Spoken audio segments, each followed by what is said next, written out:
अस्मिन् पादतले कराभ्यां वेष्टयेत्तनुं पृष्ठे संस्थाप्य यत्नेन पादपीडनमासनम्. Now hold the sole from the foot of the foot from the inside as you extend the leg back and up. Lean forward and extend the opposite hand forward with the hand in Bindu Mudra, index and thumb together.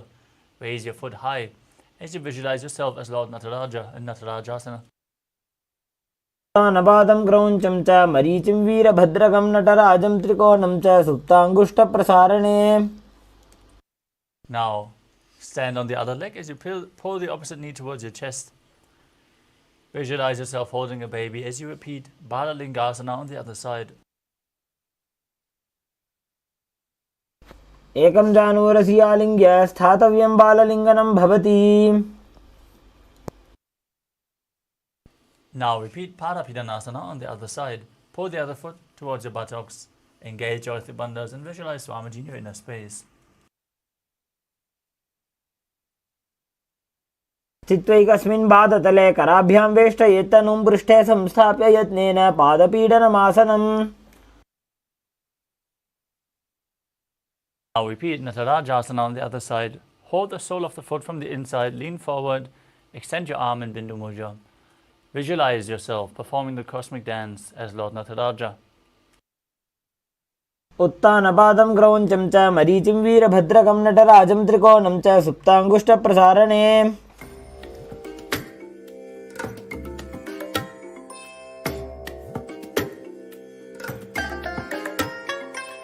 I bless you all.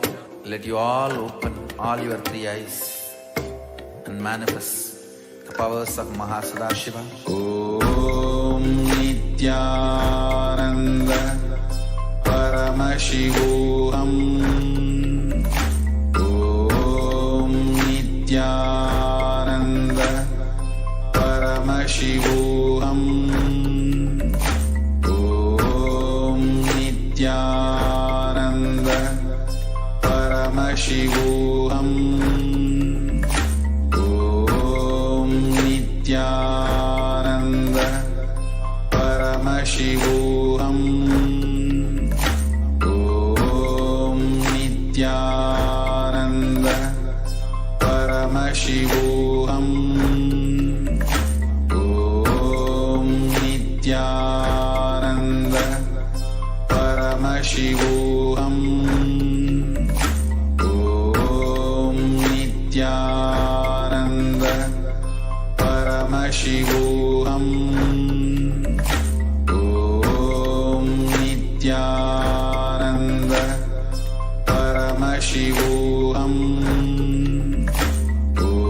Om Nithyananda Paramashivoham. Om Nithyananda Paramashivoham. Om Nithyananda Paramashivoham.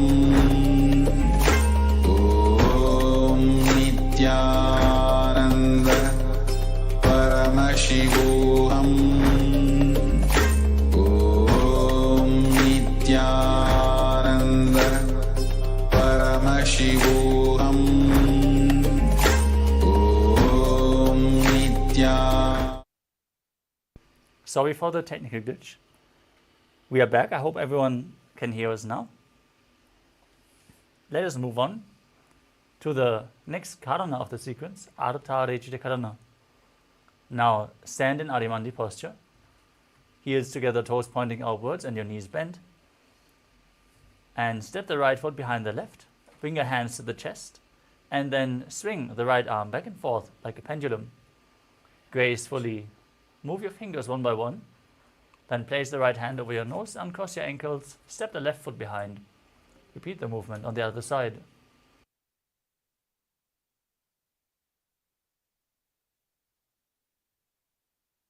Next up is the skeleton dance.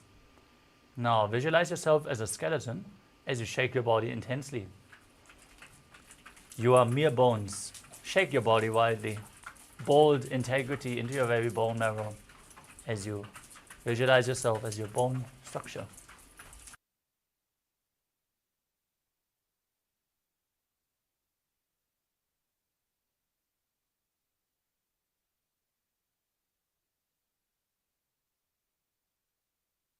Next up is Katichinna Karana. From Adimandi position, cross your arms above your head with the palms facing backwards. Now turn your hips to one side, open your arms, return to the center, repeat the movement again and again along with your breath.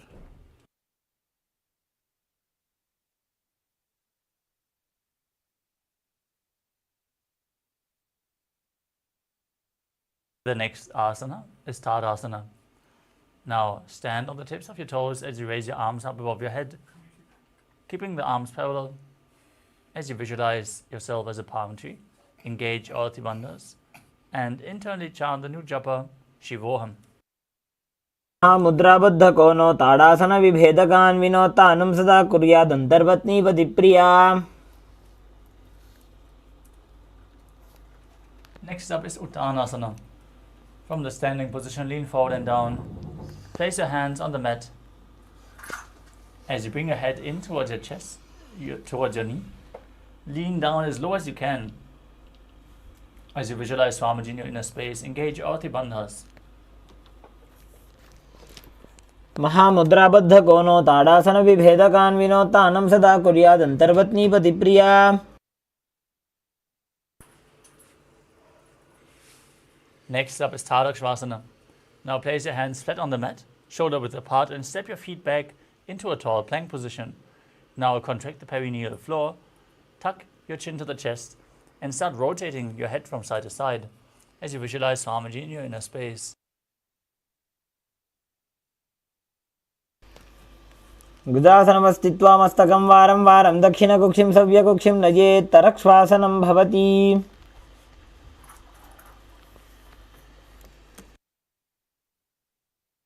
Now lower your body down onto your stomach. Keep the toes pointed, hands next to your chest, and raise your head and upper body up by the strength of your lower back. Open your mouth widely and inhale through the hollow of your throat in Bhujangani Mudra as you visualize yourself as a cobra in Bhujangasana. अंगुष्ठनाभिपर्यन्तम् अधोभूमौ विनिन्यसेत् कराभ्यां च धरां धृत्वा ऊर्ध्वशीर्षफणीवहि.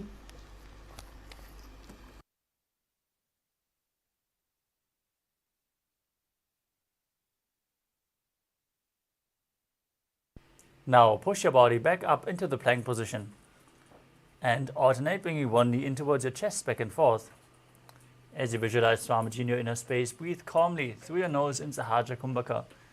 Be in full control of your breath, independent from any of your body movements in Sahaja Kumbhaka. As you perform Shashasana, गजासन संस्थितो जानुद्वयमाकुञ्च्य वारं वारं कर्तव्यं शशासनं भवति.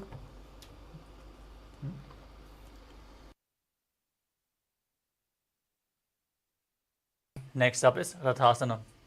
From the same position, step one foot in between the two hands, jump the foot back, exchange the position of your feet again and again as you visualize yourself as a chariot.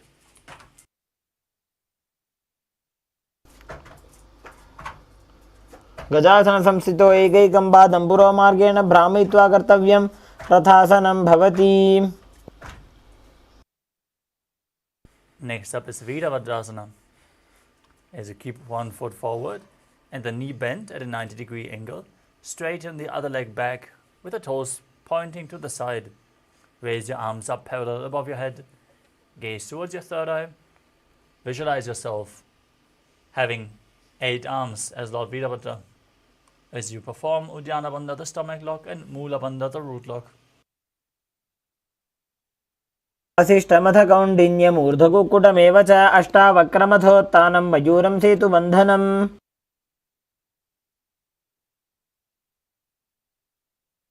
Exchange the position of your feet and repeat Virabhadrasana on the other side. वसिष्ठमथ कौण्डिन्यमूर्ध्वकुक्कुटमेव च अष्टावक्रमथोत्थानं मयूरं सेतुबन्धनम्.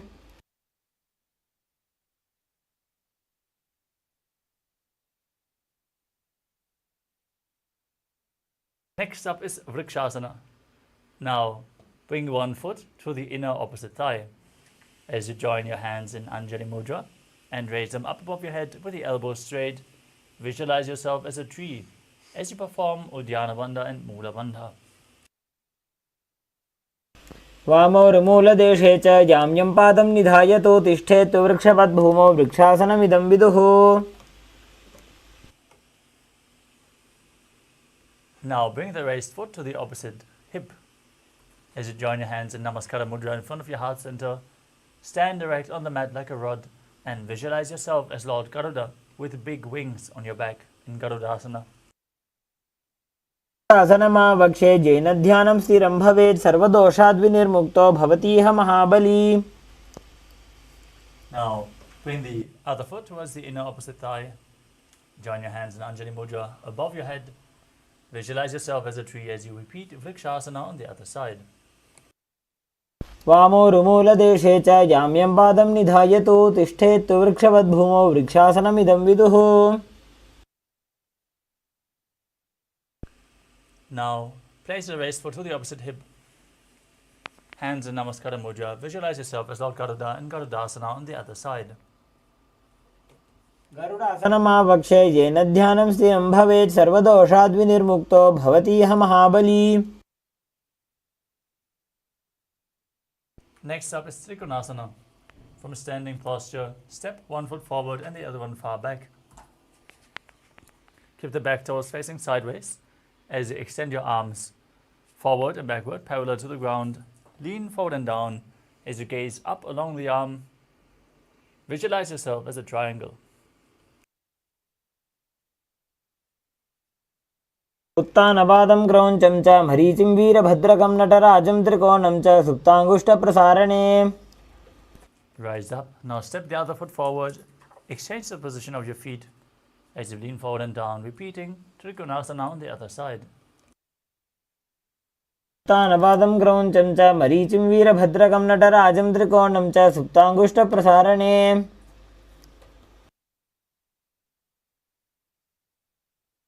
Next up is Nikutakakarana. From Arimandi posture, heels together, toes pointing upwards and the knees bent. Raise one heel off the ground. Bring your hands in front of the chest with the palms facing each other. As you stomp the raised heel to the ground, lift the other heel up and exchange the position of your hands again and again.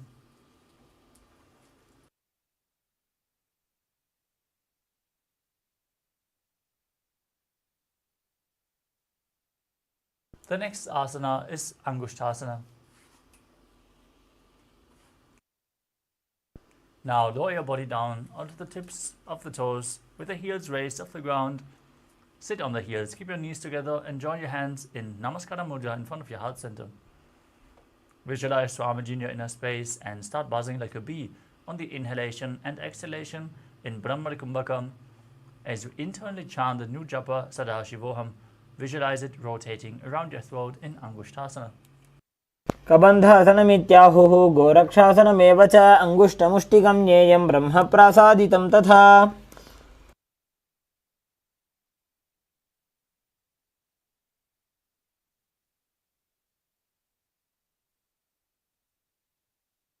Now extend one leg forward from the same position. Keep your hands at the side of your body, palms facing forward in Vara Mudra. As the fingertips just touch the ground, visualize Swamiji in your inner space. Perform the Mula Bandha and Saurasana. प्रसार्यैकं पादतलं संस्थाप्य त्वेकपादकम्.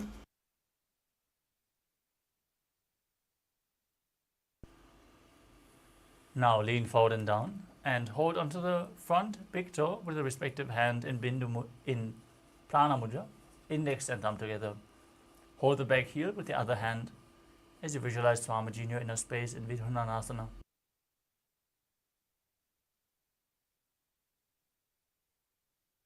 स्थितो पादमेकं प्रसार्य तत्पादाग्रं संस्पृश्य तत्करेण. Now exchange the position of your feet. Keep the hands at the side, palms facing forward. Visualize Swamiji in Saurasana on the other side. प्रसार्यैकं पादतलं संस्थाप्य त्वेकपादकम्.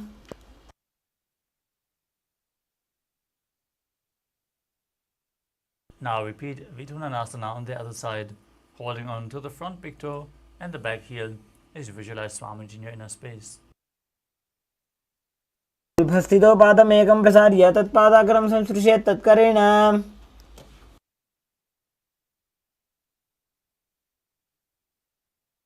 Next up is Brahma Jurankushasana. As you step both feet in, sit on the raised heels and create a gap between the knees as you place the back of your hands on top of the knees. Tuck your chin to the chest, contract the perineal floor as you gaze in between the hands in Shambhavi Mudra, eyes opened wide, unblinking, actually gazing within eternally as you visualize Swamiji in your inner space. दो फणा पानी होए वैसे एड़ी दो गुदानी वैसे. Now place your knees on the ground and sit on raised heels as you keep the knees wide apart, hands on top of the thighs or knees. Gaze towards your nose, engage Uddiyana Bandha, the stomach lock, and Mula Bandha, the root lock, as you visualize yourself as Sage Kapila Muni in Kapilasana.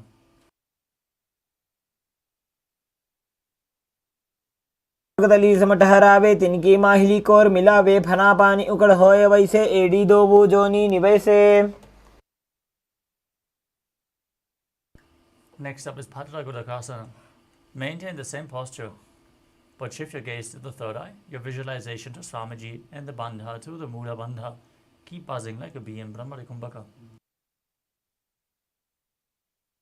वो बगदली संपुट करे कोरवारली भूपरि धरे कोरवारली राखे ऐसे तापरी मूल द्वार टिकी बैसे. Now raise your knees off the ground, keep the soles of the feet together as you sit on the raised heels. Join your thumbs and little fingers and open up your palms resembling a lotus flower in Padma Mudra as you raise your hands above your head. Keep the elbows straight, gaze through the gap in between the palms. Visualize Lord Surya in your inner space as you perform Uddiyana Bandha and Mula Bandha in Suryasana. एड़ी दो उगदा तरियाणे फना पानी बैठक पुनिठाने गोड़ा जंगा धर करे रहे आड़े वामसी विधि गहे. Now keep your knees and the top of the feet flat on the ground as you sit on the heels. Keep your hands on the knees. Visualize yourself as a frog as you press your tongue up against the palate of your mouth, visualizing yourself catching the nectar of immortality dripping from the Sahasrara chakra with your frog tongue. Gaze towards your third eye and breathe calmly through your nose in Sahajra Kumbhaka. Stop the buzzing as you perform the Mula Bandha in Mandukasana. पादतलौ पृष्ठदेशे अंगुष्टे द्वे च संस्पृशे जानुयुग्मं पुरस्कृत्य साधयेन् मण्डूकासनम्. From the same posture, bring your hands above your shoulders. Hold opposite shoulders with your hands behind your back. Bring your elbows close to your head. Touch them to your head. As you gaze to your third eye, visualize yourself as a frog. Keep your tongue up in Manduki Mudra and apply Uddiyana Bandha and Mula Bandha in Uttana Mandukasana. Mandukasana मध्यस्थं कूर्पराभ्यां धृतं शिरः एतद्भेकवदुत्तानमेतदुत्तानमण्डूकम्. Next up is Simhasana. Now cross your ankles and sit on your feet. As you keep your hands on the knees, gaze to your nose and stick out your tongue and exhale forcefully again and again as you visualize yourself as a lion in Simhasana. दक्षिणं सव्यगुल्फेन दक्षिणेन ततेतरं हस्तौश्च जान्वो संस्थाप्य स्वाङ्गुलिश्च प्रसार्य च.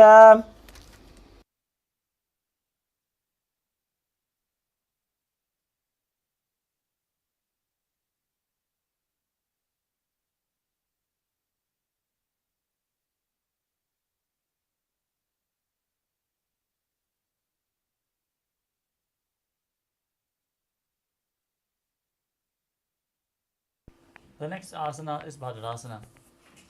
As you sit with the soles of the feet together, toes pointing backwards, gaze through your nose and cross your arms behind as you hold on to the big toes in Prana Mudra. Return to buzzing like a bee in Brahmari Kumbhaka as you apply Jana Loka and Mula Bandha.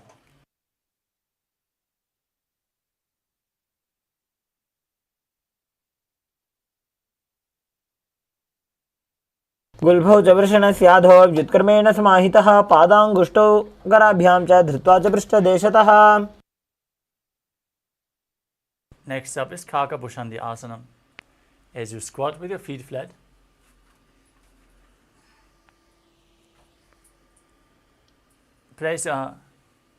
bring your arms in and around the raised knees and interlock your fingers behind your back in Parusha Mudra if you can. Otherwise, reach as far as you can.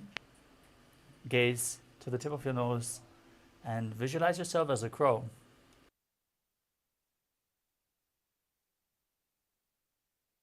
वेसकोकठाने दो हाथ पगवीच आने.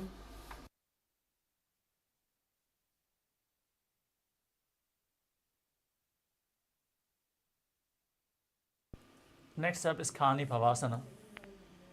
As you place your hands flat on the mat, shoulder width apart, bring your knees onto your arms towards your armpits, lean forward and down as you raise your feet off the mat, find balance and visualize Swamiji in your inner space. आसन को गुण आशीदिष्टा होई तो आची होई. Next up is Kapadi Asana. This is going to be the first inverted posture of the sequence. So if you have any upper back or neck injuries or high blood pressure, take it slow with all the inverted postures. Ask your doctor if it is safe for you to perform these asanas. If you feel you need the support, you can lean against the wall or ask a partner to aid you in performing the inverted postures. Now, place your hands flat on the ground, shoulder width apart. Bring your knees onto your arms towards your armpits. Lean forward, place the crown of your head onto the mat. As you bring your hips above the shoulders and straighten your legs up.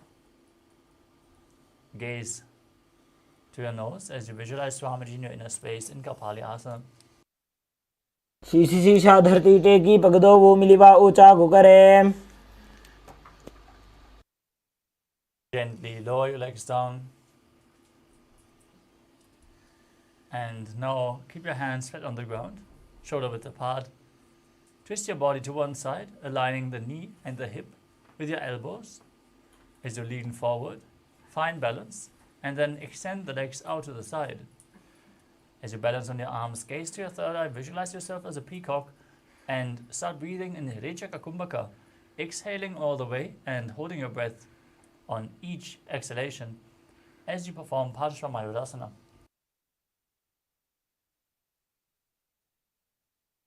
दंडवत् कुर्यान् माजूरं दण्डनामकं कुर्यान् माजूरं पार्श्वाभ्यां माजूरपार्श्वनामकम्. Now twist your body to the other side, extend your legs, find balance and visualize yourself as a peacock as you keep holding your breath on the exhalations and Paramashivoham on the other side. दंडवत् कुर्यान् माजूरं दण्डनामकं कुर्यान् माजूरं पार्श्वाभ्यां माजूरपार्श्वनामकम्. Next up is Bhairaganatha. As you keep your hands flat on the ground, shoulder width apart, step your feet back into the plank position and then step one foot outside the respective shoulder in between the two hands. Gaze up towards your third eye, visualize yourself as Lord Kala Bhairava as you perform the Mula Bandha in Bhairaganatha. आसन को गुण बीती जाई. Now step the front foot back, the other foot outside the shoulder in between the hands. Gaze up, visualize yourself as Lord Kala Bhairava as you repeat Bhairaganatha on the other side. भून्यस्थो जानुनी हस्तो चतुष्पदम वाङ्मुखम्.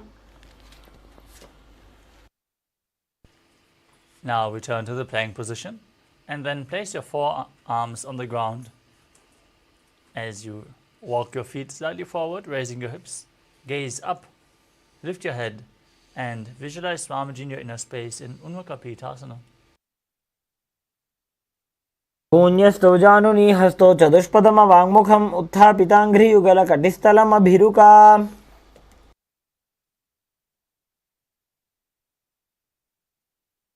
Returning back onto your hands, rotate your body onto one arm. Extend the opposite arm up towards the sky, gaze upwards and visualize yourself as Sage Vashishta in Vashishthasana.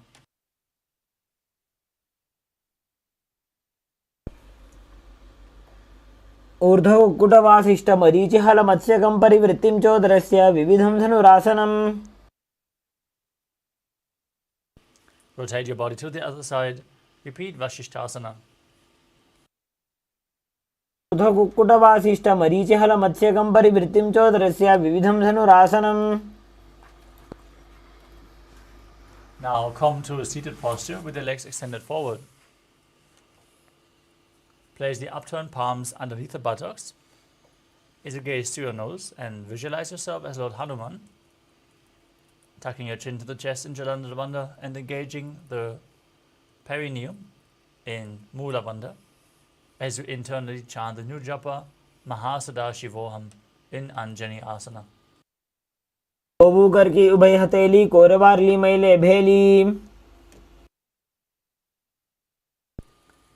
Next up is Paschimottanasana.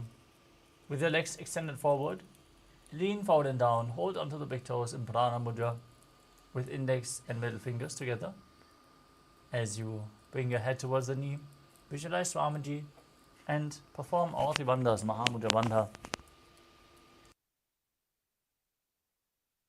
जानु परिललाटन्तो पश्चिमं ताणमुच्यते येन केन प्रकारेण सुखं धार्यं च जायते. Next up is Ugrasana. Now, interlock your fingers behind your head and lean forward and down as low as you can by the strength of your core. Squeeze your body as you engage all three bandhas, root lock, stomach lock and throat lock, and visualize yourself. Visualize Kali in your inner space in Ugrasana. स्वपाणिभ्यां दृढं धृत्वा जानूपरि शिरण्यसेत्. आसनोग्रमिदं प्रोक्तं भवेदनिलदीपनम्.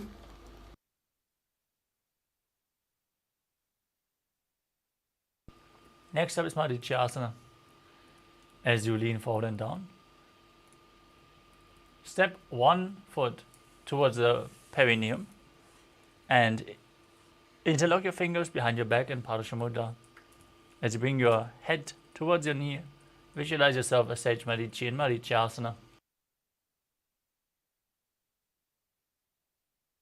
उत्तानपादं क्रौञ्चं च मरीचिं वीरभद्रकं नटराजं त्रिकोणं च सुप्ताङ्गुष्ठप्रसारणे. From Marichyasana, drop the raised knee to the side. Keep the heel at the groin and lean forward and down. Hold onto the front foot with both hands. As you gaze to your nose, visualize Swamiji. Exhale and hold your breath and perform Mahamudra Bandha in Mahamudrasana. महामुद्रां प्रवक्ष्यामि तन्त्रेऽस्मिन् मम वल्लभे यां प्राप्य सिद्धा सिद्धिं च कपिलाद्याः पुरागताः. Now stretch both legs out. Bring the other heel towards the groin. Lean forward and down as you interlock your fingers behind. Repeating Marichyasana on the other side. उत्तानपादं क्रौञ्चं च मरीचिं वीरभद्रकं नटराजं त्रिकोणं च सुप्ताङ्गुष्ठप्रसारणे. Now drop the knee down, gaze to your nose as you lean forward and down, and apply all three bandhas Mahamudra Bandha in Mahamudrasana on the other side. महामुद्रां प्रवक्ष्यामि तन्त्रेऽस्मिन् मम वल्लभे यां प्राप्य सिद्धा सिद्धिं च कपिलाद्याः पुरागताः. Now place the soles of the feet together in front with the heels close to your perineum. Hold the feet firmly with both hands as you push your knees down towards the ground by the strength of your groin. Gaze towards your third eye as you visualize Swamiji in your inner space and perform the Mula Bandha in Bhadrasana too. गुल्भौ तु वृषणस्यादः सीवन्त्याः पार्श्वयोः क्षिपेत पादपार्श्वे तु पाणिभ्यां दृढं बद्ध्वा सुनिश्चलम्. We would like to request all the participants to please switch on your cameras, make sure your rooms are properly lit, and you are visible on camera. This is a security measure, so please follow along with the guidelines. Thank you for your participation. Now, let us move on to the next asana of the sequence, Gvalipavasana. As you extend your feet slightly away from the body, keep your hands on the respective knees, soles of the feet together, Tuck your chin to the chest in Jana Loka. Contract the perineal floor in Mula Bandha. As you gaze to your nose and visualize Swamiji in your inner space, internally chanting Paramashivoham again and again. पूर्व चरपट चौक कक्ष सोई वाही विधि जो की जे सोई यामे AD भिन्न जराशे अंगुल 8 अंतरो राशे. Next up is Joni Asana. As you bring the feet back close to the perineum, hold them with your hands and lean forward and down, placing your chin to the toes. Gaze to the tip of your nose as you visualize Yoni Mandala, the visual representation of Devi Paramashiva Shakti projected in the top right corner of your screen. वो भगतली संपुट करे एड़ी made के ढिंग धरे अर्थात को अंतर राशे लीलाट भगतलियां पर दाशे.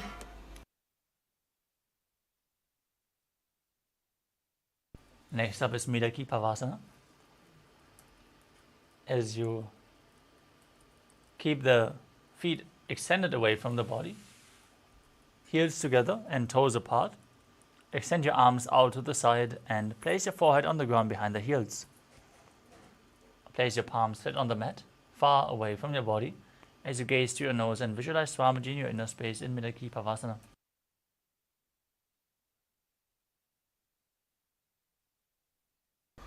पूर्व विधि परिपक्तली संपुट शोल एडी मिली राशे.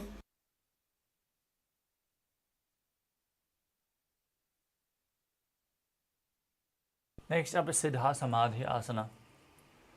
As you keep the feet close to your body, toes together, heels apart.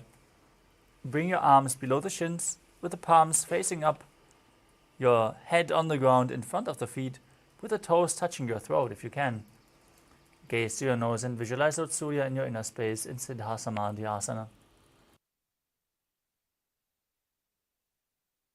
दो भगतली संपुट करे 16 मेढ़ आगा में धरे अंगुल 8 अंतरो राशे एडी को ऐसे विधि दाशे.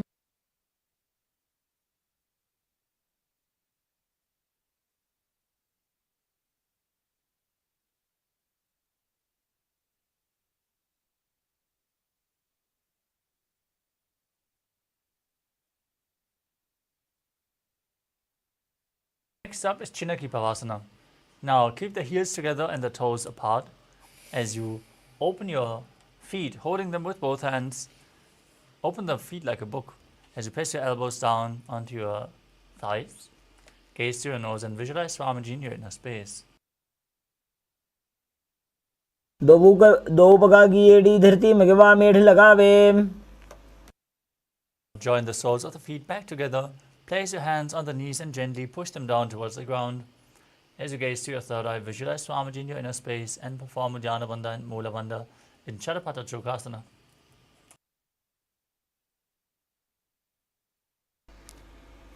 दो भगतली संपुट धारे आगाने कर जा रे पसारे. Next up is Bhairavasana. With the soles of the feet together, raise your heels and bring the toes down towards the mat. You can use the support of your hands if needed. As you then push your knees to the mat, hands on top of the knees in Bindu Mudra. As you gaze towards your third eye and visualize yourself as Lord Kala Bhairava, performing Uddiyana Bandha and Mula Bandha in Bhairavasana. गुल्फो संपीड चान्योन्यं व्युत्क्रमेणोत्थितं शनिः जान्वः पार्श्वगतौ हस्तौ दण्डवद्भैरवासनम्. Next up is Samanasana. Now press one heel against the perineum, lift the other foot towards your chest. Gaze to your third eye and visualize Swamiji. समानासनमावक्ष्ये सिद्धमन्त्रादि साधनात्. Now raise one foot over top of the respective shoulder. Extend the opposite leg up as you keep your hands at the side of your body. Gazing to your third eye, visualizing Swamiji in Apanasana. केवलं पादमेकञ्च स्कन्धे चारोपि यत्नतः.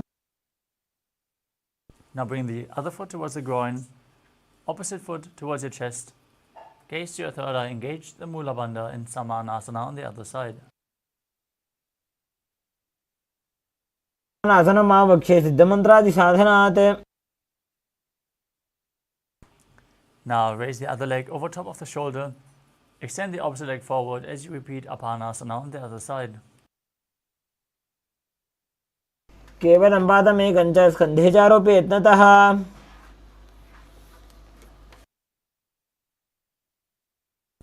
Now slide your knees over top of each other. Stack them in front of your body as you interlock your fingers in Padasana Mudra and place them on the top of the knees. Gaze through your nose, visualize the face of a cow as you start breathing in Siddhkari Kumbhaka, hissing through your teeth as you press your tongue up against the palate of the mouth without touching the teeth from the inside. Internally chant the Nirjapa, Om Nithyananda in Gomukhasana. दक्षिणगुल्फं तु पृष्ठपार्श्वे नियोजयेत्. From the same position, hold onto the big toes in Pranayama Mudra. Gaze to your nose, apply Ujjana Bandha and Mula Bandha as you visualize yourself as Rishika and Anasuya in Anasuyasana. दक्षिण गोड़ नीचे उठाने, बाहों ताके ऊपर आने. Now interlock your fingers behind your back, lean forward and down. Bring your nose to the ground, your chin over the knee as you gaze to the nose and visualize yourself as Rishika and Anasuya in Anasuyasana too. गोदा की संधि उपरिड़ा व गोड़ा की संधि. Now rise up, sit with one heel pressed against the perineum, the other foot flat in front, with the knee raised against your chest. Place your hands on the knees, gaze to your nose and visualize yourself as Lord Garuda in Garudasana too. डावो पगमोडी एडी माहिलो गुल्फमूलद्वारनी चैदे. Now raise your perineum onto the heel. Interlock your fingers behind your neck. Twist your elbows outside of the raised knee as you gaze to your third and visualize yourself as H Narada in Naradasana. विष्टिजो आम पगदली केरी भूपरिता ही लगावे फेरी. Now keep one knee raised and place the opposite foot on top of the opposite thigh. Hold onto the shin and the big toe of that leg as you gaze to your nose and visualize Matsya, the fish avatar of Lord Vishnu in Matsya Pitakasana. वामेन वामाङ्गुष्ठन्तो गृहीतं मत्स्यपीठकं योनि वामेन सम्पीड्य मेढ्ढादुपरि दक्षिणम्.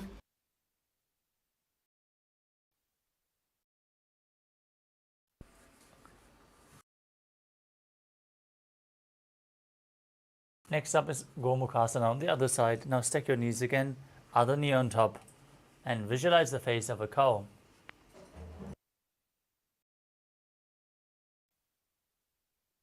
दक्षिणगुल्फं तु पृष्ठपार्श्वे नियोजयेत्. Now hold on to the big toes in Prana Mudra. Visualize yourself as Rishika and Anasuya as you repeat Anasuyasana on the other side.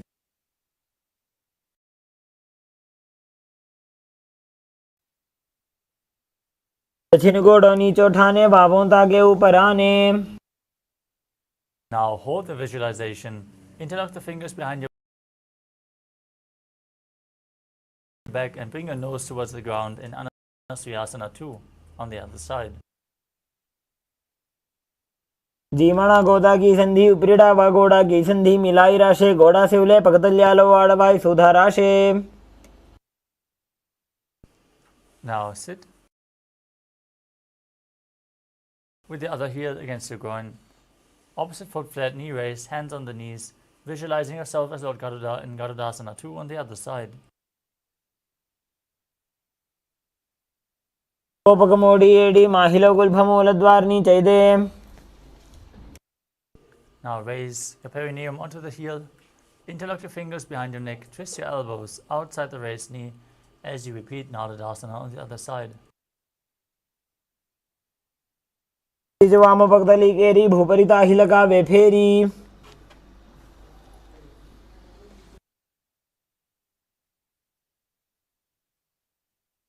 Now place the other foot on the opposite hip. Hold onto the shin and the big toe as you visualize Matsya, the fish avatar of Lord Vishnu in Matsya Pitakasana on the other side. वामेन वामाङ्गुष्ठं तु गृहीतं मत्स्यपीठकं योनि वामेन सम्पीड्य मेढ्ढादुपरि दक्षिणम्. Now extend both legs forward. Place one foot onto the opposite thigh. Raise the opposite knee.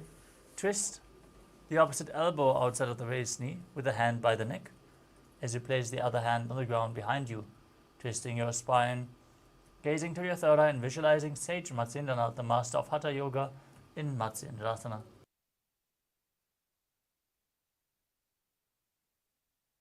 उदरं पश्चिमाभासं कृत्वा तिष्ठति यत्नतः. Now extend the front arm down to the foot, hold onto the big toe in Prana Mudra as you place the other hand on your respective ear. Gaze to your third eye and visualize yourself as a camel in Kubasana. आसन को गुण झोलो जाए. From Kubasana, place the back hand to the mat. Keep holding onto the front foot as you gaze to your third eye and visualize Sage Matsyendra, the master of Hatha Yoga in Matsyendrasana too.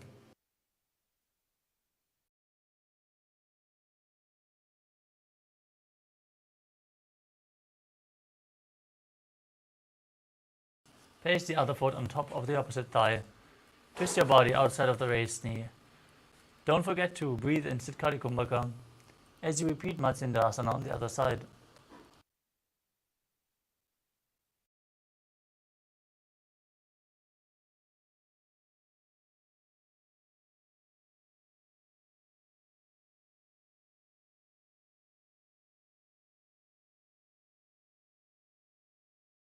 The camel in Kubasana on the other side.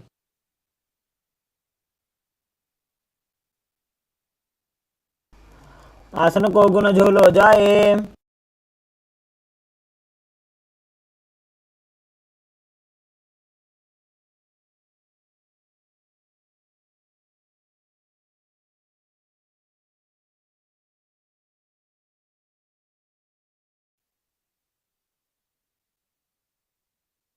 Now place your feet onto opposite thighs, hands on the respective knees, gaze to your nose, visualize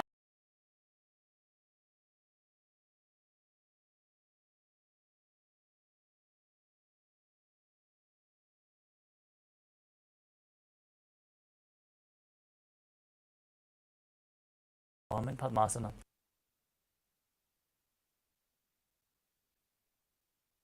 आसनं द्विविधं प्रोक्तं पद्मं वज्रासनं तत्.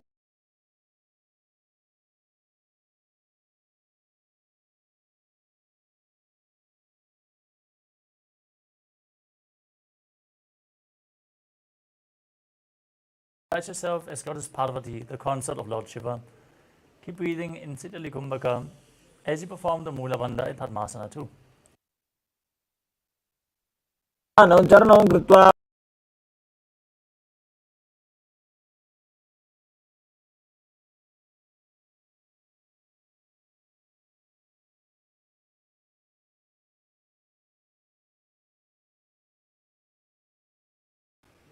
Breathing calmly through your nose in Sahajya Kumbhaka in Kukutasana.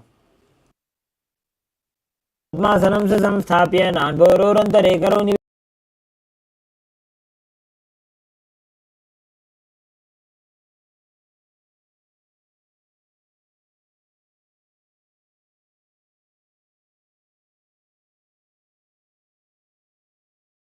Visualize Swamiji in your inner space as you do so. मोष्टभ्यकरद्वयेन तत्कूर्परि स्थापितानाभिपार्श्वः.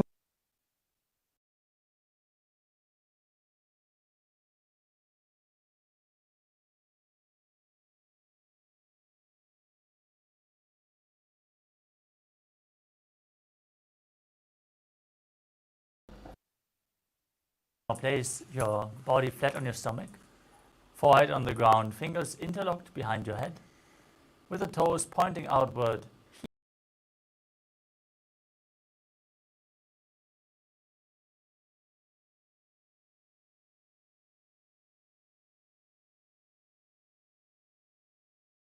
Next up is Shalabhasana. As you lay on your stomach, keep your hands next to your chest and raise your entire legs off the ground by the strength of your lower back and glutes. Visualize yourself as a locust as you do so.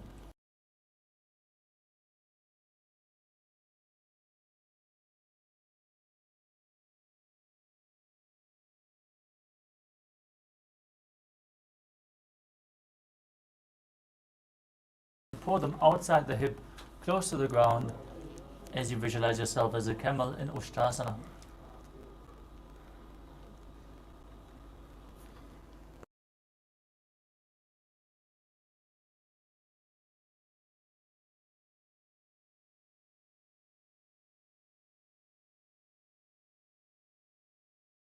head, gaze up towards your third eye as you visualize yourself as Pinaka, Lord Shiva's bow in Dhanurasana. Paryapadau bhuidandharupau karaucha prishte dhritampadayukmam. Now sit in a kneeling posture, feet flat.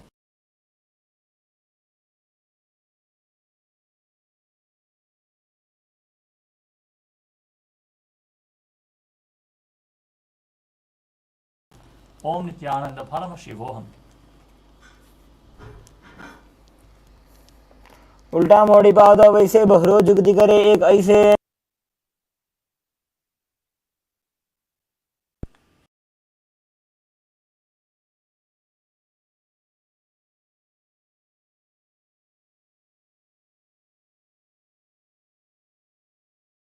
Support your head with your hands and walk your feet forward. Align your hips with the shoulders and bring your feet off the ground as you pull your knees in towards your chest. Squeeze your body. Gaze to the nose and visualize Swami.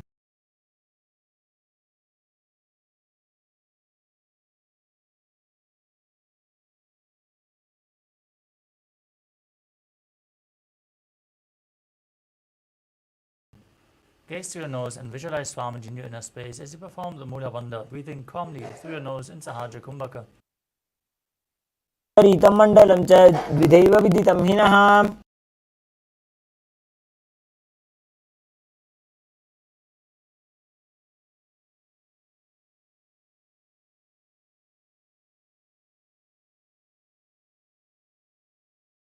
To a seated posture with your legs extended forward and start rapidly exhaling from your stomach in Vastika Kumbhaka. Without inhaling, let the air naturally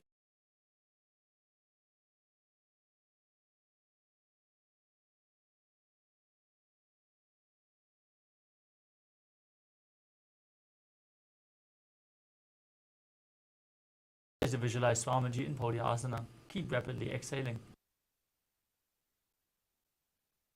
दो हाथ पग बाहर आने घोड़ा तरे काकसी ठाने.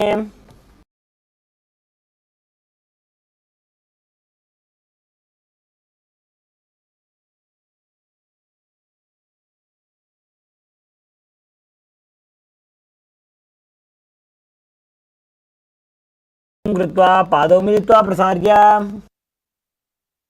With your legs extended forward and up, extend your arms forward, parallel to the ground.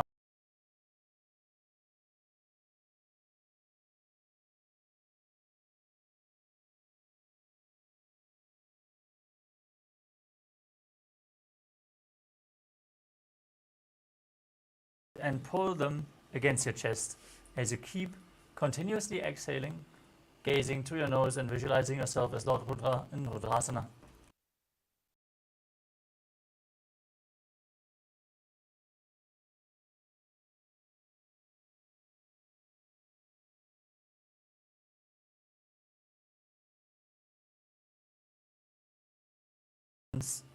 Flat on the ground behind the heels as you push your hips up and gaze towards your nose.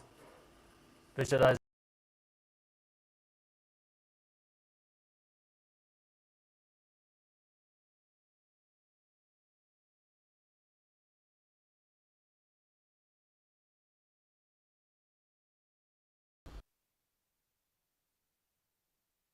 now lay down flat on your back.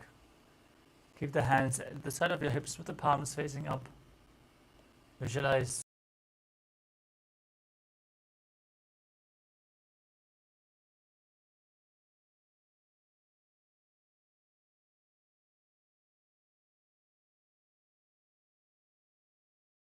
Sahasrara Chakra in Shivasana.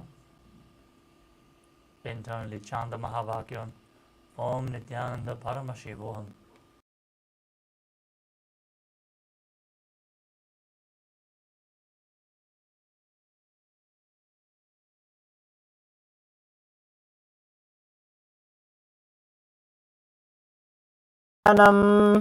शवासनं शान्तिहरं चित्तविश्रान्तिकारकम्.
Now slowly return to your physical body. Start to wiggle your fingers and toes, your wrists and your ankles, your elbows and your knees. Pull your knees up towards your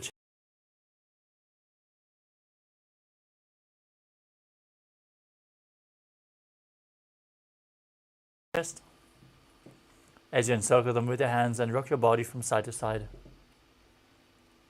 Return to a comfortable seated position.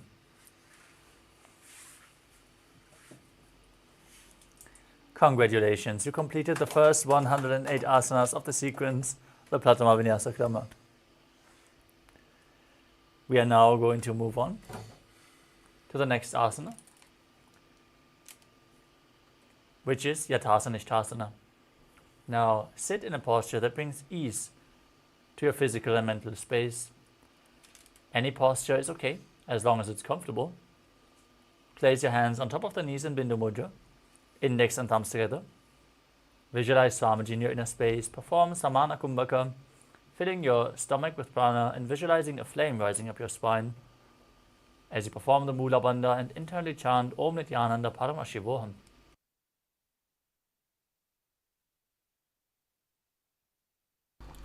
पर्यङ्कं तत्समाख्यातं यतसंस्थं यथा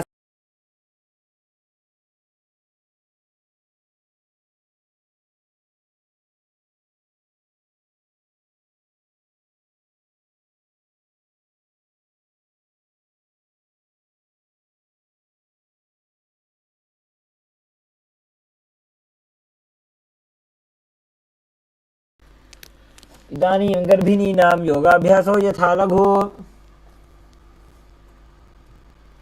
Next up is Muktasana. Now bring the same position. Shift your gaze to the ground in front of you as you engage Mahamudra Bandha, all three bandhas, root lock, stomach lock and throat lock, as you visualize Swamiji in your inner space. वामपादकेडी जानो सेवनिमदितासुकोठानो.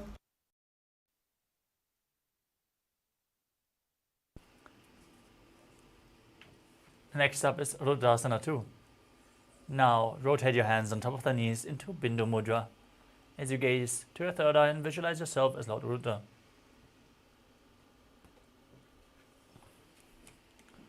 चरण परिदक्षिण राखे एक जुगति ऐसे विधि दाखे.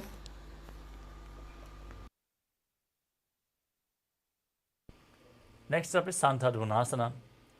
Maintain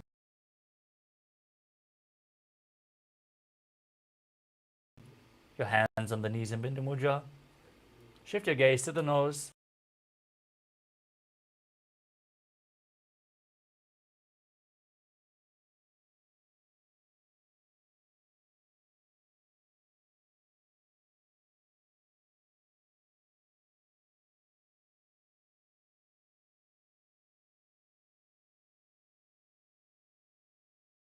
And embody tranquility and an unshakable nature. आसन की गुण मन की चन चलता meet.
Next up is Siddhasana 2.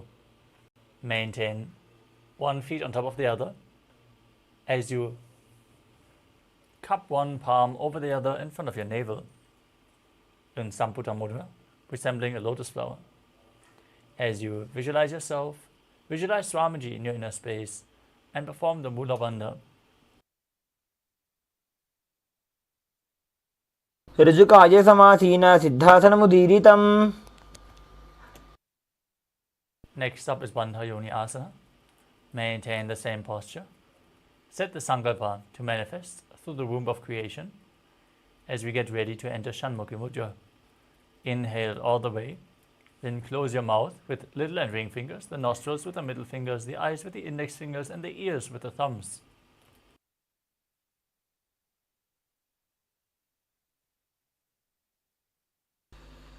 यत्र मध्ये महादेव बन्धयोन्यासने शृणु. Next up is Virasana. Now place one foot onto the opposite thigh and the other foot below the opposite thigh. As you place your hands on top of the knees in Bindu Mudra and embody the state and space of bravery.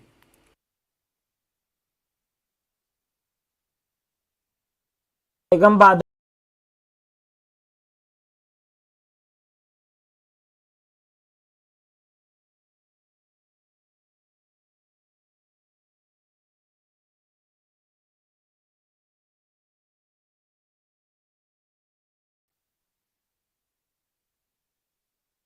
डावा पग की पगथली पुनिएड़ी है Zoya. Now rotate your hands flat on the knees. Gaze to the nose and visualize Yoni Mandala, the visual representation of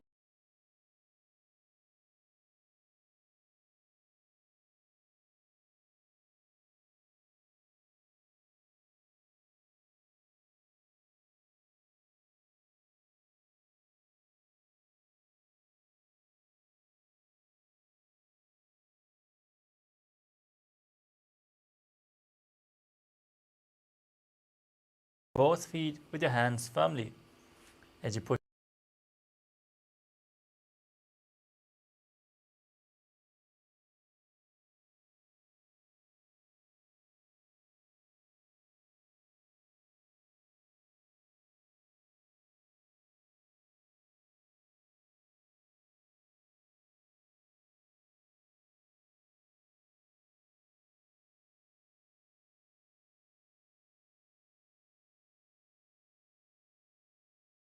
both feet with your hands firmly as you push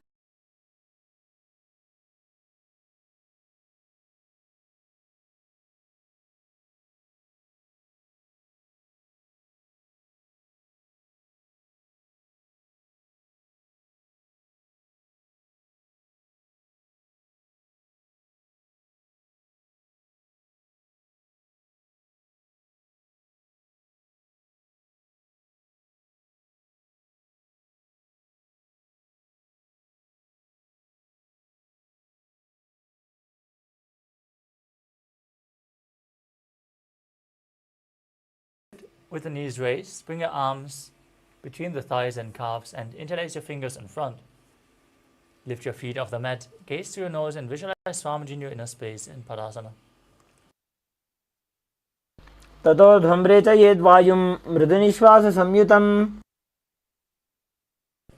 Next up is Gopi Chandasana. As you interlace your fingers around the feet with the soles of the feet together, lift your toes to the groove of your throat with the heels touching your chest. Gaze towards your nose as you embody the state and space of a king. Dipka का अंगूठा कंठ को पराशे. Next up is Udadasana.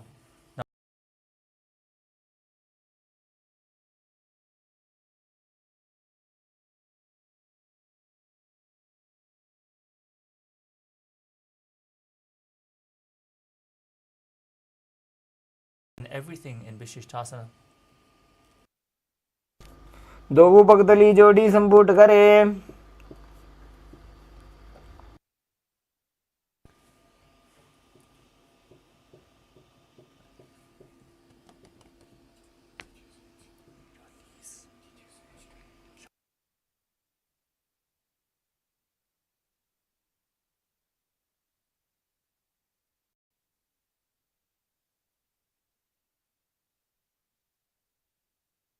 The next asana is Bhujasana. From a seated position, lift both legs over top of the respective shoulders. Bring your arms underneath the legs and up, interlacing your fingers around the back of your neck. Now, Visualize yourself as a cobra as you perform the Mula Bandha in Bhujasana. आसनं तु विज्ञेयं कक्षासनमतः परम्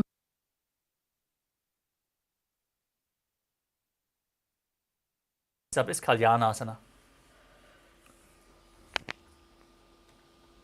As you maintain a seated posture, raise the legs up, bring your elbows under the knees and wrap your arms around the back with the palms clasped. Gaze towards your nose as you visualize yourself.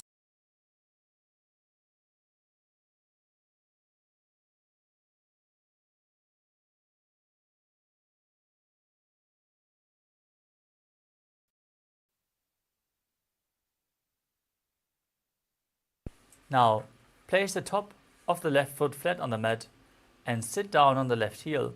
Stack your right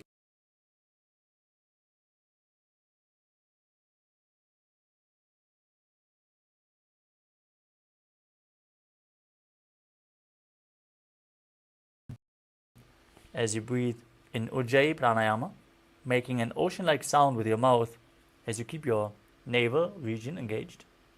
Perform the Mula Bandha in Sankatasana.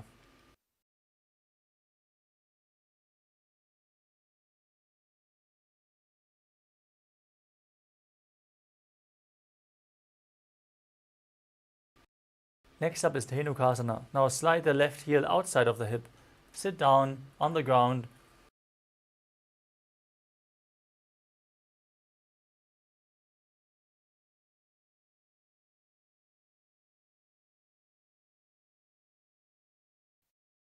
अनुशागीनकरपञ्चडं वृषीलिन्दगल्यम्नि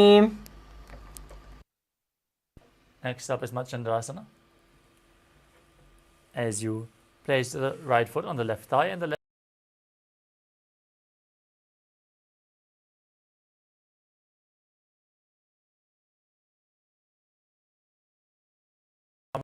continue inner space in Machandrasana.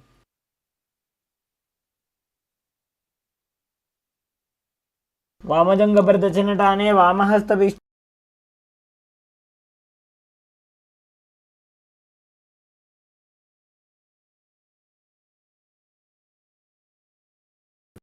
Visualize Swamiji in your inner space. वामजङ्गप्रदक्षिणटाने वामहस्तभिष्टिदिशाने Now rise up, interlock your fingers and place them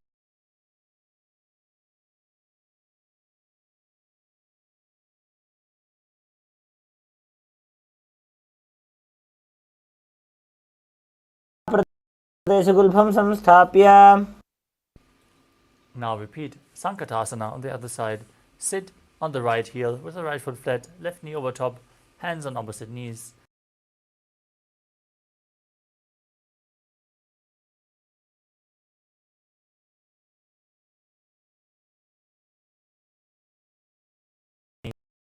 And visualize a cow in Dhenukasana. अनुशागीनकरपञ्चडं वृषीलिन्दगल्यम्नि Now place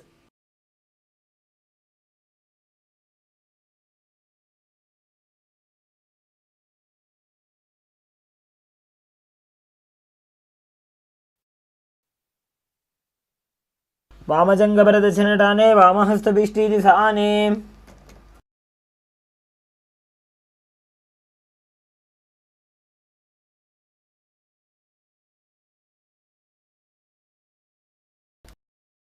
प्रथमजीवनोचरणजजोजी वामजङ्गपरिराखे सोयी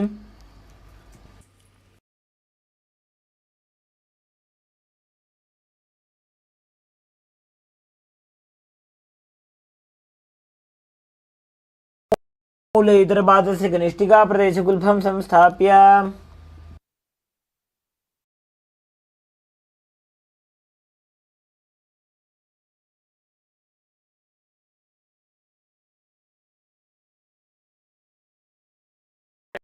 Press your tongue upwards in Kichari Mudra as you gaze towards your third eye and visualize Swamiji in your inner space. पादतले भूमौ निधाय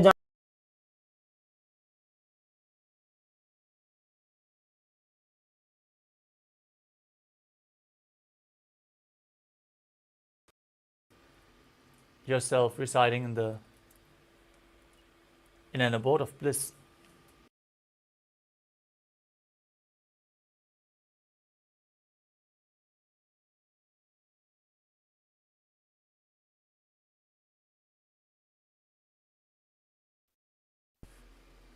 Now bring your arms underneath the knees and hold on to opposite elbows, pulling your knees in towards your chest as you gaze to your nose and visualize Swamiji.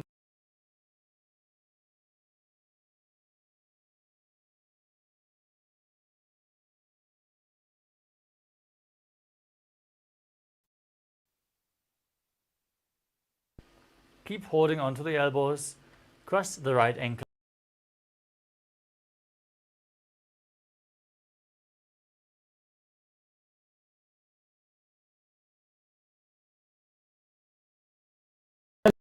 द्वारी धरती पर इठाने डावा पग परिदच आने.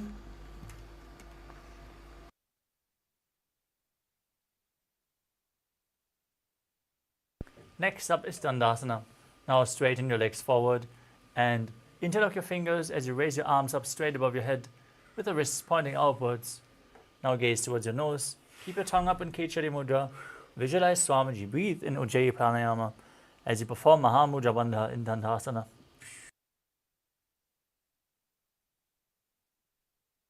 इदानीं गर्भिणीनां योगाभ्यासो यथा लघु.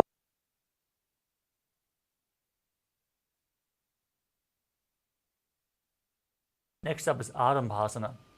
Now bend down from your waist and hold on to the big toes in Prana Mudra. As you bring your head towards the knees, start breathing in Nadi Shodhana. Inhaling through one nostril, exhaling through the other alternatingly without the support of your fingers. Now visualize Swamiji in your inner space. दोवों पग मिलिवा पसारी पगा का अंगूठा पकड़ी लीला टगोड़ा लगावे.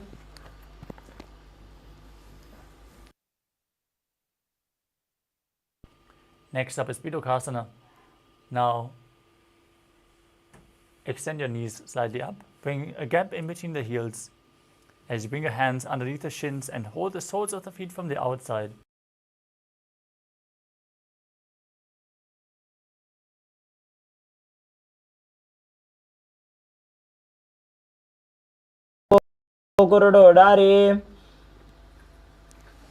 Next up is Jalandhari Pavasana. Now join the soles of the feet. Keep your hands below the shins, palms facing up. As you place your chin on the heels, gaze to your nose and visualize Swamiji in your inner space. दो एड़ी में लिखे दीजिए हाथ पसारी. Next up is Urdhva Paschimottanasana. With your legs extended forward, lift one foot behind your neck. If you can't bring your leg behind your neck, you can bring it over your shoulder, pull it towards your chest, or just cross it over your knee. Then lean forward and down and hold on to the front foot with both hands, like in Paschimottanasana. As you visualize Swamiji in your inner space, start breathing in Pratyahara Pranayama. Visualize the prana flowing upwards within your body through 9 points. Those 9 points are the soles of the feet, the regenerative organs. From there, it goes to the heart center. First to the navel, then to the heart center, then to the throat, to the uvula, the center of the eyebrows, the top of your forehead, and then the Brahmarandra, the crown of your head. These points and this technique has been revealed by Mahadeva himself. Perform the Mula Bandha and visualize the prana flowing up in golden light in Urdhva Paschimottanasana.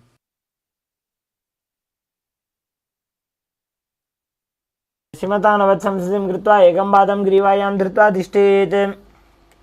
Lean back with your foot behind your neck. Hold on to the foot with the opposite hand as you keep your spine straight. Gaze to your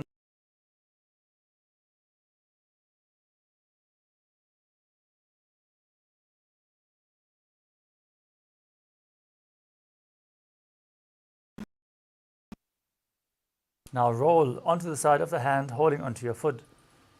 Feel in complete control as you gaze to your nose in Ankushasana.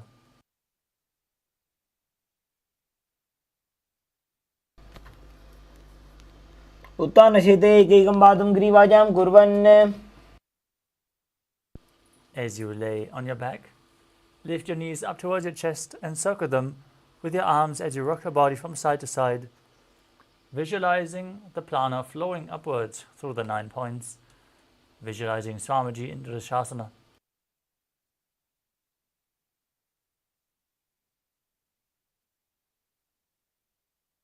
उत्तानशयनं जानुनि हृदयवष्टम्बा जङ्घासहित ऊरुनि करध्वजे बद्ध्वा.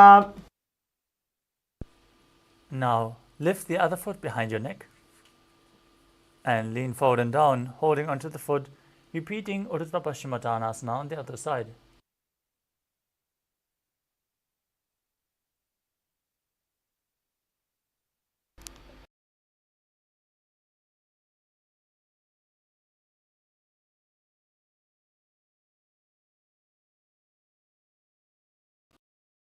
And visualize the upward flowing prana as you feel yourself being unending in Anantasana on the other side. उत्तानशयनि एकैकं Pai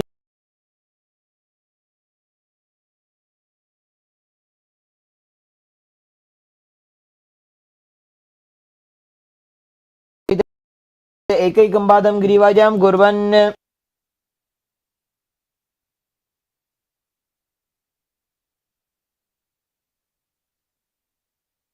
Now lay on your back and lift your legs one by one behind your neck.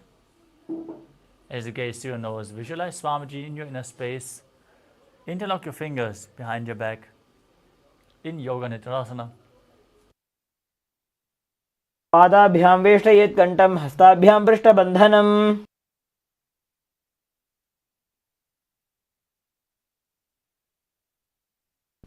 Next up is Atmaramasana. With your legs up towards your head, bring your elbows underneath the legs and hold on to the respective shoulders. Try to interlock your fingers behind your neck as you gaze to your nose and visualize Lord Vishnu blessing you from within.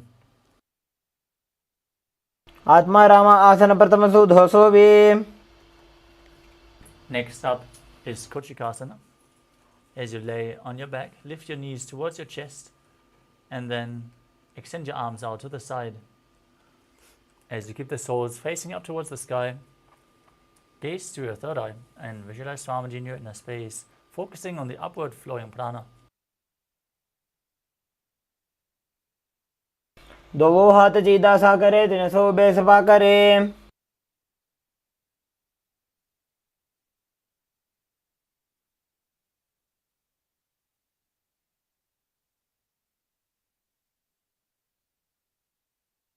The next asana is Chatara Parivriti. This asana consists of 3 steps. We are going to perform all the 3 steps and then repeat them on the other side. Now, come to a neutral position.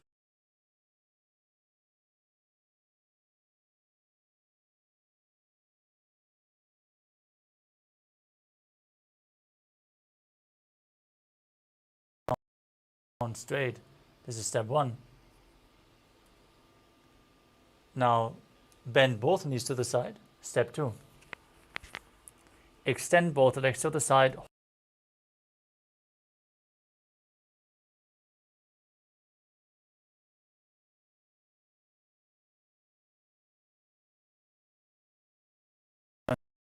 Into the center position. Center position.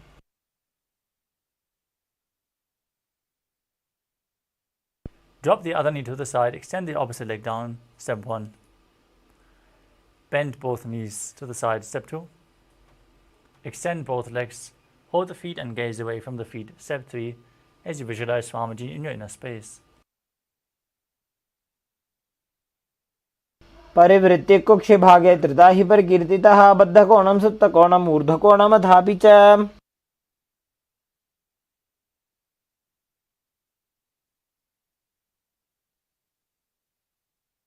Next up is Dvipada Pitam. As you lay on your back, bend your knees and place your feet flat on the ground as you hold your ankles and lift your hips up. Gaze to your nose as you visualize yourself as sturdy as a bridge. As you breathe in Murcha Kumbhaka, tucking your chin to the chest, locking the throat tightly in Jana Loka, and exhaling through the throat lock as you keep it engaged during the exhalation. प्रतिक्रियायुतं द्वन्द्वपीठ सर्वबलप्रदं गर्भिणीनां दुर्बलानाम् इति कार्गी जगादनु. As you keep the soles of the feet flat, bring your hands over top of your shoulders, fingers pointing towards your feet, and lift your entire body off the mat. Visualize yourself as sturdy as stone furniture as you breathe calmly through your nose in Sahaja Kumbhaka, performing Paryankasana.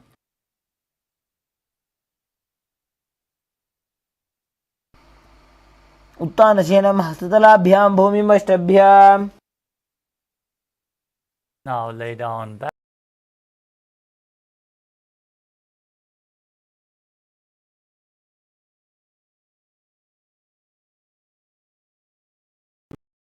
Rolling around on its back.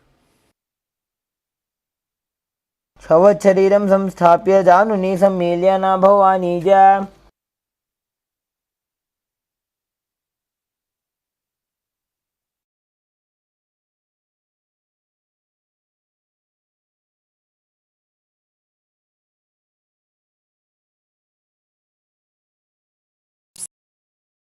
Up off the ground with your hands flat on the mat, supporting your body.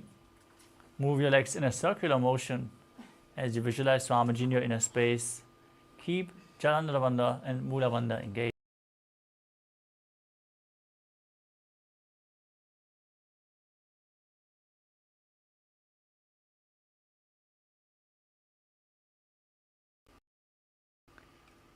Now stop the movement of your legs in Viparita Karani too.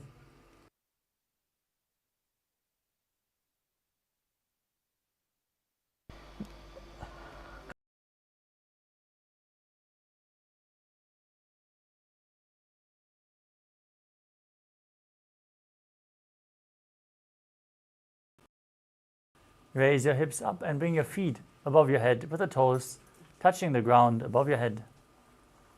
Now interlock your fingers behind your back, pressing your arms flat on the mat as you visualize yourself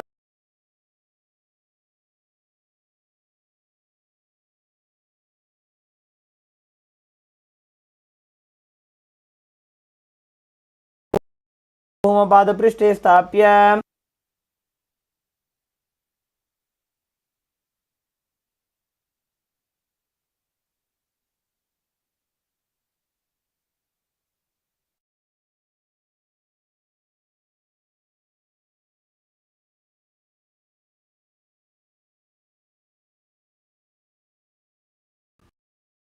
with the toes on the ground above your head. Keep your arms and legs straight. This is one of the 84 asanas revealed directly by Lord Paramashiva himself. Perform Jana Loka and Mula Bandha and internally chant Om Nithyananda Paramashivam.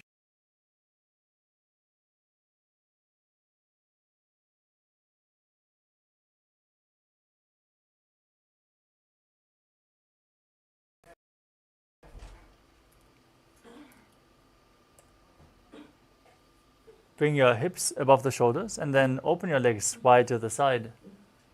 Keep holding onto the feet as you visualize Swamiji in your inner space.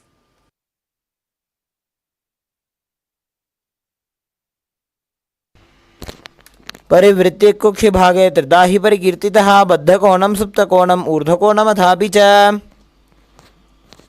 Now join your feet together above your head, hold onto your ankles and roll onto your back as you keep your arms and legs straight, visualizing yourself as a chakra, a wheel in Chakrasana.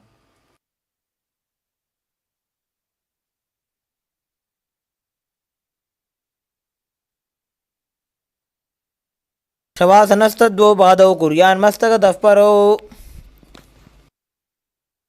Next up is Supta Prasarita Parangushtasana. As you extend your legs up above your body.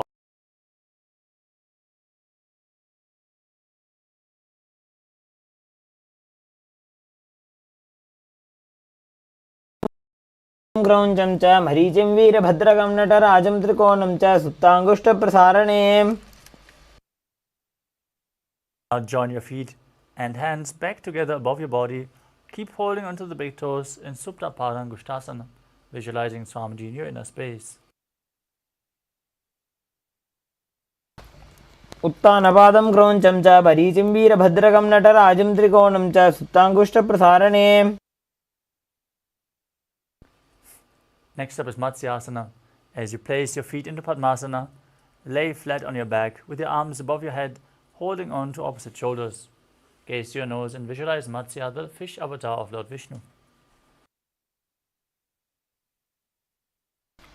मुक्तपद्मासनं कृत्वा उत्तानशयनं चरेत्. Next up is Paramashivoham. As you maintain the same posture, place the back of the right hand onto your left palm above your head. Gaze to your nose and visualize Rama in your inner space. प्रथमकरे पद्मासन आचे सुदो सोवे भूपरिपाचे. Next up is Sarvangasana. As you lay on your back with your legs in Padmasana, raise your legs and hips off the mat, supporting them with your hands, elbows on the ground. Gaze to your nose and visualize Swamiji in your inner space. अथवा क्षेत्रसंक्षेपात् सर्वाङ्गासनमुत्तमम्. Now lay on your back with one foot onto the opposite thigh, the opposite knee raised to your chest, arms extended straight up above your head, with the fingers hooked forward. As you gaze to your third eye and visualize yourself as a scorpion in Vrishchikasana. प्रथमशयन सुदो शीर्षके सन्धि सुदाखे. Now repeat Vrishchikasana on the other side by placing the other foot on the opposite thigh. प्रथमशयन सुदो शीर्षके सन्धि सुदाखे.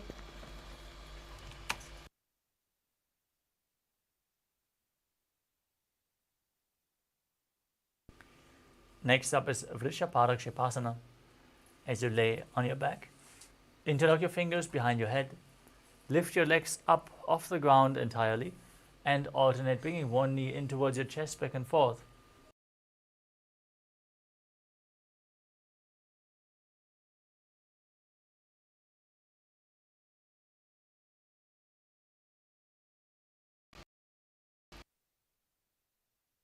Next up is Maruttanasana. Keep your hands next to the hips and raise your legs as you touch your ears with your knees, alternating on both.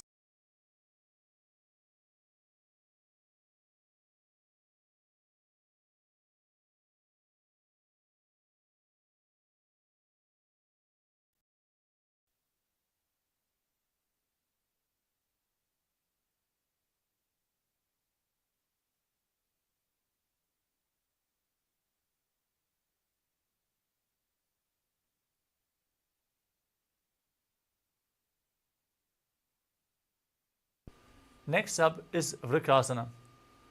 Now, while laying on your back, place the soles of your feet flat on the ground and then stand up and sit back down again and again as you visualize yourself as a wolf.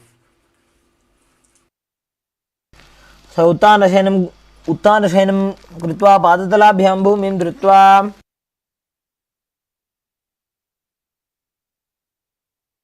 Next up is Luthasana.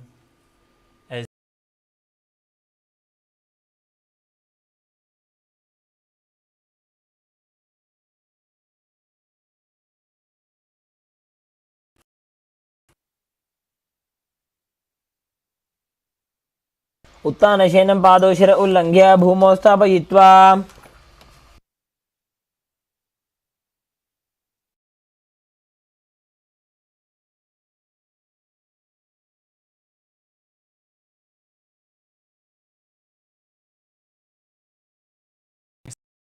Sound like a flute on the inhalation as you visualize yourself as a chariot carrying warriors into a battle for Dharma on your chariot back in Salatthasana. लुब्धशयनं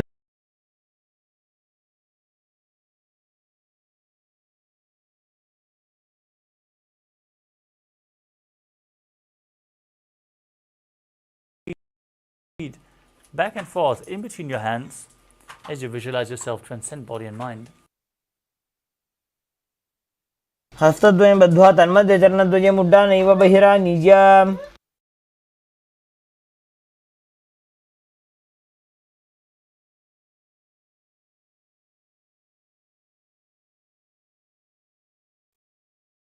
Next up is Jatyasana.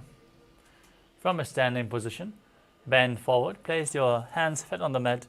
As you start walking around on the mat on all fours, visualizing yourself as a wise 60-year-old elephant.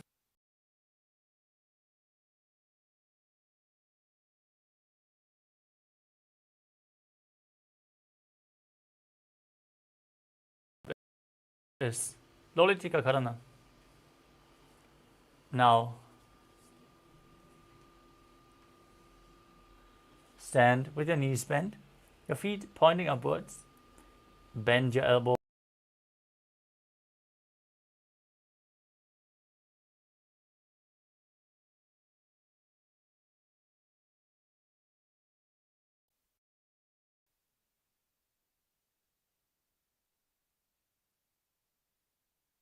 Next up is Sadapasana.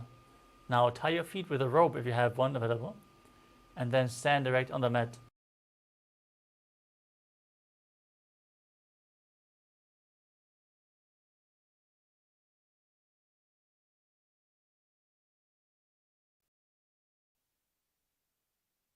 अथ सर्पासनं वक्षे वायुपाणाय केवलं शरीरं दण्डवत् तिष्ठेत् रज्जुबन्धस्तु पादयोः. Next up is Ushtra Saranasana. As you lean forward and down, step onto your hands. Hold the toes from the front with the feet on your fingers.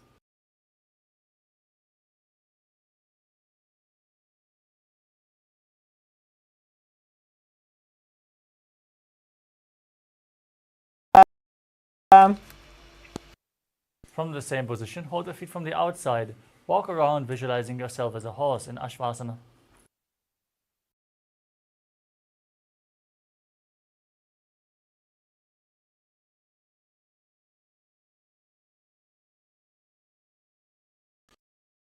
As you stand straight with your feet together, interlock your fingers behind your back, lean backwards, open up your chest. As you pull your hands down towards your calves, visualize yourself as a soaring bird diving.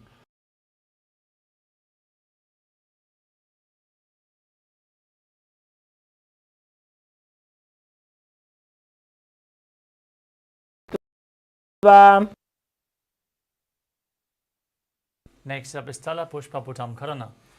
As you stand tall with the palms together in Namaskara Mudra, gently bend your knees and keep the toes pointing outwards.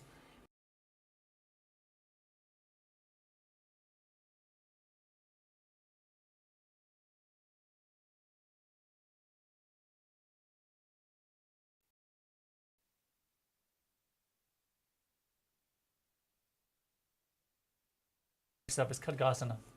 Now visualize yourself as a rhinoceros as you gaze to your nose and lay down on your stomach.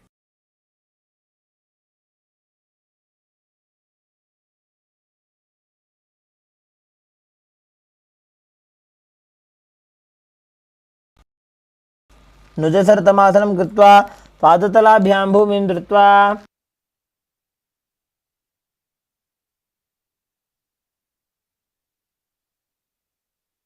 Next.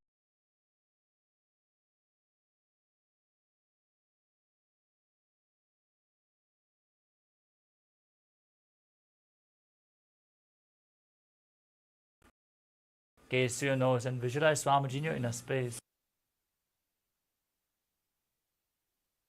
पुनः पुनः उत्थातव्यम् अस्थितव्यम् इति उत्थानोत्थानं भवति.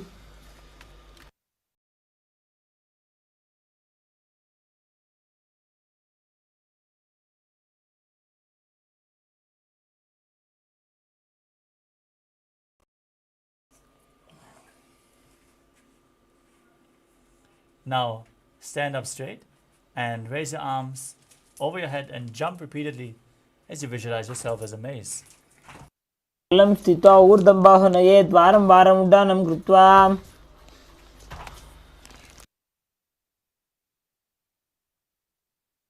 Next up is Uchir Shakasana.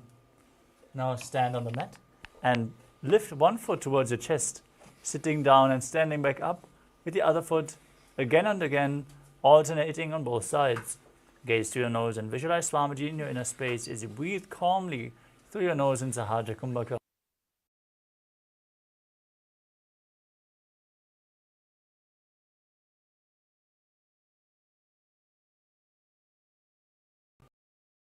And keep one leg slightly bent with the toes pointing outwards as you raise the opposite knee towards your chest and circling it with your arm, hand in the fist, and the opposite hand on your thigh with the fingers pointing inwards.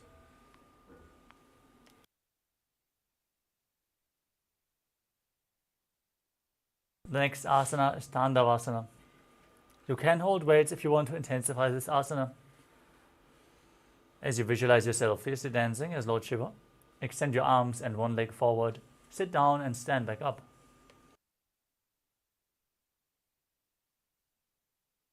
एकेन पादेन स्थातव्यं ताण्डवासनं भवति. Next up is Brahmanasana. As you place the left foot to the inner opposite thigh and stand erect on the mat like a rod, keep your hands by the sides and visualize Lord Brahma blessing you from within. ब्राह्मणासनमावक्ष्य यत्कृत्वा ब्राह्मणो भवेत्.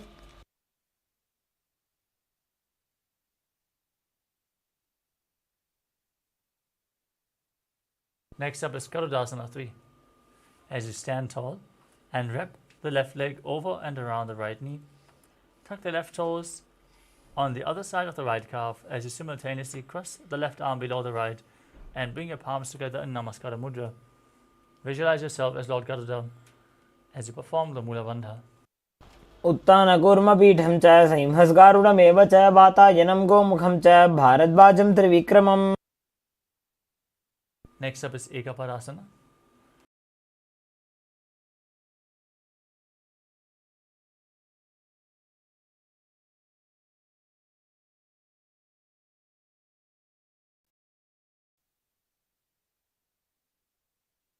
रक्षाङ्घ्रिं वामपादस्य जङ्घोपरि निधाय च.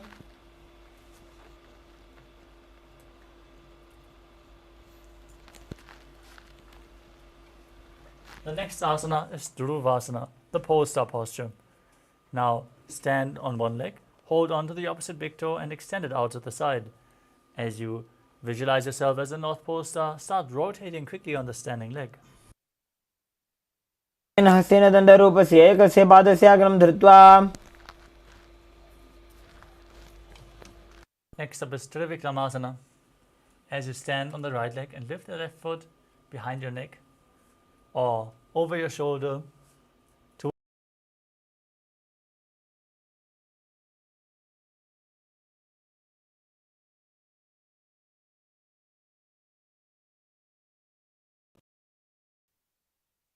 पादं संस्थाप्य स्थातव्यम् उत्थातव्यं त्रिविक्रमासनं भवति. now stand on the other leg.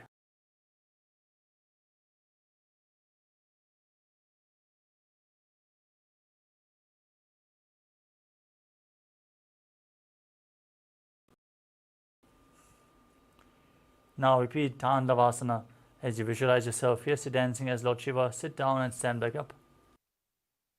एकेन पादेन स्थातव्यं ताण्डवासनं भवति. Now repeat Brahmanasana. Bring the other foot towards the inner opposite thigh. Hands relaxed at the side. Visualize Lord Brahma blessing you from within.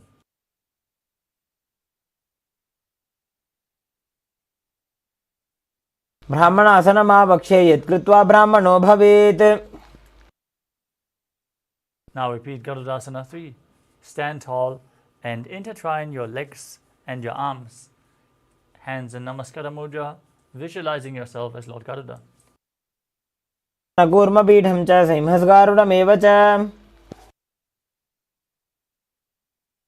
Now place the raised foot to the opposite thigh. Hands by the sides, visualizing Swamiji in Ekapadasana on the other side. Keep breathing calmly through your nose in Sahajra Kumbhaka. दक्षाङ्घ्रिं वामपादस्य जङ्घोपरि निधाय च. Hold on to the big toe in Prana Mudra extend the leg out to the side and rotate on the standing leg as you visualize yourself as the North Pole star in Dhruvasana. एकेन हस्तेन दण्डरूपस्य एकस्य पादस्य अग्रं धृत्वा Now bring the other leg behind your neck or high up towards your chest and visualize yourself performing the 3 steps of Lord Vishnu. Standing, sitting down, standing back up in Trivikramasana on the other side. ग्रीवायां पादं संस्थाप्य स्थातव्यम् उत्थातव्यं त्रिविक्रमासनं भवति. Next up is Samanaka Karana. Now stand with your feet touching, toes pointing outwards, hands extended slightly to the side beside your hips, fingers pointing one by one. As you breathe calmly in this natural posture after this intense sequence of asanas. Thank you all for the authentic participation, as we are now going to move on to the final 100 asanas of the sequence, starting off with Gorak Anjali Asana. Now stand erect and then bend forward. Bring both hands underneath your knees. Make a finger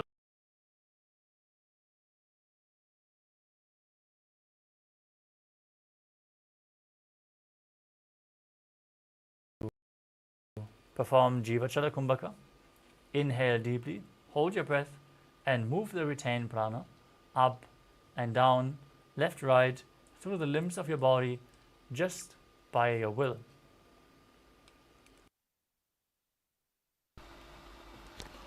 प्रथमहि बोहो ए बाहुरीनी चोपुनि होवे.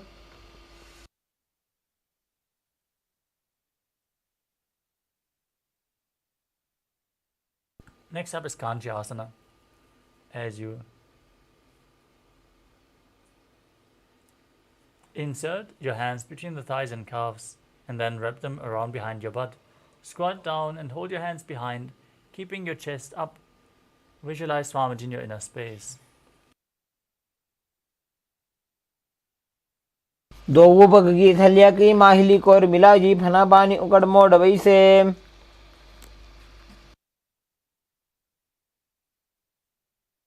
Next up is Bhairo Asana. As you bring your feet together and sit in a squatting posture with your heels touching the perineum. Hold your hands behind your back in Parashu Mudra as you gaze towards your navel. Visualize Bhagavan Kala Bhairava, the Lord of Time, in Bhairo Asana.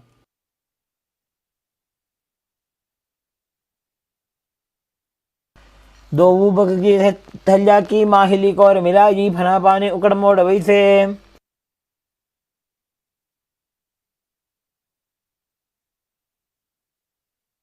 Next up is Varahasana.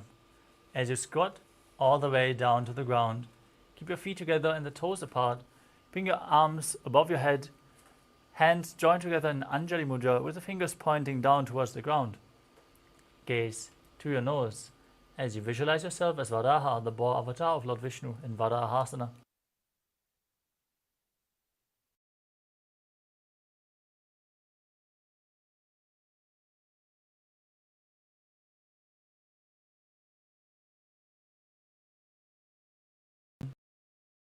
To the big toes in Prana Mudra, with your heels touching. Raise your hips to the same level as your knees. Visualize Swamiji in your inner space as you perform the Mula Bandha.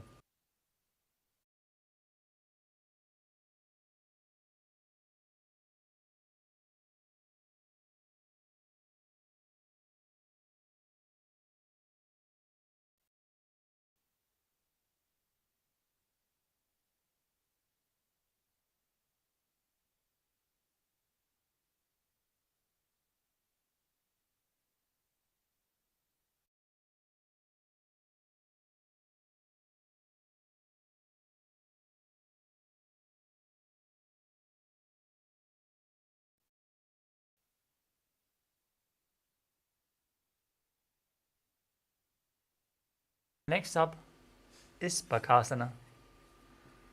As you place your hands flat on the mat, shoulder width apart,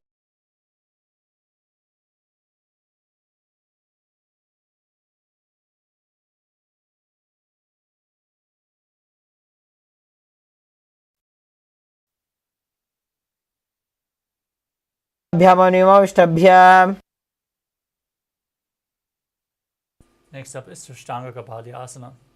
This is going to be another inverted posture. So set yourself up in front of a wall if required. Now kneel down, hands shoulder width apart. Bring your knees onto your arms, head on the ground, and raise your legs up as you cross them into Padmasana. Gaze towards your nose as you visualize Swamiji in your inner space.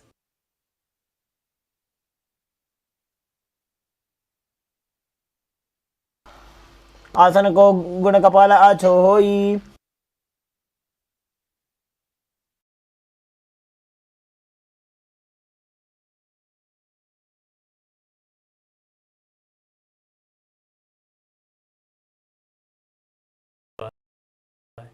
Heels outside the hips, the toes touching behind your body.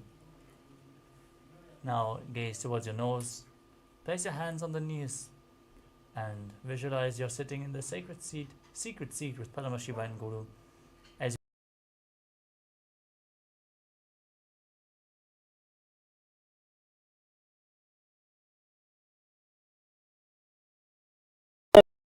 गोपयेत। next up is Vrikshasana 2.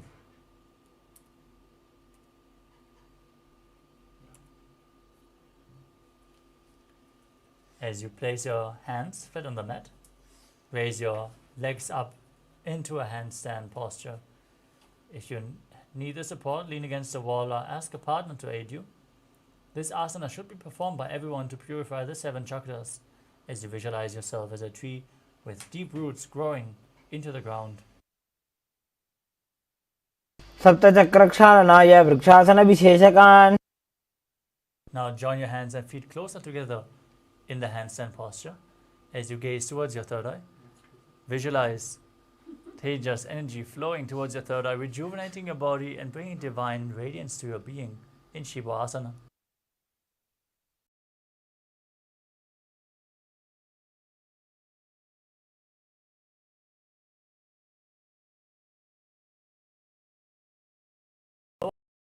Lower your body down to the mat and push it back up again and again. Now visualize yourself as a fish in Matsyasana 2. निब्जं शयनं कुरुपरो पार्श्वभागाय मूर्धकृत्य। Now lay down on your stomach. Keep your hands on the hips and raise your chest from left to right as you visualize and move your body like a snake. Breathing calmly through your nose in Sahadra Kumbhaka in Sarapasana 2.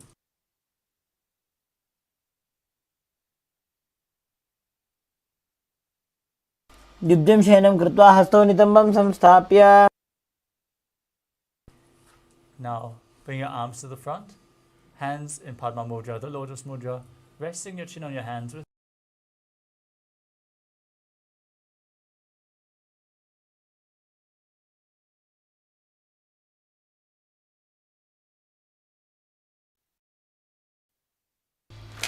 कराभ्यां पङ्कजं कृत्वा तिष्ठेत् कुर्परयासुदीः।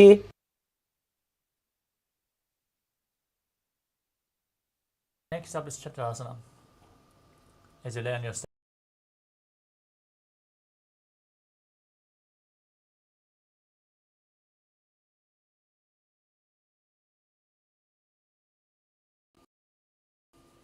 as you visualize yourself as an umbrella protecting your Guru from the sun rays.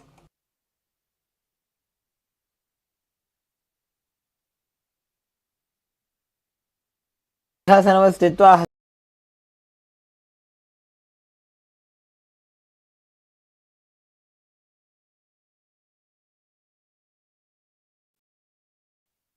Next up is Vajrasana. From a kneeling position, lean forward and down, extend your arms out in front, palms down, and place the forehead on the ground. Gaze towards your nose as you visualize yourself as Vajra, the weapon of Indra, symbolizing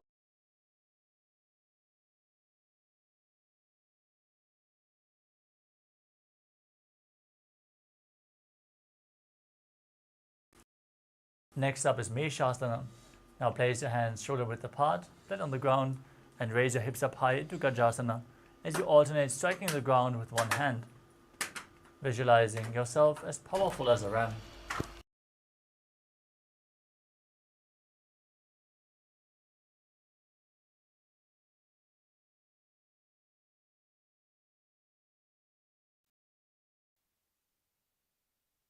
Next up is Ajasana. As you lift your legs from Gajasana, slowly lower your forehead down to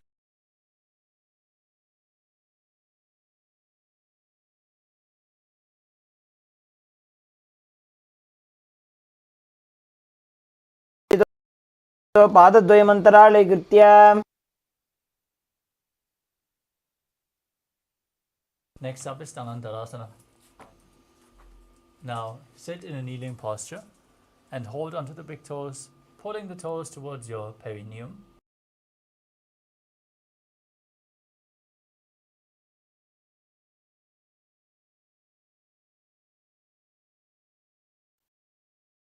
पूरब विधि परिहाता की काकसी से फणा शरा मोड़ी. Next up is the Angamotanam. Now interlock your fingers in front.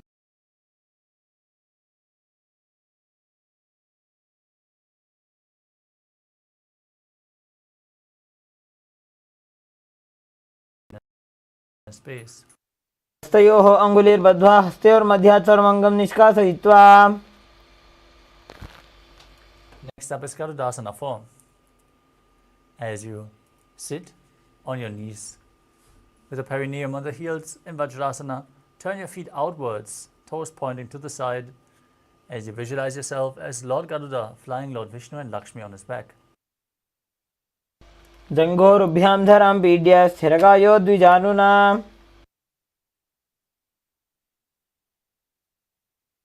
Next up is Ananda Mandirasana.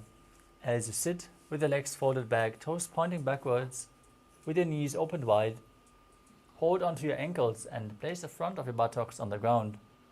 Gaze towards your third eye as you visualize yourself residing in the blissful space of a temple.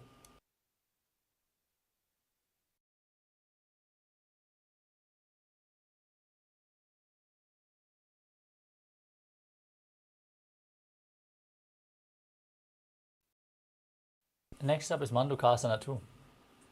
Now, cross your feet behind your back as you keep the knees wide and sit on your ankles as you place your hands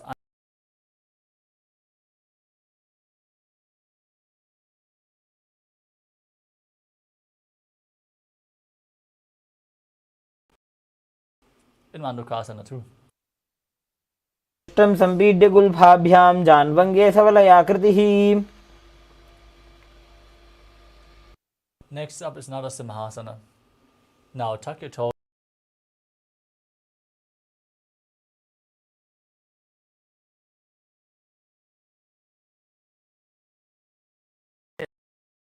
forcefully with the tongue stretched out again and again as you visualize Narasimha, the lion man, avatar of Lord Vishnu.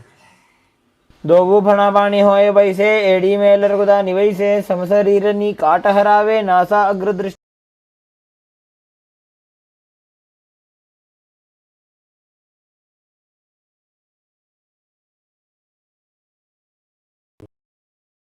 Cup both palms and place them over your mouth and nose. Bring your thumbs underneath the teeth and close your mouth as you inhale through the right nostril and exhale through your mouth as per your capacity.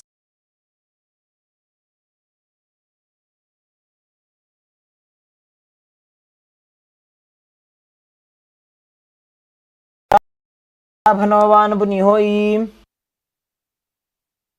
Next up is Makadasana. Now place your feet flat on the ground and sit on the heels as you bend your elbows and bring your hands towards your armpits.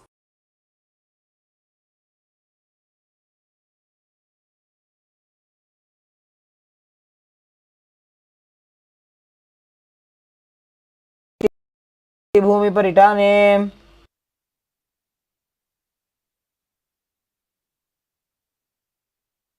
Next up is Vajra Sangharasana. As you stand on your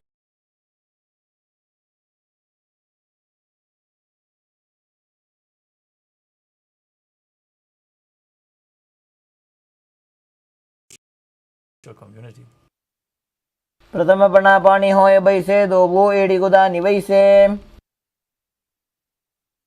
Next up is Kanjanasana. as you keep the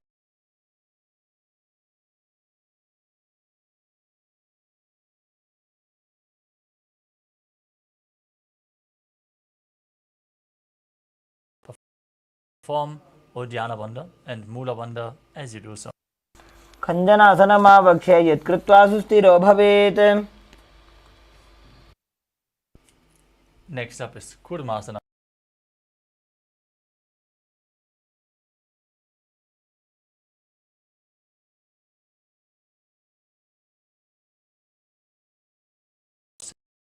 Centuries.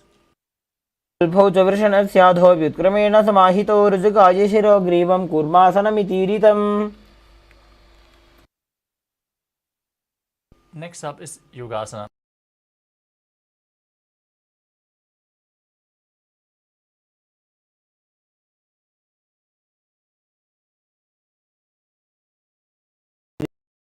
योगविदो विदुः. Next up is Vijayukasana. As you stand on your knees, cross your ankles behind with the feet near the opposite knee. Hold your calves with the fingers inside and the thumb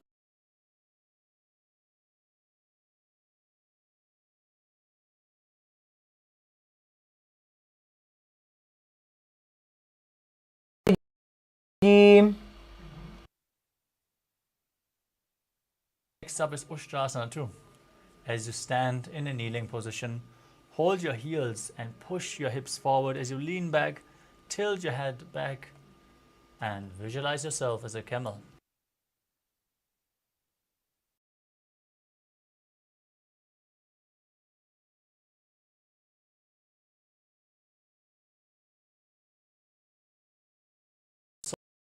Soles of the feet slowly lean back. Bring your elbows down to the mat, followed by the back of your head.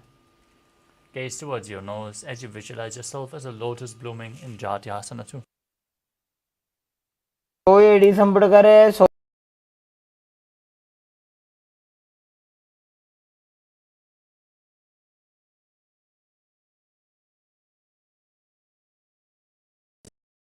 Wake up again and again. Use the support of your hands if needed as you gaze towards your nose and visualize the healing and liberation of all causal, subtle forms of your body in Viratasana.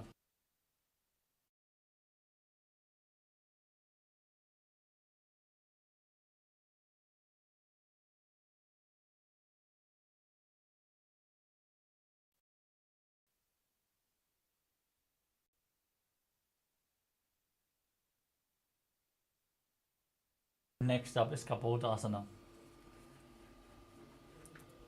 From Viratasana.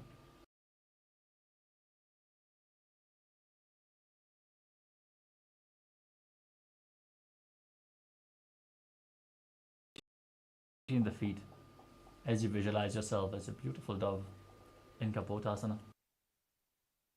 मेरुदण्डग्रन्थिदाढ्य संविवादयिषु पुमान्. Next up is Varasana.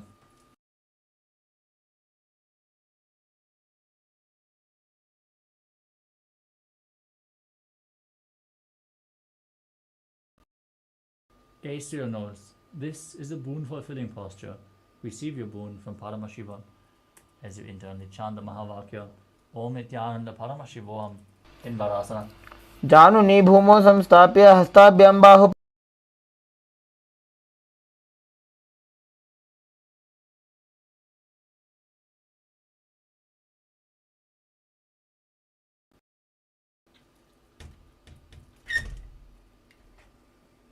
As you keep the toes tucked, place the perineum on the raised heels and lean forward and down. Bring your forearms to the ground. Hold your head with your hands, resting it on your hands. As you visualize yourself as Varaha, the boar avatar of Lord Vishnu. सूर्यं चन्द्रं भेदनानि आसनानि निकथ्यते.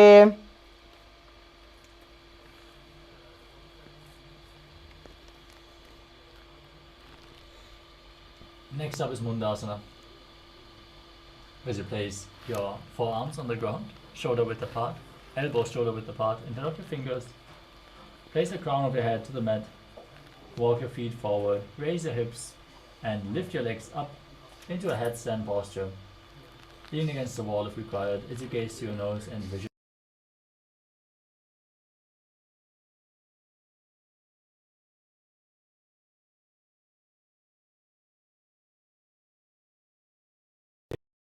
down and straight. Place your head in between the knees as you hold your head with both hands, elbows outside the knees. Gaze to your nose and visualize Swamiji in your inner space.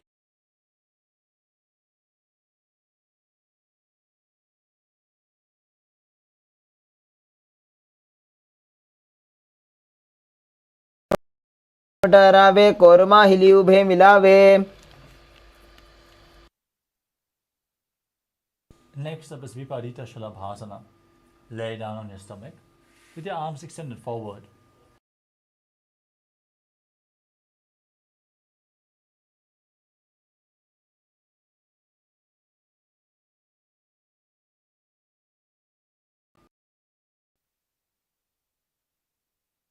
भासन भेदाश्च नटभेरुण्ड नामके गण्डभेरुण्ड सहिते शीर्षदण्डासनं तथा.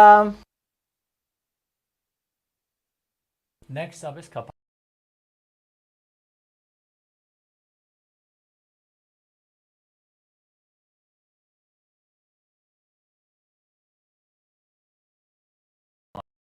Mind with purified thoughts and a strong will to attain enlightenment in Kapalasana, the skull posture. कपालं भूमौ निधाय ऊर्ध्वं पादौ नजेत् कपालासनं भवति.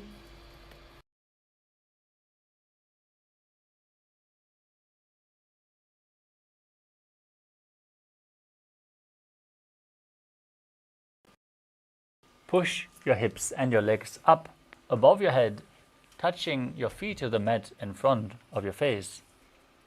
Now, visualize yourself as a free and open dove in Akasha.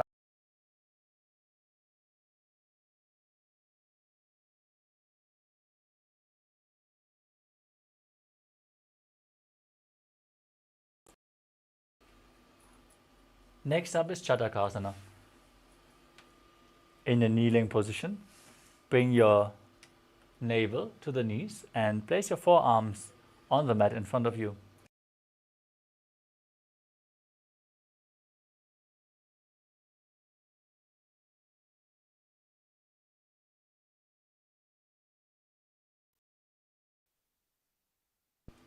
Next up is Vrishikasana too.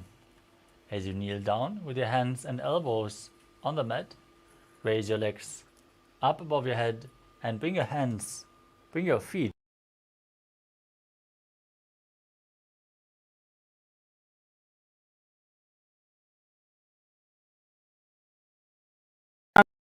अङ्घ्रिपार्श्वे धृत्वा स्वशीर्षे चिबुकं विधार्यकौ. Next up is Vrishasana. As you sit with your perineum down on the right heel, keep the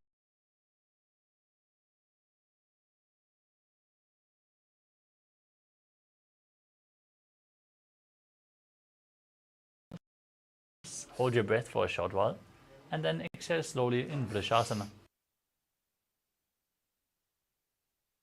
साम्यगुल्फे पादमूले वामभागे पदेतरं विपरीतं स्पृशेत् भूमिं वृषासनमिदं भवेत्.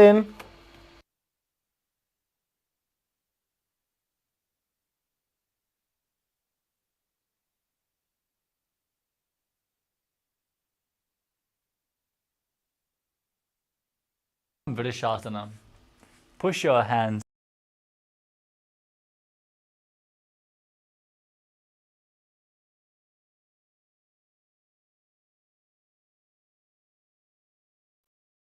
आसनं सदा कुर्यात् वायुलोलापघातनात्.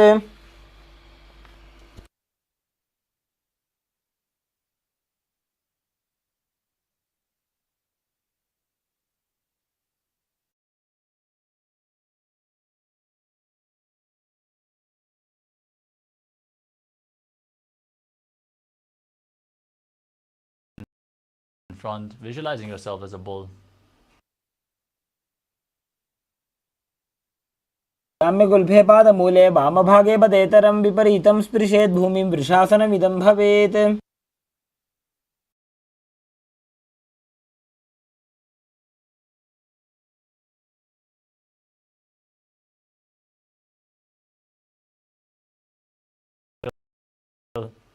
as you keep the opposite foot flat on the ground with the knee raised towards your chest. Place your hands on the knees. Visualize Bala Gunahai as you perform the Mula Bandha.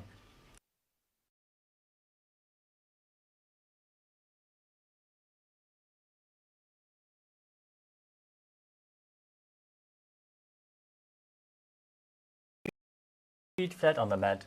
Bring your elbows under the thighs and wrap your hands around the shins.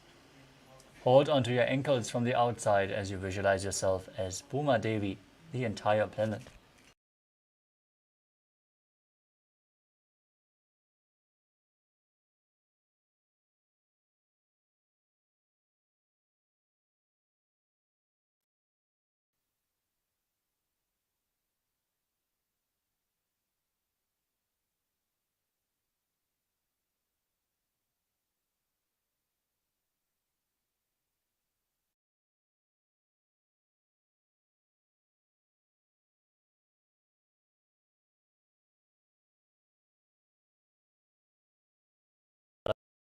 Gunasana on the other side.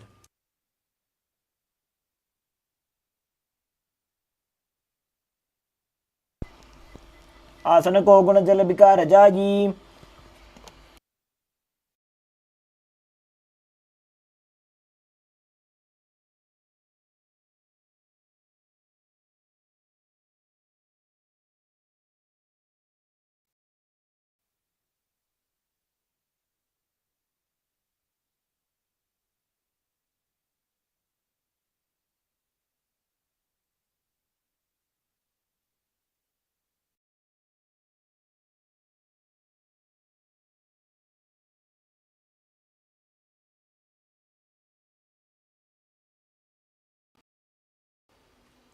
You can hold weights if you want to intensify this asana.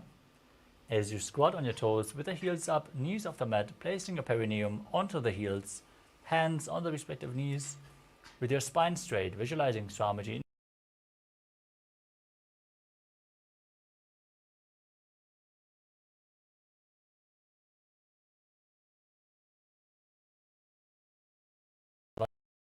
Vajrasangarasana too. With your knees raised, soles of the feet together, hold on to opposite elbows behind your back. Visualize Swamiji in your inner space.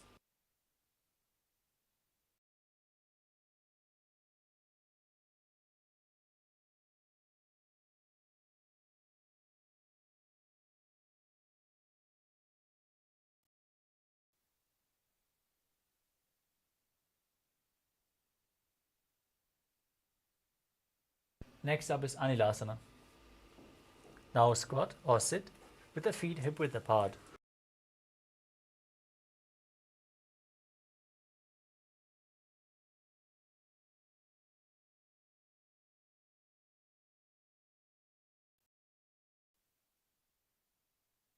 दो हाथ भूमि पर हिटाने, कहुनी जाड़ी नाभि लगाने।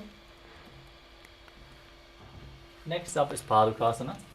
From a standing position, place the back of your hands on the mat and step your feet onto your hands as you wrap your hands around the feet like a shoe and walk around on the mat, visualizing yourself wearing padukas and walking across India.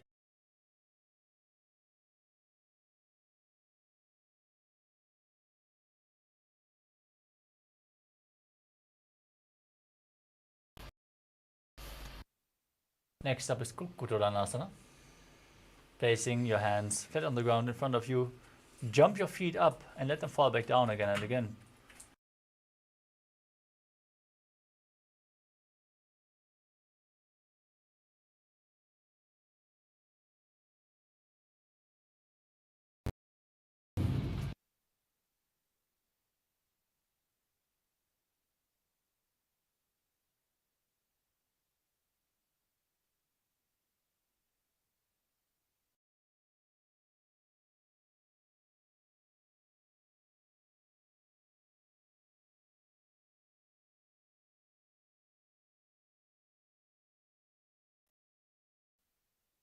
Next up is Viparita Nrityasana. As you place your hands flat on the mat, raise your legs up into a handstand posture, and then dance around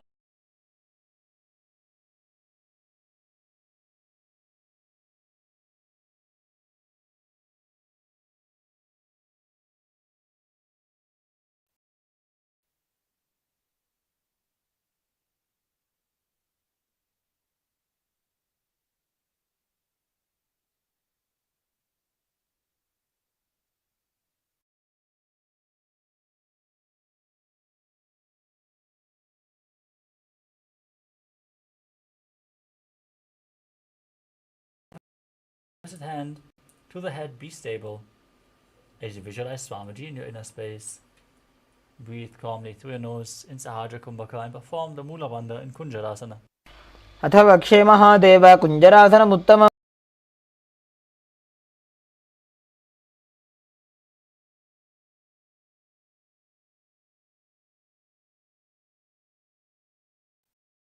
Next up is Kadambasana.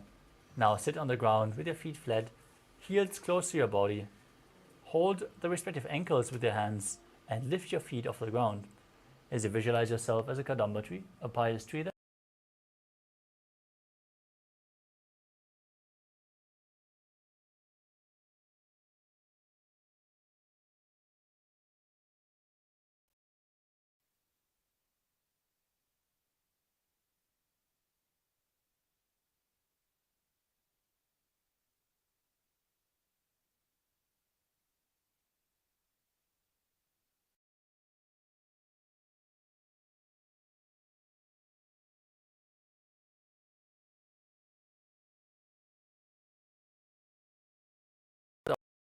opposite hands and pull them against your chest. Visualize any excess vata being released from or balanced within your system as you perform the Mula Bandha and Bhavana Muktasana. द्वयोस्तु पादयोः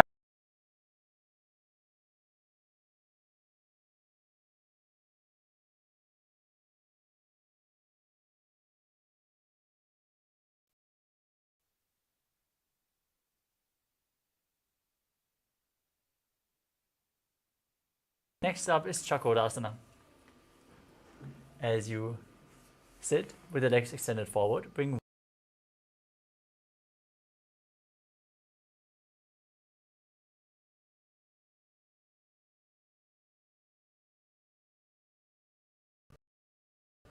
gaze to your third eye and visualize yourself as a powerful source of energy in Chakodasana. पूर्वदानं चतुष्पादपीठं वज्रासनं तथा. Next up is Dhanurasana 2.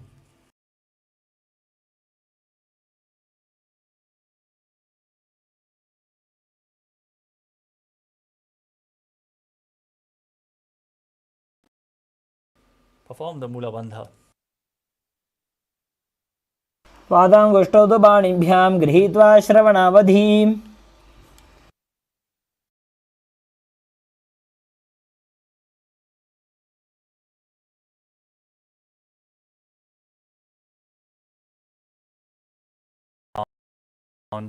Balancing as you visualize yourself as a flying crane. वासिष्ठमतकौण्डिन्यमूर्धकुक्कुटमेव च अष्टावक्रमथोत्तानं मयूरं सेतुबन्धम्.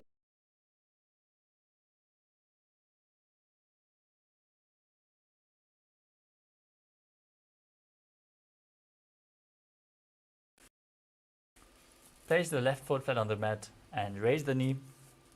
Bring your left shoulder underneath the raised knee. Hand flat on the mat as you push the right knee down to the mat. Gaze to your third eye as you visualize your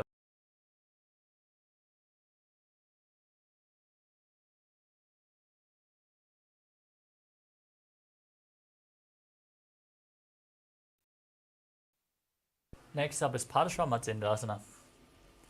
Now place the right foot at the outside of the left hip and step the left leg over top of the right knee. Bring the right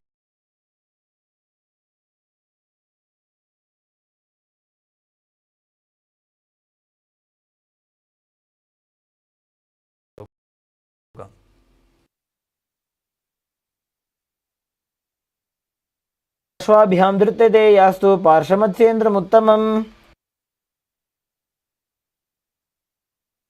Now repeat Chakrota.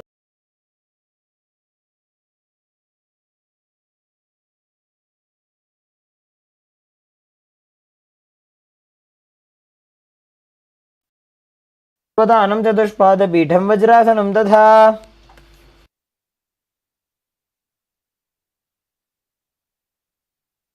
Now repeat Dhanurasana 2 as you hold onto the big toes and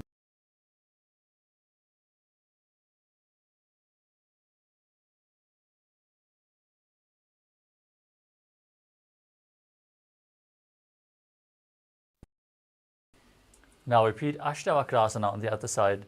Lift the other leg over top of the shoulder, hook the opposite one over top, extend the legs to the side and lean forward, visualizing yourself as a flying crane.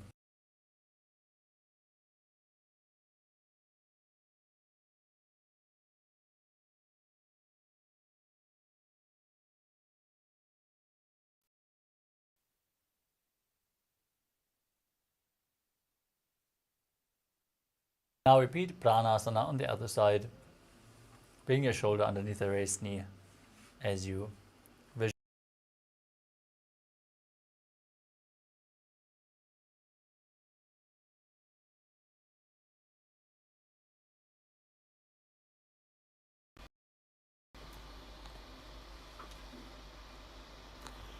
Now bring the other foot to the opposite hip, step the other leg over top, twist your body with the arm below the raised knee, fingers interlocked behind.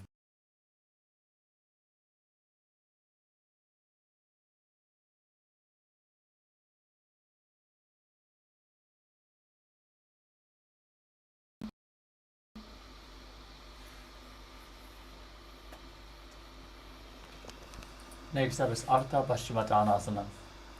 Now extend one leg forward and press your perineum with the opposite heel.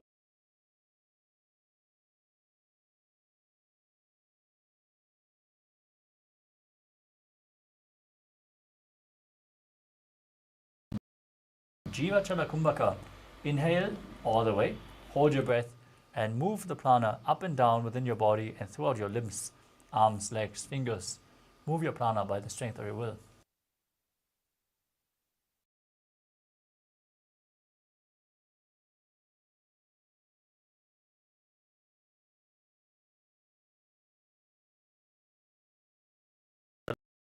Of the hip, hold onto the sole of the right foot and lift it upwards in front of your face with the knees straight, visualizing yourself as a crane in Crown Shasana.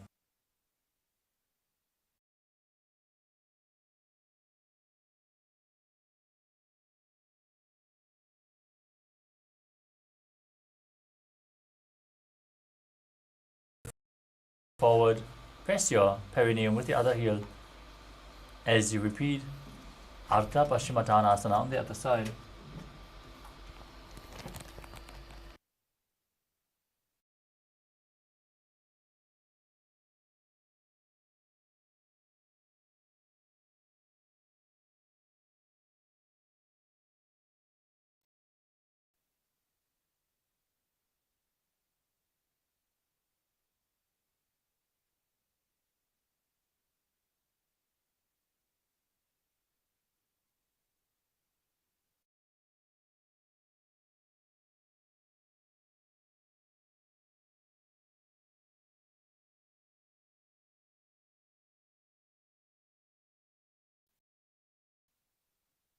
उत्तानपादं क्रौञ्चं च मरीचिं वीरभद्रकम्.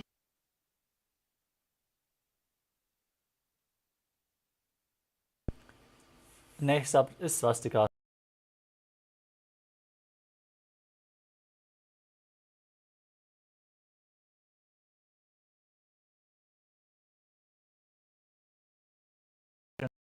And prosperity, visualizing a swastika.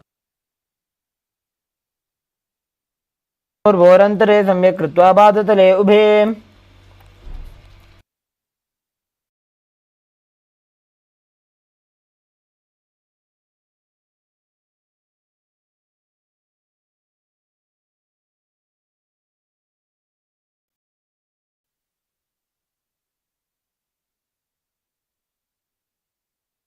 Next up is Godakshasana. As you keep your feet in the same position, cover your heels with the respective hands and tuck your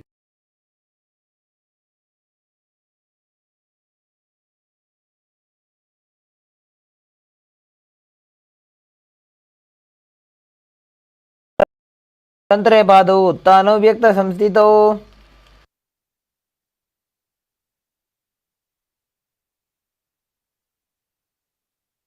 Next up is Bhagasana 2.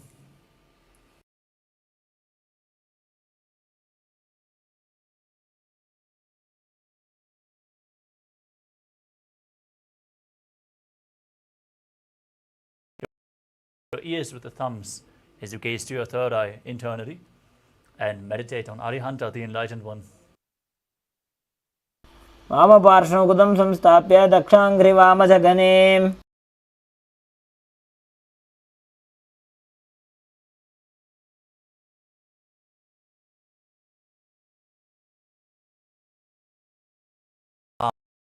Arms facing up. Gaze to your nose and visualize Swamiji in your inner space as you roll up your tongue and inhale through the rolled up tongue, keeping your mouth in the shape of the beak of a crow in Kakachanchukumbhaka.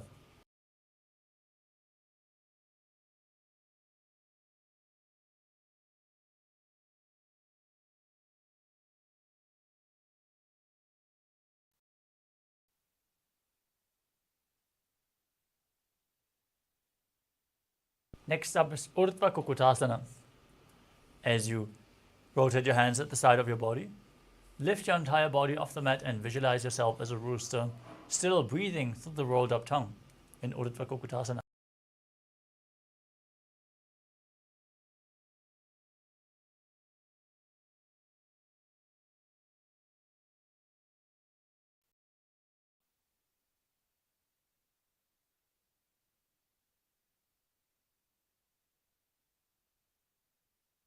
Next up is Siddha Haratari Asana.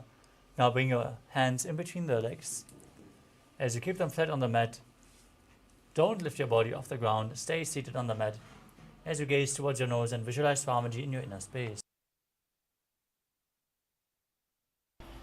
प्रथम पद्मासन को करे हस्तु दो वो गोड़ासन दिधरे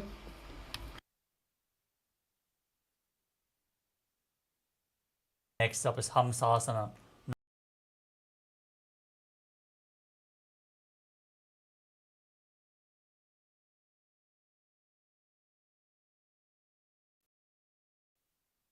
आसन स्थित्वा स्कन्धपर्यन्तं मूरोनि नीत्वा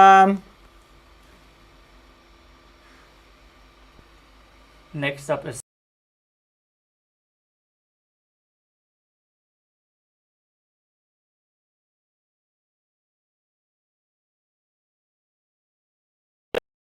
yourself as Pinaka, Lord Shiva's bow in Karmakasana. प्रथम पद्मासन को करे घोड़ासन दिमाही करी धरे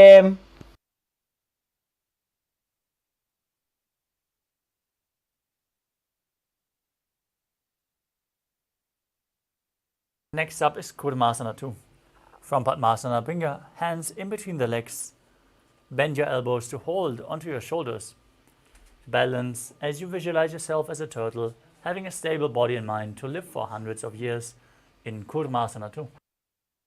बाई जंग प्रदर्शन बाबा दाई जंग परिबाइल्या बा In the same position, tuck your chin to the chest, gaze to your nose, and rejoice knowing you're sitting in Shiva's secret knot posture in Granthi Bhedasana. भक्षे Neelkanth ग्रंथि भेदासनं Shubham From the same position, roll onto your back, hold onto your shoulders as you gaze to your nose and embody a turtle laying on its back in Uddana Kurmasana. कुटासन बंधस्थं कराभ्यां धृतगंधरम Now sit back up in Padmasana. Bring your hands in between the legs and place one hand flat on the mat.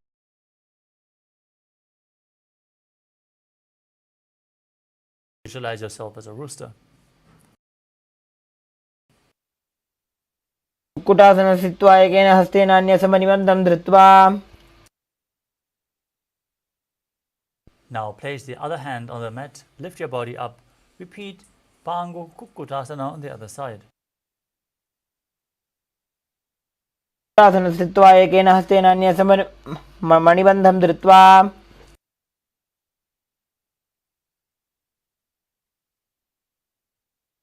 Next up is Kritasana. From Padmasana, place your elbows onto the toes and interlace your fingers.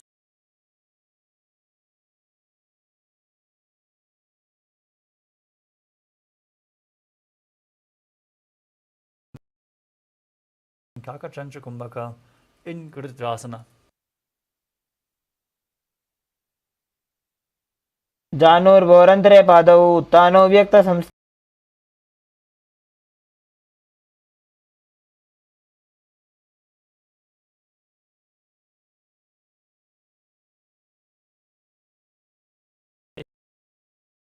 Facing upwards. Keep your spine straight, gaze to your nose as you visualize Swamiji in your inner space and perform Mahamudra Bandha, all three bandhas engaged.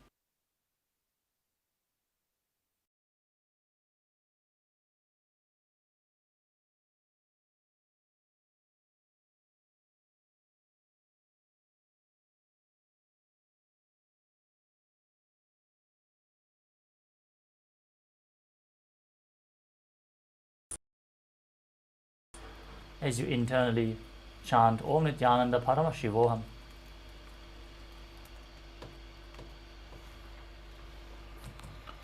एतत् पद्मासनं कुर्यात् प्राणवायुप्रसिद्धये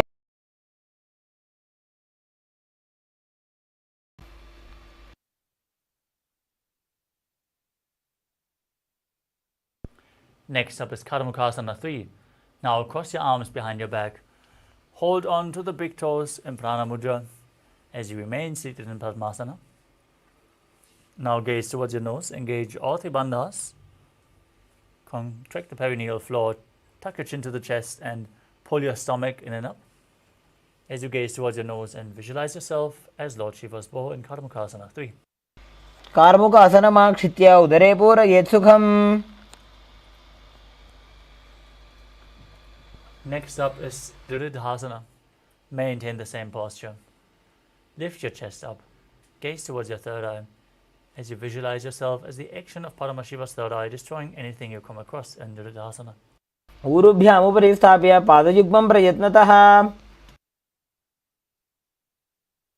With your hands crossed behind, holding onto the big toes, roll onto your back, lay down on your crossed arms as you gaze to your nose and visualize yourself as a snake, breathing calmly through your nose into Hajra Kumbhaka in Nagarasana.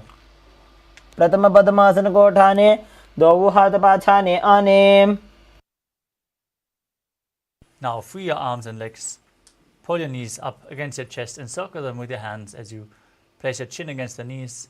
Squeeze your body into a ball in Kandukasana. वेत्रासने स्थित्वा हस्तपादान् निष्कुष्य ऊर्ध्वं नयेत्. Next up is Urdhva Pavanasana.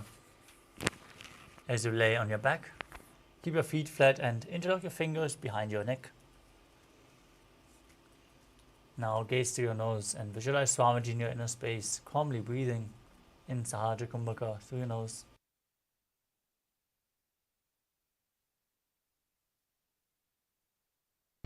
प्रथमे सूधो San करावे घोड़ा उभा राशि मिलावे. Next up is Malakata Pitasana. Now place your upturned palms underneath your heels and push your hips up. As you contract the perineal floor, tuck your chin to the chest. Breathe in Murcha Kumbhaka. Keep the Jalanirabandha, the throat lock, engaged as you exhale. As you visualize yourself as a powerful alpha ape.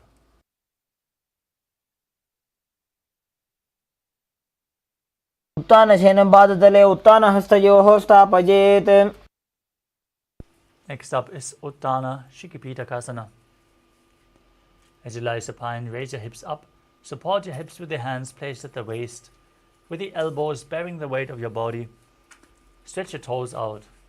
Gaze to your nose as you visualize Swamiji in your inner space. जङ्घोरुबलहीनश्चेत् उत्तानशिखिपीठकम्.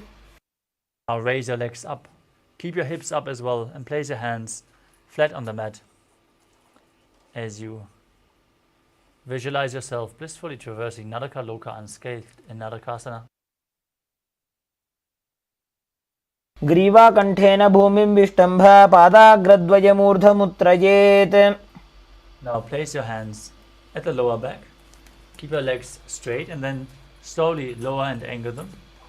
As you keep your core engaged, visualize yourself as a boat crossing the ocean of samsara in Tiryanokasana. नौकावत् स्थित्वात् ऊर्ध्वं पादाग्रद्वयं नयेत्. Now bring your hands back to the mat. Visualize yourself as the KAILASA flag, respected across all nations in Dvajasana. नौकावते ग्रीवापृष्ठकोर्परैः भूमिं वष्टभ्य.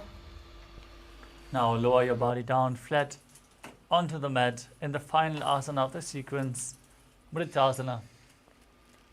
Keep your hands at the side of your hips, palms facing up as you unclutch from any micro movements of the body and mind. No movements internally or externally. Once more, pull the Kundalini Shakti, awakened by the yoga practice, up along the spine from Muladhara all the way to the Sahasrara Chakra in Shakti Chalan Mudra. Relax from your body as you visualize that your body is dead and Swamiji, the Supreme Pontiff of Hinduism, is liberating you. Internally chant the Mahavakya Om Nithyananda Paramashivoham. उत्तानं शववद्भूमौ शयनं तु शवासनं शवासनं श्रमहरं चित्तविश्रान्तिकारणम्.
Now, slowly return to your physical body.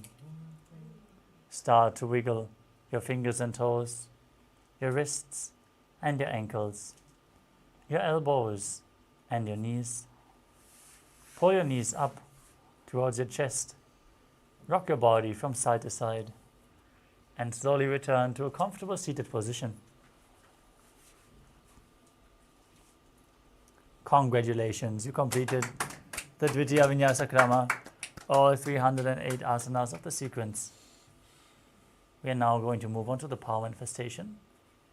So stay tuned, manifest the Shaktis of Paramashivam after this intense Kundalini awakening through the yoga practice. Let us now conclude this Nithyananda yoga session as you sit with your head, neck and spine in a straight line. Hands in Namaskara Mudra in front of your heart center. Close your eyes, take a deep breath. Visualize Swamiji as we chant the Purna Mantra.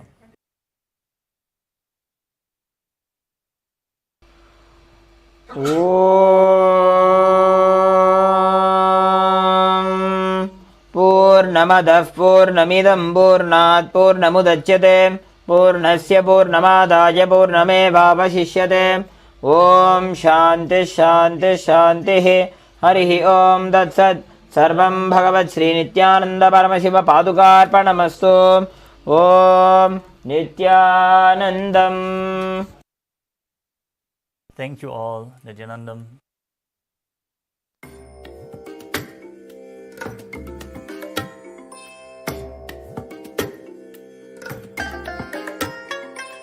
I bless you all. Let you all open all your three eyes and manifest the powers of Mahasadashiva. Om Nithyananda Paramashivoham. Om Nithyananda Paramashivoham. Om Nithyananda Paramashivoham.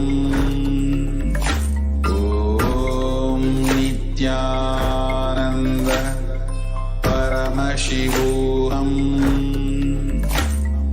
Om Nithyananda Paramashivoham.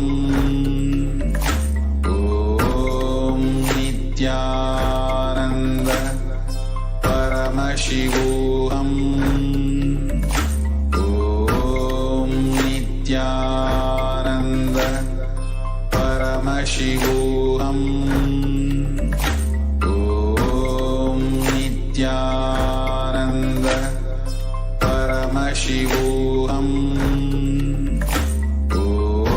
Om Nithyananda Paramashivoham. Om Nithyananda Paramashivoham. Om Nithyananda Paramashivoham. Om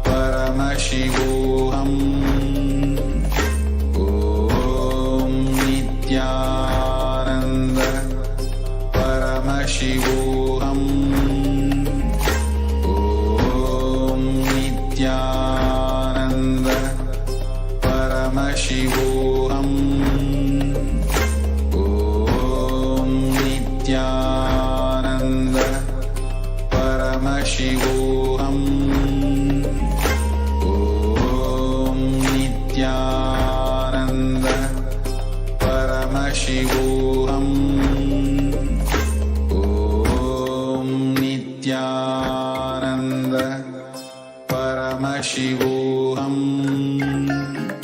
Om Nithyananda Paramashivoham.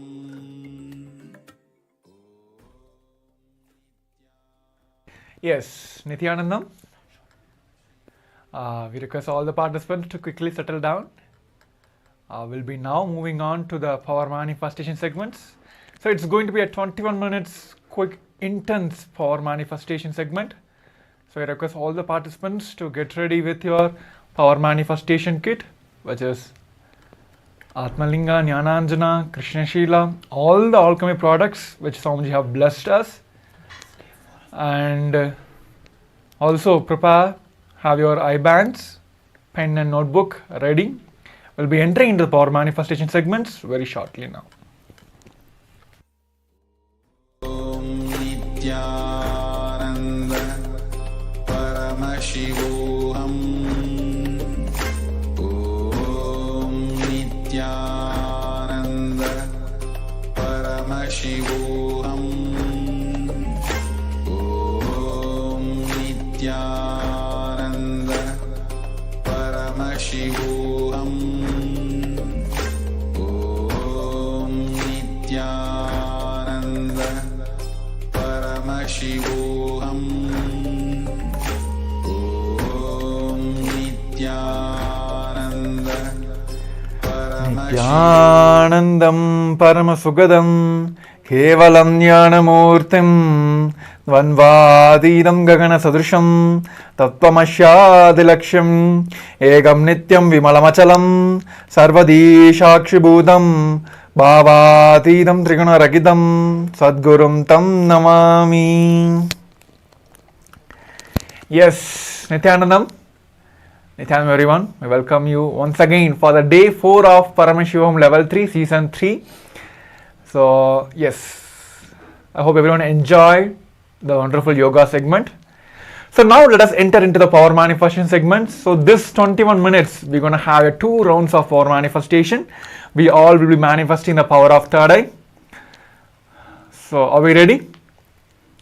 Because this 21 minutes is very important because we just finished our yoga and our whole body in such a receptive space.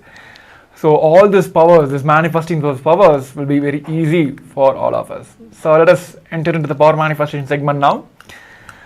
So in the first round, I will be projecting a color for you on the screen. So you can close your eyes and you can manifest the power of third eye through your blindfolds. So yes, let's get ready. Please put your eye bands. Make sure it is completely tight and no lights are getting inside. Make sure it is completely dark.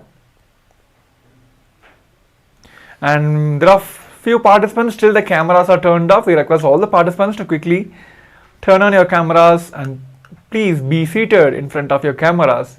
So this power manifestation segment is such important that it helps you throughout the day for this entire Paramashivoham segments. So whether we want to manifest wealth, health, whatever it may be, this whole Paramashivoham is packed in a way that all the jnana segments and the power manifestations are interlinked. So either way, it helps in other one. So yes, so let's start now. Let us sit straight. Make sure your eye bands are proper. Close your eyes. Intensely visualize that Swamiji himself is sitting in your third eye as Paramashiva, manifesting with 25 heads, 50 hands and 75 eyes, just intensely manifesting with that experience of complete oneness. Let us chant the Mahavakya, Om Nithyananda Paramashivoham. Om Nithyananda Paramashivoham. Om Nithyananda Paramashivoham. Om Nithyananda Paramashivoham. Continue chanting the Mahavakya intensely. Paramashivoham. Om Nithyananda Paramashivoham. Om Nithyananda Paramashivoham. Om Nithyananda Paramashivoham. Om Nithyananda Paramashivoham. Om Nithyananda Paramashivoham. Om Nithyananda Paramashivoham. Om Nithyananda Paramashivoham. Om Nithyananda Paramashivoham. Om Nithyananda Paramashivoham. Om Nithyananda Paramashivoham. Om Paramashivoham Om Nithyananda Paramashivoham Om Nithyananda Paramashivoham Om Nithyananda Paramashivoham Om Nithyananda Paramashivoham Om Nithyananda Paramashivoham Om Nithyananda Paramashivoham Om Nithyananda Paramashivoham Om Nithyananda Paramashivoham Om Nithyananda Paramashivoham Om Nithyananda Paramashivoham Om Nithyananda Paramashivoham Om Nithyananda Paramashivoham Om Nithyananda Paramashivoham Om Nithyananda Paramashivoham Om Nithyananda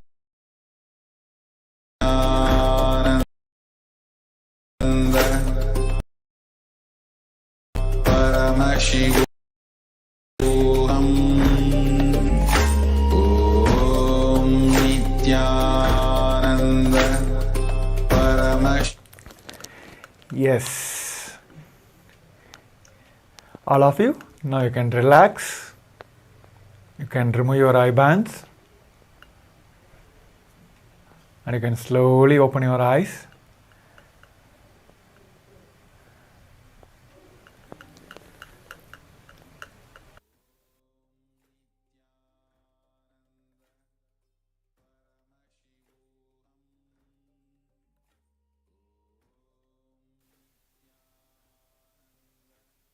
Yes.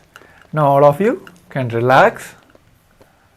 You can remove your eye bands. You can also slowly open your eyes. So before verifying the answers from the first round, I quickly request all of you to take a moment and post in the Zoom chat that what Swamiji have revealed, whether you have seen a color, because all the image which is projected for you is a color. There are two color which was projected to you. So please pin down and please share in the Zoom chat also that what Swamiji have revealed to you, what color you have seen, whether you have seen a color or an image or a scene, whatever it may be. Please take a moment, few moments to share what Swamiji have revealed to you.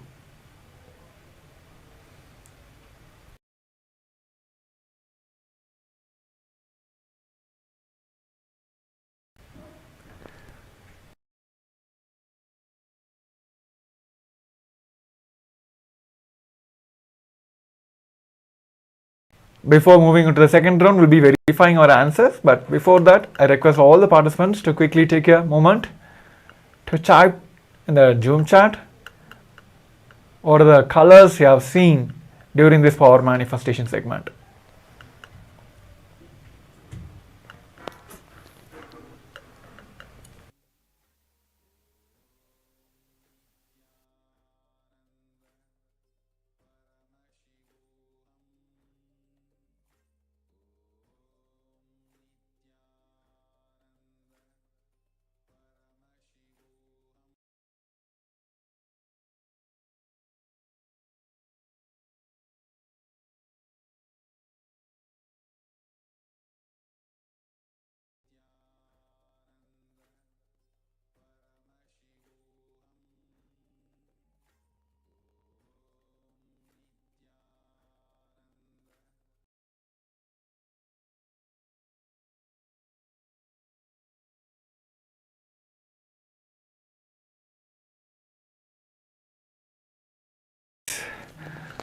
So we have Srinitya Guru Pradayani Prashadini. Okay, who have replied saying that he has seen green and yellow. And one more ayah.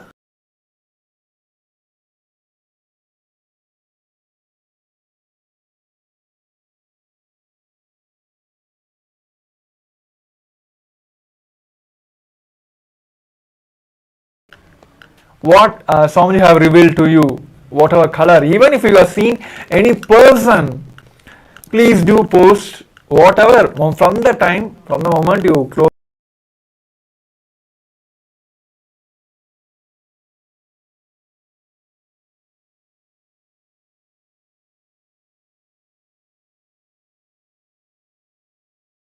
And blue was projected for all of us.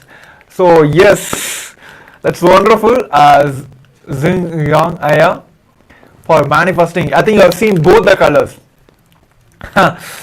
green and blue.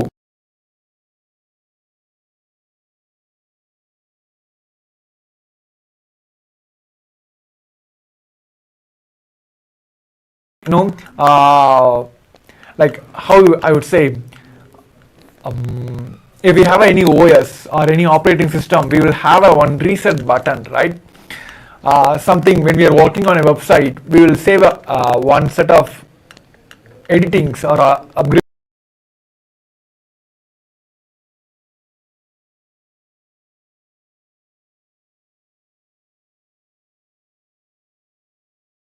as a video or sharing these testimonials to everyone.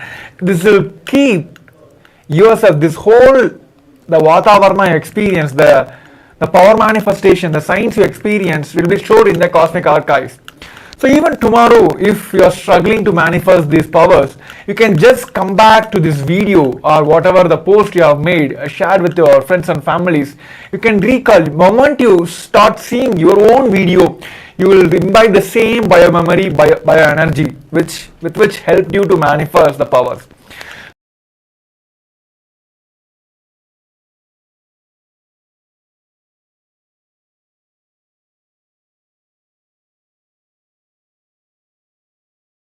More and more you enjoying the Paramashiva happening in you, he is going to manifest more and more inside you.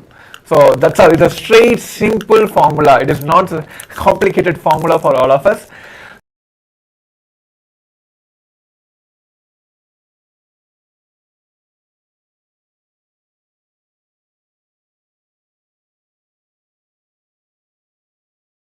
You have seen the color green.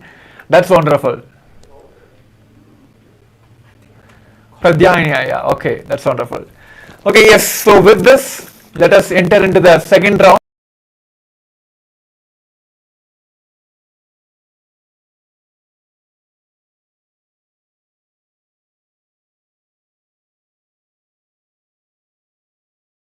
Being a personally having my own body, my own mind, by my own consciousness sitting here and manifesting powers. No.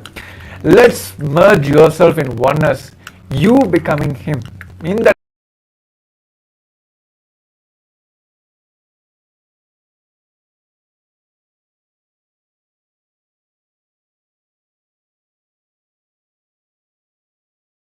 seeing the power of third eye again, I'll be projecting the images for you. So let's sit straight, head neck spine in the straight line. Just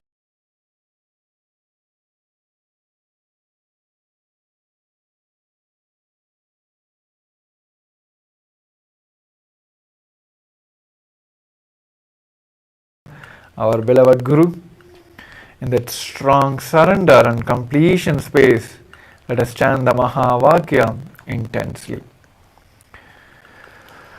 Oh.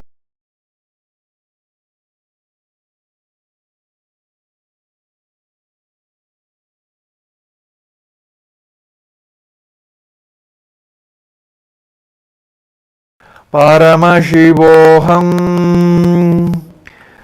Om Nithyananda Paramashivoham. Let your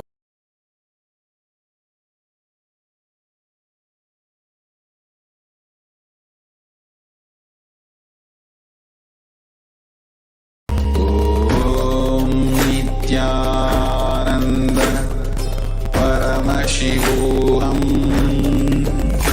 Om.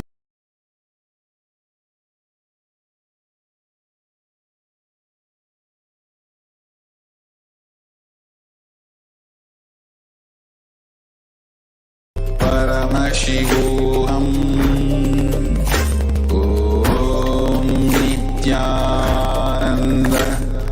Paramashivoham.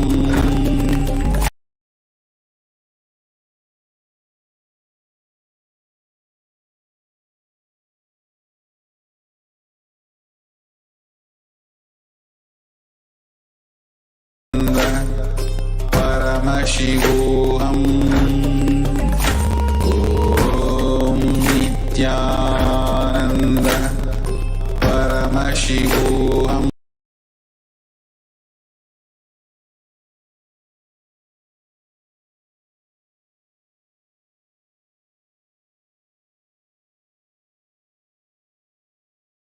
Ananda. Paramashivoham. Om Nithyananda. Paramashivoham.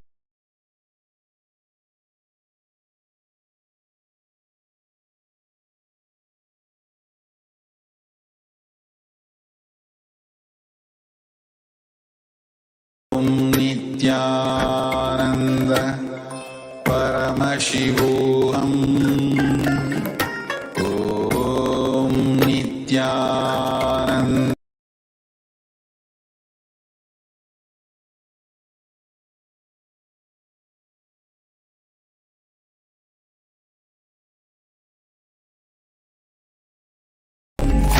Om Nithyananda. Paramashivoham. Om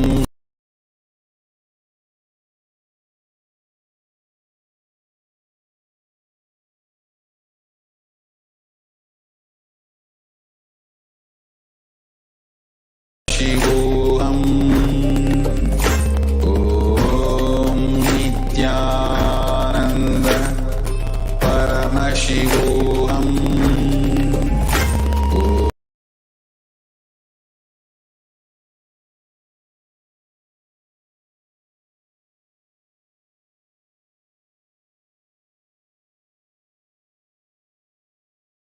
Paramashivoham.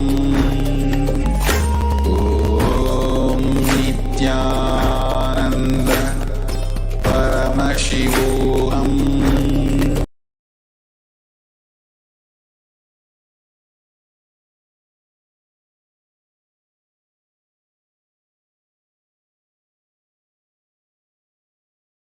Ananda.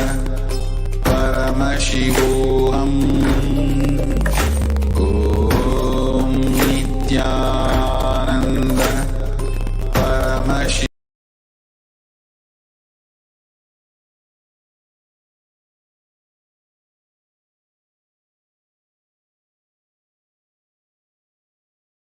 Om Nithyananda.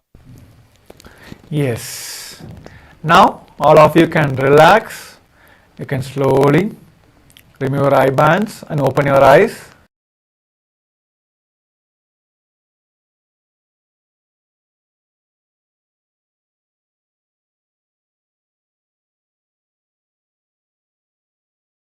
First, the Zoom chat.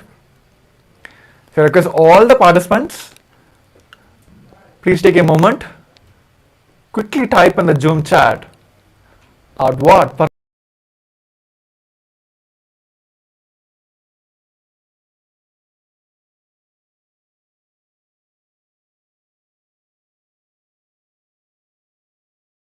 answers now. So it is the color purple and the black was projected for all of you during this power manifestations. So if any of you have manifested, please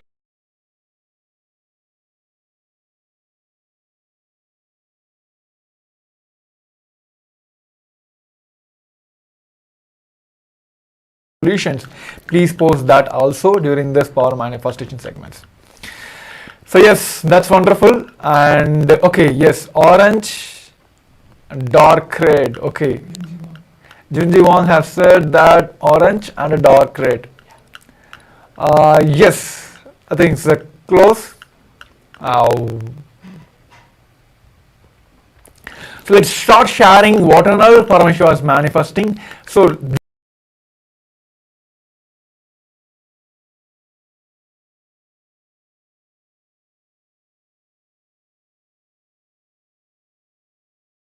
your friends and families and invite all of them also to be part of this Paramashivoham. So yes, with this we're coming to the end of this segment. So from now we'll be moving on to the next segment after a short break. We request all of you to quickly get ready for the next segments.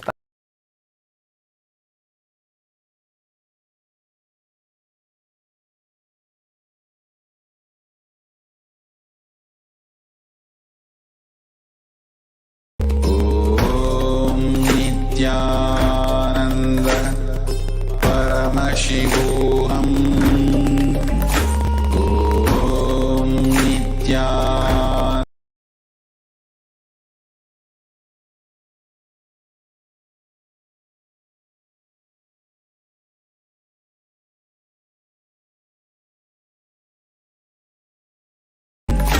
Om Nithyananda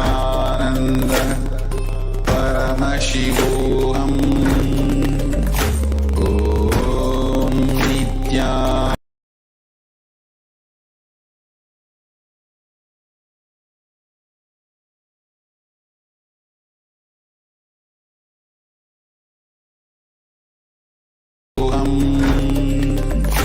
Om Nithyananda Paramashivoham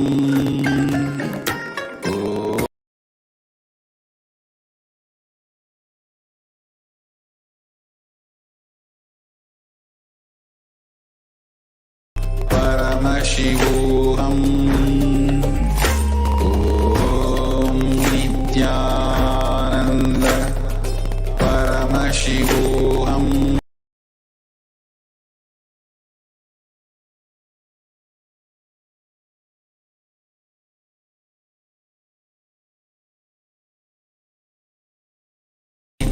Nithyananda Paramashivoham Om Nithyananda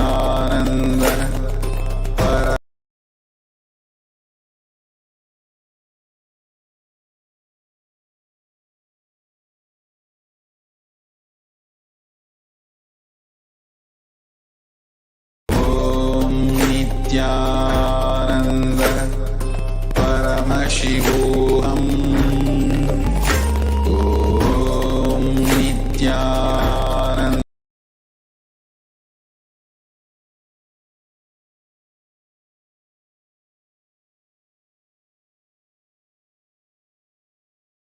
Paramashivoham Om Nithyananda Paramashivoham Om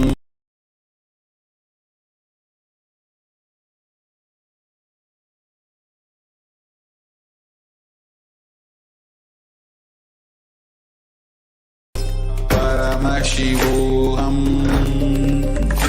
Om Nithyananda Paramashivoham Om Nithyananda Paramashivoham Om Nithyananda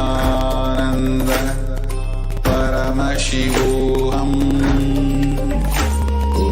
Om Nithyananda Paramashivoham Om Nithyananda Paramashivoham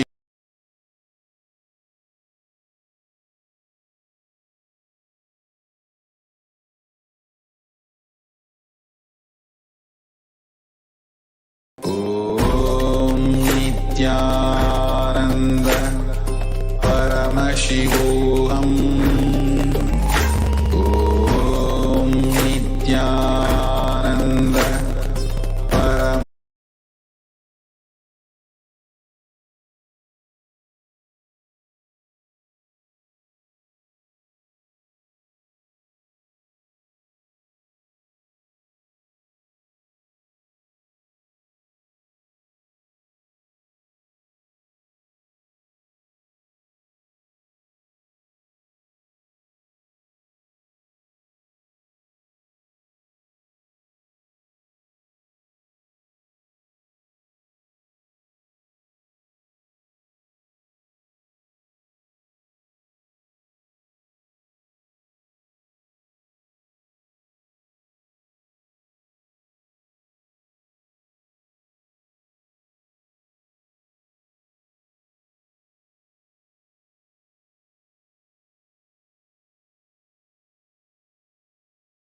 ज्ञानन्दं परमसुखदं केवलं ज्ञानमूर्तं द्वन्द्वातीतं गगनसदृशं तत्त्वमस्याधिलक्ष्यम् एकं नित्यं विमलमचलं सर्वधी साक्षिभूतं भावातीतं त्रिगुणरहितं सद्गुरुं तं Namami. Nithyanandam, welcome to all the participants who are here with us. We are in the day 4 of the Paramashivoham Level 3 program. And today we are going to be entering into a very, very interesting day where we are going to be fully focused on Ma, Wan, Wai, In, participants, Pavanaya, Sudarshan, Pooja, Nithyanandam, Junji Wong, and we welcome every one of you for today's program. Any of your family members, your colleagues, as a group, as a family, or as a couple, or as anyone. We are going to be attending to various levels, layers, and we are also going to be learning. Swamiji is going to be taking us all through all these. The state of Samadhi, From planet Earth, Buloka, to go. Let me define what is Bahuputratam. About what you want to experience so powerfully, because there is Advaita, because there is a conflict. I will ask, but you don't give. Also, as what is having clarity in completion, project something out of completion. When Prahlada's dad was asking about to raise his small finger, a child, fold the fingers and show one finger or anything, he must have. When Prahlada was about to mention the pillar, Narayana started, whatever pillar he shows, I have to enter into that pillar. Just for his hand movement or the direction is embodiment of integrity. Margandeya is embodiment of enriching. Prarabdha akamya sanjita.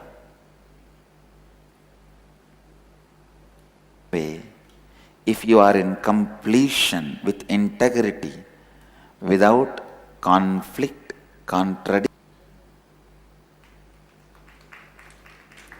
whatever you project on the cosmos is a project for cosmos.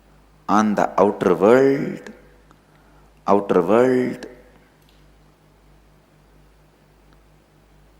obeys you.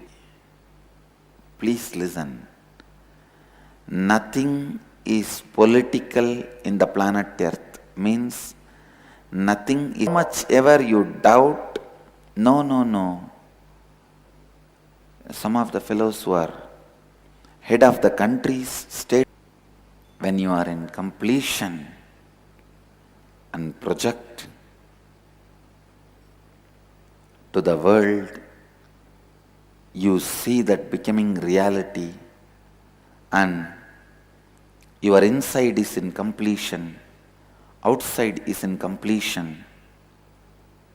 When both are in completion, the experience of you and your life does not have any conflict or contradiction.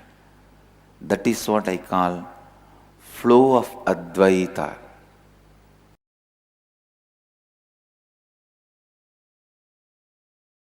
If you are established in the space of Advaita, even if the other guy tries to attack you, abuse you, his whole being will not cooperate with him to attack you. Simply he will lose strength and fall into stupidity and foolishness, powerlessness. He will not be able to attack you. He will collapse before even he stares at you. The power of the space is such, I tell you, learn this science, practice this science, master this science, even if you have failed earlier. Can Swamiji define what is the space of Advaita? Means there are some ultimate truths. Everyone is extension of you. Whether you call us a Hitler or Bin Laden, Buddha or Mahadeva, please understand. Hitler or Bin Laden, Buddha or Mahadeva, Krishna or Kali, everyone is extension of you. You should be very clear why somebody is Buddha, somebody is Bin Laden. Let me make it very plain and simple, straight. So now you need to know which part of you is paining you, which part of you which is making you hate somebody. You should address that part and complete it. By completing with that part, you make the other person powerless. If he still holds on to the violence, please listen. Listen once more. For example, in the world, in fact level itself, there are violent people, terrorists, who attack, abuse, destroy.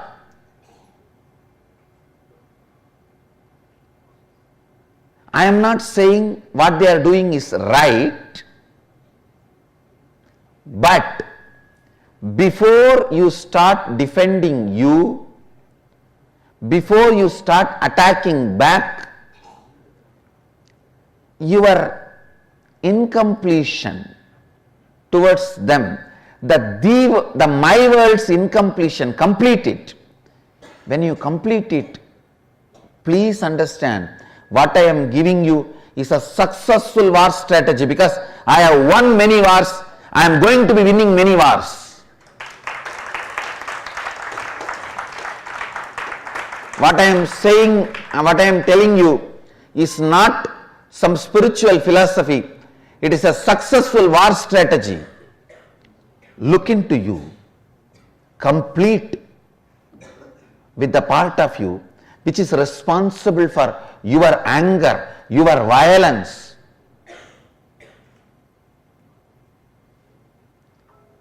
Complete with that.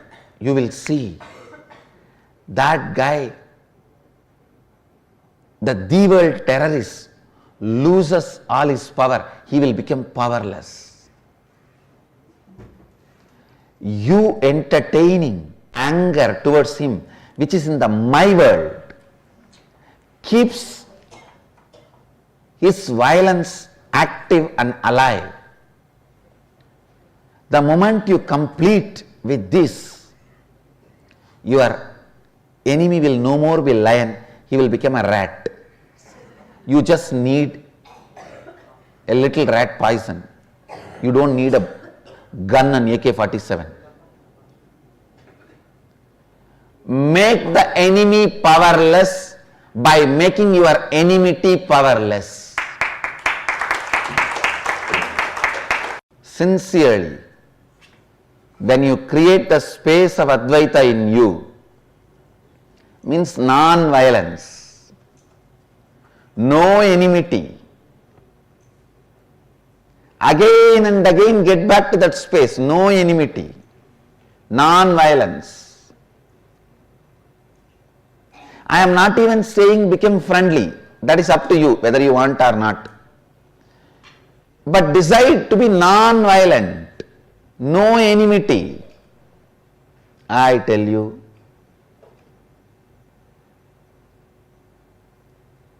the moment you complete with your enmity and drop it, your enemy will suddenly lose power. The cosmos will not support him anymore. The person who is not supported by the cosmos is like a fan which is not supported with electricity, power. It cannot run. If it was running, maybe it will take few seconds for it to stop once you switch off. But not more than that. I tell you, everywhere,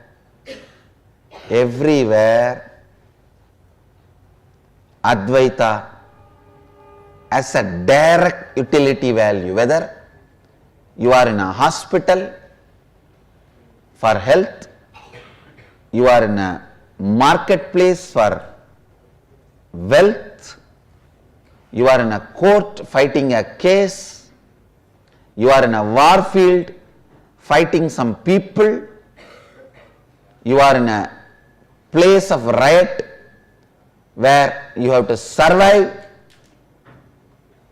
you are facing the survival threat.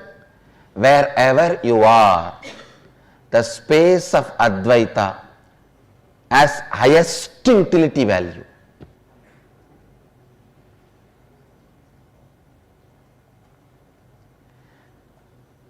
Just be brutally fanatic and practice Advaita.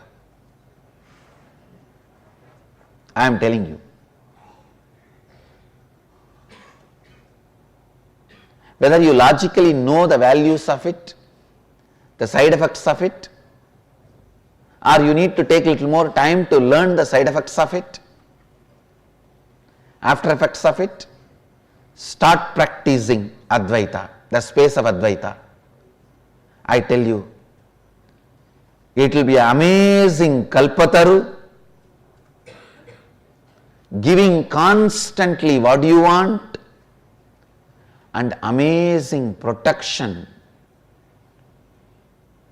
by making all your enemies stupid. By cherishing enmity, you will make yourself weak and make your enemies strong.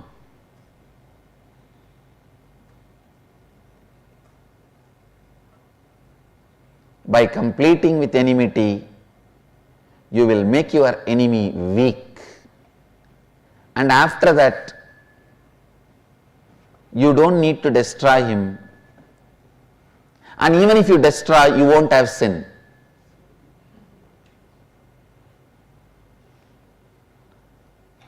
You may not even need, because he will die by his own powerlessness.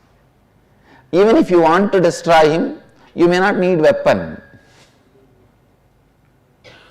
Understand? The space of Advaita is the best strategy planner, whatever situation you are in.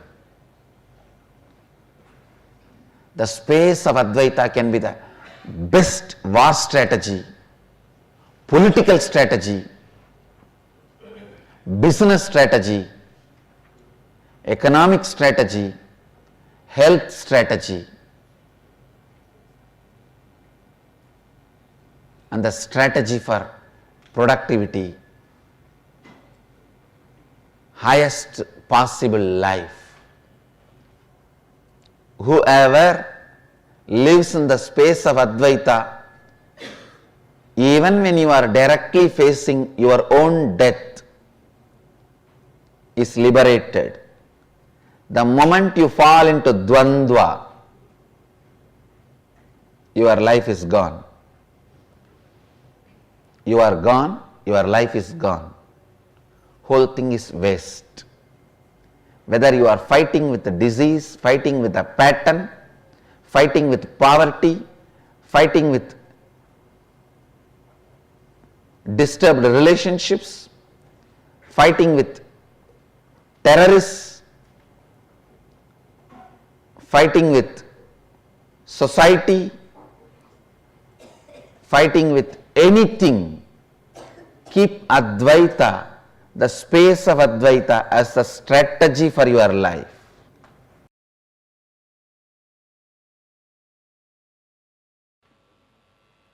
Please listen. Whole life is a business. Whole life is trading.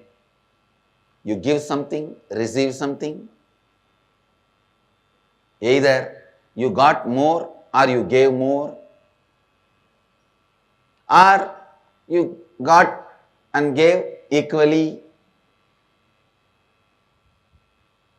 Whatever is said and done, whole life is a business.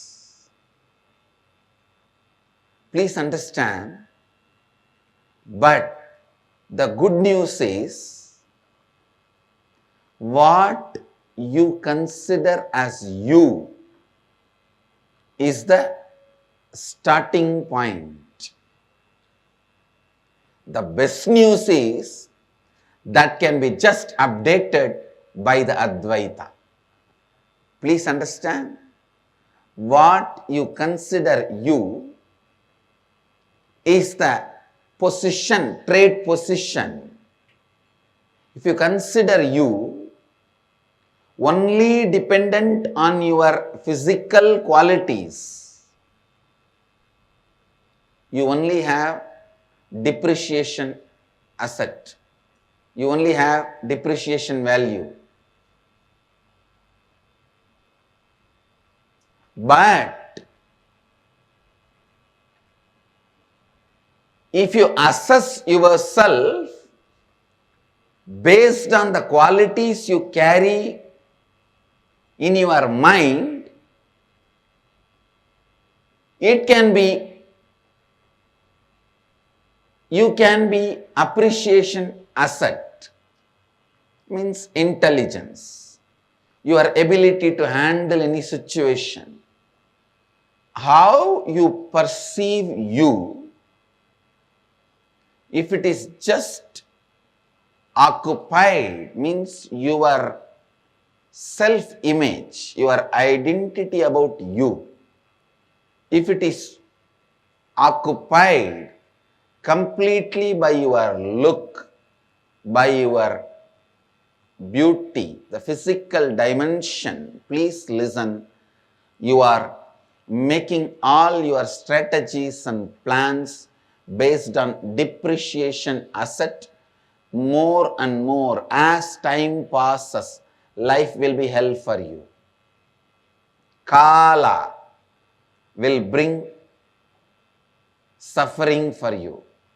Please understand. Strategy which brings best things as Kala passes is eternal strategies.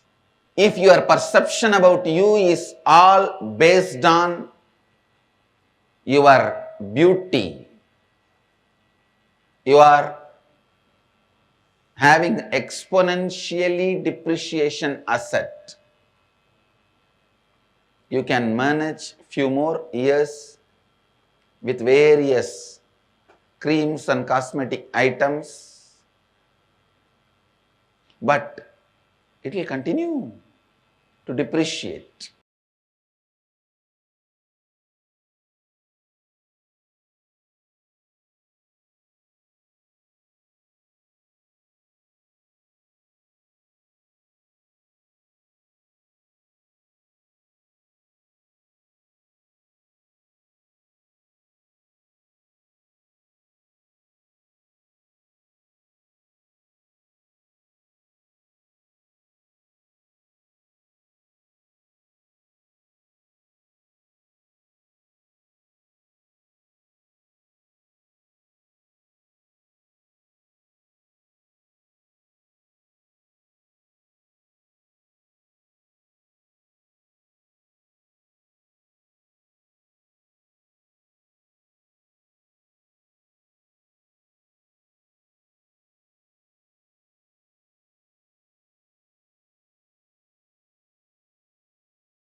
Nithyananda. Now, we just understood about Sameepya Samādhi, integrity, authenticity, responsibility, and enriching, the basic qualities that you need to cherish, which will help you to experience the Sameepya Samādhi states. And how to be established in the space of Advaita. See, what you experiencing the space of Advaita is the very purpose of the Sameepya Samādhi. Like where?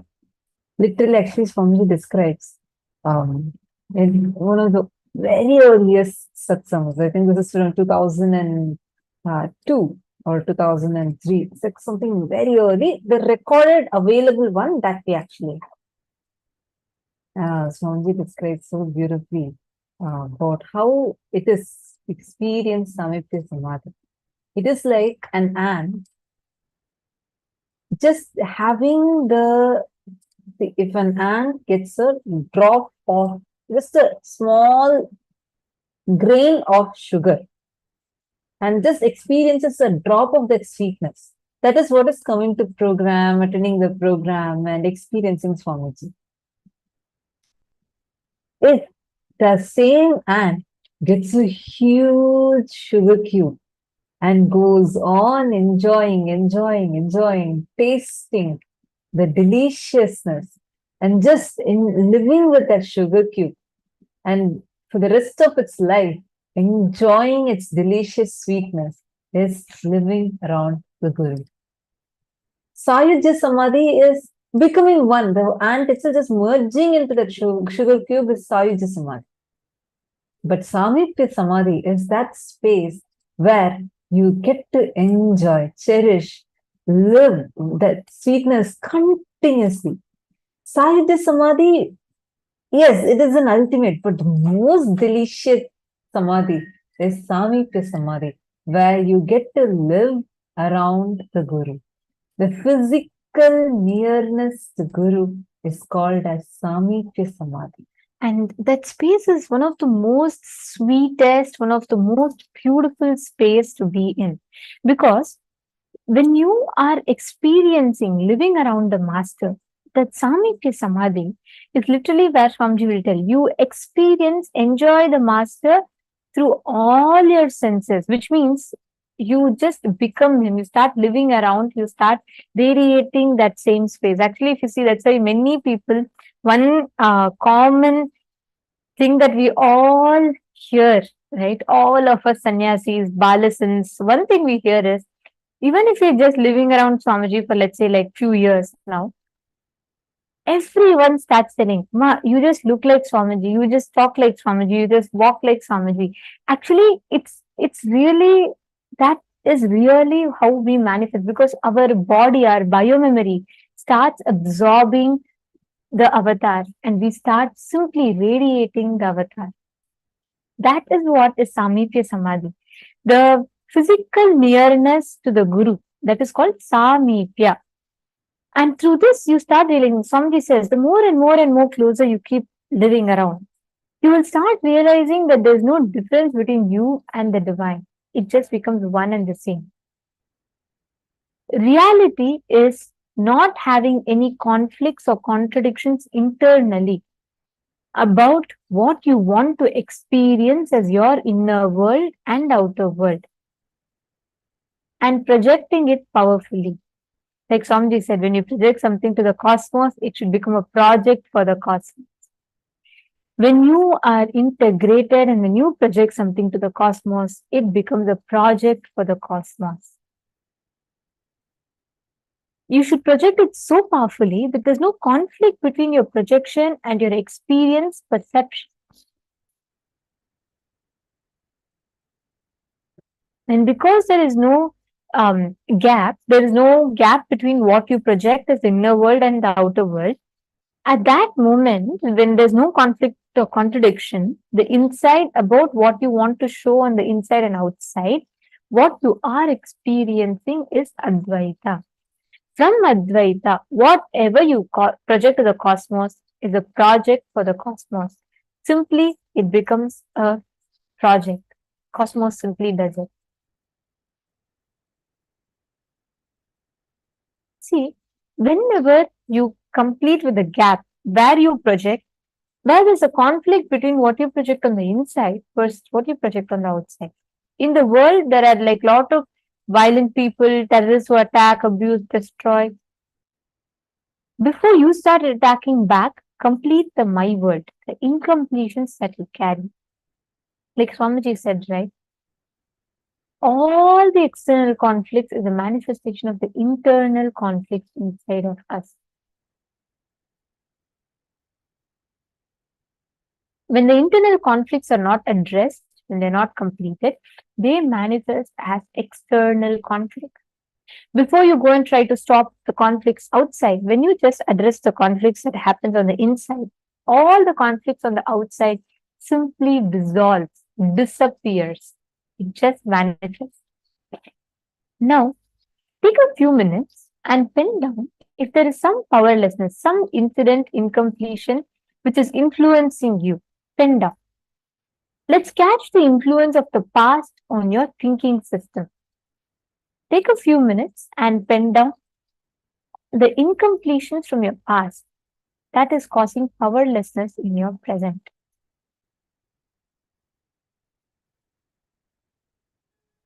See what is influencing some happening of your past which still influences your present.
Now,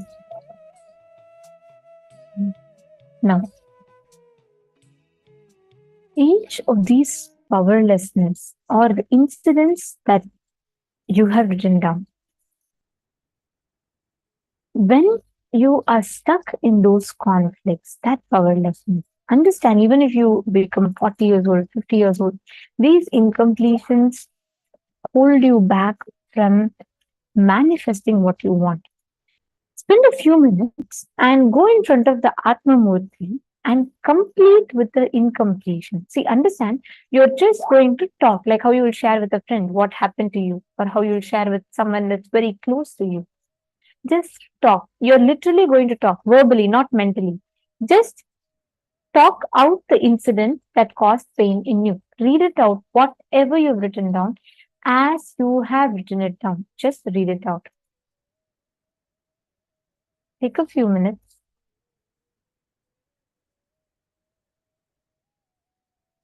Just read out whatever you have written down, as you have written down. Relive. Understand, when you are reading it out, automatically you will start reliving it. Now, you might be 57. Something would have happened to you at the age of 7. But don't try to remember it as a 57-year-old. Go back to your age of 7. Remember from that moment and relive. You're just going to go and talk to the Atma Murti.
Please relax.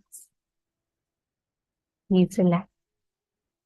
Understand, the science of completion is a very, very powerful process. Because the more and more you practice, the more and more you keep manifesting, your whole inner space will become so fertile, like the fertile ground for things to grow. It will become the most fertile ground for you to grow consciously, for your conscious breakthrough to grow, for your superconscious breakthrough to grow. Now, please understand, today all of you are here together manifesting, to manifest the space of completion with each of your different relationships that you all have in life. And all those that are joining with us on YouTube just now, and you're watching here, today we are focusing on relationships, manifesting successful relationships in life, how you can manifest successful relationships, blissful relationships in your life. So each of you can join together in the Zoom. You all can join for the two-way video conferencing on to receive Nana Diksha on the Zoom. So you all can head to paramashivoham.org, because that will be a much more immersive experience for you than just watching on Zoom. Sorry, than just watching on YouTube. All right. So today, the powers we are going to be manifesting, all the powers we are going to be manifesting, are the powers that manifest inside of us whenever we experience the space of completion in us. Whenever you manifest the space of completion in us, these powers manifest in us. So today, if you see, the powers we're manifesting are mind reading, being able to diffuse volatile situations in life with others, or being able to alter the temperature of others, being able to roll coconut on others' palms. It's all going to be with others. So if you are attending as a team, you can manifest all these powers together with your friend or your family member. So how many of you really like the power of mind reading? How many of you like to, want to know, or you wish that you can scan another person's thoughts, minds?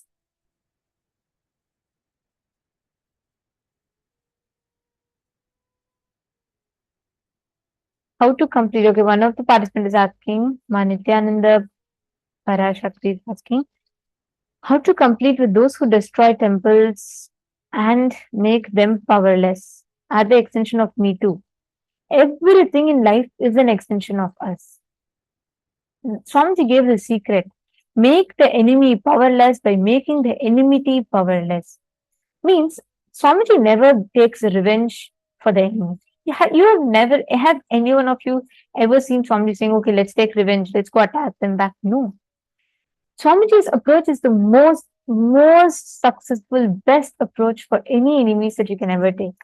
Because no matter what happens, Swamiji's never planned a retaliation back. He's only planned to expand more and more, grow bigger and bigger. He has made the enemy powerless by making his enmity powerless. That's the secret. Okay, Ananda Mahashakti, so many people are saying, I would like to manifest this power. Okay. So let's do like initial few warm-up rounds. Okay. So we are going to be manifesting the first few rounds with us. So the acharyas, us. You can scan us and then you can manifest that power. Okay. Ready? So in the first round, today what we are going to be manifesting is the power of mind reading. There is a very precise technique that Paramashiva gives in the Agamas, in the Shiva Samhita. He tells, Jnana cha pratimam tasya trikala vishayam bhavet dhura shriti dhura drishti swechhaya kaghatam vrajet.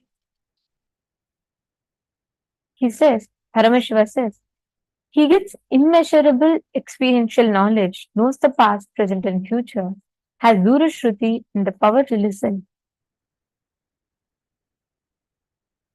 And dhura drishti, the power to have direct vision of anything at great distances, anywhere.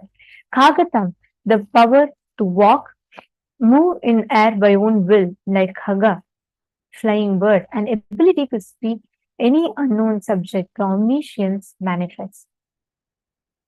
Now, you just need to connect in the space of complete completion or oneness, through which you will be able to precisely identify what is happening and in another person's mind. What are they visualizing? So now I'm going to be visualizing an image in my inner space. Are you all ready to scan it? Okay.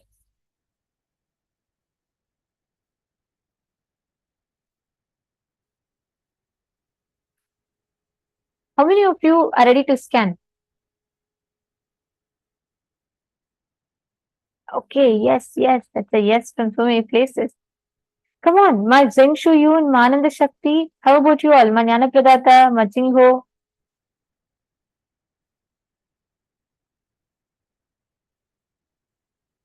Ma Joyce. Okay, great. So now the technique is something very simple. Just connect to Swamiji and see what I am visualizing in my third eye. And you will be able to precisely see it and go on describing whatever is appearing in your inner space. Whatever you are seeing, whatever color, shape, sizes, image, whatever you're seeing, just go on sharing it. All right? I'm going to chant the Mahavakya and I'm going to be visualizing a particular image. It could be anything, it could be a color, shape, size, animal, anything that you want. So I'm going to be visualizing that, and I request all of you to scan and identify the image that I'm visualizing.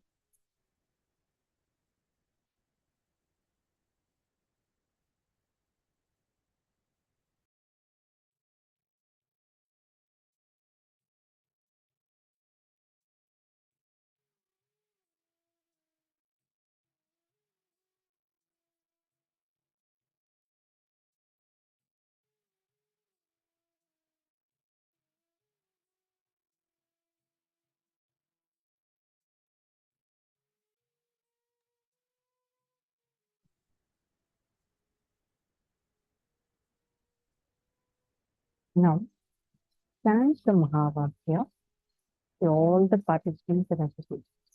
Let's chant the Mahavakya. Whatever is coming to you, whatever is first appearing to you, you're going to start typing it down. You'll be able to literally see what Ma Nithyananda is visualizing inside her. Come on. All the participants here.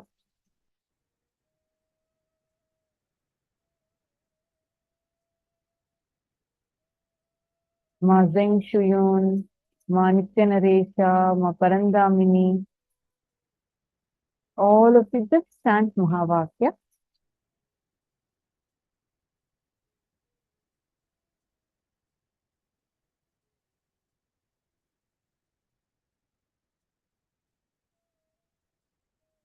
Chant the Mahavakya. And now you're going to just unplug from everything. Do not create a thought. Do not sustain a thought. Do not destroy it. Just unplug. Witness and unplug. Whatever visualizations are coming in, whatever you're able to do, start typing them. This Mahavakya will directly help you. Let me play the Mahavakya for all of you. It will directly help you to unplug.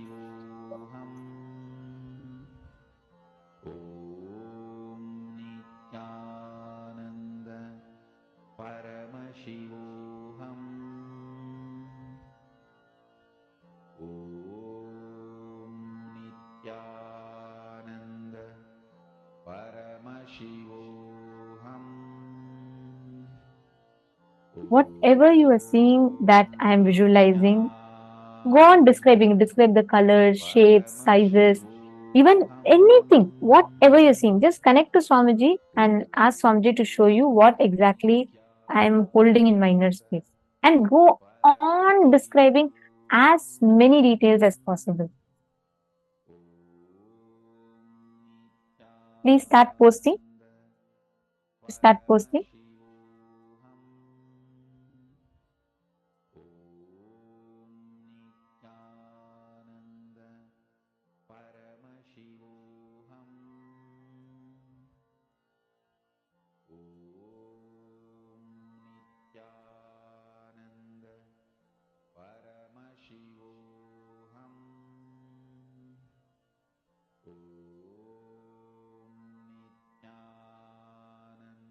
Whatever is coming, start typing it. Very good.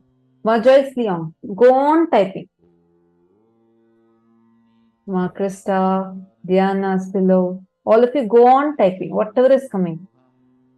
Ma Ananda Shakti, Ma Nithyananda, what is it that each of you are saying? Can I request even this room, the SJP manifestors, can I request all of you also to start typing it?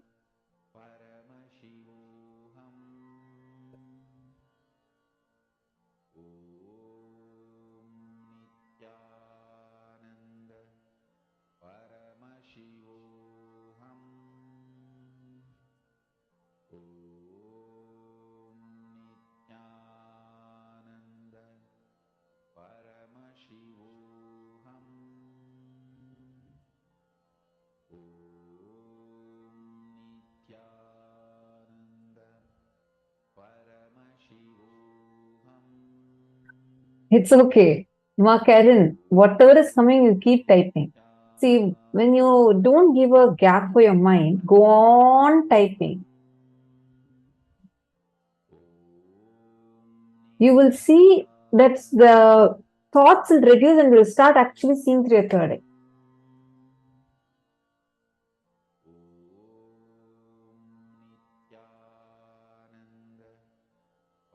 All right, so it's time. Now, let's verify the answer. Okay, so I'm going to tell the answer first. I was visualizing a bright yellow, big, juicy mango.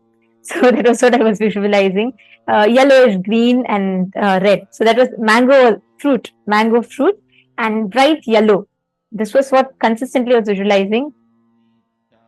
Okay, so let's see what each one has posted.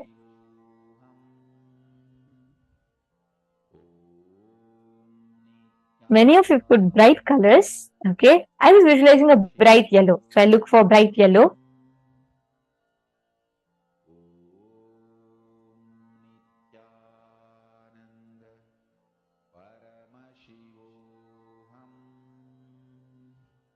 Makela said anyone can receive Apple Baby initiation. If she's already conceived, she can receive blessings for her baby, ma. Okay, great. Ma Jnana Pradayini, you saw the color gold, black, and fog. So the color gold, yellowish gold. The mango color, if that's what you're talking about, bright yellow. That's right.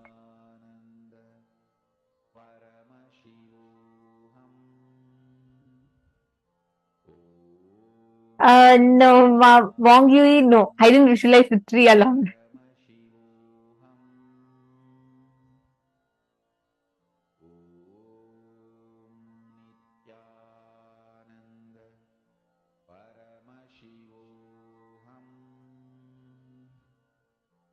Wow, golden yellow. That's right. Candice.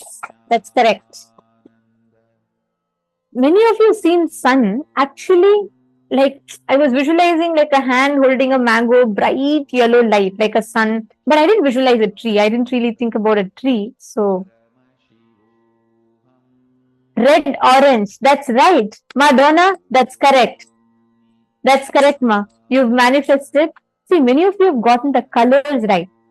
Okay, let's do one more round. Okay, this time, Ma Tatupriya, you could visualize an image, and all of us can scan. See, now let's go to a little bit more. Okay, it's okay even if you see like 100 things. See, our mind is cluttered with so many thoughts that keep happening again and again and again and again and again. So that's totally okay, right? Only thing is you should not get caught with those thoughts. You should not. See, it's very important that you unclutch. You don't let your thinking interfere. Instead, just ask Swamiji and ask Swamiji to show you, reveal to you what exactly is happening in the other person's inner space. Actually, Swamiji had given a very beautiful technique for this. Swamiji said, whenever you focus, you try to concentrate, you will not be able to mind read. You will not be able to see what's happening in other person's mind. If you know your own mind, you will be able to precisely catch what's happening at the other person's inner space. So for the first few minutes, just completely unclutch in your inner space. See, now I'm going to be visualizing an image. I actually have it right in front of me. So I'm going to be seeing this and continuously visualizing it. So now you all can start scanning and telling what all are the visualizations you are getting. Okay, like what color am I seeing or visualizing, and what are the colors or shape, thing, whatever. So scan and you're going to type it. Let us start. Okay, come on. Now, all of you please unclutch. Unclutch completely from all the thoughts, all the different things that are interfering in your inner space. Just unclutch. Close your eyes. Can all of you please sit straight?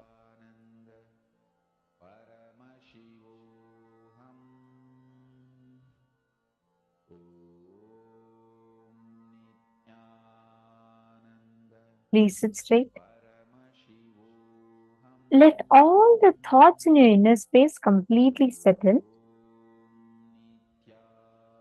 And try scanning and identifying what exactly is the image that Ma Tattva is holding in her inner space. What is she visualizing about? Start describing it in detail. You can see colors, you can see images, shapes, sizes, numbers. Whatever you are seeing, first take a few minutes, all of you see. Chant the Mahavakya.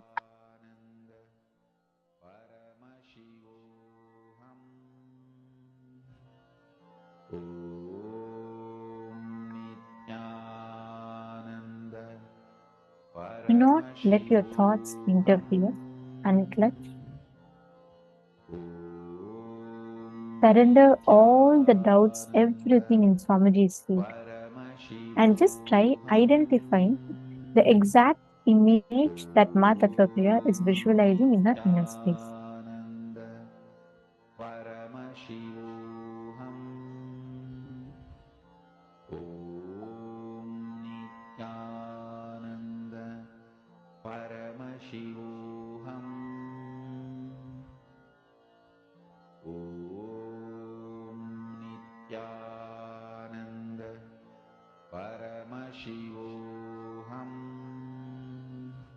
Please scan.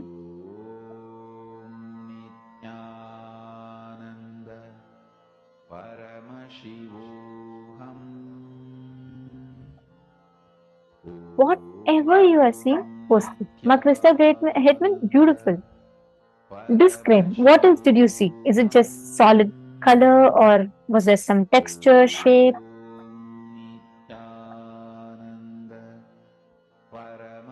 I request every one of you to describe whatever you are seeing.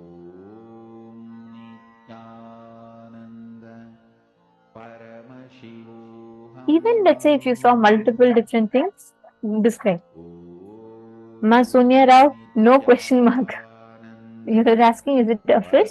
You should tell the answer. You should not ask the question. Question mark means mark of your self-doubt. Don't put that. It's okay. Let third eye reveal whatever it reveals. You won't posting it.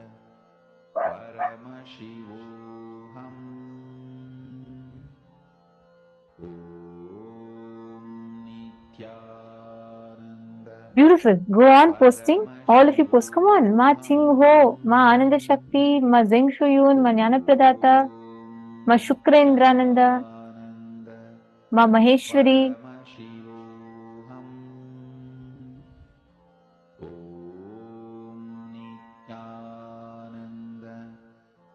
Wow. Wow. I'm very excited to tell this answer. Okay, come on. Go on posting.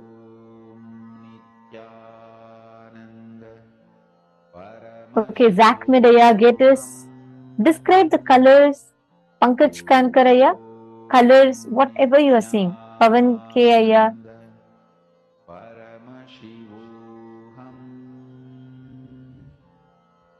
Okay, let me tell you all something. This is super exciting. Okay, so first, let me tell you what the answer is. So I have not seen anything of what you all have typed. So I'm just going to first tell what exactly is that. I was seeing and visualizing a rose. It's a light pink, almost like a sunset color, a very light yellow, light pink rose with a green, dark green background. The background has some blurred leaves. So that was what I was continuously seeing. First, actually, I decided to start visualizing a fish. First few seconds, I started visualizing a fish. Then I changed it to rose. And in between, at least like 3-4 times, I kept remembering Swamiji. So, but the main consistent thing that I was visualizing was this rose. Now let me start with the answer. Ma Indra Devanarayan has posted green leaves, red rose, sunshine on the rose. Wow, excellent. And doesn't end here. Ma Nithya Venkateshananda saw Guru's feet with pale pink rose. Wow. Actually, that's a precise description of an image that I thought of, because the moment I saw this image, I remembered of offering to this like some similar flower to Swamiji in Pada Puja. Like I kept getting Swamiji, so then I'm like, no, focus on this rose. The interesting thing is so many of you saw flower. Wow. So many of you. Ma Shuprendraనంద has posted she saw fish as well. She saw a fish, which is correct, Ma, because she said initially she visualized fish for the first few seconds. And I'll read out all the people. I'm trying to scroll and see the answers. Something soft like silk pink color. Ma Parameshwara from Ma Parameshwari. That's correct. It is correct. It's precise. It is exactly like soft, like silk pink color. That's perfect, Ma. That's spot on.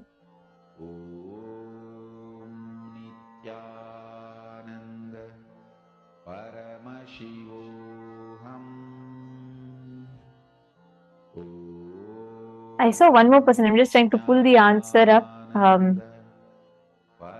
Ma Diana Stulov, you said you saw something red and round. I would say which is very close.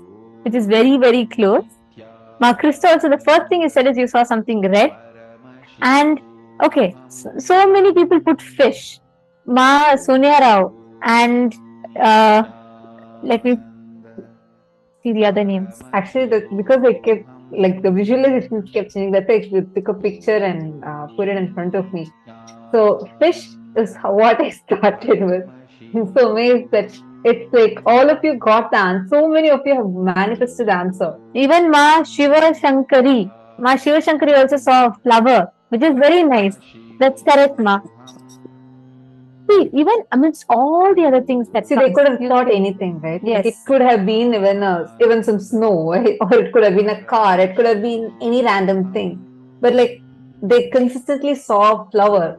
Even Ma Joyce has seen sky, and she's put the sunflower, and then she saw a red flower, which is very, very. See, all of you understand. Each of this, out of the billions of possibility that is there, you see clearly that it is a flower. That itself means you're manifesting. You're so close to it. Ma Sonia Rao has also put, first thing she saw is that, a fish. That's within first few seconds she posted that. So that's nice. That's right. Right. That's right. Then you have also manifested. Wow. So do you all see how the whole manifestation happens? It is just a matter of unclutching. When you unclutch, whenever you connect, literally you raise in that frequency. Okay, Getazaya saw a temple, Zach Medaya. Alright. See, in the male's room, I request if you all can be very, very descriptive when you say about nature. What do you mean by nature? Did you see a tree? Did you see a water body? Did you see a waterfall? Or did you see an ocean? Or did you see flowers, garden? What was it? So please be as descriptive as possible in what you are seeing. Alright? Okay. We will do one last round, and then we will enter into the next session. So I am going to be visualizing an image in this round. Once again, all of you are going to first sit. Now, whatever thoughts you've had, take a few minutes. Unclutch from it. Please sit down. Close your eyes. Chant the Mahavakya for a few minutes. Intensely chant the Mahavakya. The whole inner space should reverberate with Mahavakya. Come on. All of you, please start chanting. We'll play the Mahavakya. All of you start chanting the Mahavakya now. Close your eyes. Experience the deep feeling connection with Swamiji. Chant the Mahavakya. Oh, do not start scanning yet. First few minutes, chant the Mahavakya and unclutch from all your thoughts. Now I'm actually seeing the image continuously in front of me. Now, all of you are going to see what exact image is she visualizing. What is it she is visualizing inside her? What is the image she is holding inside her? See the colors. Whatever is coming inside of you, start posting it. Come on. Do not judge. Do not say this might be right, this may not be right. No.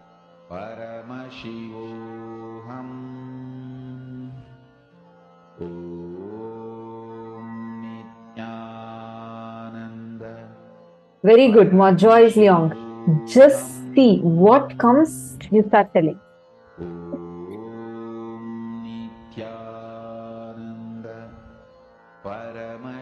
Please start typing.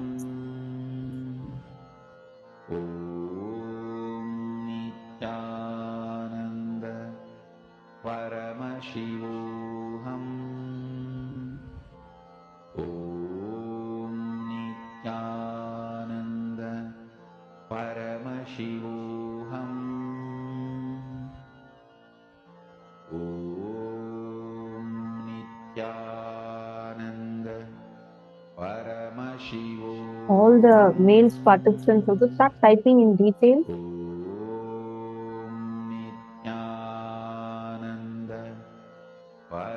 Ramino and Zia Fong, Ninipe Guru Prasadini, Shan Wong Wang, Veronymous, all of you just see. You will be able to clearly see. See, during the power manifestation, you can remove your specs and see the colors. What are the colors you are getting? What is the visualization? Even if some feeling is coming, everything, whatever is coming to you. Good, continue. Pavanaya, type more, keep typing more. What else are you able to see? Chant the Mahavakya and keep typing more.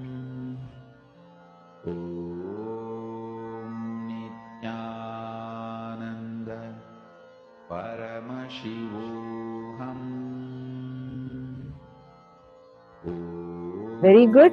I'm seeing many of you. Very good. Come on, Ma Ranjani, start typing more. Ma Sonia Rao, type more. Why in? Type more. Keep on typing whatever is coming.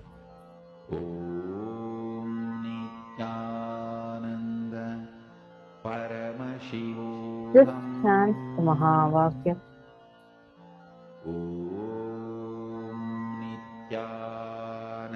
And go on typing.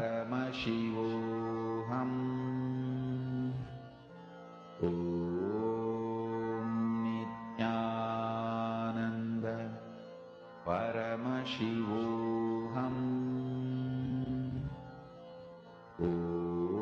Om Nithyananda Paramashivoham Om Nithyananda Paramashivoham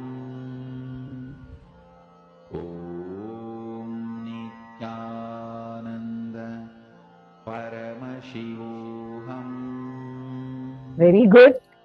I am so excited actually. I'm waiting to tell what the answer is. Paramashivoham. Okay. Yes. Yes. So first, I'll tell you all what was the exact picture I was visualizing. So I was seeing in front of me a forest, like a beautiful forest with a lot of trees and a small river stream flowing, and Actually, sun is coming through. it's completely green. It's green, and like a lot of trees are there, and there's a bright light. And Okay, only once in between, I kept getting a black panther, like as if it's walking the forest. So this is the two things that mainly came. Okay, So, and I'm gonna just tell what answers came. Oh my god. Okay, Matingho. Tall tree with green leaves and grey or brown trunk with root loops showing above the ground and the forest behind its sunlight. Clear wow, description. exactly. Precise. Ma Chingho. Ma Chingho, amazing manifestation. I really manifested Actually, that I will spot show the on. picture. Like, I'll try showing that picture. It's exactly, precisely as you described. Ma Chingho, amazing manifestation. Okay, now I'm going to see so many more people have posted. Ma Hongli Wang, green, meadow. Ma Mary Madri, it's brown, black, and bright light. And then Ma Chunyo, there are colorful flowers next to houses. Okay. So many people posted. Ma Jayanti, Paramashiva revealed tree branch, light blue, grey, dark brown mud. Wow. And Ma Istak has also posted countryside. And then Ma Indra has also posted green leaves at his feet. Like, she also saw a similar description. She saw Ganesha, but then she saw green, she saw leaves, she saw flowers. And Ma Anne Marie Kasu, sea, sunset, very calm, beautiful, nature, only calm, peaceful, intense. It's Wow. all Actually, describing. I'm going to show the picture to all of you now. Ma Chingho, yours is like so precise, and so many of you, Ma Virupaksha, and Actually, I'm not done yet. A lot of people have manifested this round. And Mahedi Slug saw a little bird on a tree. And now I'm seeing like a barn. Ma Krista Hetman has posted like possibly in a field. Like all these are so close to the thing. And Ma Diana Spilo saw a hill. And Mamsakala saw white bird and green. this was the exact image I was seeing for the whole time period. And you all can see, oh my god, Ma Sanitan has also seen forest with tall trees. Wow. And Ma Ranjini Gurudutta also saw a sun. So like Wow. all of these are so close. Actually, you all can see. And I'll say, Joyce Leong, very big tree with green and golden or yellow light color. wow, wow, so many of you have precisely manifested. And Ma Chingho, Ma Joyce, and Sorry, I'm not yet done. A lot of people have posted. Ma Dona, white cloud, circle, wheel, mountain, green grass. wow. And the word green kept coming. Ma, that is Ma Chante Fields. Bright golden or white light, and the word green. Amazing manifestation. Wow, how do each of you feel? Actually, there are so many more. Let me ask you a question now. How many of you feel you've manifested? If you feel like you've manifested, put I manifested as a message in the Zoom chat. How many of you have manifested in the last 3 rounds? Any round you have manifested successfully? Come on, post in the chat. Wow, Pankaj Kankaraya, that's also correct. Pavan Kaya, that's also correct. Because you all have seen sunset. And Pavanai also is manifested. That's it. Like I'm not yet done. I'm just stuck in a few Zooms because there's so many of you who have gotten the right answer. And Pankaj Kankaraya has put water body, sand, and tree. That's right. Excellent. Wow. How many of you manifested? If you have manifested, just put I manifested as a message in the Zoom.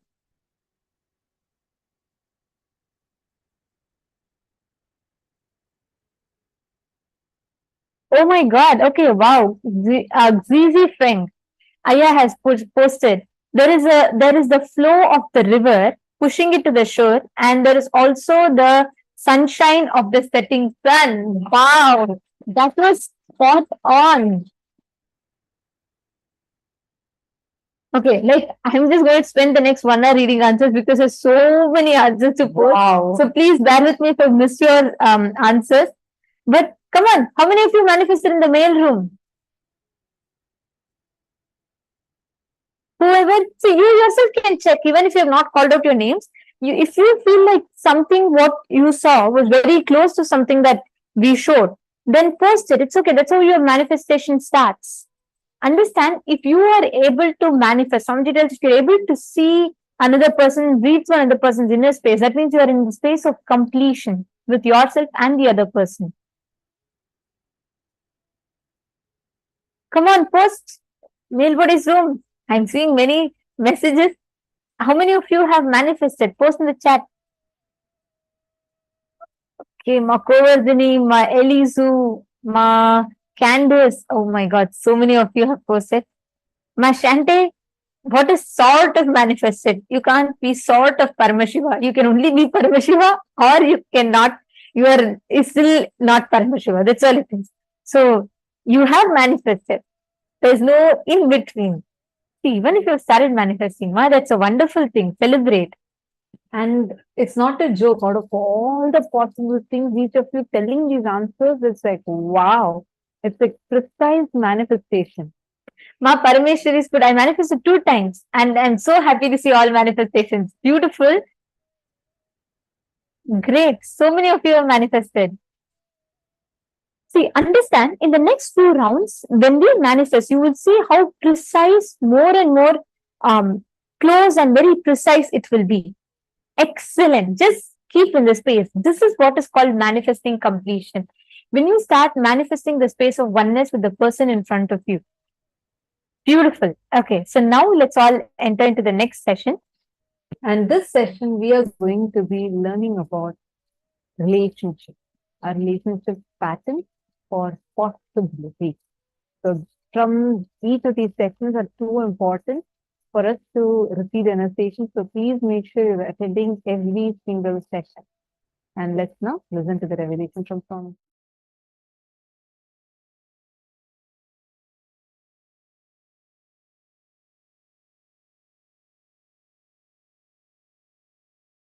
Husband sent a text to his wife at night. Hi, I'll get late. Please try and wash all my dirty clothes. And make sure you prepare my favorite dish before I return for dinner. He sent another text. And I forgot to tell you that I got an increase in my salary at the end of this month. I'm getting you a new car. She immediately texts back, oh my God, really? Husband replied, no, just I wanted to make sure you got my first message.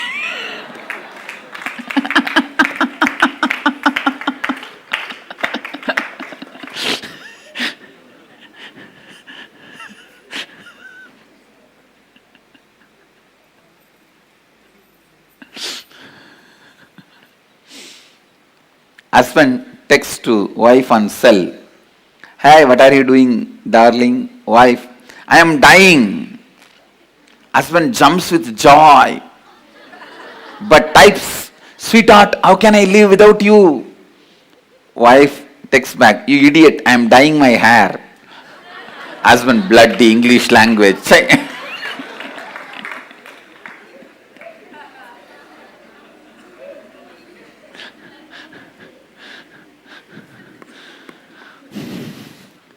Boss hangs a poster in the office. I am the boss. Do not forget. He goes to lunch and comes back from lunch break. He finds a slip on his desk. Your wife called and she wants her poster back home.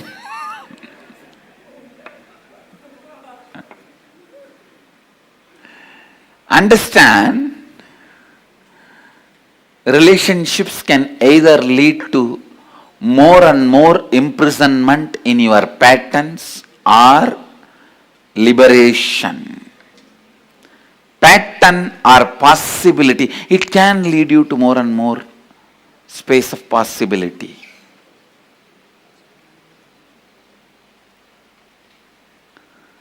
The first and foremost fundamental relationship that exists for you is the relationship between your pattern and your possibility. Please understand.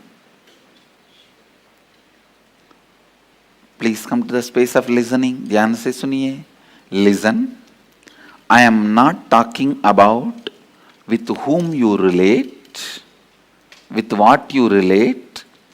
I am not talking about your relationship with your husband, wife, brother, sister, father, mother. I am not talking even about all that. I am talking about from which space you start relating. I tell you, if you relate from the space of possibility, even if you live with a large family, you are a great sannyasi, enlightened being. If you relate based on the patterns, even if you are living alone, you are bound, patta, fallen, grihastha. Understand?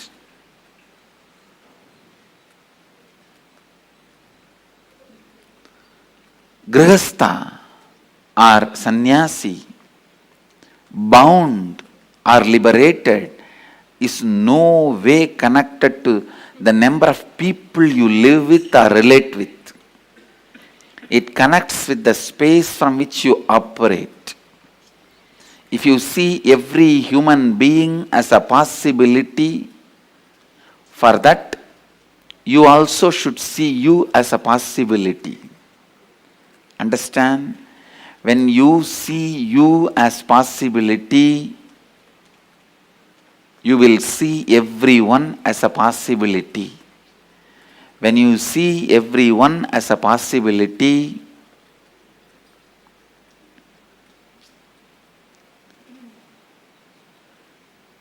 life, wherever you may be living, whatever you may be doing, you will be living with Vijaya Lakshmi. Means the Lakshmi of victory. Don't say, my neighbor house is Vijay Lakshmi. My neighbor name is Vijay Lakshmi. When I said the word Vijay Lakshmi, I meant the Lord, the deity of victory, the goddess of victory.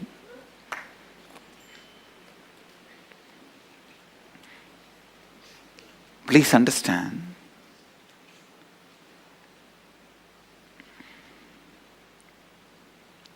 How you see you, how you see others, how you see you and how you see others.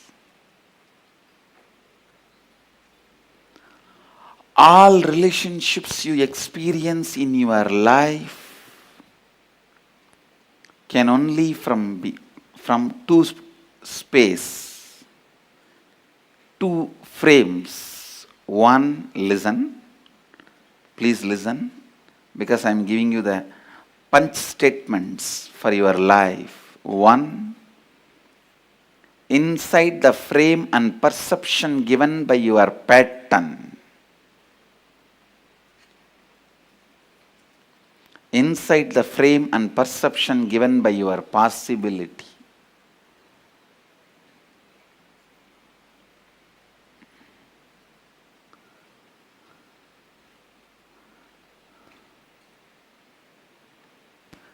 When you are able to see people as possibility, you will have tremendous passions.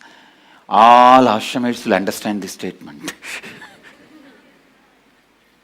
You will have tremendous passions.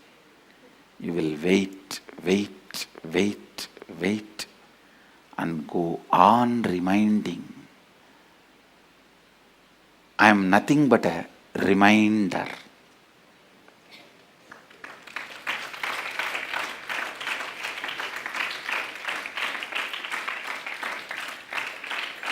I am nothing but a reminder. When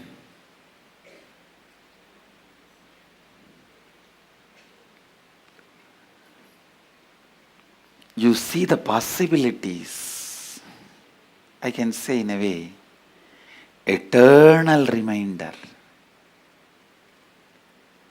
When I see the possibilities,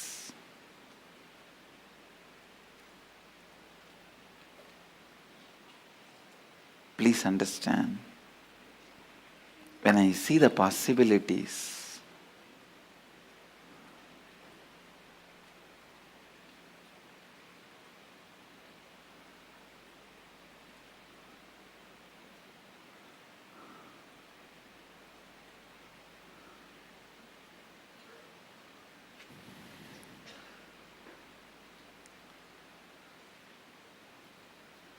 your cognition starts functioning based on compassion.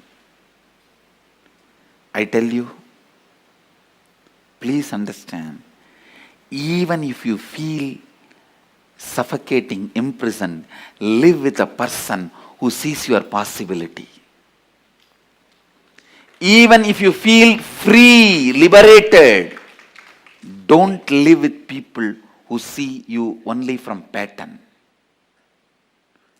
I am defining real freedom and real bondage. Living with a person who sees your possibility, who sees yourself as a possibility, who has seen his possibility and who sees you as possibility, even life around him, with him, feels like suffocating or bondage.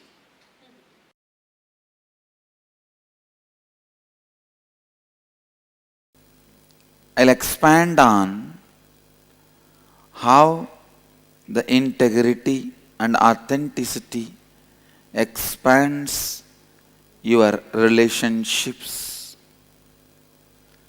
and enriches you to have the fulfillment. First, I wanted to make these three statements. One,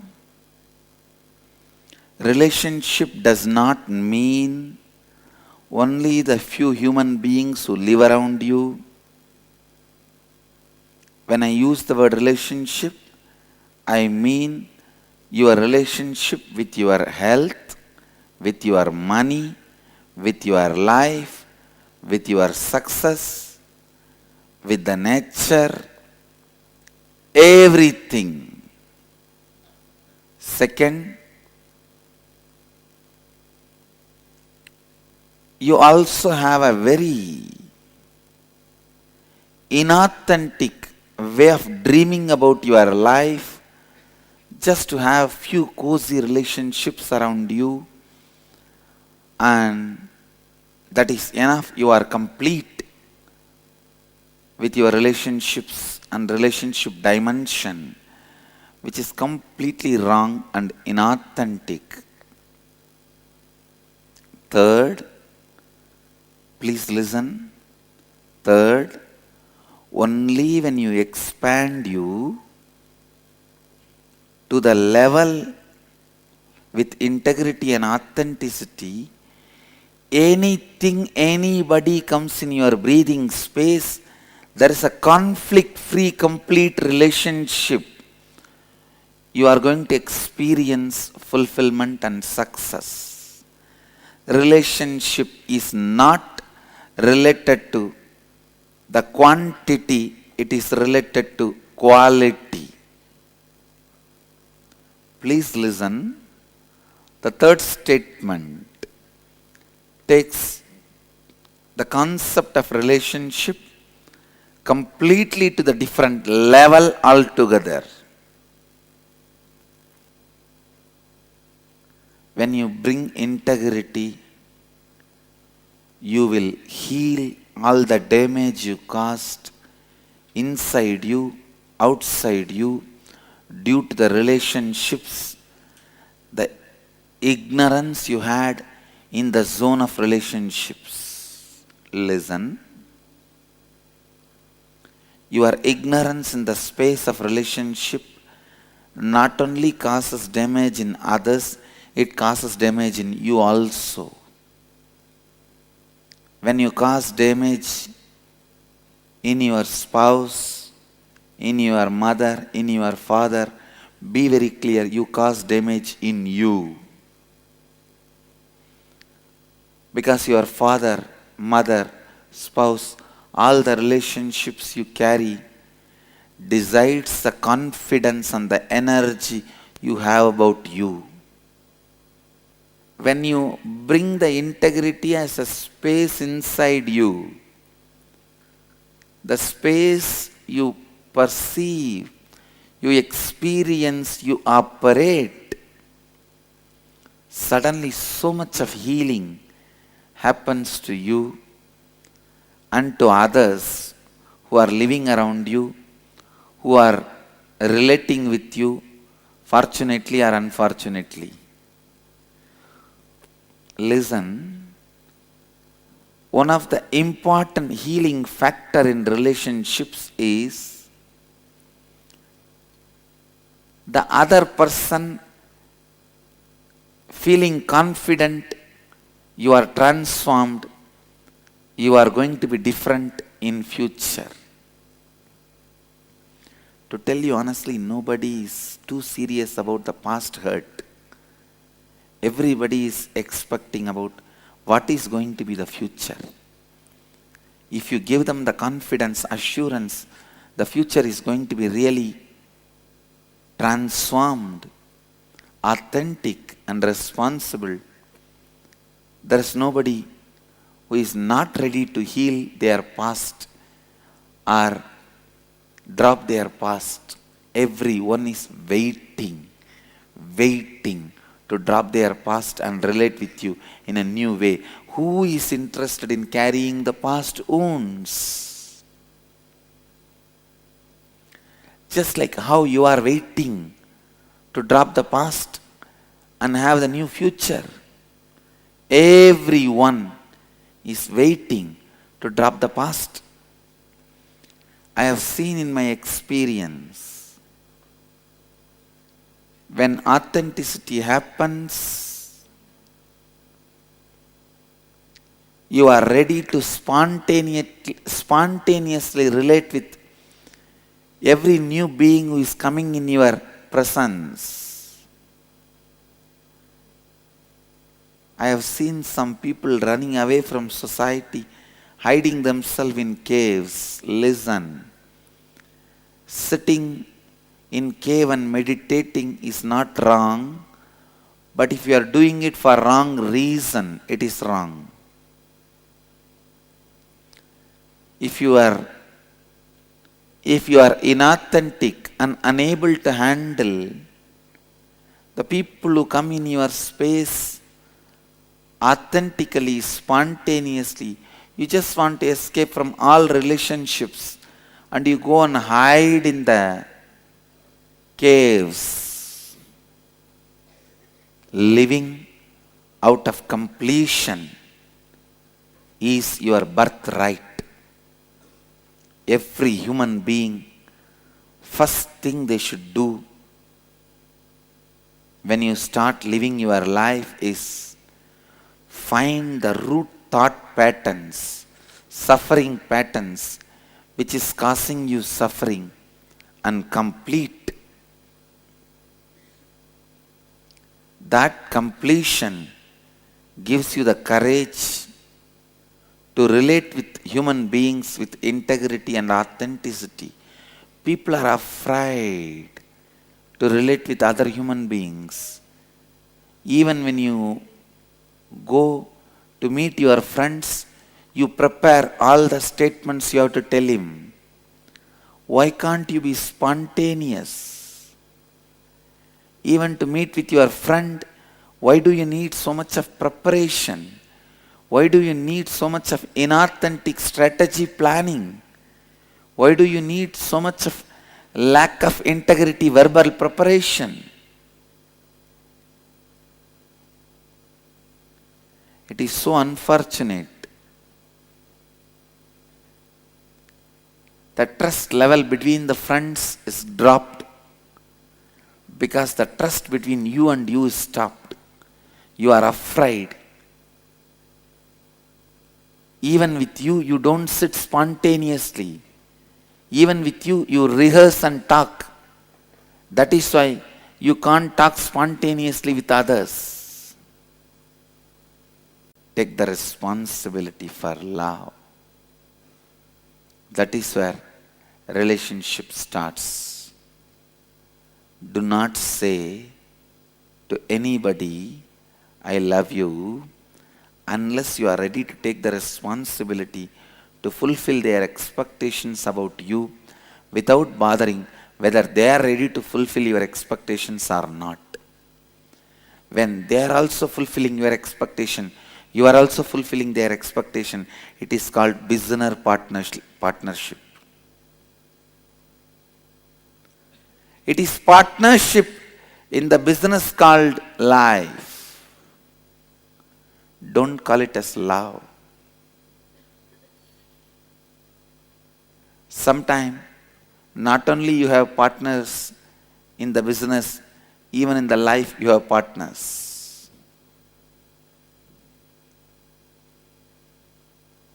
Maybe you can use the word life business partners.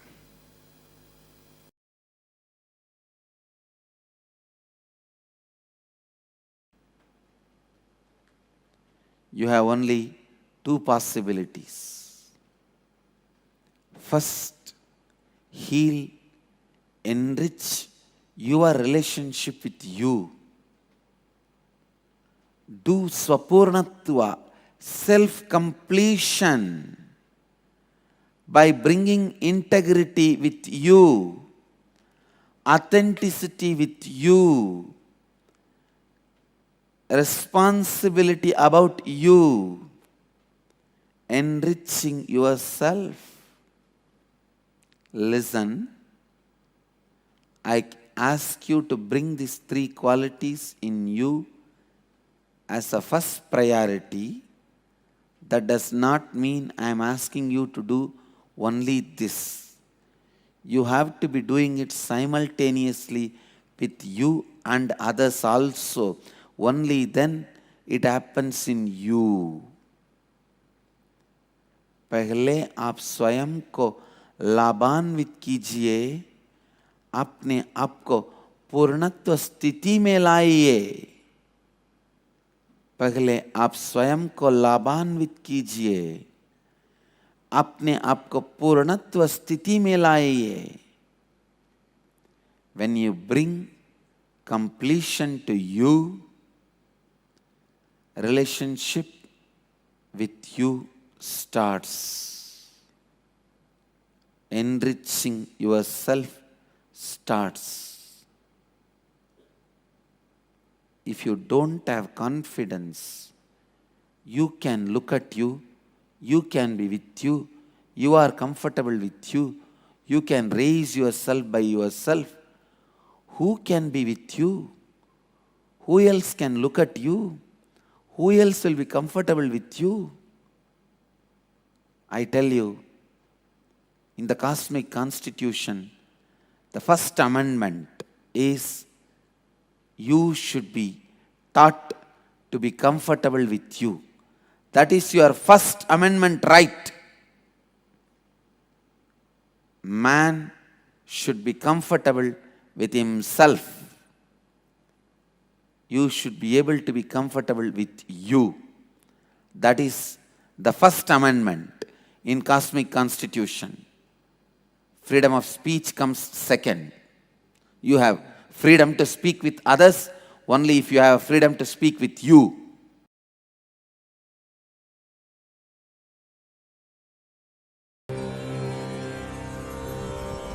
Relationships gives you the feeling. It is very important in the life because through every relationship you try to have extended life while you are living. Whatever your body and mind cannot do for your interest and pleasure, you try to fulfill through the body and minds of your relationships, and same way whatever they cannot fulfill through their body and mind, they are trying to fulfill through your body and mind. So mutually each other helping to fulfill the other's interests through body and minds of each other is relationships. If both of you understand the interests of each other and ready to support each other's fulfillment, it is called successful relationship. There comes love, compassion, sacrifice and spiritual growth.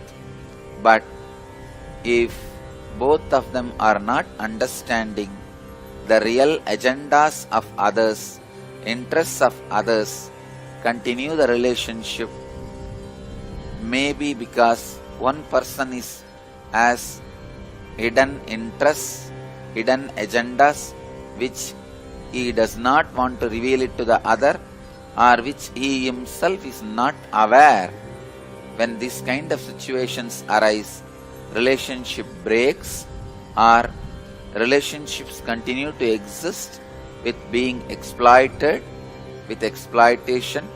These kind of relationships lead to the worst grave sin of keeping the other person as slave. Whenever the slavery happens, Cosmos strongly condemns it. So no slavery is allowed in the Cosmos. Cosmos is strictly against slavery because slavery is equivalent to the murder of partial time. In slavery, even if the other person has their body and mind, it is equivalent to they are killed, they are murdered, because that body and mind is not useful to that person anymore. So, relationship with an open, mutual interest should be encouraged, and it supports both the beings to evolve towards the fulfillment and finally the understanding how many bodies and minds you may use to fulfill your interests, that your interests are not going to lead you to your restful awareness. So that understanding may help you to renounce all the interests and even your own body and mind and settle down in restful awareness. So this understanding will naturally be leading you towards enlightenment. Going smoothly towards that understanding will be happening through the right understanding relationships. The relationships with the mood of exploiting other person with a hidden agenda without you revealing it to the other person about your interests, or you yourself may not knowing it by yourself, will lead to more and more destruction, depression. If the relationships continues, it will be the sin of slavery. If it breaks, it will be giving you a great divide, depression, feeling of emptiness.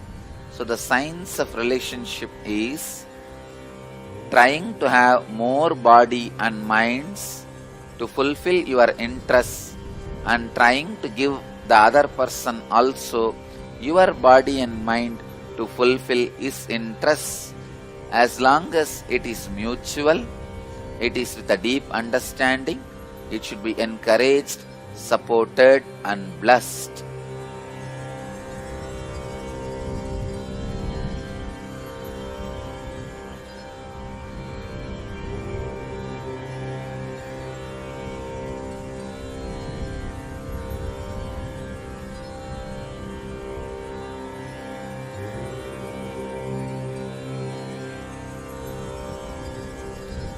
Relationships with deep understanding with each other is equivalent to the conscious birth. Relationships without mutual understanding, but still not broken, is equivalent to unconscious life. Relationships without mutual understanding, broken, is equivalent to death. All unconscious life will be afraid of death and end in death. Same way, all relationships which does not have mutual understanding will constantly have fear of being broken. Finally, it will break and bring tremendous suffering to both the persons who are involved in it.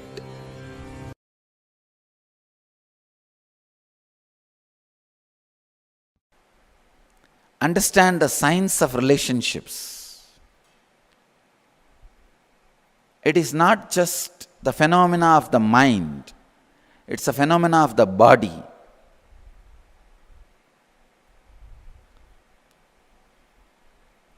Do not collapse relationships. Please understand. Do not illogically collapse relationships. It will directly affect some part of your body.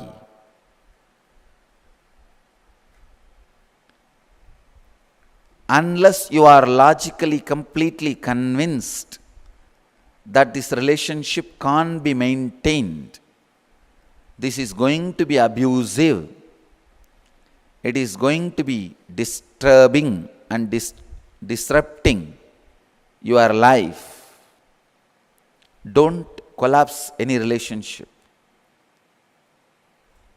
That is why I always insist, when people come to me asking they want to break their family, they want to go for divorce, I tell them, wait for some more time. They say, no, Swamiji, anyhow I have decided I can't live with her, I can't live with him, better let me break now. Why torture? I tell them, no. If you are tortured, your muscle memory and biomemory will strongly start believing this is more disruptive, this is not the way you want to live. Then if you break, you will not have any physical diseases. But before your biomemory or muscle memory is convinced, only when your head, the mind is convinced, if you break, the collapsing will simply turn into a disease inside you. That is why I insist, wait for some more time. Whether your muscle memory or biomemory changes your decision or it is going to support your decision, let's see. Let us see how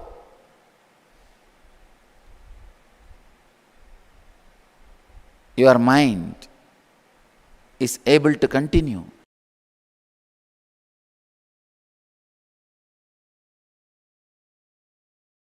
When a man feels insecure, his first reaction is sexual activity.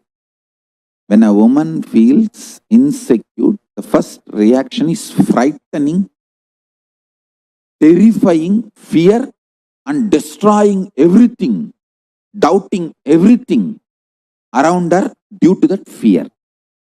Understand? In both situations, you just need little bit of unclutching and relaxing into the truth you are cosmos.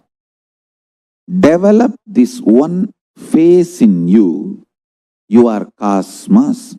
You will see tons of your reactionary assumption based destructions will reduce.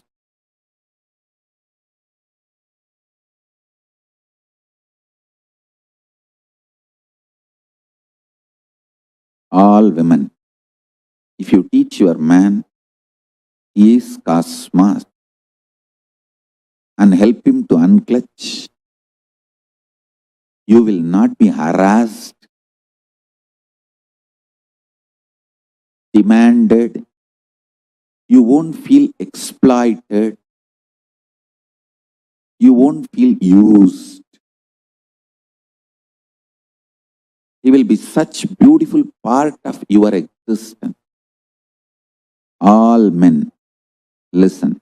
If you teach your women, they are cosmos and little unclutching.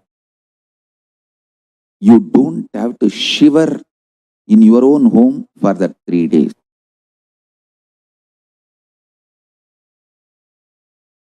You don't have to be shivering, terrorized, terrified. You can be relaxed. Realize this one truth.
Very beautifully, Swamiji revealed to all of us about relationships. Where are they?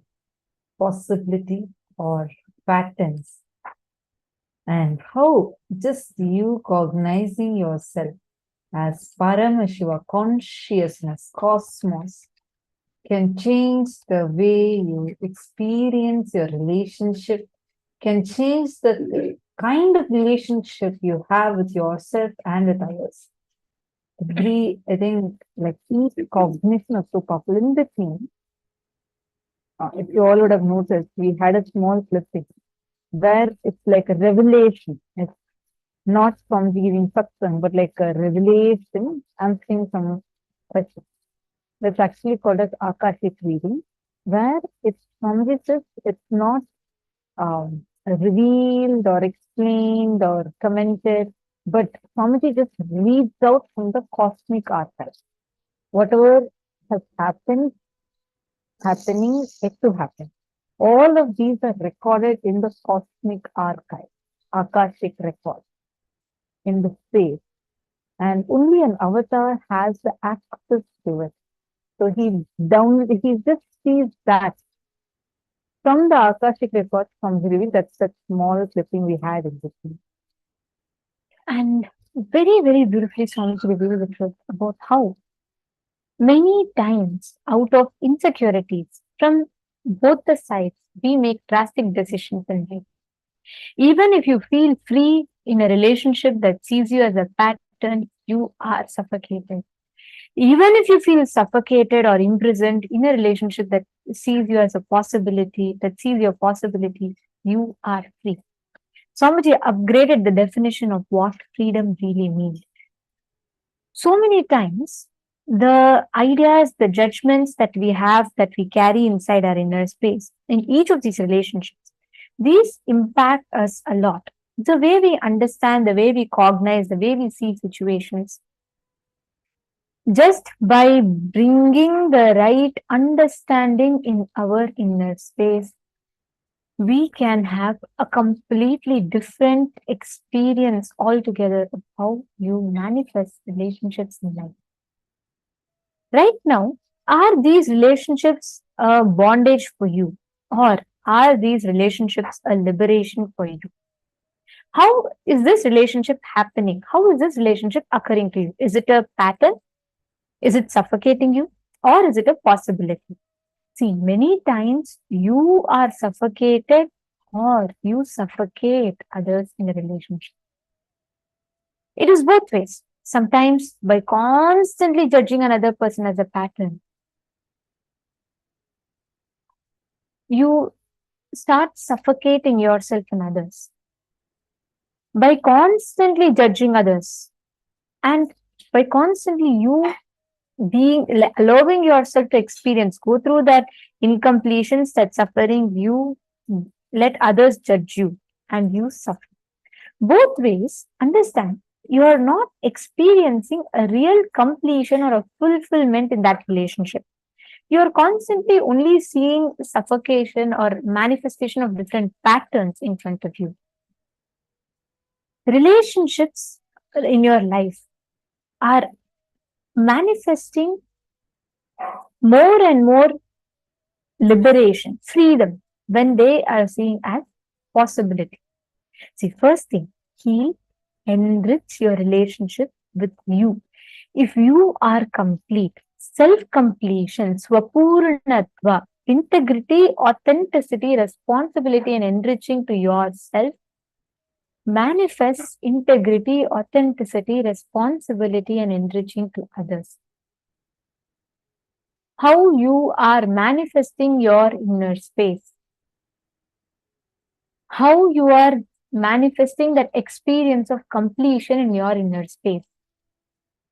That matters. If you are complete with yourself, it's not even about others. Many times, incompletion with ourselves only makes us fight with others. If you feel very, very, let's say, if you already feel that you are very not efficient, if the person outside, let's say your colleague or your subordinate, just says, you know what, I think you'll earn more salary if you just a little bit more efficient, if you're a little bit work, that is enough. It will just set you off. You will feel so incomplete. You will start fighting with the other person. But it is nothing to do with the other person. It is with you. Completion gives you the courage to relate with human beings with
Nithyananda, apologize for the technical glitch. Yes. Don't worry, you all didn't miss anything. Yes. So, like I was saying, right? Wherever you judge, connect in relationships with these insecurities, only that manifests outside as experience. Govardhani Ilangovan is asking, how do we know if our biomemory or muscle memory is supporting our decision to break a relationship or not? Swamiji told Numa, whenever a relationship is only broken with heart and mind, you will manifest body diseases. Your body will not be ready to break a relationship. If you just take a time and if your body is also in alignment, your muscle memory and biomemory is also in alignment, then you can break that relationship. But it's all about, see, Swamiji explained, right? When a man, when he becomes intensely insecure, always he'll try to fulfill his insecurity through having physical relationship. When a woman becomes insecure, she always tries to express or make herself more secure by becoming overly afraid about everything and just destroying all good things in life. Just identify, especially if you're all sitting as a couple, identify, are you dealing your relationship out of insecurity or are you dealing your relationship out of completion? What is it that you are dealing your inner space with? What space is it from which you're dealing your relationship? It is very important that you identify that. It is very important that you know where you stand. When you bring integrity, you will heal all the damage caused inside you, outside you due to relationships. Many times due to the ignorance decisions you make. When authenticity happens, you are ready to spontaneously relate with every new being who is coming into your presence. When you take responsibility for love, that is where relationship starts. And when you decide to go on fulfilling all the expectations that others have, that is enriching in the relationship. If you just bring in these four, integrity, by constantly healing the damages you cause. Authenticity is when you're spontaneously ready to relate with every new being who's coming into your presence. Responsibility is when you take responsibility for the relationship. And fourth is enriching, deciding to go on fulfilling all the expectations that others have. Understand you can never be exploited with this. Swamiji used to tell, people always tell Swamiji, if you go on giving everything for free, powers and all is like you. It's unique to you. So you should, literally patent it for yourself. Only you should have exclusive rights. So more and more people can come to you and you can use that as your brand. Swamiji just laughed and he said, I am not here to build a brand. I'm here to create Paramashivas. I'm here to constantly reproduce myself in every one of you. That is enriching. Swamiji said he never once feels insecurity, that everything Swamiji knows. The moment, actually, this is Swamiji's lifestyle. The moment Swamiji finds something new, he finds something that's extremely useful and precious, he will come and give it to someone. Swamiji's principle in life is that. You will be amazed. Most of us think if I go on giving, what will happen? I'll just sit as a pauper. I'll not have anything. Swamiji, it's completely opposite. You can see constantly enriches. When Swamiji gets status, he will not even give 24 hours for himself to be unique. Immediately he'll say everyone bad status. If Swamiji is manifesting some new power, means if Swamiji downloads a new software, Swamiji will not even take 24 hours to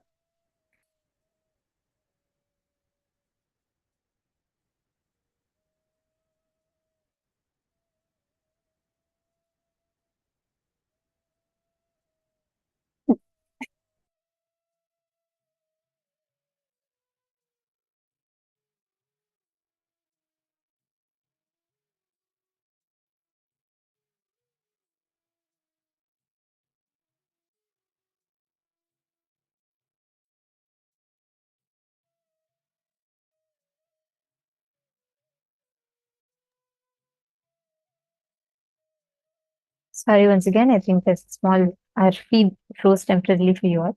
So what I was saying is Swamiji never has anything just unique to himself. He goes on enriching and enriching, and understand that's not a wrong strategy. You need to know that is the right, best thing you can do in any relationship. That's why you see every one of us around Swamiji, we feel so fulfilled. We don't feel like anything is taken away from us at all. We don't feel that insecurity or incompletion that you feel in a normal relationships in life. Why? Because Swamiji is fundamental way. There are millions of us here, millions of us, but each of us experience unique connection with Swamiji. How many of you feel like you have a unique relationship with Swamiji?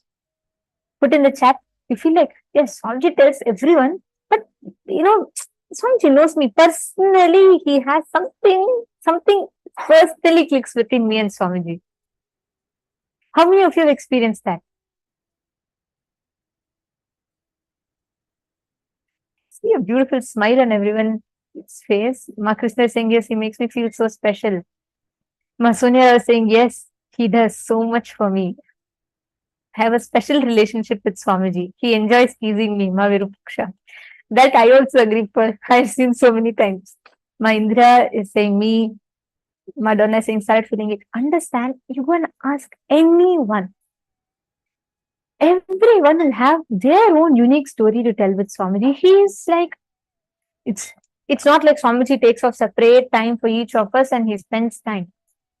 Just the way Swamiji is, because it is constantly enriching, enriching, and enriching, he just manifests. And each of us feel that unique connection with Swamiji. Each of us feel that powerfulness with Swamiji.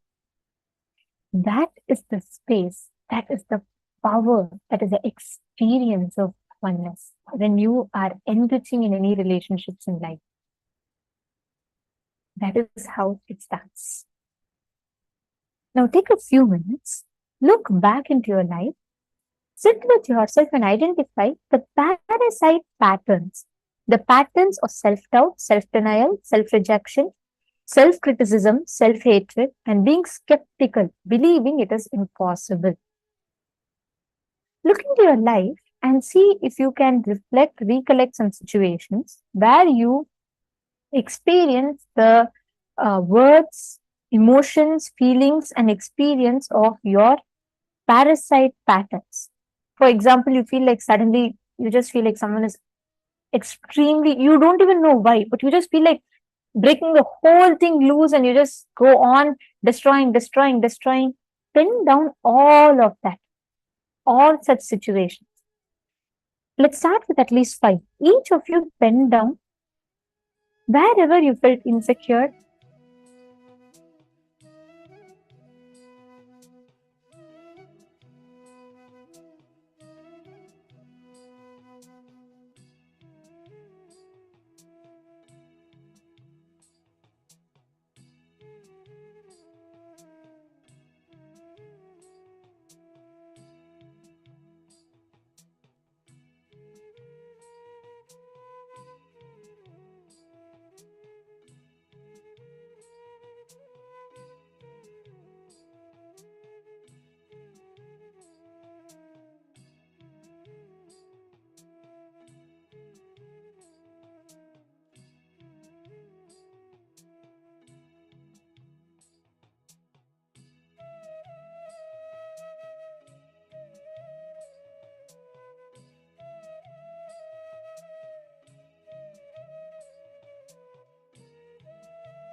Please relax.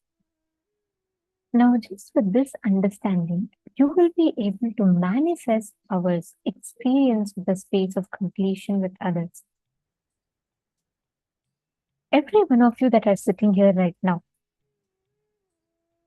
understand that this one space inside of you, you will be able to see how you can experience a complete completion, and you can bring that space of oneness in all relationships in life. If you identify these patterns, these parasite patterns, it will reflect in every relationship in some or other form. So if you bring completion in just one relationship, in all the other relationship also you will experience that space of completion inside of you. Now let's all enter into the power manifestation. Are you all ready? Shall we all do the same as last time? Ready? Okay.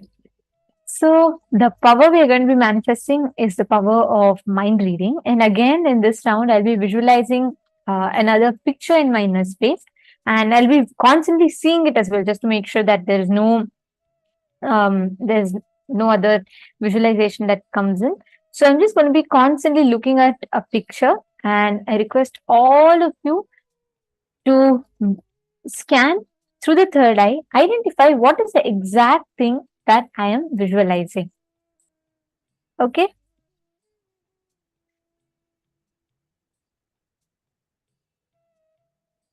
Ready? Shall we all start? All right. So now, please sit straight. I'm having an image right in front of me, and I'm going to be visualizing this image in my inner space. Please sit straight. And you're going to go on describing whatever you are seeing and whatever Swamiji is revealing to you in your third eye.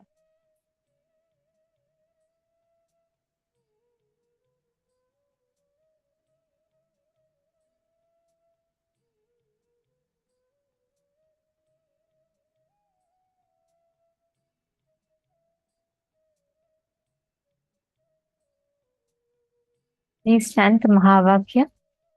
Connect to Swamiji, and you will be able to precisely see. It may come as colors, images, whatever it is, right? Scan through your third eye and try and identify what is the exact image that I am seeing in my inner space. Let's start. Please sit straight. Chant the Mahavakya. Go on describing whatever you are seeing. I'm continuously looking at this picture.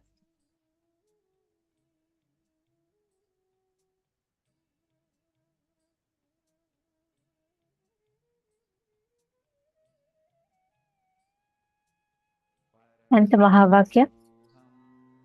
Now, we are going to unclutch, completely unclutch, and just see what exactly she is visualizing. Just see that. Whatever thoughts are coming, start with writing what is appearing for you. Please start. Paramashivoham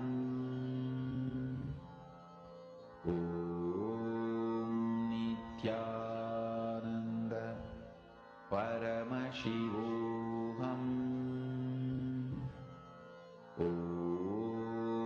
Nithyananda Paramashivoham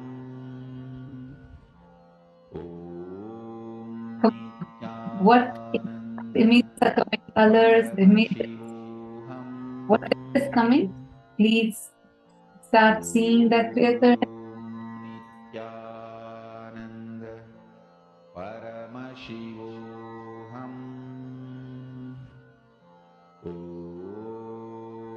Pankajaya, Santosh, Pavan, Ravi Kumaraya, all of you please typing. Nithyananda Paramashivoham Yon, Huang, Kayon, Nithyananda Paramashivoham Guru Prasadini, whatever is coming, typing. Nithyananda Paramashivoham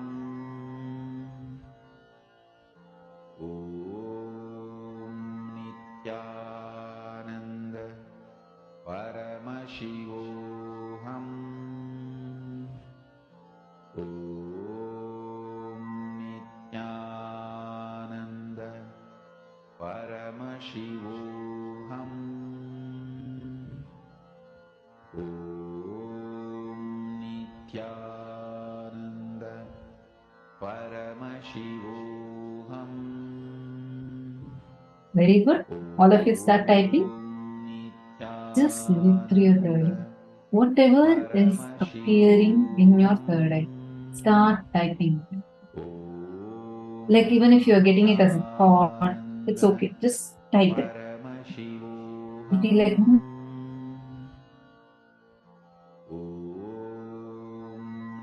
Nithyananda Paramashivoham Om Nithyananda Paramashivoham Om Nithyananda Paramashivoham Om Nithyananda Paramashivoham Om Nithyananda Paramashivoham Om Nithyananda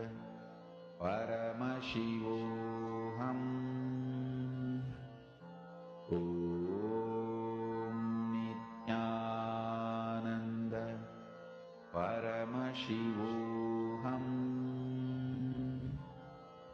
Om Nithyananda Paramashivoham Om Nithyananda Paramashivoham Om Nithyananda Paramashivoham Om Nithyananda Paramashivoham Om Nithyananda Paramashivoham Om Nithyananda Paramashivoham Om Nithyananda Paramashivoham Om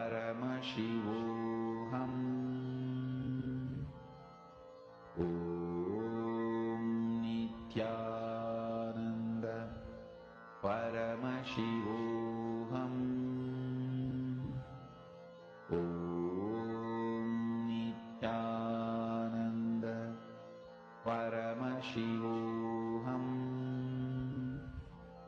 Om Nithyananda Paramashivoham Om Nithyananda Paramashivoham Om Nithyananda Paramashivoham Om Nithyanandam. Paramashivoham Nithyanandam, sorry for that audio issue. I think you were all not able to hear us. You lost your audio in between. Yes. So I was just saying, actually, first I was visualizing an image of a train. But then this picture kept coming in my third eye and I started visualizing this. This is Swamiji with a parrot. Such a beautiful picture. Ma Parameshwari is enjoying the photo more than scanning and identifying the answer. I can see she's just gazing at this picture. Come on, every one of you. I'm just going to go and see now what each of you have posted. Wow, Ma Virupaksha.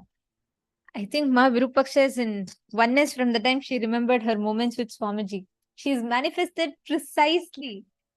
Ma Virupaksha has posted, so peaceful and fulfilled. It can be either nature, Swamiji, and animals. Precise, Ma. That's spot on. My Venkatesh has seen Bidadi. How? See, do you all see? Actually, the first two rounds, I only held random pictures. So you all could have, if you would have guessed, you would have guessed anything random on, like, there's 100 other things that you can visualize. But do you all see so many of you have put Bidadi, Swamiji out of the blue? This is actually a photograph taken in Bidadi, Swamiji sitting in the temple with or sacred arts with the parrot on him. Wow, that is just phenomenal. Ma Ranjini Gurudatta also saw birds. Wow. And we have green color. Okay. Madonna saw animals. So many of you. Ma Joyce, you saw a carrot instead of a parrot.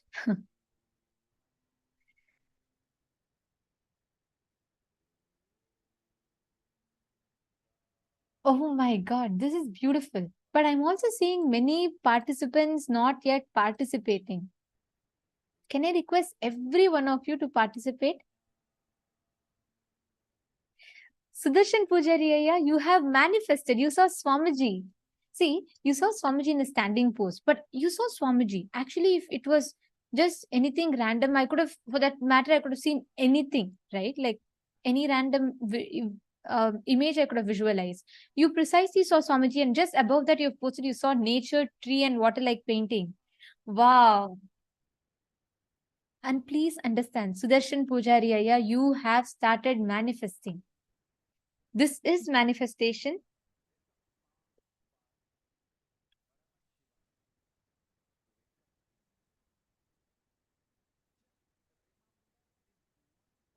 Pankaj Kankaraya, excellent. Pankaj Kankaraya has also seen green, blue color, and he's saying he saw peacock and some other birds.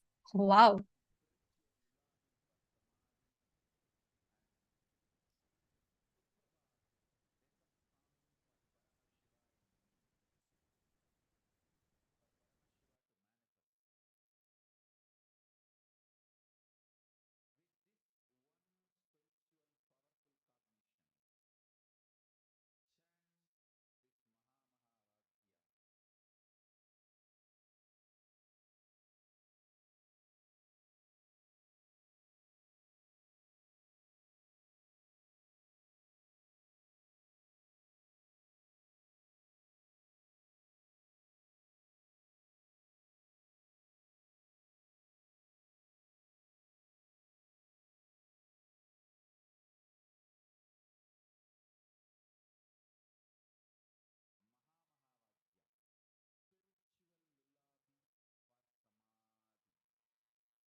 All right. So many of you have seen and many of you have posted the right answers.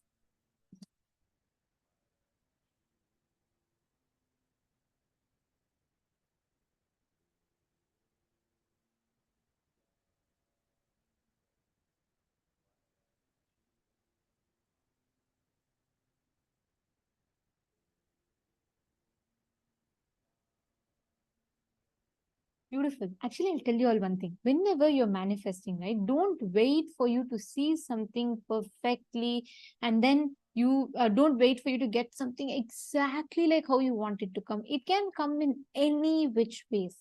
That is the power of manifestation. You just need to see, you just need to identify correctly what is the exact thing that is, you are visualizing. And every time, whenever you are manifesting this power of mind reading, right? Come to that space of unclutching, come to the space of completion. Each time you are manifesting from the space of completion and oneness, just go on posting whatever comes. I'm actually saying many of you did not participate or post in the last round. Please do not skip. See, only the more number of times you manifest, the more precisely you start being able to see and identify. This round, how many of you are ready?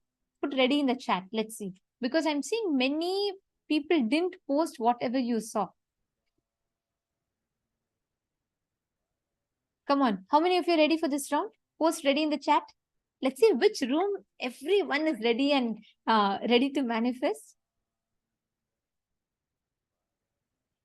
Ma Eva Lin, how about you? Ma Kahui Pua, Ma Suman Lu, Ma Kalyani, Ma Lishu Shen, Ma Peyu Wong, Ma Tatiana Oliveira. Come on, how many of you are ready? Ma Anagha.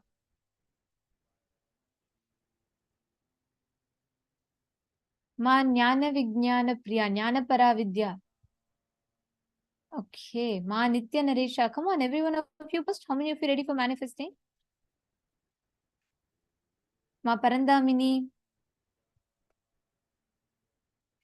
Okay, now this round, once more, I'm going to be visualizing another image in my inner space. And I'm going to be scanning, identifying, I'm going to be holding it. You're all going to be scanning and identifying what exactly is the image that I am holding in my inner space. Enter. Shall we all enter into the next round? Ready? Okay, please sit straight. Listen very carefully. You're all not going to guess in this round. You're going to be connecting to Swamiji and identifying what exact image. You may get it as different patterns, you may get it as different things in your third eye. That's okay, it doesn't matter. But just identify what is the exact image that I am visualizing. Okay, shall we all start?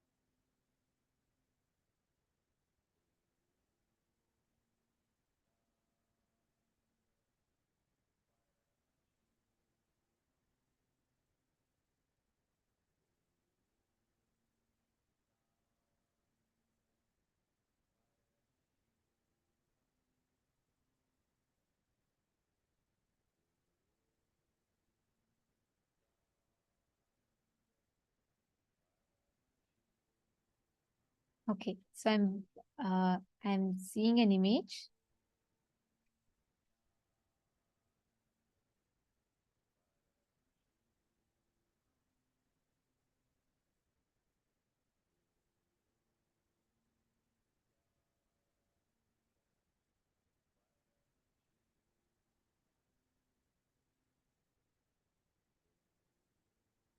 Can connect to Swamiji and just scan through your third eye and identify precisely what image I am holding in my inner space. What exactly is the image that I am visualizing, what I am holding in my inner space? Please chant the Mahavakya. First, unclench completely in your inner space. Do not have any thoughts.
Nithyananda.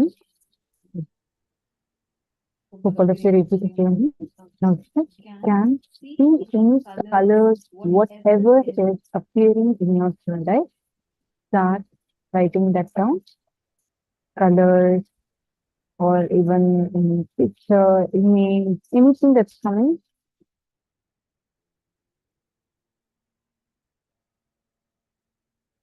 Wow. Okay, I actually see someone who has perfectly manifested. I will not tell which who, but it's so nice to see. Go on describing. Wow. I'm just waiting to show the image to all of you.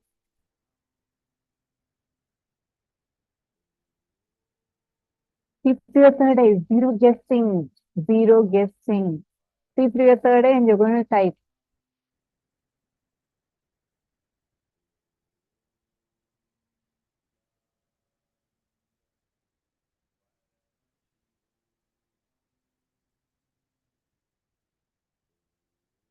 More. See through your third eye, no guessing. You can't guess. You should not guess. If you guess, your logic will fail. Leave it to Swamiji. Let Swamiji show to you through your third eye. Come on, Mahima, whatever you're seeing, type it. Dr. Murali, come on, all of you do the power manifestation. Whatever is appearing in your third eye, start typing.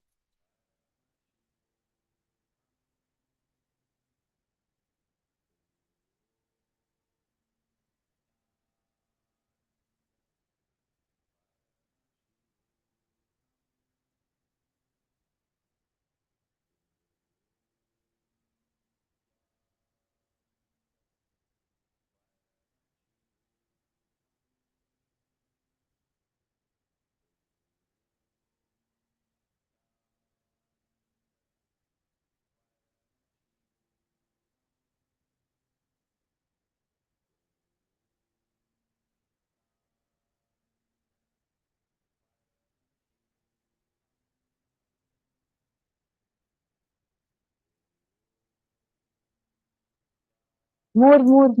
Mahima, do not stop. Just 2, 3 things. Whatever is coming, tell the colors that you're seeing. Just go on typing. Only then you will not guess. And yes, we can verify the answer now. So I request everyone to post whatever appeared in all the rooms. Every one of you go ahead and please post.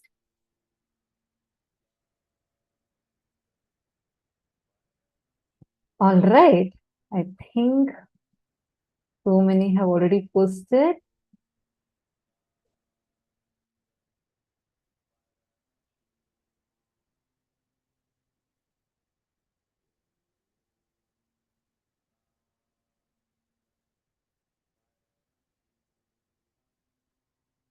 Okay, so I'll show the exact image that I was visualizing. Actually, before you show the image, I'm going to just read out what Ma Venkateshananda has posted. Ma Venkateshananda has posted, she saw a flute song, Krishna's flute. And she saw Swamiji and Krishna's turban with special jewelry. So this is the description. Yes, now you can show what is the answer. Here we can see, I visualized it was a silhouette of Krishna and it's in the dark night sky with the moon behind. A very beautiful silhouette of Sri Krishna.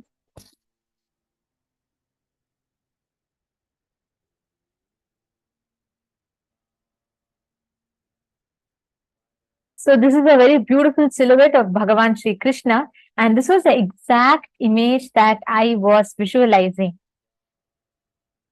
So now let's see the answers, and I request every one of you, now it's late, now you can't post, but I request every one of you to participate. It's okay, whatever you're seeing, please post. See, you all can actually scroll through the chat. Can each of you just scroll through the chat and read? How many of you see so many people have posted suddenly everything related to temple and deity? Just see each answer. Everyone from out of the blue, everyone is saying bright. It is very holy. It is it's a temple or a deity feeling. This is 100% manifestation. Please understand. All of you scroll. See, you all can think if I'm just telling 1 or 2%. Just see, each of you see your respective zoom. Scroll and see, you will all see there is a mention about suddenly about deity, about something specific.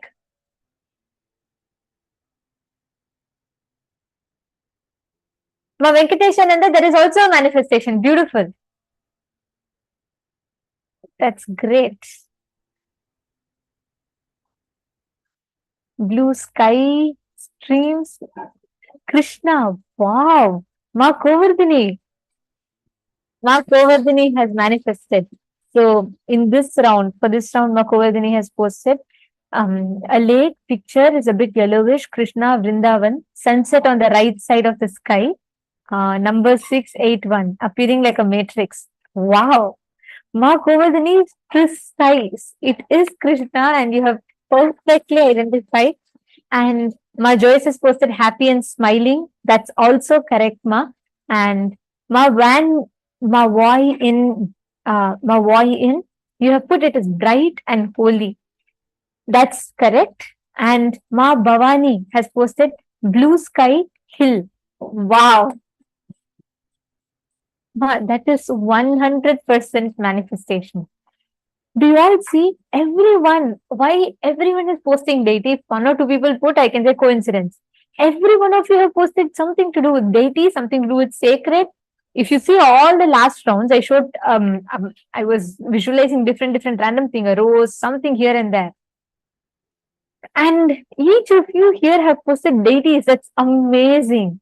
Madonna's put vibrant colors. I smell jasmine, incense, smiles, laugh, and happy. I actually visualize always when I remember Krishna, it is just absolute joy. That and my Candice has posted, wow, white house, green ground. She's put then mountain, blue sky, mountain and blue sky at the back. That's correct. That's correct. Excellent.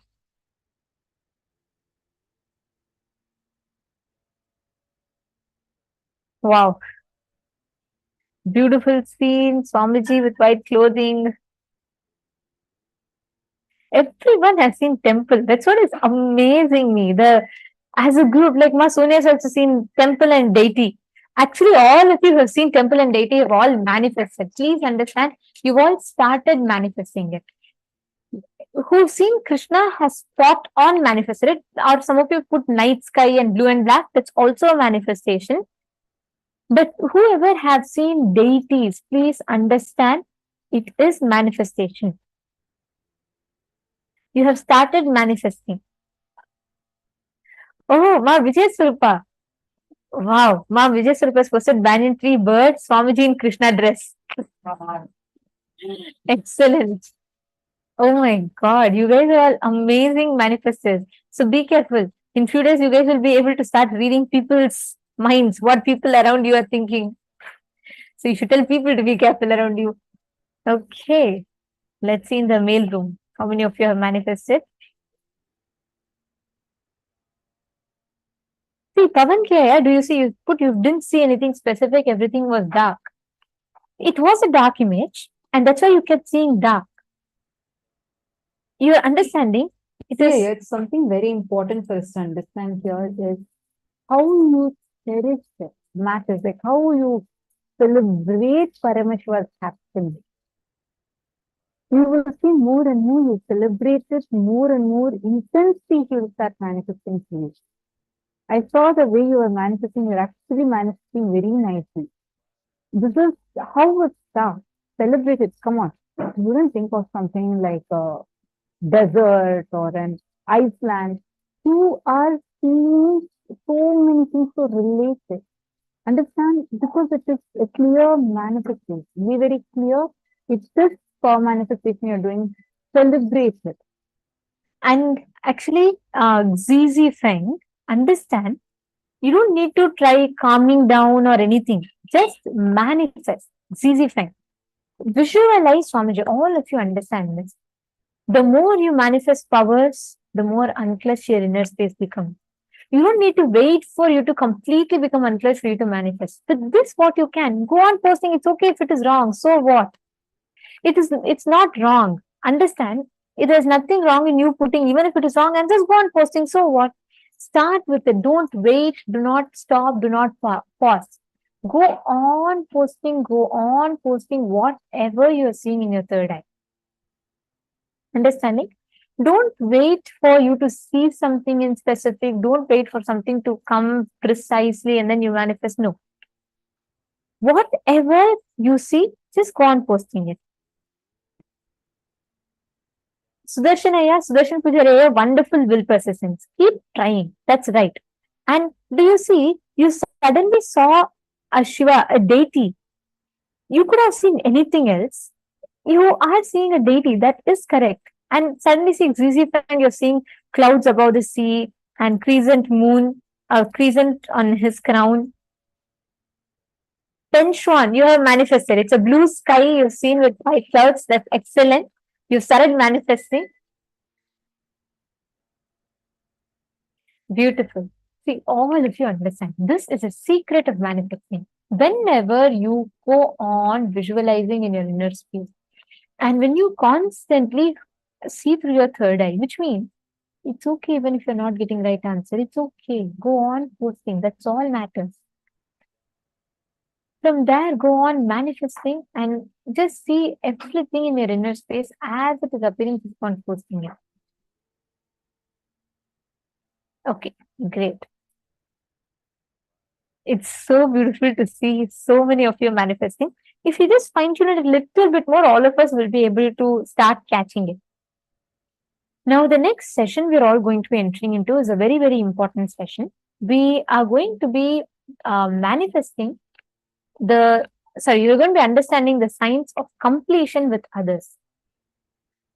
Many times in relationships, the past wounds, the struggles that you have, the pain, judgments, incompletions, it's all sitting inside of us, and many times it doesn't allow us to relate with another person normally. This session, Swami is going to be revealing to us such a beautiful science that will help you heal from even the most deepest wounds from the past. So let us now listen to the science of completion that Swamiji is revealing in this session. Get ready to enjoy.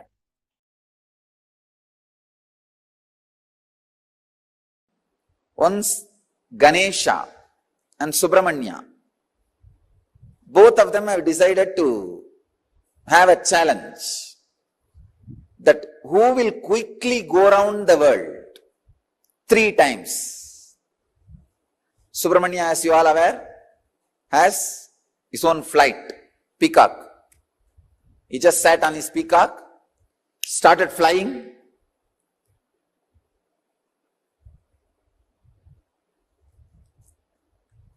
Crossing the continents, crossing the oceans, hills, once, twice, thrice. He completed and came back. He saw this Ganesha, heavy guy. His vehicle is a rat.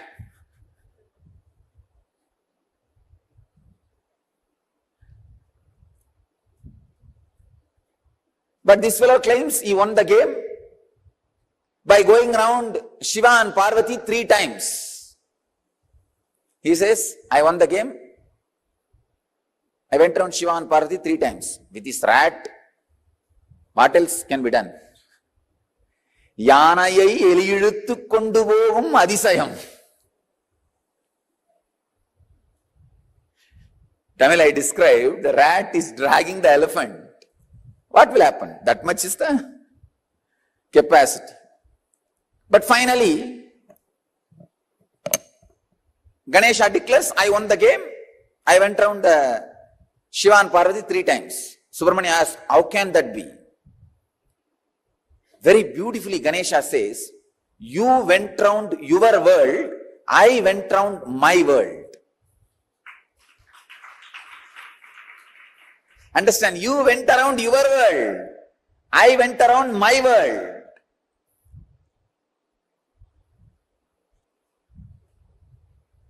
You went around your world, I went around my world.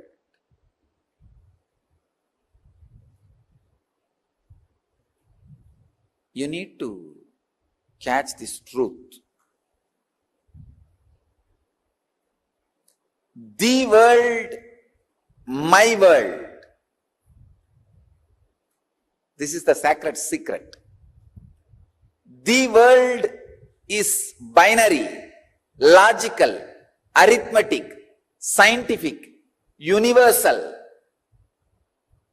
My world is emotional, based on faith, beliefs, experiences of individual perceptions, realization of individual identity's expression in its fullest form. My world is totally different from the world.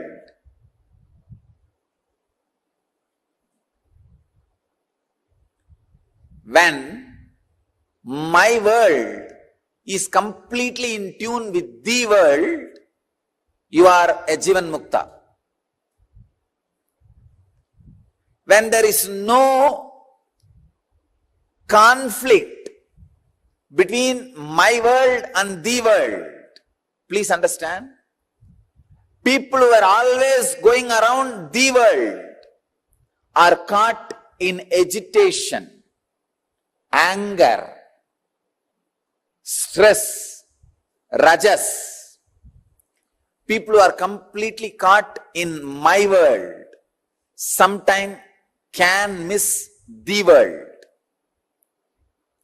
Here, Ganesha is successful not just because he was centered on my world, he was centered on my world which was in tune with the world.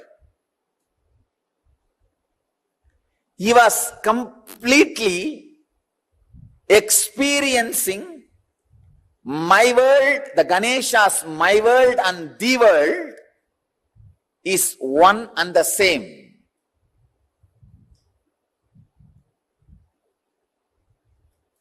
Ganesha's my world and the world has become a solid experience for Ganesha. Understand? Ganesha's my world and the world has become a solid experience for Ganesha. I'll give you a clear picture. How ordinarily people are caught between my world and the world and start preferring between these two, someone. When you start preferring the world, your whole life ends in depression. You are drained in my world. When you start preferring my world, sometime you can lose your balance and get into some fantasies and whims and fancies. My world should expand and grow and completely should be in tune with the world.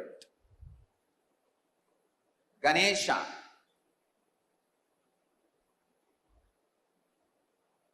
is my world.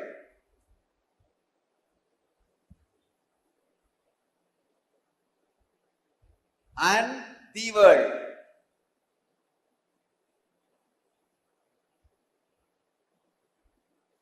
Both are in tune because Mahadeva, Shiva, and Devi. Please understand, Shiva and Devi are really the world, and Ganesha also experienced Shiva and Devi as my world. Please understand, they were really cosmos, and he is also experienced them as cosmos. So the my world and the world has fallen in tune as the experience of Ganesha. So he going around Shiva and Devi is literally going around the world. Even though he said he went around my world, in his case the my world is the world.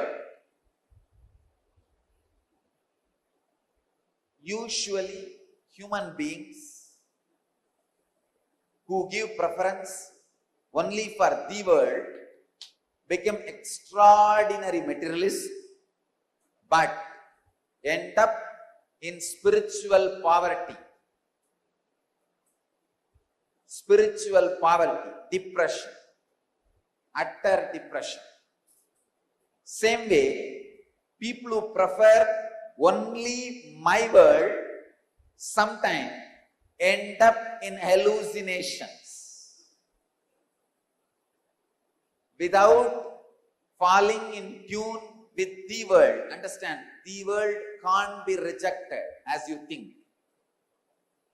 Misunderstandings about the world should be rejected. For example, fire is the world. Your fears and misunderstandings about fire should be rejected, not fire itself. You can't reject it.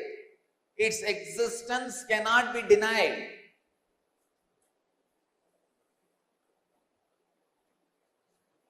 Maya is the ideas which are not in tune with the world, but you are carrying about the world or Maya.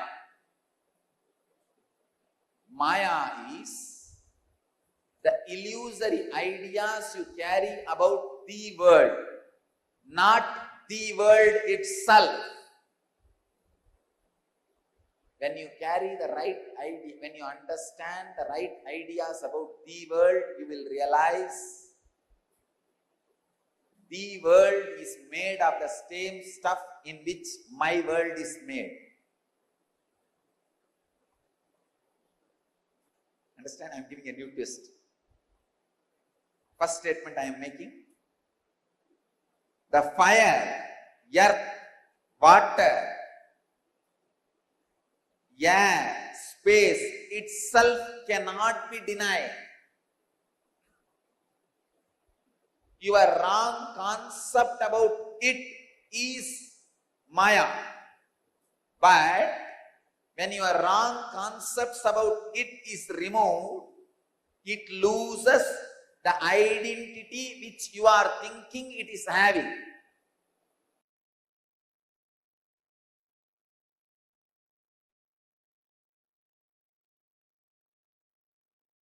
One example.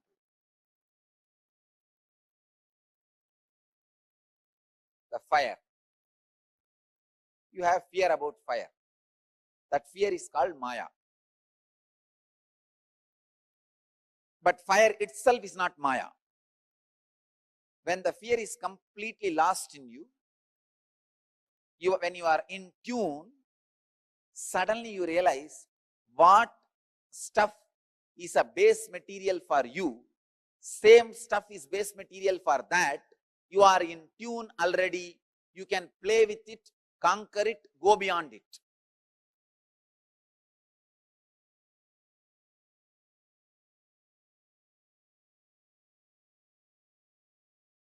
Catch it if you can.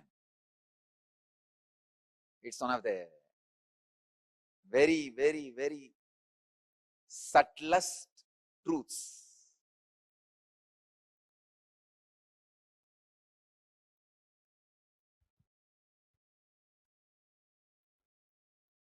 The discrepancy between my world and the world in ideological level is conflict. Discrepancy between my world and the world in practical level is poverty and failure. The discrepancy between the my world and the world in the emotional level is depression. The discrepancy between my world and the world in the conscious level is illusion.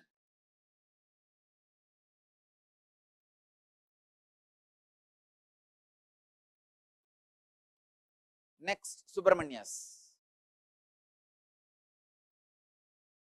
Muruga.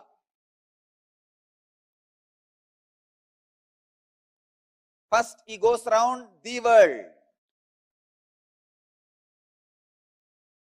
As usual, when you go around the world, you will get into an intense rajas. In that extraordinary rajas, when you claim the victory, he comes back to see already somebody has won the game. It is like,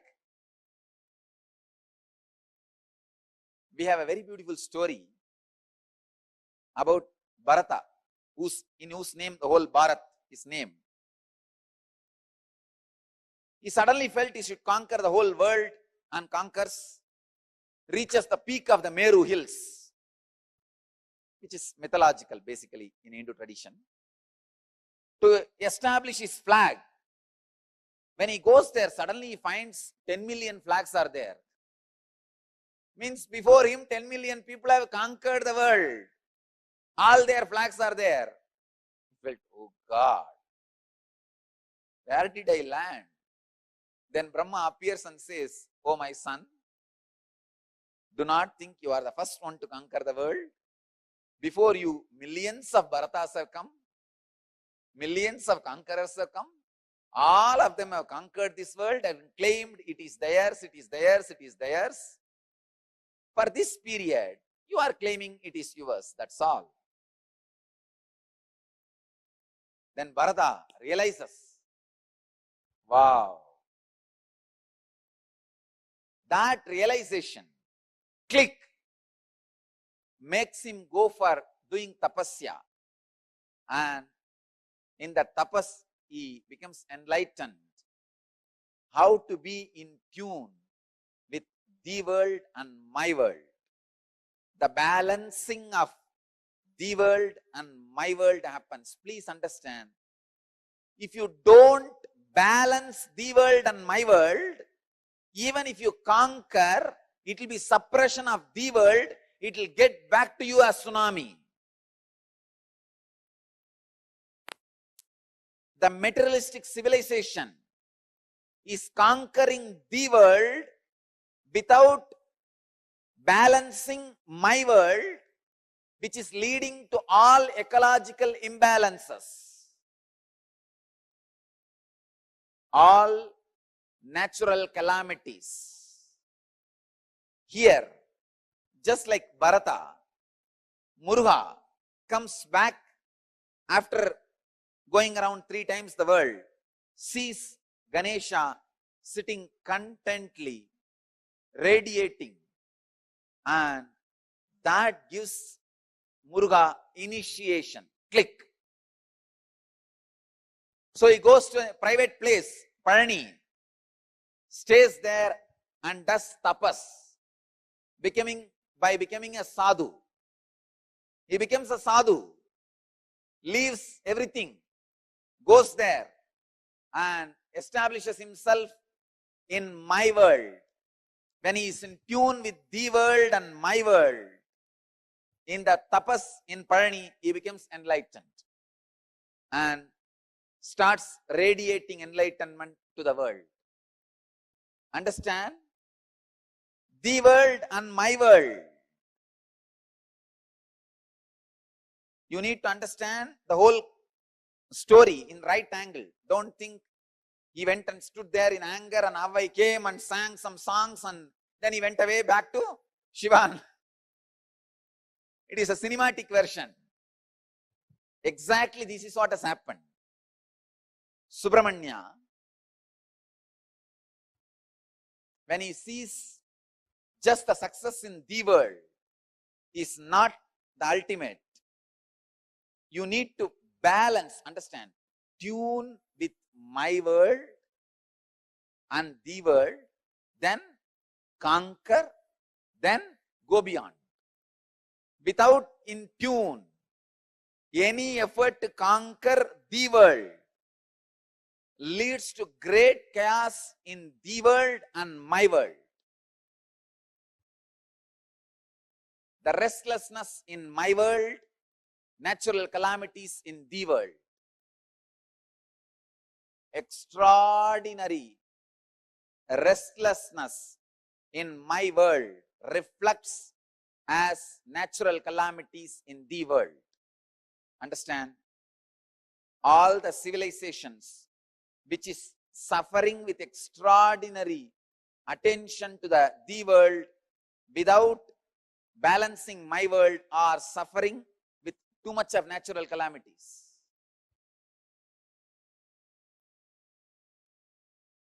If you study, you will understand this truth. Natural calamity means the whole civilization is too much about the world. The balancing of my world is not happening. History should be in tune with mythology. Logic should be in tune with emotion. Facts should be in tune with truth. Binary should be in tune with zero.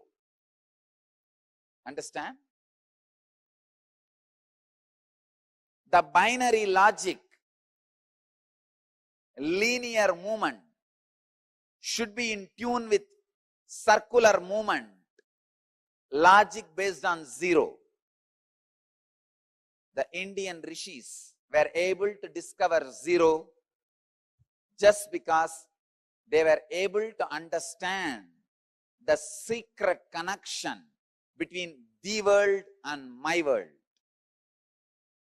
Only a person who can comprehend the deepest secrets of the world and my world can comprehend the power of zero. Zero cannot be mathematically understood. It is just a theory. If you want to experience zero, you need to make the world and my world in tune. Tuning my world into the world is the samyama you are expected to do to fall in tune with the elements, fall in tune with the nature by Patanjali. I think this is a very sharp truth, very sharp concept. If you just understand this one story, Ganesha going around and Subramanya going around, you will see, are you going around the world or my world? Are you too much centered on my world or the world? Second, is your my world is really in tune with the world? Is your my world is complete right experience of the world, and the concept you carry about the world in my world, are they your beliefs or experiences? If Ganesha was just believing Shiva and Devi is his world, he wouldn't have won the game. Not only Shiva and Devi should be the world, Ganesha should be experiencing it.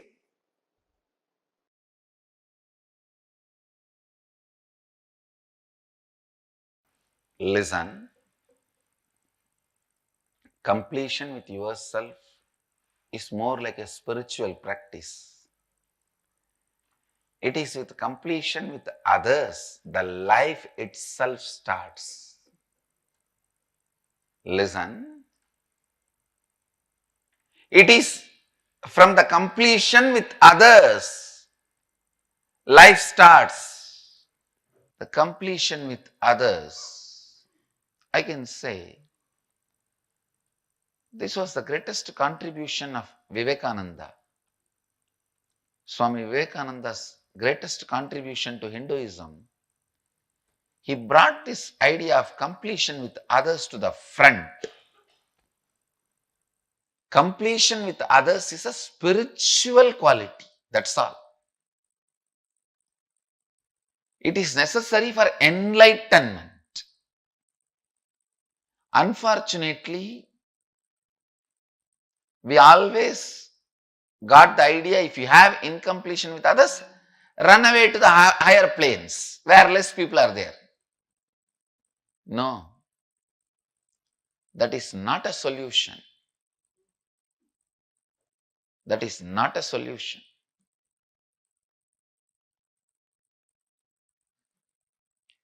Completion with others is the basic necessity, the basic quality you need for enlightenment.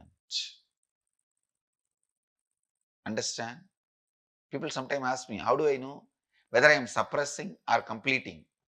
If you are able to be in the space of completion with others, you are completing inside you with you also.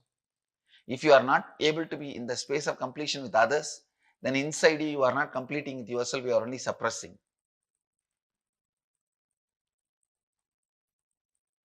So the scale to find whether you are completing or suppressing, completing or brooding over, completing or waiting for a chance to take revenge. I have seen many people. The name of completion, now I am completing, but I am not going to keep quiet. I will wait for time. When my time comes, I will tell you what to do. I will do what needs to be done. Completion with others is a spiritual practice. Completion with yourself is like Mahadeva. Completion with others is like Devi. Devi is required for the life to happen. That is why in all our temples, I have put Devi along with Mahadeva. I have not put Devi as a separate deity.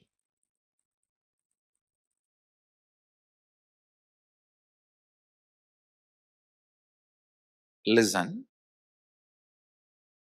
completing with others. Others means not just only your father, mother, husband, wife, brother, sister, the human beings around you. We will start the completion with everything with which you are living. Your wealth, your health, your bag, your seat, your pets, your car, your house.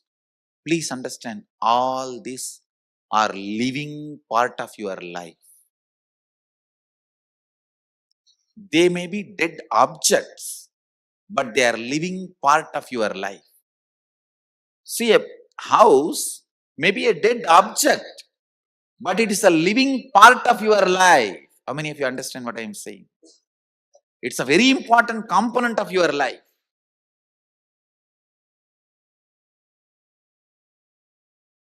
First, we will start completion with all the human beings with whom we are living. First step, completion with everything. With every human being. First thing you need to do is deciding, I have to bring completion with others, with whoever I am living. I have to bring completion with whoever I am living.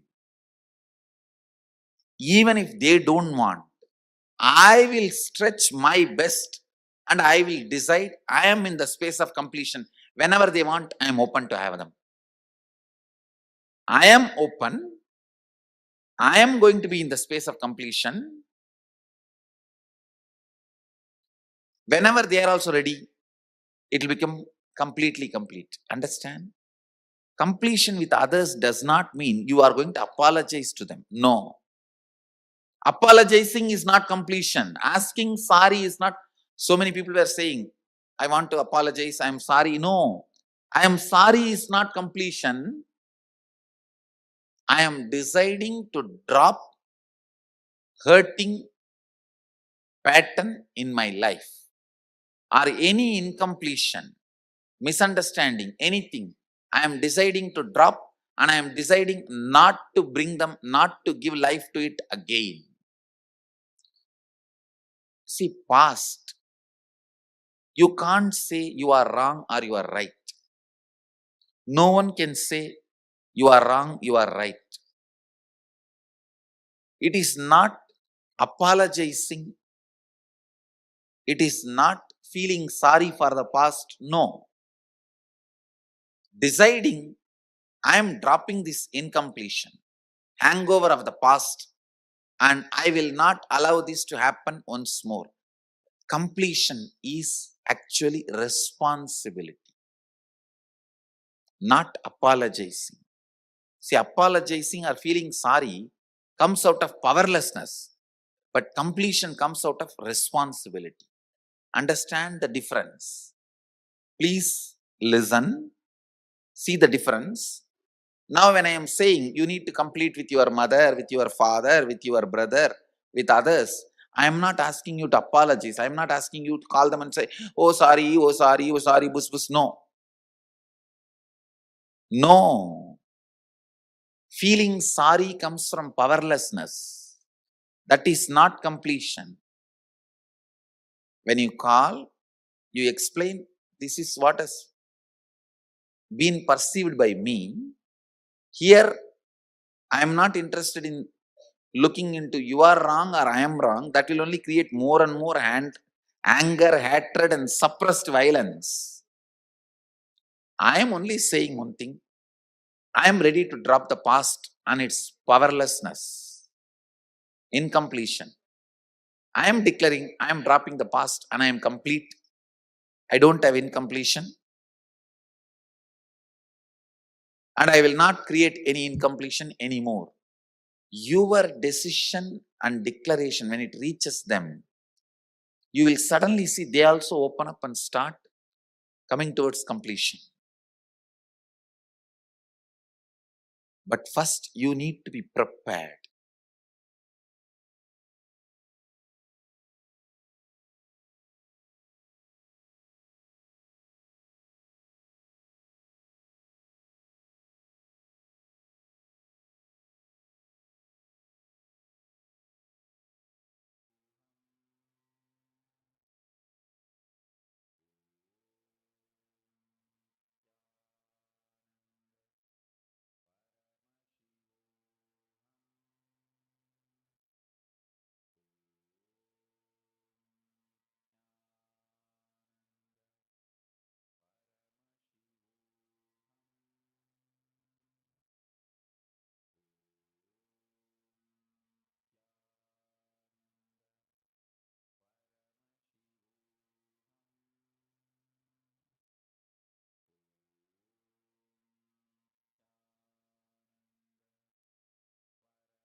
very beautifully Swami explained to us about how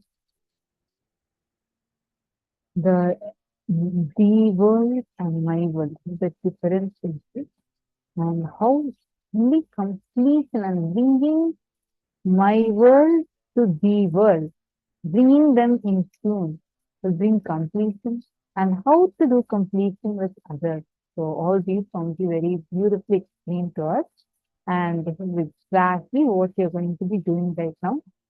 So we're going to be understanding about what is the world and my world. I mean, we all have understood it, but we're going to now just go through a quick recap of what all Swamiji explained to us, and we're going to be entering into an internalization exercise to understand this more deeply and to start implementing it in our life.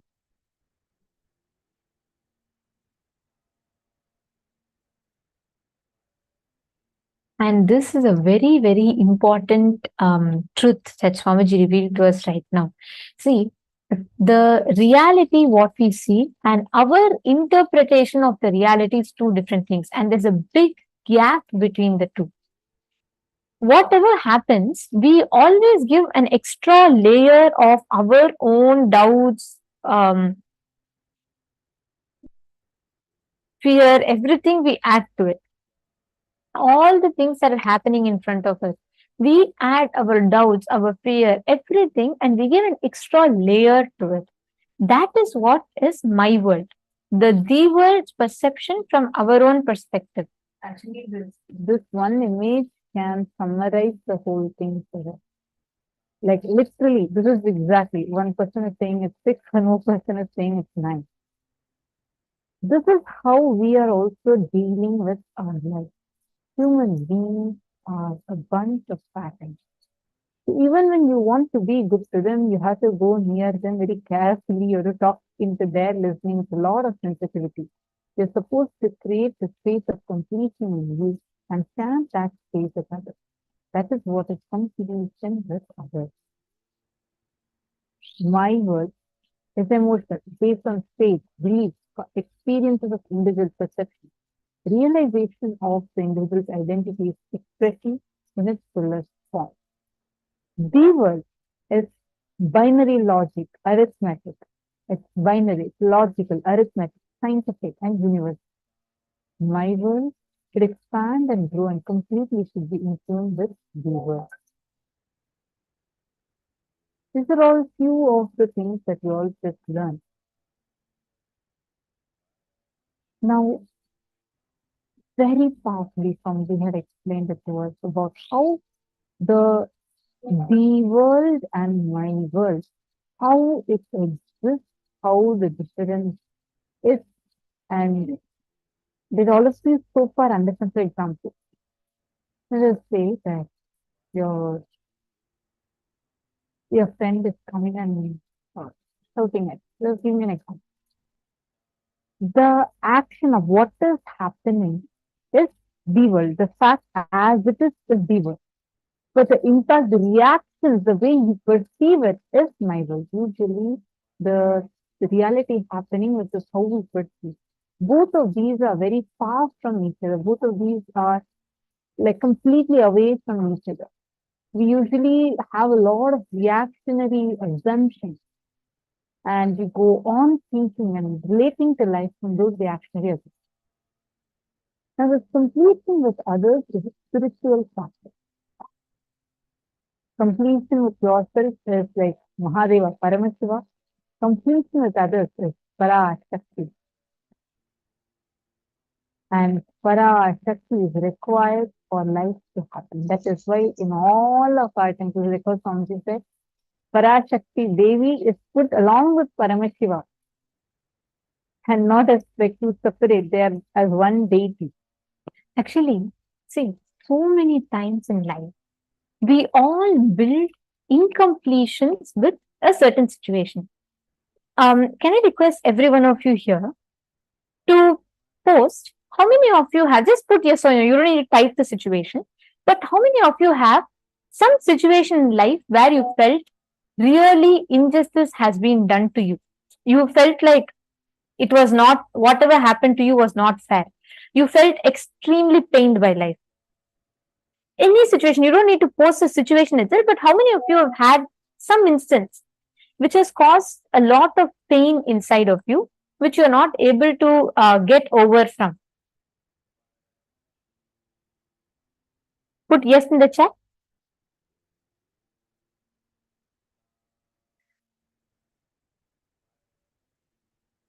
Okay. Okay, I see so many people. Thank you all. Firstly, thank you for posting. Thank you for opening up and posting. Now listen very carefully. All the situations where you felt suffering, suffocation, where you felt completely suppressed, you were not able to experience life, experience fulfillment or completion in life, you do not need to suffer. You don't have to suffer. There is a very, very powerful thing that Swamiji has explained. See, we are not saying what you suffered was a lie, or no, it's not being insensitive to your suffering, but understand, listen very carefully. You do not need to suffer. All your suffering is because of this gap between the thee world and my world. You might have had the most painful relationship. You might have had the most painful situation in that part. I agree. But just look, I'll give you all one example. Listen to this very carefully. Swamiji gave this one example in one of the satsangs, and from then on, it's been like stuck to me, and I feel like it's making so much sense. Listen very carefully. Let's say you were young, okay? You are a 7-year-old child, and you are playing in rain, and your mom calls you once, you don't come. Your mom comes and calls you the second time, you don't come. Your mom calls you the third time, you don't come. So what she does? Naturally, she says you will catch cold and all of that, and you are happy, your 7-year-old self, just playing in rain. Next moment, she comes out of the house, she comes to the road, gives you a tight slap, holds you by your hand, literally grabs you inside the house and locks the door. She tells no more going out. Now, I know I see many of you laughing, but it may be funny for you now. You may understand she did it out of concern. But when you were young, do you know what you did at that moment? You would have felt, what has my mom done? What kind of a mom she is? Look at all the other mothers. They all let their children play. Why she's stopping me alone? She doesn't want me to be happy. She doesn't like me. She hates me. You start developing these incompletions inside of you. And listen very carefully. First, it will start with your mother. You will start feeling this mom is horrible. She doesn't like you. You feel like she hates you. You feel like she's not even a good mother. You feel she's very evil. Time passes. You may even completely forget about this incident. You would have even moved on. It will just be normal. You'll become more matured. You'll understand. The incident might change, but this cognition, at that moment, you start wearing the cognition that life does not want you to enjoy. You start wearing a cognition, you start having a cognition in your head. It's like you're wearing a purple specs. You pick up and wear the purple specs. Like that, you pick up the idea that life restricts you. There is no freedom in life. People control you as a cognition. Each of it might be different. Someone develops a cognition they're unloved. Someone develops a cognition that, their life is not allowing them to be free. So let's take this example. If you pick up the cognition, the child who's playing in the rain decides that, okay, my mom doesn't love me. She doesn't give me the freedom. And you wear that as a cognition. You grow up. You move on. From your mom, you go to school. In your school, you ask your teacher to be part of some culturals. She says, no, you cannot be a part of cultural. You have to focus on academics. Your marks are not good. Again, the same pattern gets triggered. When you were 7 years old, how you felt? You felt controlled. that same pattern gets triggered in you. You feel life is controlling you. Life does not want you to enjoy. Time passes, next with your friends. You want in your high school, you want to go, you would like to join something, and your friend says, no, if you want to come with us, you can't do that. Then again, you feel controlled. From friends, it changes. You go to you meet your fiance, you meet your boyfriend or a girlfriend. And after that, you feel they are possessive of you. They don't want you to go here or there. Then you get married. You feel even more constrained through the family. You feel people are all forcing you to be a certain way. Then you go to your boss, you have a job. Your boss, you feel you go for a project and your boss rejects it. You feel again controlled. You feel life has taken away the freedom from you. From 7 years old, you would have become 47 years old now, but the cognition that life does not allow you to be free, does not leave you. The situation is simple. Your mom came out, she called you, you didn't come. She came, she slapped you. I'm not even coming to whether the slapping is right or wrong. I'm only saying that incident that happened when you were 7, without you completing it, without you addressing it, it sits inside of you till you are 70. How many of you are understanding this? How many of you are seeing this? How many of you are seeing that your life also, there has been some incident? It can be so many different things. It need not even start from your mom. It could be starting from anyone else for that matter. You pick up that cognition, you wear that cognition inside, and you go on relating with life from that cognition. So anything happens, you only see life from that cognition. So the world versus the my world has a big gap, has a big difference. This gap that you all see, this gap between the reality and the actuality is incompletion. So many relationships in life. Actually, people may have done wrong to you. I'm not saying no. People might have cheated you. People might have really caused you so much of trauma. It could be, but the suffering you're holding on to is hurting you. Swamiji tells always, pain is inevitable, but suffering is a choice. Pain happens. You might have different relationships. You're in delusion, the other person is in delusion, and you might have all these problems. But the suffering is in your inner space. You hold on to that. Someone who did something wrong to you 10 years ago would have, that whole incident is over, but even after 10 years, the wound you are still brooding over in your inner space. That is incompletion, and every one of us carry such incompletions in our inner space. The world, what happens, and it all starts with one delusion we built. So, just one time you start, you build an understanding about the situation. Actual situation is what?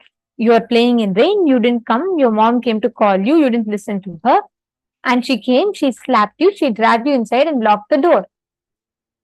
Let's say even if you didn't hear her, but she still came and slapped you, it's okay. But this factual situation. But how do you remember it inside of you? You remember that your mom took away the freedom from you. She didn't want you. Just because you didn't listen to her, she got so angry. You feel it's unfair. That is you having your own interpretation. That is your my world. So there's a situation in the world. I'll show you all this image. This completely sums up what I'm trying to tell. What you see as the reality in front of you versus what it is actually. This is the world versus my world. Your my world is that television prompter that you're seeing, where only half the image is shown. The world is the factual thing, the whole thing.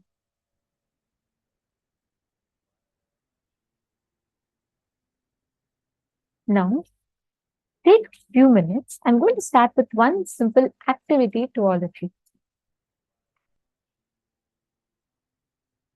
make 3 columns. You're going to put, and you're going to write situation, your incompletion, the D word, as it happened.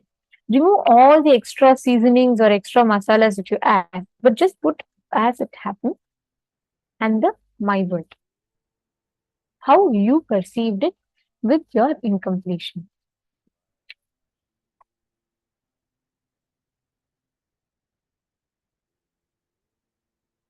Are you all understanding? There is a situation. Now you're in completion. Put that in one column. Next, write the world situation as it happened. How things happen as it happened. Then write your interpretation of it. Okay. So what is your understanding? Situation would have happened. The same mom example. Let's go back to. She came, she slapped you, she took. That's the D word as it happened. You don't need to make someone look good or bad in that. But in my world, you have your extra layers of incompletion added along with it. So pen that down. Take a few minutes. Please write these 3 columns. If any of you have any doubts or questions, please post.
whatever you have written down.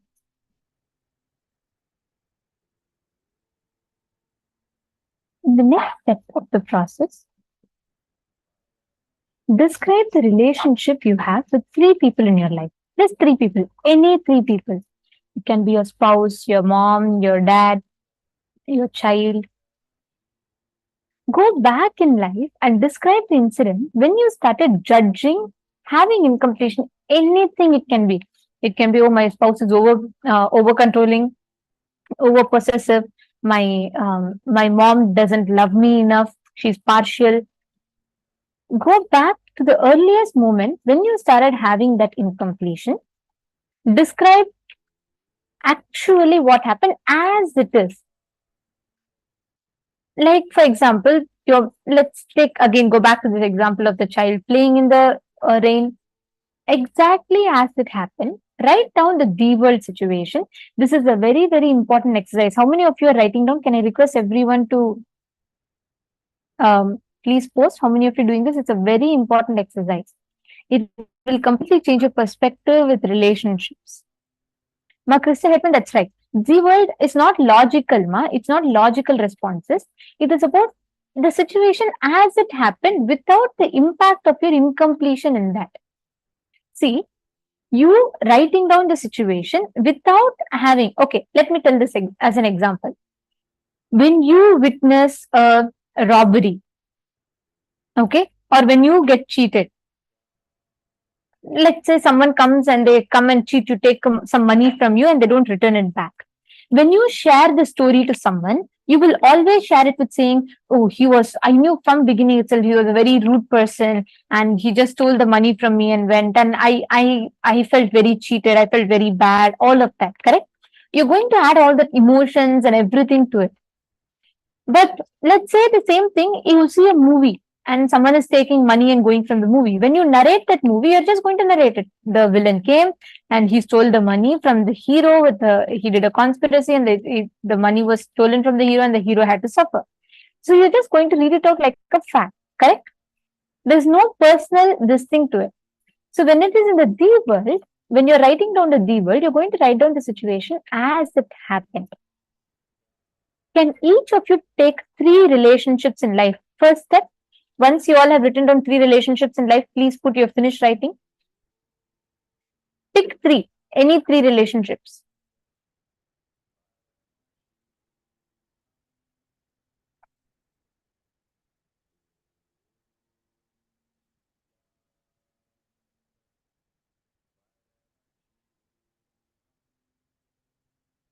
Okay, how many of you have written down 3? You're done, you have chosen 3. Ma Kasturi, Ma Marianne, Ma Miao Zhang. How many of you finished picking 3? If you finished picking 3, put yes. Okay, Ma Shante is done. How about Ma Donna, Ma Liangshu, Ma Tanja Gebra? Okay, Ma Grazina is done, Ma Krista is done, Ma Teng is done, Ma Mary is done, Ma Bhavani is done, Ma Krista is also done, Ma Diana is done. Okay. I request everyone else also to please pick up.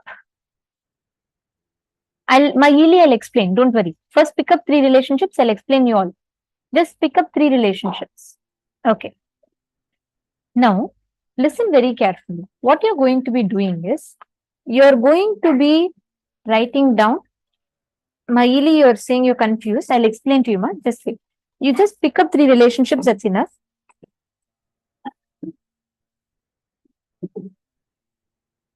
I'll explain to you what exactly you need to do. Yeah.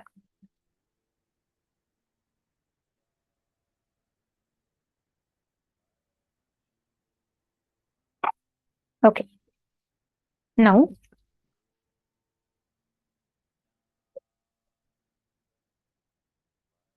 I'll explain to you how exactly you need to do it. Okay, it's a very important process. You're going to be writing down the word. First, you're going to be writing down. In each of these relationships, you have certain incompletion with them, correct? Or maybe this person is very disorganized, or this person doesn't plan things ahead of time. This person takes me for granted. This person is very rude to me. This person is not understanding, not compassionate. You carry these kind of thought currents or thought patterns inside of you, right? So write down, pen down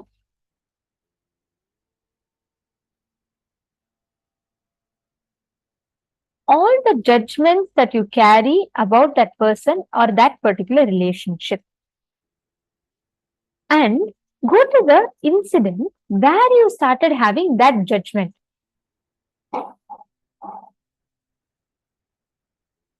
See, for example, you suddenly started feeling that your spouse is very, very possessive of you. If that's your incompletion. Okay, let's say that's the judgment you carry. You feel that your spouse is very possessive of you.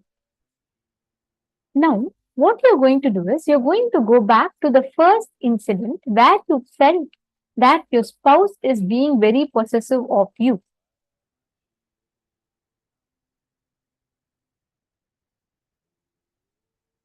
Okay, so you're going to go back to that incident and you're going to write down that incident as it happened without any addition or omission of your own incompletions. You're not going to say, oh, this person was, he was this, he was that. You're not going to try to show that person bad or good. Write down as if you're talking to someone. Like if I just pick up your notebook and I tell you to read it, you should be able to read it out. Don't worry, you're not going to read it out to us, but just write it like that. Describe what actually happened, what they said, what they did, and what you felt about it. That's the difference. What actually they did and what you felt about it. Please pen down. Mayili, are you understanding now? When you write the D word, you're going to just write as it happened. What they said, what they did, they told this, they told that, whatever they told or did, pen that down. Is this helping you, Mayili? If you have understood, please confirm to me so I understand. I'm sure that you got it.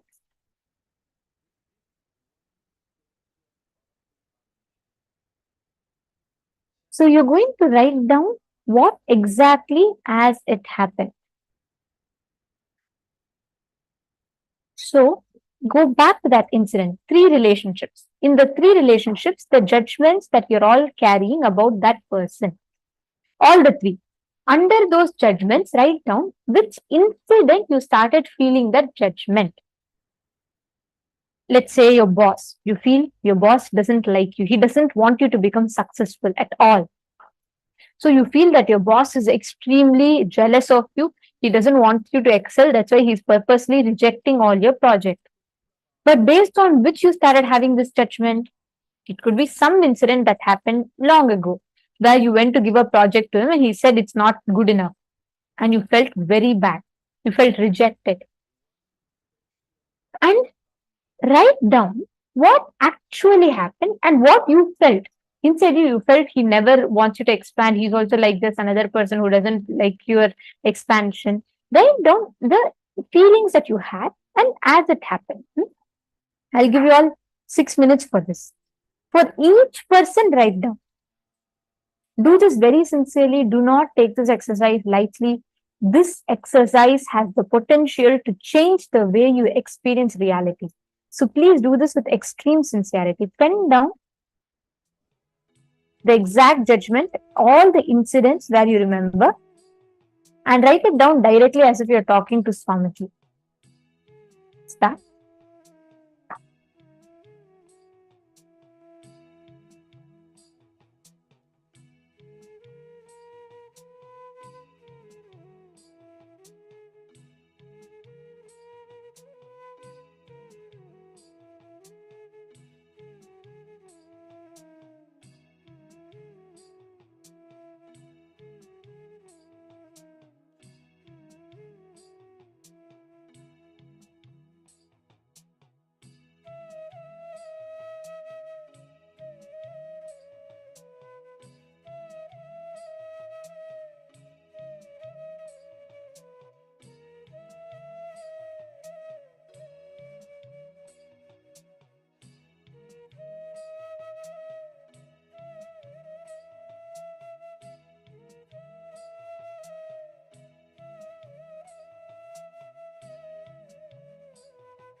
Now, in all the incidents that you have written down, with all the three people,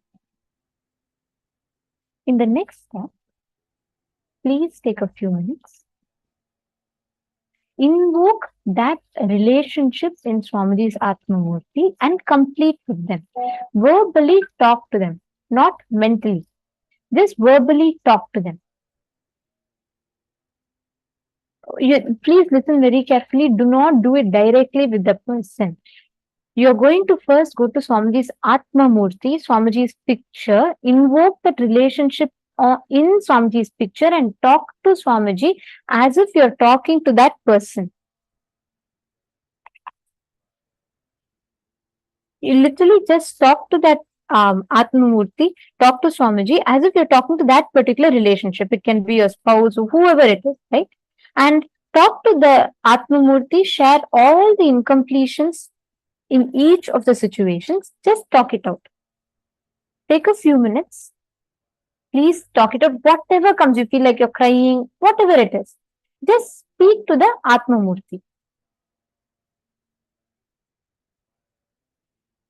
Please take a few minutes. Just talk out. Whatever is coming, just read it out. Whatever you've written down.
Now, in the next step, please listen very carefully. Please relax. Please relax. Now, we're going to be entering into the most important step. Hope all of you were able to complete. How many of you have finished the first two steps? Can I request all of you to please put yes in the chat? Okay. How many of you have completed the first two steps? It's very important. Please confirm that you've finished the two steps.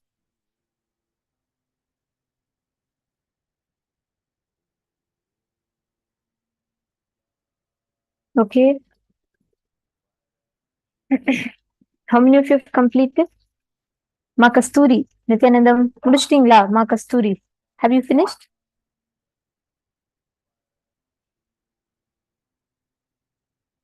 All the others? Machuya, Mashuing, Maning, Ma Paramashakti, Ma Chunyi. I still see Ma Naresha writing. Ma Naresha, are you done? Okay. The male bodies team, the male side, have you all finished writing? Sunil Yadavji, have you finished writing? Okay, Kion has finished, and Rohan Rishaya has finished, Rahul Khanaya has finished, Pankaj Kankaraya has finished, okay. Sunil Yadavaya, how about you? Have you finished writing? Takyong Shao, have you finished? Okay, I hope all of you have finished, all of you have had enough time to write down. Okay, Ramiro Canoya, okay, great. Thank you for confirming. Guru Prasadini, thank you. And John Shang, thank you.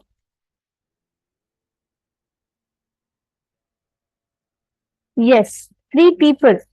Jan Sheng, 3 people. It's not of one, it's all the 3 relationships that you took. So one after the other, one after the other. Okay. Now listen very carefully. Next is the most important step. First thing, you are responsible for the incompletion that is created inside of you. Listen very carefully. You might not be the reason, but you are responsible. You might not be the reason for why a situation happened a certain way. Completion with others does not mean you're simply going to go and say, oh, sorry, I did this, I did that, I'm very sorry about it. No. Completion is not apologizing. Completion is you restoring, realigning your space of oneness back to you. Now, each of you are going to be completing with the 3 relationships.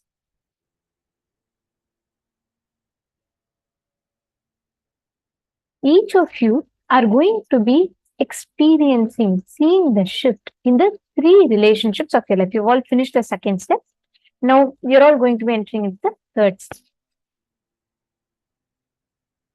Now, we're going to do a very important process of completing within the mirror.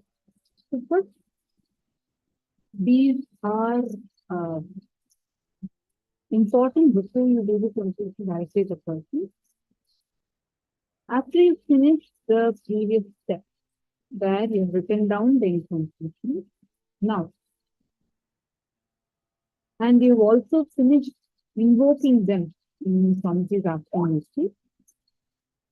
Now, all your spicy, feel, anger, vengeance, everything will come out through work. Only then you'll be ready to complete the conversation. So do not directly go and complete, even if your relationship sitting right next to you, because you will come back with more relationship. First, talk to Swamiji's afternoon. And next, you're going to take a mirror. In the mirror, lock your eyes, like literally both of your eyes should be looking at your eyes reflection. And see the whole incident as if it is happening on the mirror.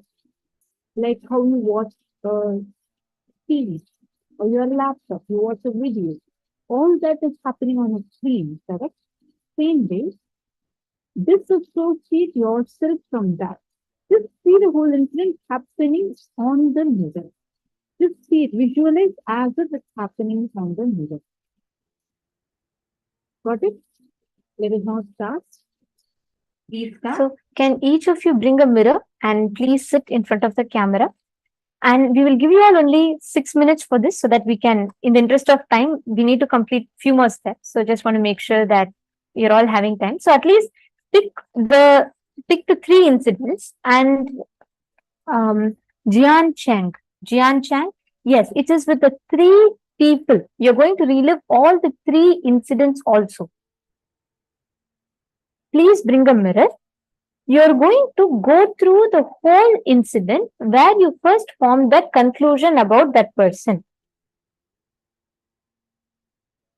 Each of you, please start.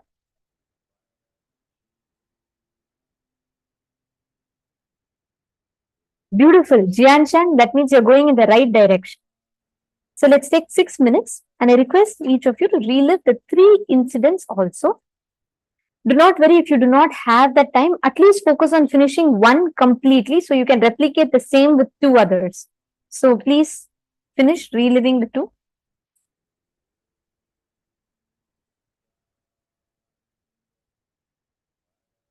If you feel like crying, it's okay. But lock your eyes in the mirror. Go back to that exact same painful moment as it happened. Relive. Relive the whole incident again.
Yes, please relax. Relax.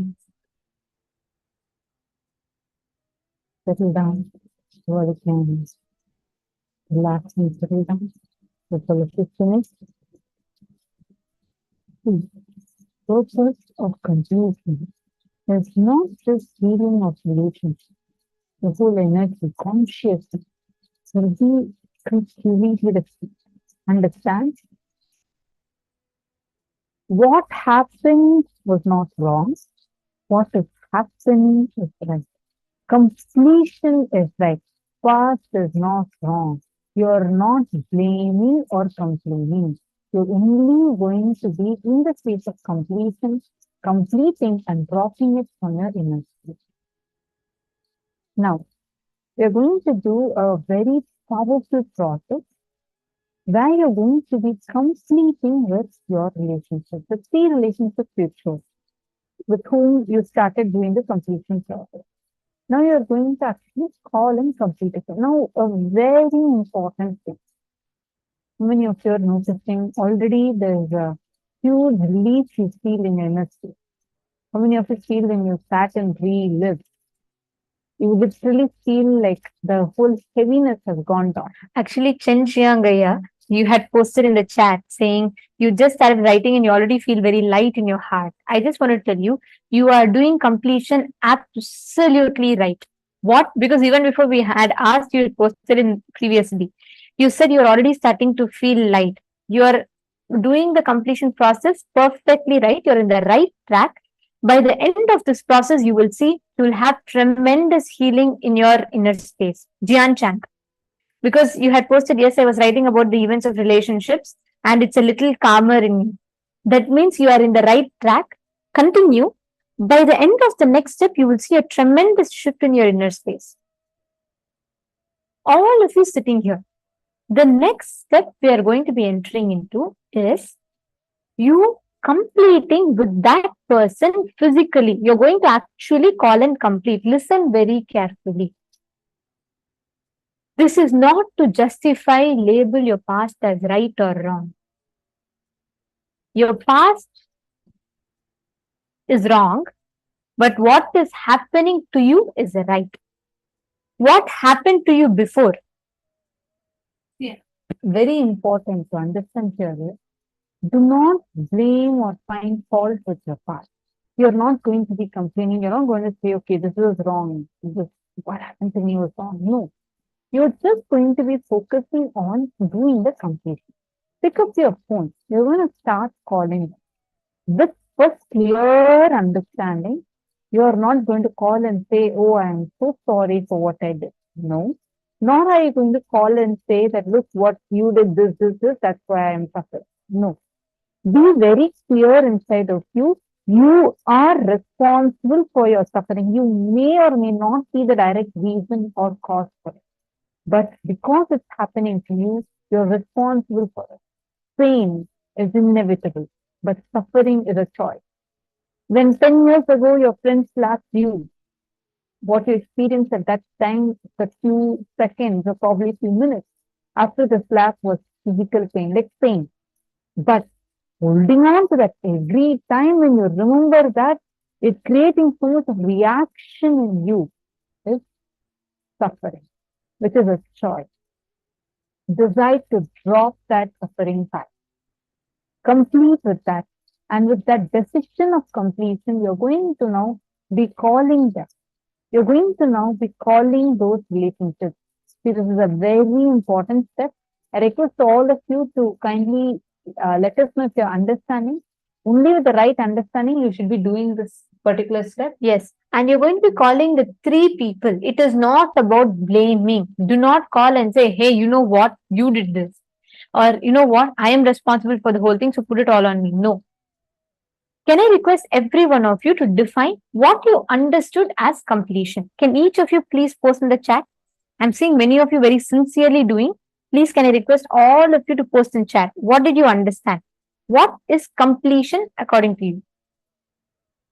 Krista is putting, yes, I no longer am having such a as much of an emotional reaction as I was originally. Beautiful.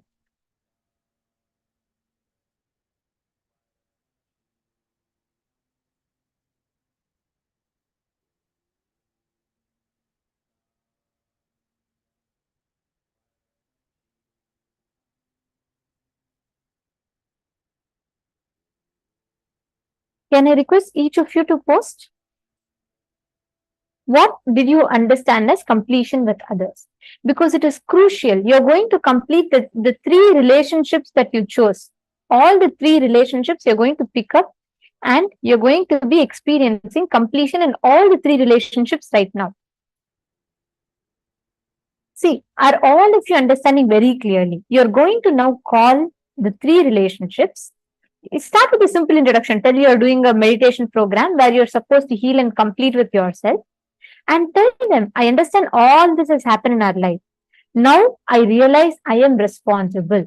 Whatever happens outside, you don't need to feel hurt.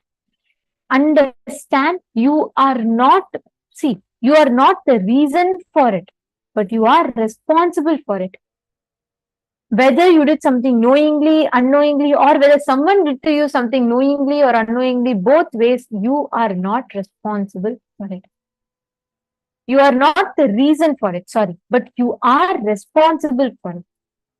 Both outside what is happening, inside you what is happening, the suffering, you are responsible for it. You're not going to complete because the other person is responsible for it. You're going to complete because you are responsible for it, and you're going to heal that relationship. Reach out to the other person, complete with them. Call and genuinely complete. It's not about apologizing. It's not about saying, hey, you know what, I'm very sorry, I'm such a person. No, it is just completing. See, you're saying how to solve. It is not about, listen very carefully. It is not about judging something is right or wrong. Let's say someone cheated you, your near and dear one of them have cheated you with something. They said they'll do and they didn't do. You are hurt by it and you're completing with them for that. It is not that you're going to say, okay, let me sit and analyze now what you did. If you complete does not mean what they did is right. No.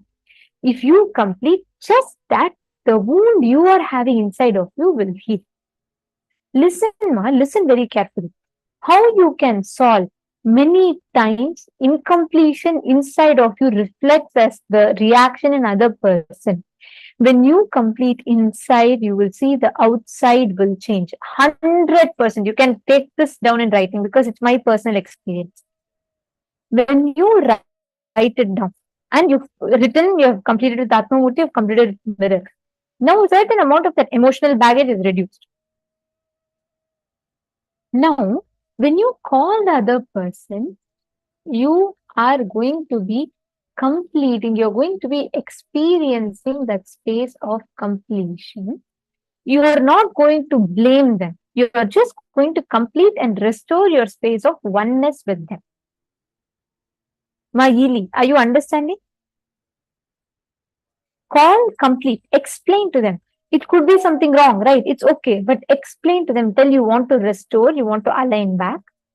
You are responsible for what has happened. Express that and complete with them.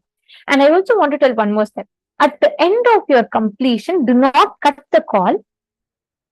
Please have them hold a coconut and roll the coconut on their palm. Listen very carefully. This is the way you will manifest the power. Because the moment you experience completion in your inner space, you will experience completion in their inner space as well. And the moment you experience a shift, they will experience a shift, and you will see automatically the coconut will roll off from their palm. If you're all clear and if you all understood, can you all please put yes, I understood in the chat? I just want to make sure that you're all clear. You're all with me so far.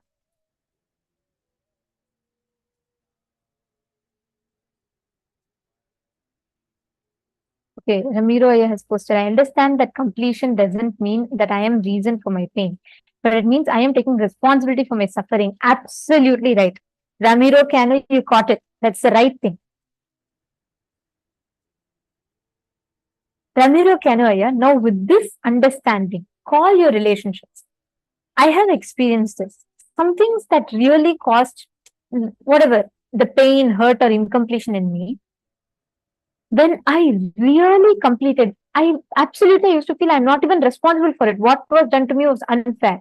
But when I completed, I realized I might not be the reason for why it happened, but I am responsible for the suffering I gave myself. You are healing yourself and others from that suffering that you caused. With this understanding, when you call, you will see you will have such a breakthrough in the way you converse. Just the way life reciprocates, that completion will be phenomenal. So, Ramiraya, you understood it. You understood the process completely correct. So, please go ahead and get started. Kion, thank you. You understood. Okay. And Rahul Khanaya, wonderful. Kun and okay, Rowan Rishaya, Rahul Khanaya, Pankaj Kankaraya, all of you, please call. Get started. Alexaya, let's call your friends, the 3 people you have written down. The people only with which you have written down and did the completion, you can call. If they're already asleep, if you're not able to call, if they're not reachable, type a message and send them and ask them to call you back. This is not a joke. This is a very powerful process that has the power to heal your relationship. Perfect. And not just healing your relationship, it can even heal your internal organs. So it's a very powerful process.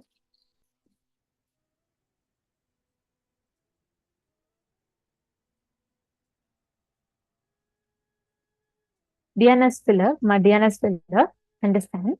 The person, if you said the person, if you call, will yell at you and other person has blocked you, sit and complete inside. Call genuinely, send a message to her.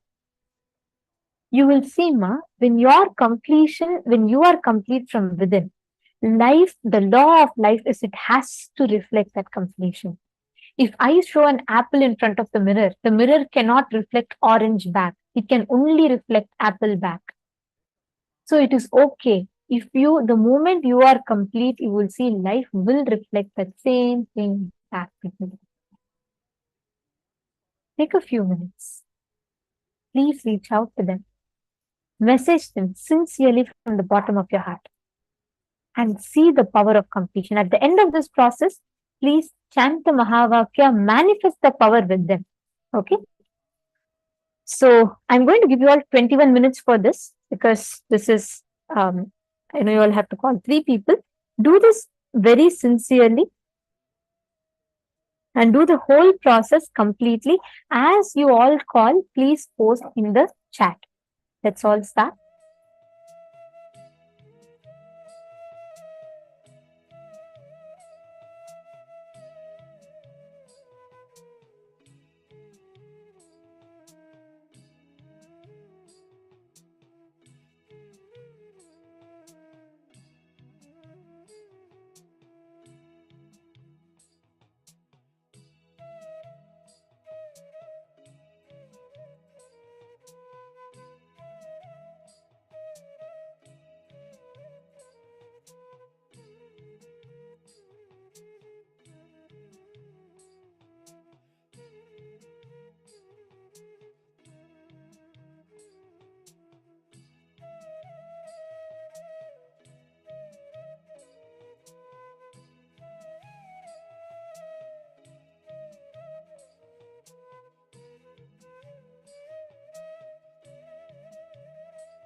Please relax.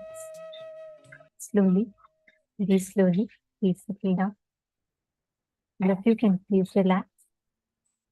Now, with this beautiful exercise that each of you have done, let us enter into the next session where we listen to an avatar explaining the importance of completion with the mother. This is a very, very beautiful incident from Swamiji's life, and let us all listen to it now. I'll tell you the story of my completion.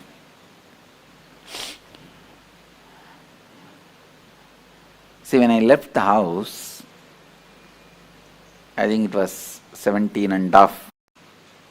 I'll tell you the story of my completion.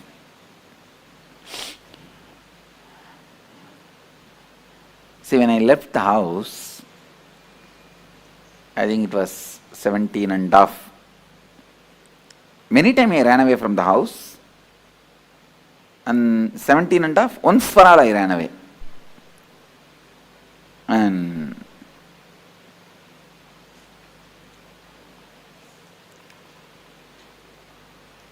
I think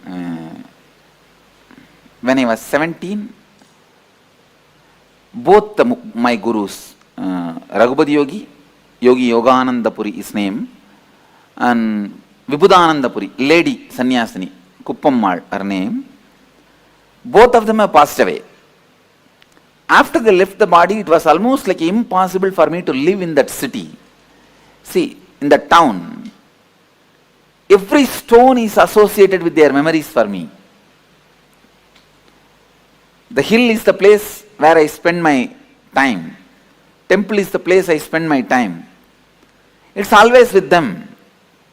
After their death, it was very difficult for me to live in that area, in that same town, so I decided that I'll leave the place. Now only we call it as town and all. In those days it was a Pakka village. Pakka village. The whole village is only 5 street. 5 street or maximum I can say 10. 5 to 10, not more than that. Now of course the whole thing is developed and expanded and all that is.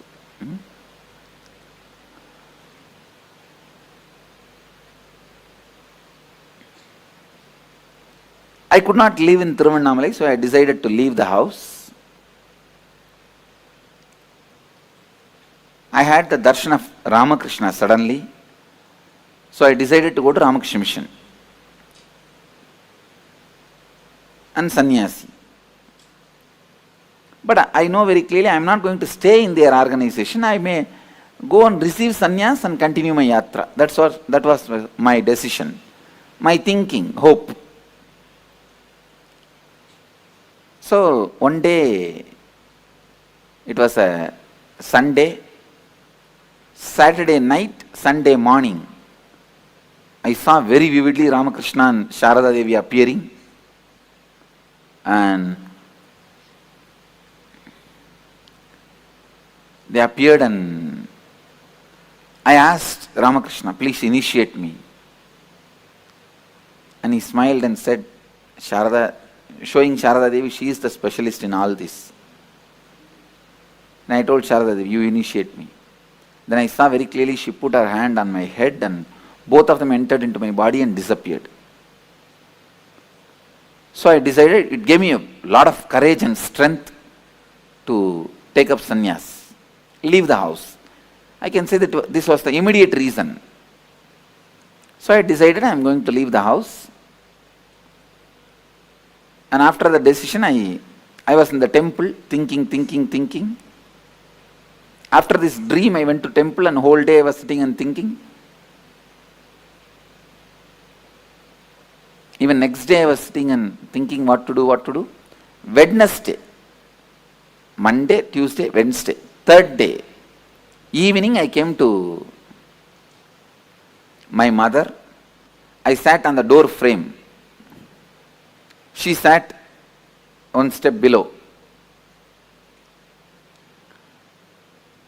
If any of you talk to my mother, you will understand. Sometimes people ask her, what's the difference you find Swamiji as your son and now. Even I asked her once. She says, I don't find any difference, Swamiji, because even in those days we treated you like this only. We treated you like this only. She will never sit equal to me. And one step below she was sitting. And I was very close with her. Very loving, and I never had any hatred. Very loving. Many times, when I get time, I will go and sit in kitchen with her. She will be cooking, I will be sitting and telling some stories. Had a very friendly relationship with her. And literally, till I left the house, I will always be sleeping next to her.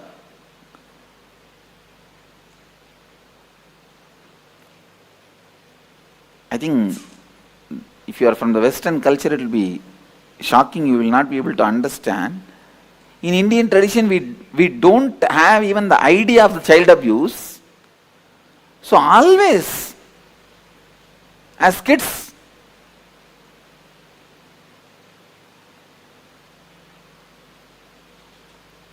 I think now when I listen to the stories, I understand that nowadays, even at the age of 10 or 6, 7, even much earlier, the kids are made to sleep separately.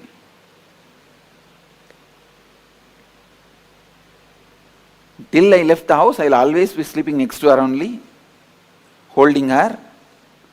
And another one thing, after my enlightenment, from the age of 12, I started this pattern of bedwetting. 10 years I was bedwetting. Later on I found out what was the reason. Kids will have bedwetting, you have heard. But when I was a child, it did not happen. At the age of 12, it started. See, after the enlightenment, every night, the consciousness falls into samadhi. So the message from bladder to brain does not go. That bladder is full and brain does not act. It's in some other state. So I don't get up. Every morning she has to get up and wash the sari and dry the bed in the first floor. It's a routine, but she won't complain even a single day. Single day she won't complain. So I called her and said, I was sitting and I said, I was looking away from her, not looking at her, looking away from her and said, Mom, Swami is going to become a sannyasi. I won't address as me. Only recently I started using this I and me. If you see even my earlier discourses, you will not see anywhere this I and me. It's Ramakrishna style. And only very recently only I started using I and mine. I, me, all these words. Otherwise I will tell only Swami. Swami. Even to tell about me, I will tell only Swami. So, if you talk to our Gurukul kids, even they will not say I and me. They will only tell the name.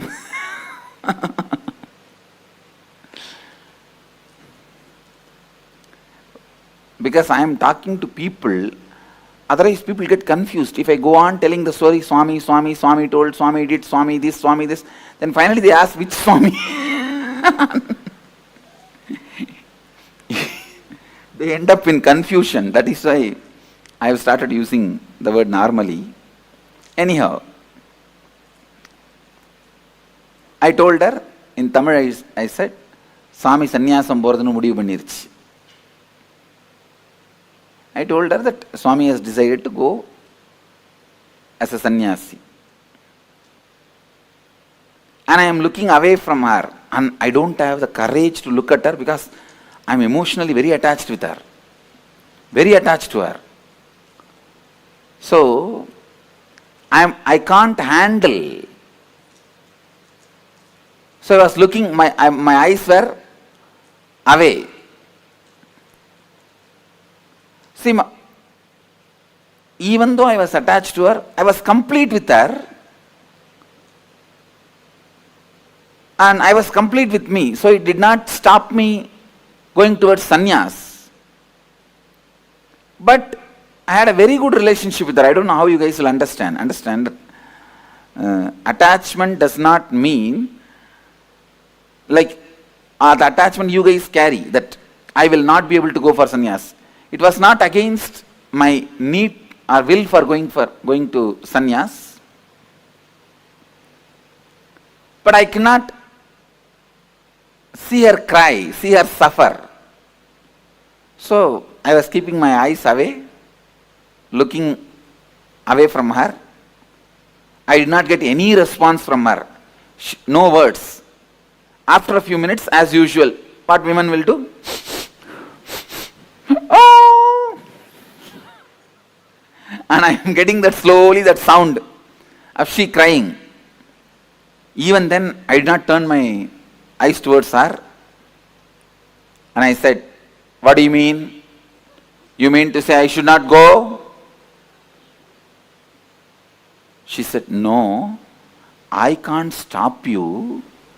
I am not able to handle, so I am crying.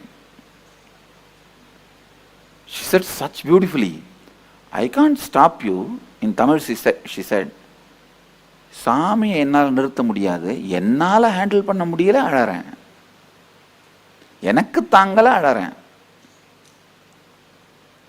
Then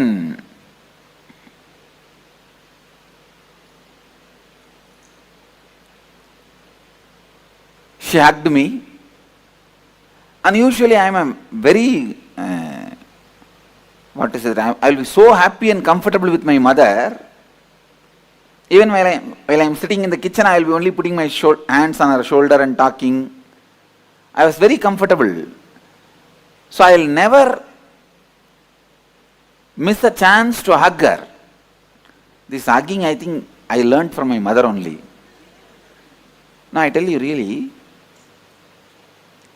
if you are complete with your mother, all women in your life, the relationship will be so complete. If you are complete with father, all men in your life, the relationship will be complete. I was so complete with my mother,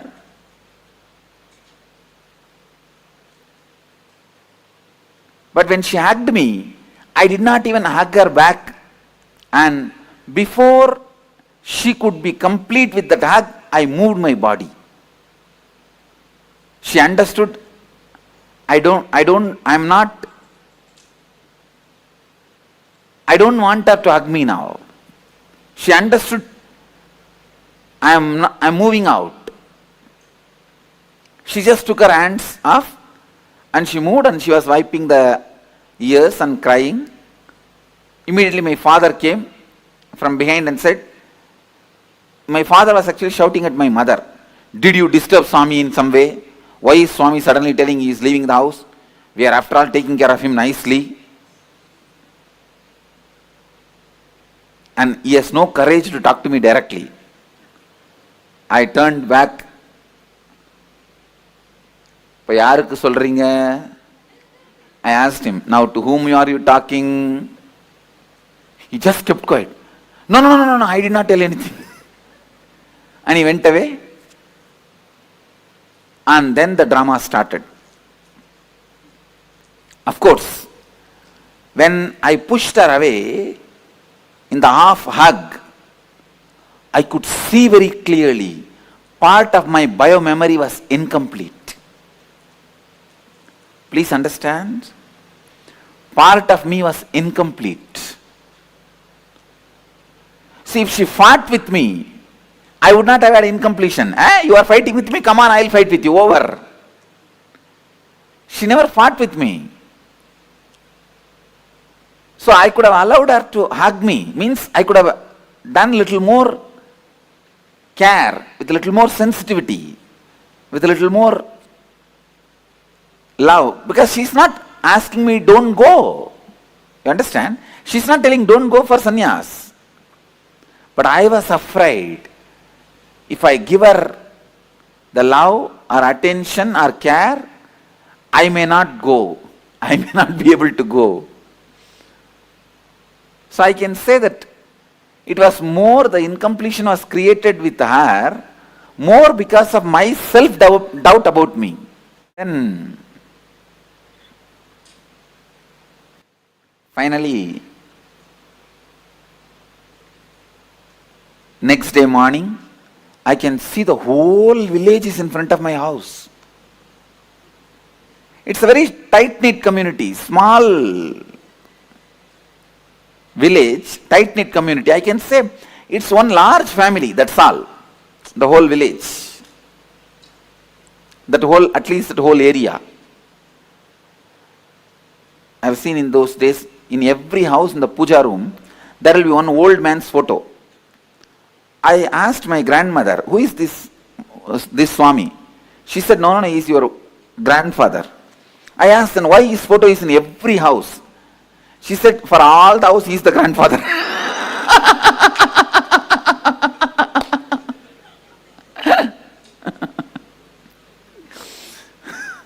So, no other entertainment. They will have 2-3 wives and no TV also those days. This is the only entertainment. Each house will have half a dozen to dozen. Zamindar means landlords. And I have seen the original house was 80,000 square feet.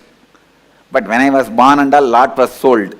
They will part by part they sold.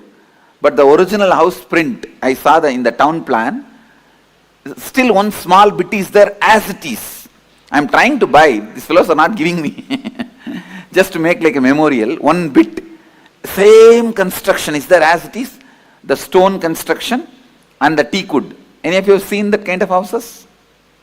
Soon you will see in Biddi, we are going to do 4-5. It's a typical old style house.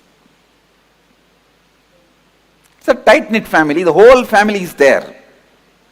Usually if somebody dies, their body will be kept in the hall, the sofa, and the whole family will gather.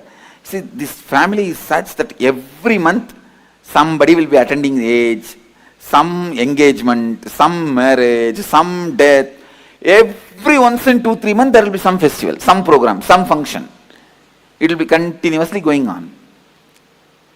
That day when I woke up, I saw so much of crowd. I thought, who died? Because there's no other function. I asked my mother, what happened? Anybody died? All of them have gathered? All the relatives are there? She told me, no, they all came to see you only. I said, I am alive. Then she said, no, because you said you are going to become a sannyasi, they all came to see you. And literally, like a dead body, I was made to sit on the sofa in the center of this room, hall. It's called Nadu Kottadi. They call it Nadu Kottadi. And in the center I am sitting. All the group, the whole group is sitting all around. And some who doesn't have courage, they talk among themselves. Some who has a courage try to confront me. One by one comes. And first comes my father's elder brother's wife, Periyamma, means aunt. She comes. What will happen to our family prestige if you become a sannyasi? And the funny thing is, night I told my mother, by early morning the whole village knows. Before I wake up, the whole village is there. There are nearby relatives. In those days, cell phone was not that common also. All the other villages also information is gone. They are all on the way. And you need to know, 2 families sat and already saw a girl for me. Usually in this tight-knit families, if a boy is born, immediately they will tie a girl. The mama ponnu, atta ponnu, edavadhu onnu tie panni vechiruvaanga. So they already decided. They are seeing the time, right, muhurtam. And all of them have to sit and convince me. And I am a 17.5-year-old boy. and they will finish the marriage so that I cannot run away and become a sannyasi. And so all this is going on. And she comes, see what will happen to the prestige, family prestige. And I cannot live if you run away like this and all. Whole village will talk, everyone will talk about us. And now only we are having little prestige and family is all settling down. She has 2 daughters. And who will marry my 2 daughters if you run away and become a sannyasi? After all, they are my cousin brothers, cousin sisters only. If you run away and become sannyasi, nobody will marry my daughters. I will hang with the sari on the fan. She told in Tamil, "Sale katti fan la thongiruven appadinu." I will hang myself in the sari on the fan. I slowly looked at her and said, she used to be very heavy. And I said, "For your weight, the sari will tear, fan will break. You better use the rope on the uttaram." Uttaram is the beam. You use the rope and hang yourself in the uttaram. Surely you will die. That's it. And immediately she got angry. "What? You are asking me to die? You are asking me to die? Get out of our house. Get out of our house." That's what I told you. I am going.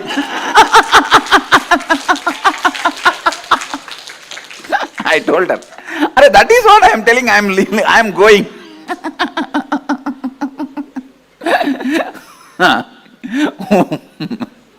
Then comes the next guy.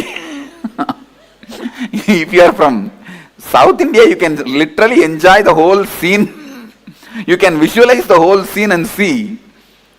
These fellows are so bothered about what others will talk about us. The whole life goes with that only. And then comes my uncle, means my father's sister's husband. Mama, my uncle, he comes. We are all living in the house and living a spiritual life. Are we all not living a spiritual life? Why don't you do that? Why do you want to leave the house? He's a drunkard. He's alcoholic. So, but I used to have a lot of respect for him. I just put my hands like this only and stood up from the sofa. In Tamil I said, "Ada loose." That's the way I started. The loose. நீ காலைல எந்திரிச்ச உடனே சாராயிரம்னா மூஞ்சி கழுவுற, உனக்கு ஆன்மீகத்துக்கு என்னடா சம்பந்தம்? I spoke in singular. I used to be very respectful, but that day all my kundalini was up and alive. And I said, "Hey, fool." Loose is fool is not the right word. You understand as loose itself. Loose. You early morning you wash your face only with the alcohol. And what kind of spirituality you are talking about? He was so angry because in public, in front of everyone, I told he is alcoholic. Because in the village and all, even if they drink, they will be very secretly, they will drink. And they will not drink in the house and all, they will drink and come and they will have a backside door, they will slowly enter. And that time only that cat will fall on them. It will be very secret. It will not be known to others, especially to kids. In front of public, no one will speak. And even the relatives will not sit together and drink. This fellow will go separately and drink and come. This fellow will go separately and drink and come. In the alcohol shop, even if they meet each other, they will put the towel and cover the face. And because I told him that he is alcoholic in front of the whole group, that's it. "Hey, you told me I am a drunkard? Get out of our house. Get out of our house." I said, "That is what I am telling."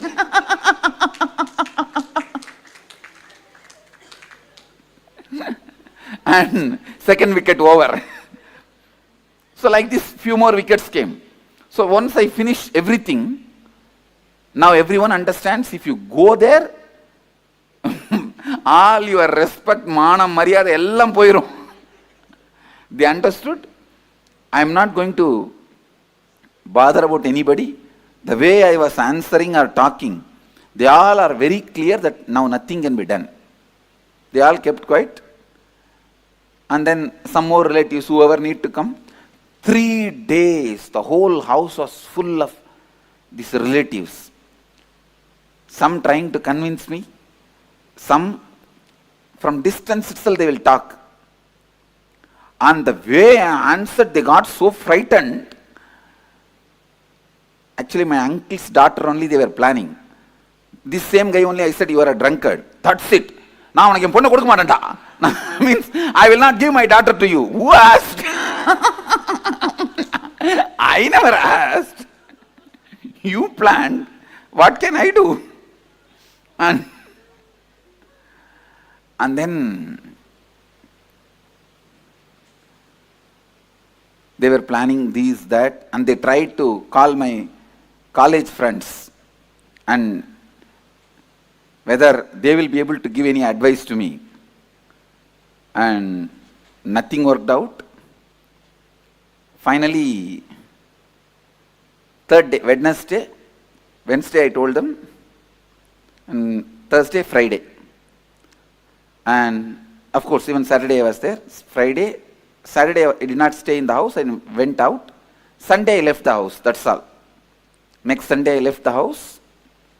After that, there was no contact between me and them.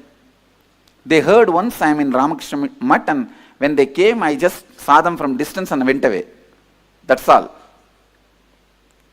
And anyhow, I left the house and traveled and had different experiences, saw the different monks and sannyasis, everything, and had my realization, my life mission, everything.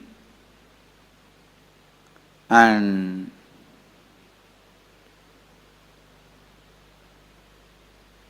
when I had that experience at the age of 22, that I am an incarnation to transmit this experience, my body and mind is prepared for it. After that experience, it took 9 months for me to settle down normally. If I move the right hand, left hand will not move. If I move the left hand, right leg will not move. The coordination will not be there. If I speak, everything will be stopped. That's the way body was functioning. To settle down and become normal, it took 9 months. So when I settled into the body and became normal, the first thing I felt is I have to complete that bio-memory which was left in me as incomplete. So I went back to Tiruvannamalai. Actually, that time I was staying in a place called Kanchipuram, near Kanchipuram, a place called Perukkaranai. And there they take stones for making deities. So there are artificial caves where they removed the stones, quarried the stones. I was staying in one of those caves. Then when I decided, I wanted to complete with her. When I felt I should complete with her, immediately I went back to Tiruvannamalai. I went to the house where they were staying. There I saw nobody is there. And somebody else is having shops. When I went there and asked, I wanted to see Arunachalam and Loganai, my father and mother's name. They said, no, they are not here. They went away. I asked, it is their own house? They said, no. 8 years before they sold this house, they went away. I asked them, where are they? Do you know the address? They said, we don't know where they are. We don't even know whether they are in Tiruvannamalai. We don't have any idea.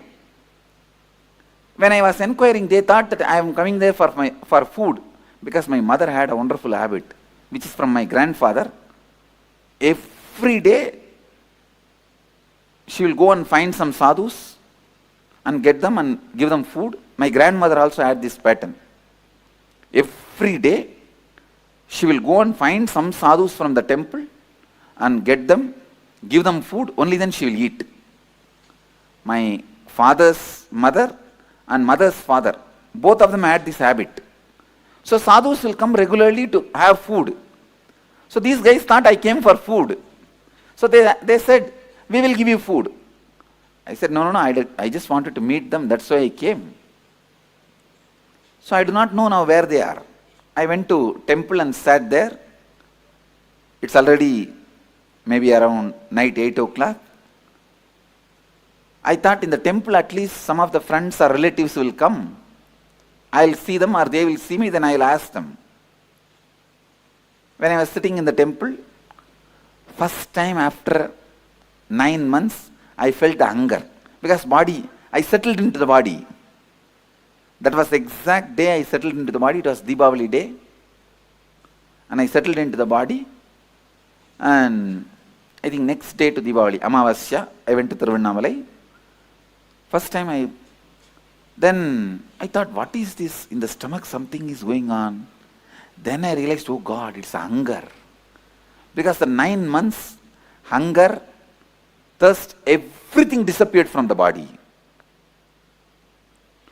All human activities have disappeared from the body. No one too. Means when nothing goes inside, how anything can come out?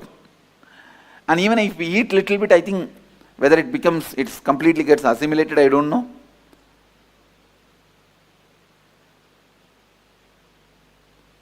So first time I felt the hunger after the 9 months. So I was sitting in Thiruvannamalai. It was funny, sitting in Thiruvannamalai, hunger and no food. But immediately, in few minutes, I could see the power of space. The Devi temple priest, he walked straight from the Devi temple and gave the food to me, Nevedyam. I asked him, no, why are you giving it to me? To whom you want to give? Maybe you wanted to give for somebody else and you are mistaking and giving. I told him in Tamil, எனக்கு எது கொடுக்குறீங்க? நீங்க வேற யாரையோ நினைச்சிட்டு எனக்கு கொடுக்குறீங்கன்னு நினைக்கிறேன். Then he looked at me and said, no, eat, and went away.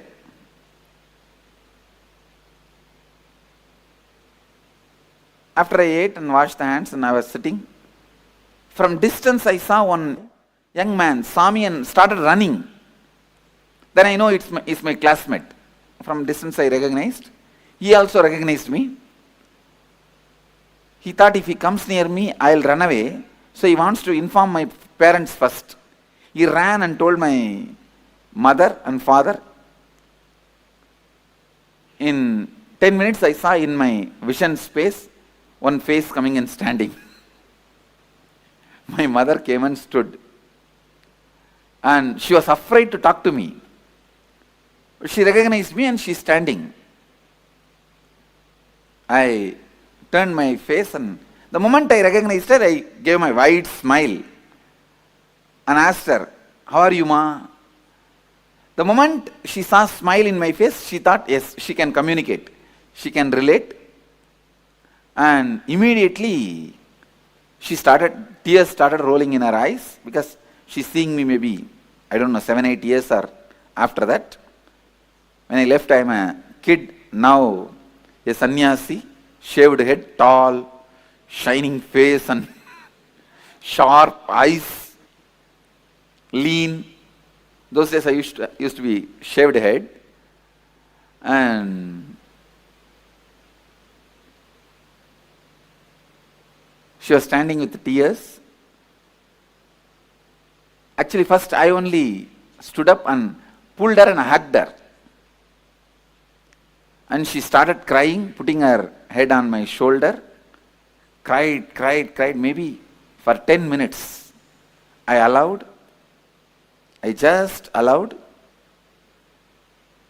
When she felt complete and took her body out, I saw my incompleteness disappeared. The incompletion which was in me, in my biomemory, disappeared. Understand? The one hug, incomplete hug, which I separated my body, where I pulled myself out, that incompletion, which was in my biomemory, became complete when I hugged her again and allowed her to express the love Then she said, please come and eat in the house. I said, now I am a sannyasi. If you give Purna Kumbha and offer the food in the banana leaf, like yesterday we served, I will come and eat. She said, yes, I will do. Next day she did all that ritual, and I went and ate and came back. The moral of the story is, even if you are an incarnation, you have to complete. Understand? Even if you are an incarnation, you have to complete.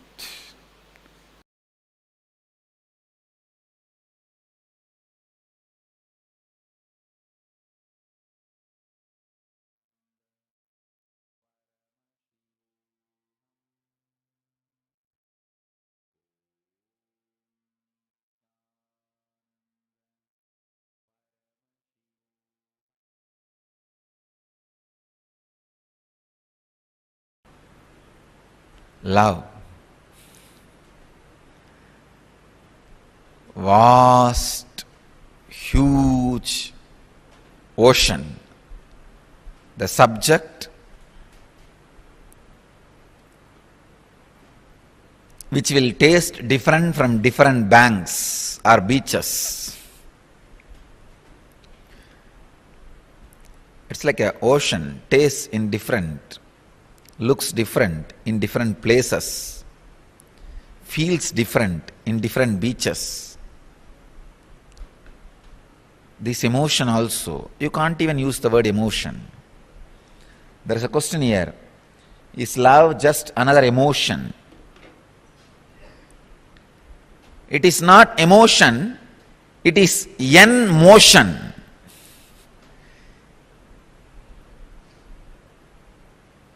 It is the energy which makes motion happen in you towards enlightenment, from enlightenment towards enlightenment. When the glimpse of enlightenment starts in you and motions you towards enlightenment, the ultimate enlightenment, between that period, what you experience is called love.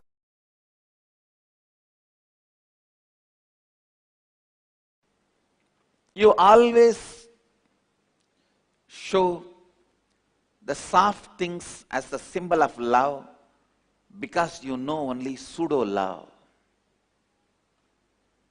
Understand? We always show only the bird feeding the baby bird as the symbol of love, action of love. A rose flower we show as symbol of love.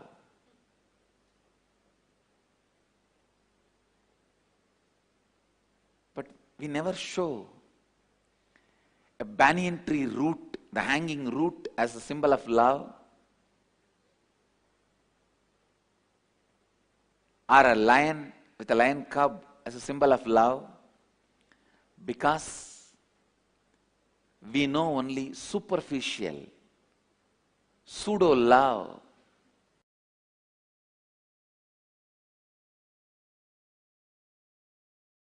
Please listen. The core source material is love. Love is Paramashiva. The source material of Paramashiva, the source happening of Paramashiva, the core happening of the cosmos, cause, karana, karya, result, action. The source material, mulya of the karana and karya, Paramashiva, Param, that core is the pure love. Understand? This whole universe is nothing but multiple versions of that core love, that's all.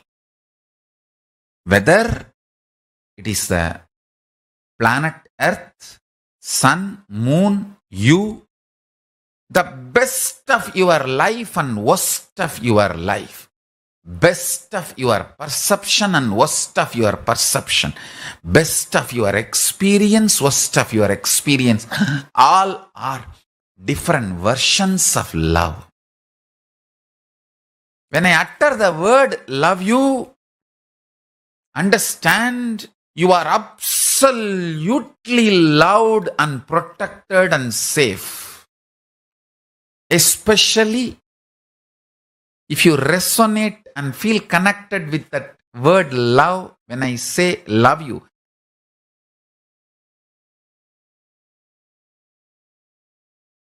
I tell you,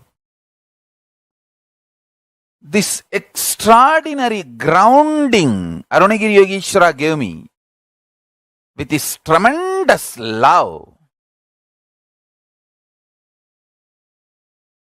made me extremely integrated and very grounded. Listen.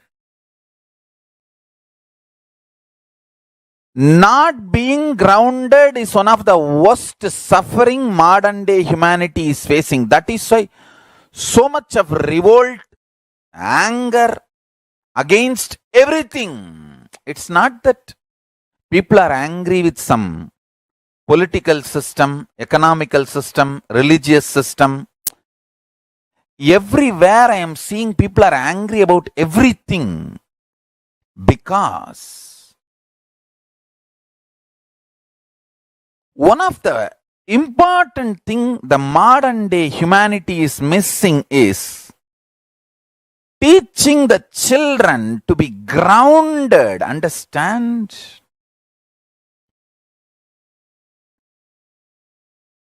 Only after I grew up, I feel grateful to my gurus. The way they grounded me with my integrity. Whether yoga or puja or the right powerful cognitions, the way they grounded me, something extraordinary. I can see same my age boys who grew up in Tiruvannamalai. The difference, the only difference is Arunagiri Yogeshwara grounded me. The extraordinary love and integrity. I tell you, it is not that because he showered love, he did not integrate me. It's not love of spoiling.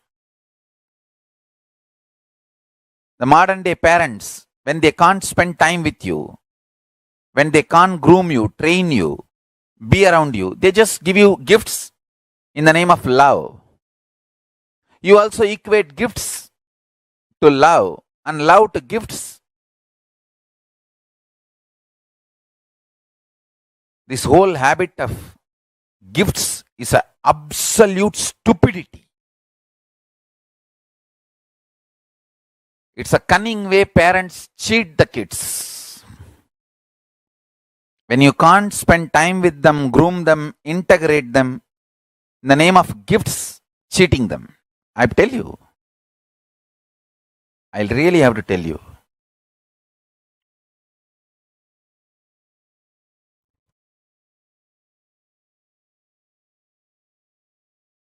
Understand?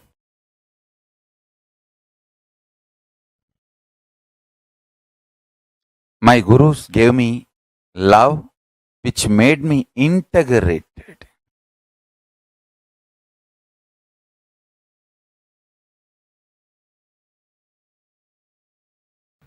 Please listen. Now I am going to make a very important sacred secret. Going to make a very important statement. Please listen. Now I am going to make a very important statement. Love of the Master enters into you, completes you, fulfills you, and turns back as love for the master and enlightens you. Listen. Love of the master enters into you, fulfills you, completes you, turns around and flows as love for the master and liberates you.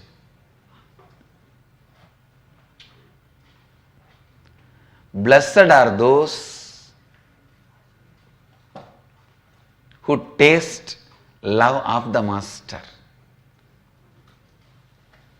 Whether it is a benign look, benevolent look, or a serious look of a surgeon. When a surgeon looks at the tumor, remember, he looks at the tumor, not you.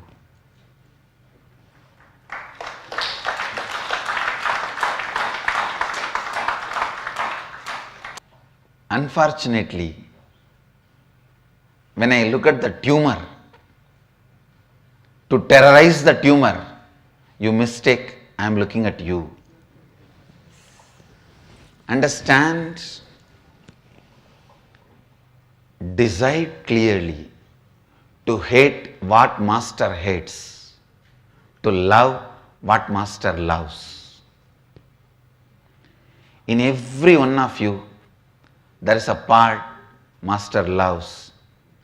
Love that part, cherish that part, nourish that part, entertain that part, enrich that part, that will enlighten you.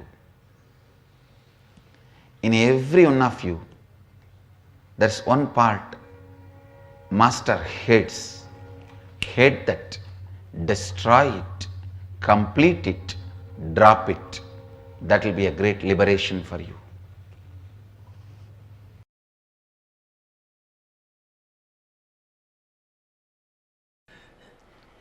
So I wanted every one of you to be very clear. The truths I am sharing with you is directly from the inner space of Mahadeva. Please understand, research and development and perfection of these great truths, the way they are lived, the way they are transmitted, the way they are contemplated, the way they are listened, this perfection, the research and development and the perfection has happened in a great loving space of Mahadeva. In the love of the master, all these teachings become part of your very bioenergy. Love of the master is from the space of bioenergy, pure Kundalini Shakti, unpolluted. So naturally that awakens your Kundalini Shakti, your core opens up. The story of Bhatmapada, one of the great disciples of Adi Shankaracharya, proves clearly, just by the feeling connection with him, feeling connection to Adi Shankara,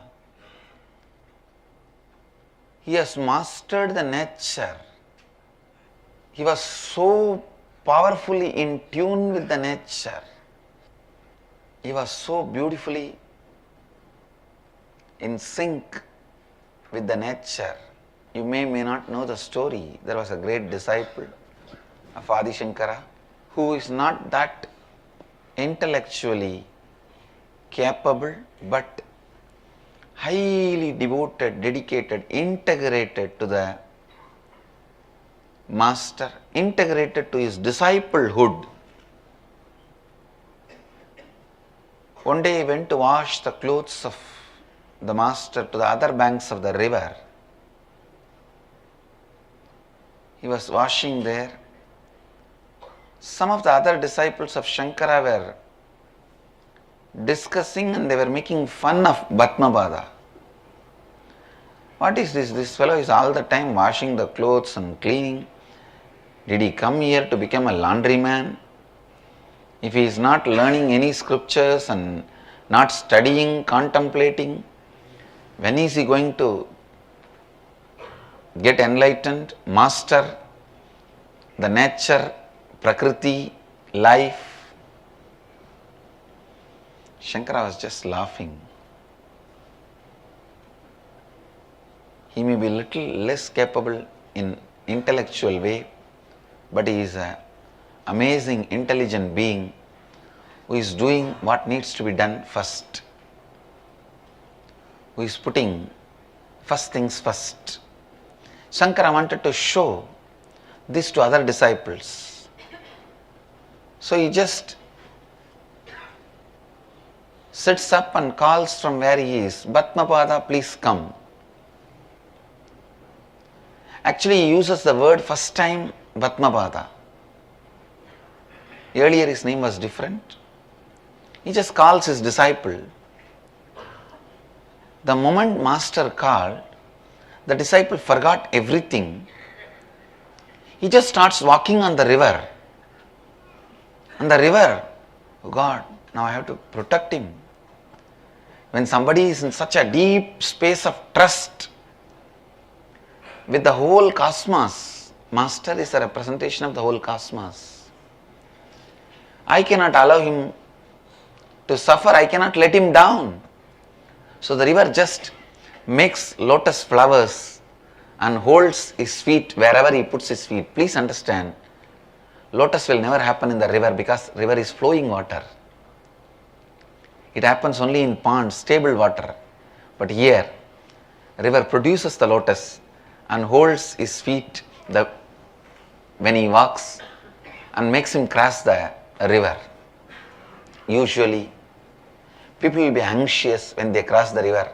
Maybe first time, a river would have been anxious when a person is crossing the river. That she has to safely reach him the other side. Because every step is held by a lotus. He was called Batmapada. Shankara demonstrates to all his disciples the need for the loving space for the transmission of the Advaitic truth to happen, because your birth itself has happened when you denied the self, Advaita. Something that deep which is able to make you assume a human body and broken mind can't be transcended unless you trust somebody more than your human body and broken mind.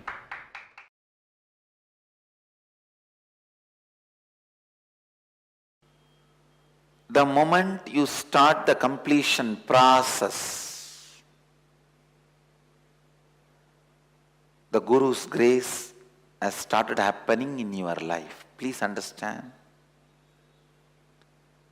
Your self-effort brings Guru's grace. Guru's grace brings more self-effort. Guru's grace inspires you to start the completion process. Completion makes more Guru's grace flow in your life. It is virtuous circle. You might have heard the word only vicious circle. Now I am introducing a new word, virtuous circle. Love of the Master enters into you and inspires you to do the completion process. Then it turns as love for the Master. When the Guru's grace enters into you, it starts moving you towards completion process. When you start the completion process, automatically the more Guru's grace enters into you. Please understand, don't ever be afraid. Don't say, oh God, I have so much incompletion. How can I ever think I can complete and rewrite my future? When a fire starts burning the trees, not only the forest reduces, the strength of the fire gets added. So when you start doing completion, you may have 10,000 incompletions in front of you. But when you do even one completion, two completion, all the completed thoughts will become power of you. Not only enemy is reducing, friend is increasing. Opposite army is reducing, your army is increasing. The pattern of completing with incompletion becomes your strength.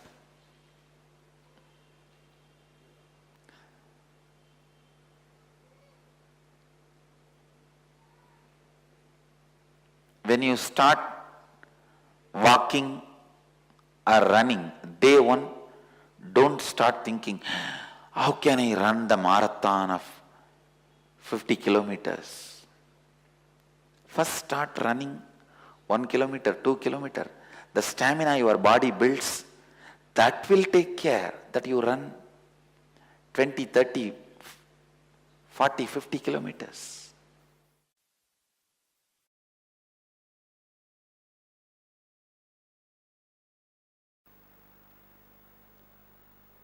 Completion with life is eternal love. Please understand. With anybody you feel complete.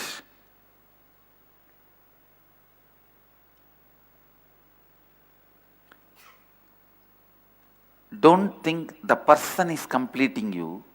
Your completion is making that person beautiful. Please listen. What I am talking is a very important point.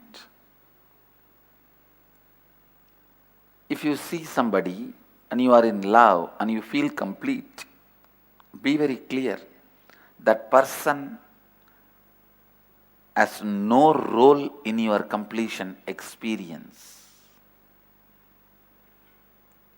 Because of your completion,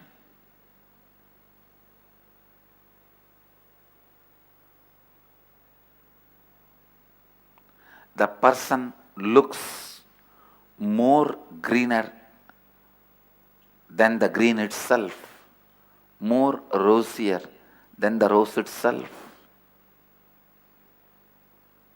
more beautiful than the beauty itself.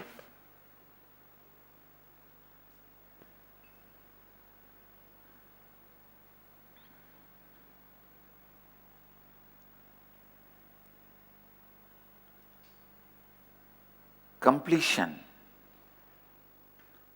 is the state where you rest in awareness. You always rest in unconsciousness, but with completion you rest in awareness. You rest in peace. You rest in your existence. You rest in you.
Nithyananda, so beautifully explained to us the first thing being the experience of Swamiji, how Swamiji did a completion with Swamiji's mother.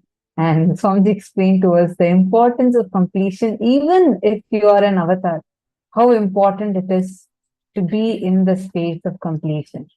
Swamiji very beautifully explained that to us. And then Swamiji also explained to all of us about how true love and fulfilling relationships are our birthright. And we can experience the true love. We can experience the true fulfillment. So now we are going to be doing a quick internalization exercise to internalize this deeper.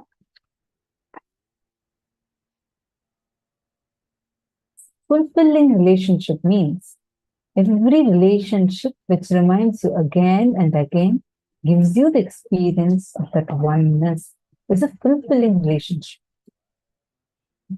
One of my favorite ones, like Swamiji said. See, we usually think, many of us would have this question, oh, does Swamiji know me? Does Swamiji love me? I like Swamiji. Does Swamiji also like me? So we all think like this. How many of you have cognitions like this? Nothing wrong. When many of us do think like that. Who all have questions like this? Does Swamiji really know me? Or it's just that probably I am just watching Swamiji on YouTube. Who all have questions like this in you?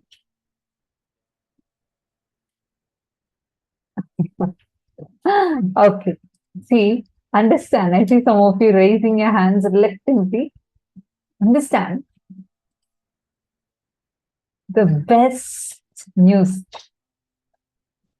If you have even little bit of feeling connection, if you are having that love for Swamiji, be very clear, it is his love. Swamiji said, it is the Master's love that enters inside us, overflows through us, fulfills us, completes us, and flows back as love for the Master. Understand? It is always the Master's love. All of us, be very, very, very clear. The moment you have that, even that eagerness, waiting for the darshan, just to see Swamiji, just to have a glimpse of Swamiji, be very clear. It is a direct synergy trigger. Synergy trigger from the cosmos to you. It is not your love. It is his love. That's why, actually, many times, even before you go and tell Swamiji your name, Swamiji would actually know about you. One of the favorite experiences for me was, I was in like new Gurukul kid, and I, after joining Gurukul, after a few months, I didn't really know that Swamiji knows about me or anything like that. Earlier in Gurukul, I'm talking about 2013 time, where like almost 10 years back. So at that time, Swamiji, it was more like, very less interaction we had at Swamiji, initial period of Gurukul, very initial period. So then I didn't know that the Swamiji knows me or anything like that. And I used to have this habit every day. We have Atmamurti in the dorm. And every night I'll go and tell Swamiji's Atmamurti everything that has happened throughout the day. I'll sit and talk to Swamiji's Atmamurti. I'll tell like, Swamiji, this person did like this. I'll tell all my complaints. I'll go and complete everything. I'll go and tell Swamiji's Atmamurti. And I won't be loud. It'll be like my personal conversation with Swamiji through Swamiji's Atmamurti. So, after something had happened, so I wanted to go and complete with Swamiji for like something about temple ritual or something like that had happened. So this generally we go update to Swamiji and complete with Swamiji. And that was my very first time for me to go and during darshan, it was during darshan, and I went to go and complete it form. This is like the first time I'm going, okay? I hadn't gone before. So I was like so excited, or like all kinds of reactions were happening in me. What did Swamiji tell? Swamiji will know me. Like, what will Swamiji say if I go and talk to Swamiji? And then I'm going and signing the darshan queue. So after like other participants are all getting darshan, then I'm going. Then Swamiji saw me and Swamiji like, oh, you come. That one word itself was like, oh my God, like Swamiji knows me. And then I'm going. And then this person, the mentor, she told that Swamiji, she wants to complete. This was like the first time going. Swamiji is like, oh, I listen to your completion every night. I was like, God. That I'm talking to Swamiji's Atmamurti. And this was like, I don't even tell this to Swamiji. And Swamiji is telling me, oh, I listen to your completion every night. I was like, God. I don't know what to respond or what to react.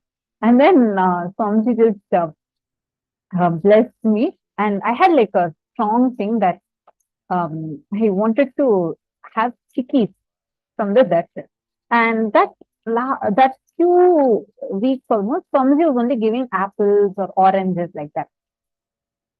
Swamiji listening to my completion, and then Swamiji blessed me. And then Swamiji said, hey, go get chickies for her and come. I hadn't even told Swamiji. Like Swamiji just like asked for a chickie, and then Swamiji gave me a chickie. It's like, God, Swamiji knows, like in every level, Swamiji will know you. Swamiji loves you even before you can even think. that day, after that, I was like, oh my God, like really Swamiji knows me. Whenever I go next to Swamiji's Atmamurti, I know for sure Swamiji is listening. Like everything. I go and tell Swamiji's Atmamurti, I for sure know Swamiji knows. And like Swamiji will also respond to me only like that. I've seen it in so many situations. Same way another time, this thing I had shared before. Like me and one kid, we were sitting and studying. And he was asking me, we were studying math. And in Gurukul, we don't eat chocolates, no junk food. And in one of our textbooks, there was like a huge picture of some chocolates, of a particular brand chocolates are there, and it was like it was not something that was available in India. It was some other country's chocolate. It was displayed. And then I was like talking to that kid, and like he was my classmate, and I was telling him that about some math term I was discussing, and he asked, okay.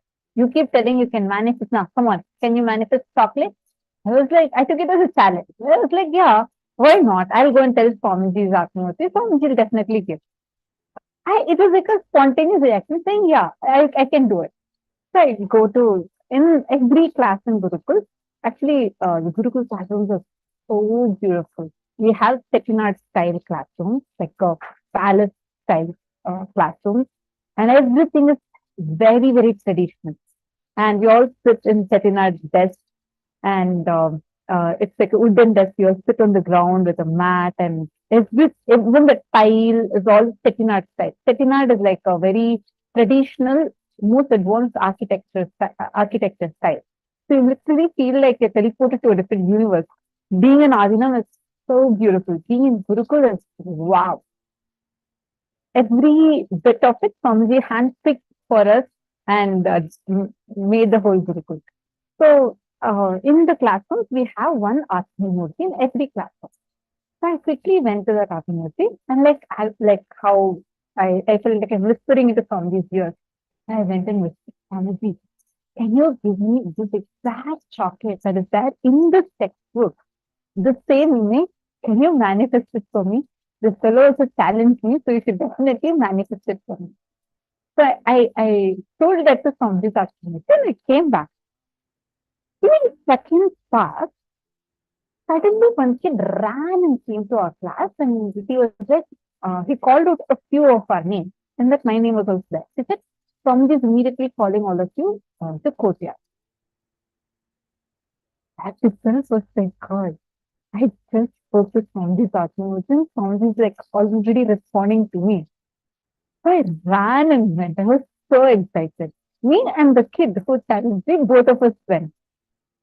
And then Swamiji had made a beautiful palki for Gurukul, and Swamiji was showing that to us, and Swamiji was explaining the design details and how to carry it. Actually, this is the way Swamiji will actually take classes for us, meaning it won't even feel like a class. Swamiji will show traditional items and tell its history, and like it's a silver palki Swamiji made specifically for all of us, Gurukul. And then Swamiji was explaining that. Once we finished that, all of us, everyone who Swamiji called and gave blessings, and some of us, Swamiji gave us hugs. And then Swamiji saw me, and then Swamiji was like, hey, wait. And then Swamiji called one of the sannyasis that was there and told him to go get a particular chocolate and come. I was so excited. Like, it was like, oh my God, just few minutes ago, I had told that through Atmamurti to Swamiji that I want this chocolate. I was so excited. The word Swamiji, the moment Swamiji uttered the word chocolate, that took the level like, oh my God, this is like ultimate. Like, immediately Swamiji manifested. Swamiji is getting and giving. It was the exact same brand that was there in the textbook. It was like beyond doubt, beyond any, like, it's beyond logic. And then Swamiji blessed. Swamiji said, this is for you. And Swamiji blessed, gave it to me and gave me a hug. And the other kid who had challenged me, Swamiji called him also. And then Swamiji gave him also different chocolates, a huge bag full of chocolates. And Swamiji blessed him, gave and told, come on, now you take this chocolate. Come on, you also got chocolate. Go and distribute it to whole Gurukul. We both felt like Swamiji just listened to our whole conversation, what we had as a conversation. And now Swamiji is coming and addressing it, giving it to us, and to go and like making sure that we all are realizing that he is there with us continuously. And on top of the Swamiji blessing said, don't worry, these chocolates you guys can eat and the whole Gurukul can enjoy. I have removed no toxins of this will affect you. I was like, God, it's super cool to have Paramashiva as your dad. Like, really, he's your father. He's just there. And then he would shower his love upon you much, much, much more than you can even imagine.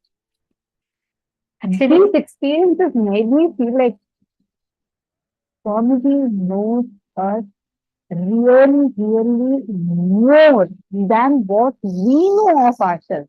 And the best statement from one of my favorite statements from Swamiji is, I know you even before you know me. I love you even before you started loving me.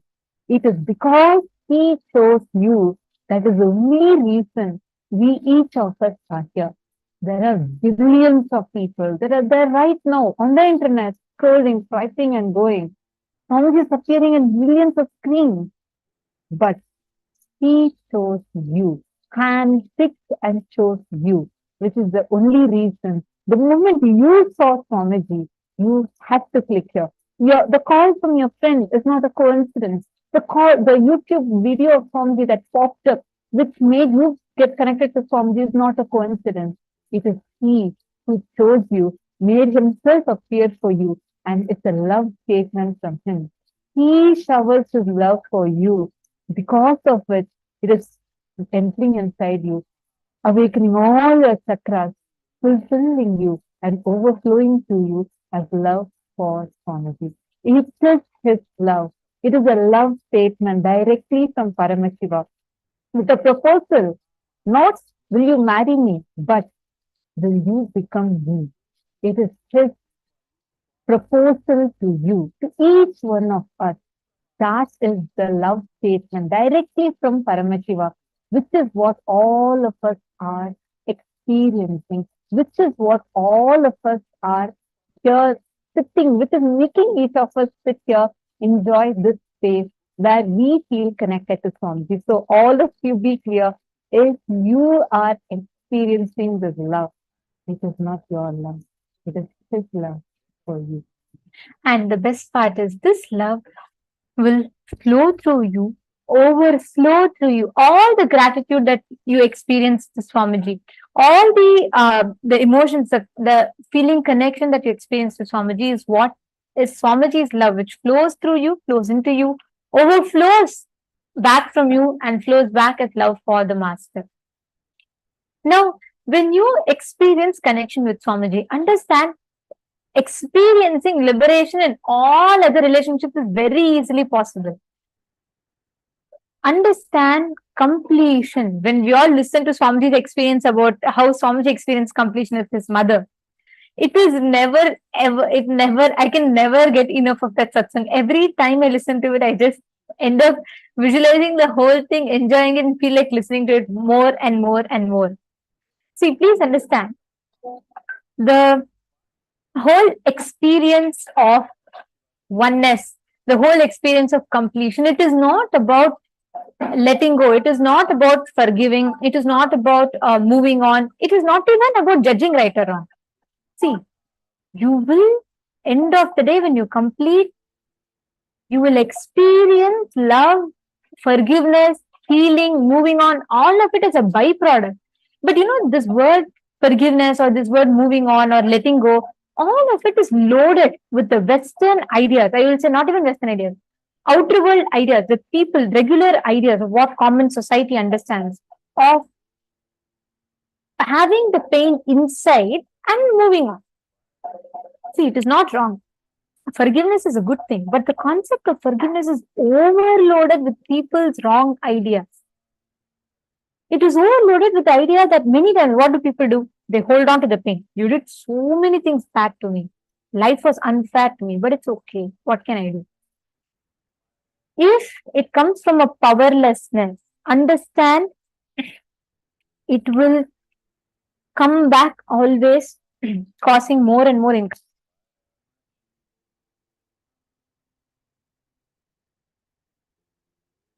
Sorry.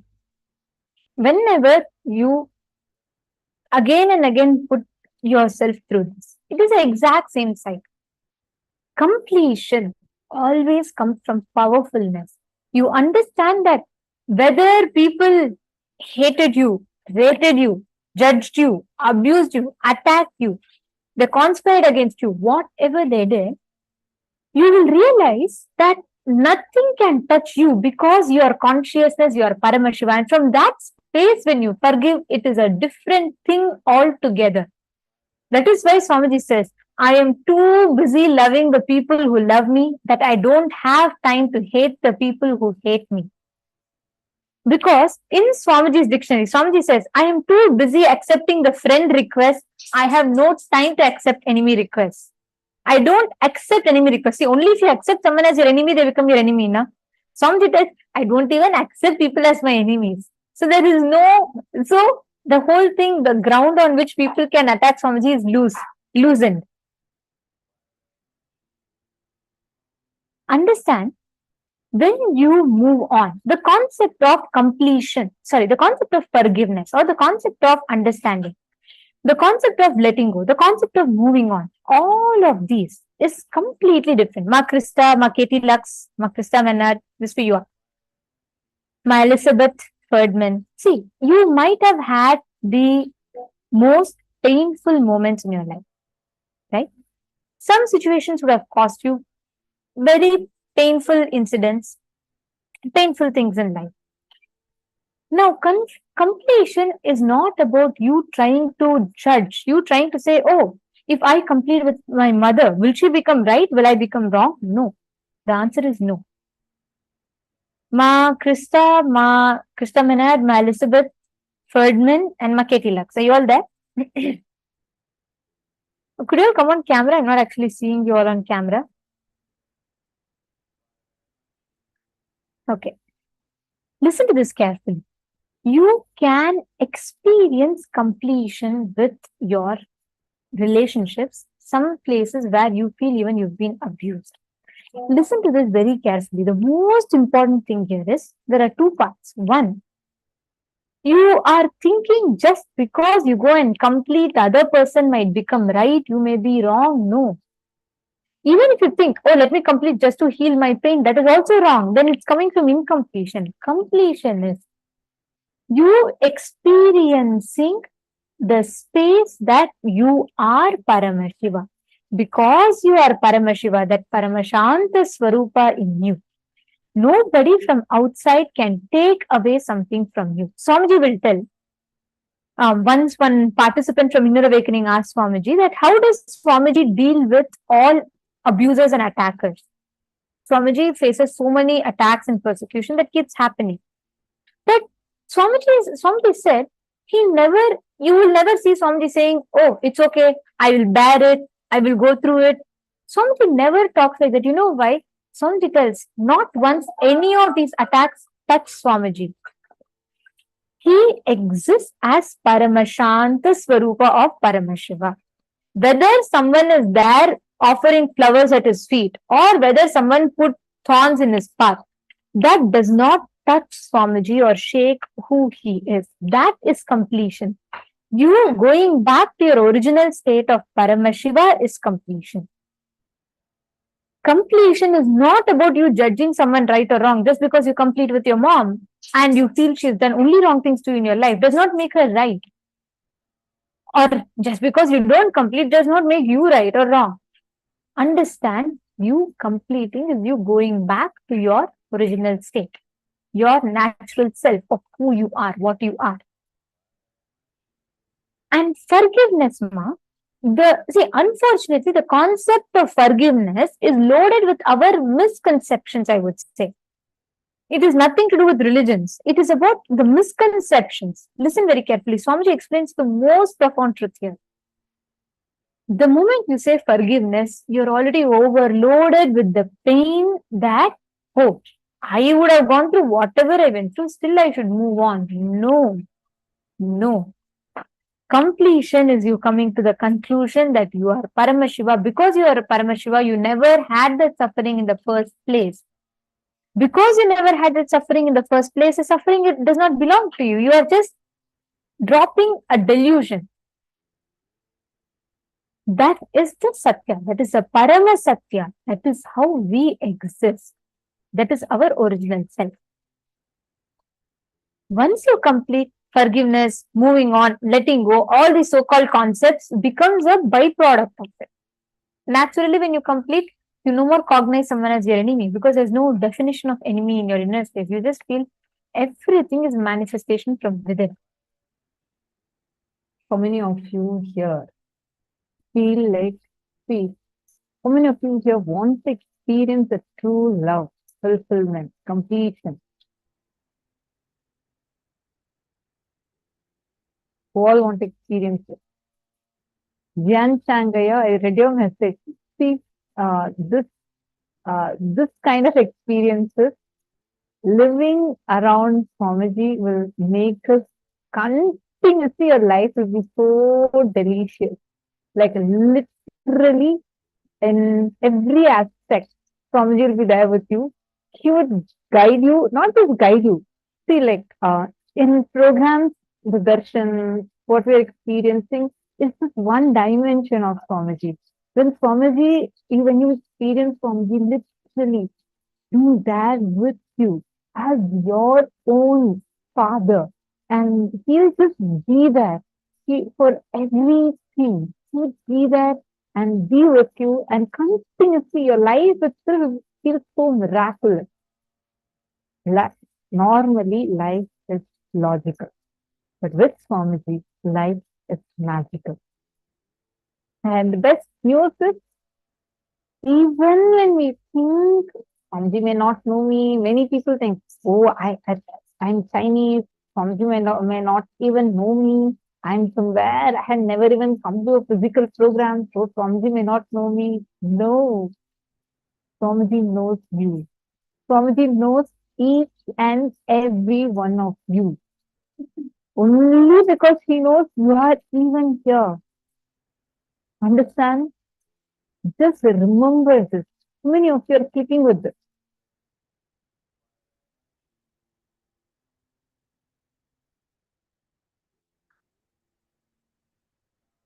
Wonderful. Just hold on to that sweet cognition you're having. And from that cognition, let us start operating. It is love of the master that enters into you, completes you, fulfills you, and turns back as love for the master.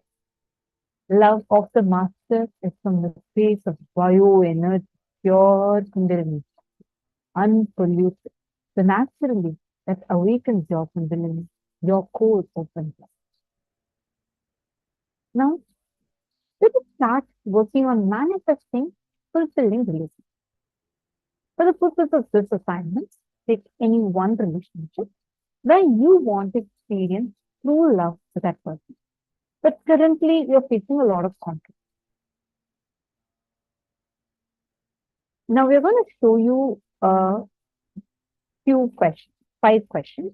You're going to pen down the answers for these 5 questions to that person. Have all of you chosen a person? Good. First question, what do you feel about you when you are with that person? What do you feel about you when you are away from that person? How do you show you to that person? How does that person perceive you? How do you perceive that person? Take a few minutes and all of you are going to write this down just for that one relation. Please start now.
Please relax. Slowly, please relax. Now, understand the right concepts, understanding about the truths of what is love from the space of completion. When you realize the others in front of you are your own extension, and therefore you can never miss someone from outside, you start manifesting fulfilling relationships in life. And when you start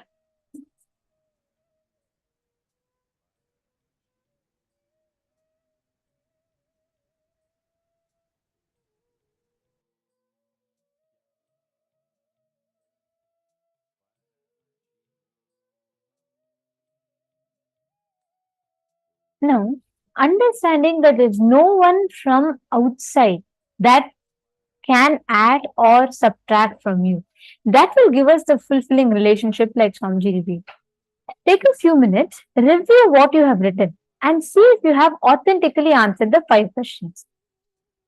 Identify the conflicts, contradictions, incompletions in your answers and pen them down. Okay, please understand. Identify all the gaps where, for example, in front of the other person, you will feel like, okay, you may feel very suffocated around, or sometimes you may feel very that you're not being yourself in front of the other person. Like that, it may change on each situation. So write down all such gaps. That is a gap. So pen them down and relive and complete. You may not have time to do all of them. So in the interest of time, I request all of you to pen down at least for just that one situation where you answer those 5 questions. So pen down. Please start. Let's all take 5 minutes, 6 minutes to do this. Please complete the second, third, and the fourth step.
Please relax. Okay. Now, all of us, as we understand about what true love and fulfilling relationships are,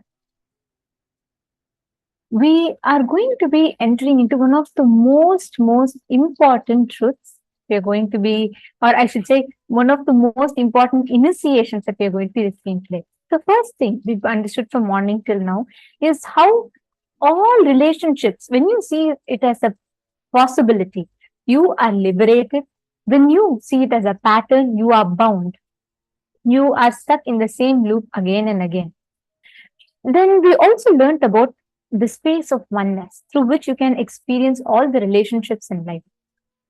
Then we learned about the science of completion, how you can get the hangover of the past rid from you, like how you can actually operate from the space of possibility as opposed to the space of pattern. The next one that we are going to be entering into is a very important session. And this is a preparation for today's initiation. So I request everyone to please gather very soon. We are going to be having the Bhava Samadhi Darshan of Kalyana Sundaramurti and the most beautiful forms of Paramashiva. We're going to be having Darshan of Swamiji very soon. So let's get ready. It's time for us to prepare ourselves for the initiation. And yes, as you're all eagerly, excitedly awaiting, very soon we are going to be having the initiation, where Swamiji is going to be blessing all the couples that are praying to have children, praying to conceive. Swamiji will be blessing your apples or pineapples. You can bring the apples or pineapples. As a couple, you can attend the darshan. Swamiji will be blessing and showering you with having that experience of conscious birthing, where you can experience the baby. You can actually, Swamiji will bless you to conceive. So now, in this session, we are going to be understanding about what is conscious birthing and what is the science behind it. Let us listen to this revelation from Swamiji. It's a very important session, and we request all of you to please listen to it completely.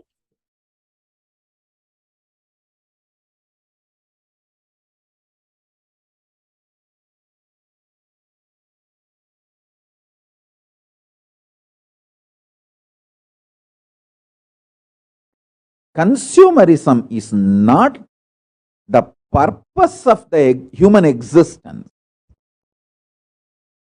Conscious possibility is the purpose of human existence.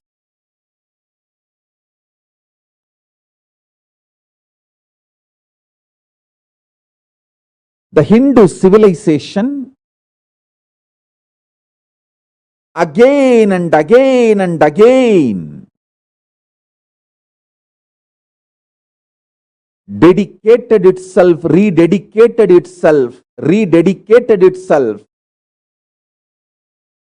in the field of conscious possibilities. It put all its energies, time, treasure, talent in this field. Hindu civilization has done extensive research in this field.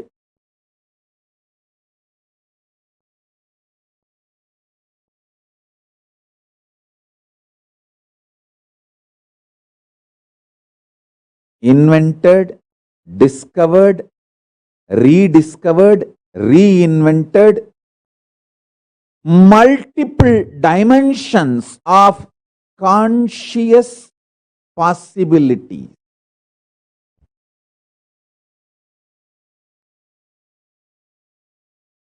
Your very core DNA can be given a breakthrough to the next level if you infuse intense consciousness in your life, in your existence. Understand? Consciousness is the base material on which you experience your I-ness, your I, your existence, what you perceive as you. you experience on the foundation of consciousness.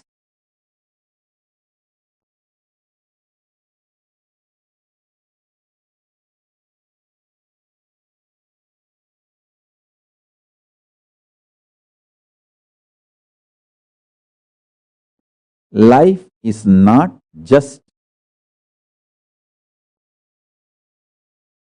probabilities from the mind. All probabilities, good or bad, worst to best, all probabilities are mind-based, mental. I am telling you, all probabilities are mind-based, mental.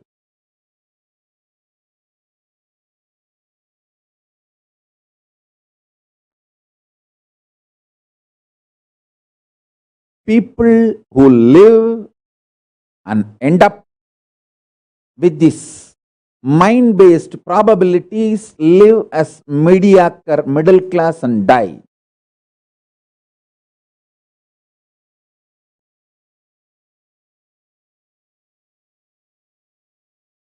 People who experience conscious possibilities in their life give breakthrough to themselves, who manifest these conscious possibilities and demonstrate it to others, give superconscious breakthrough to others also.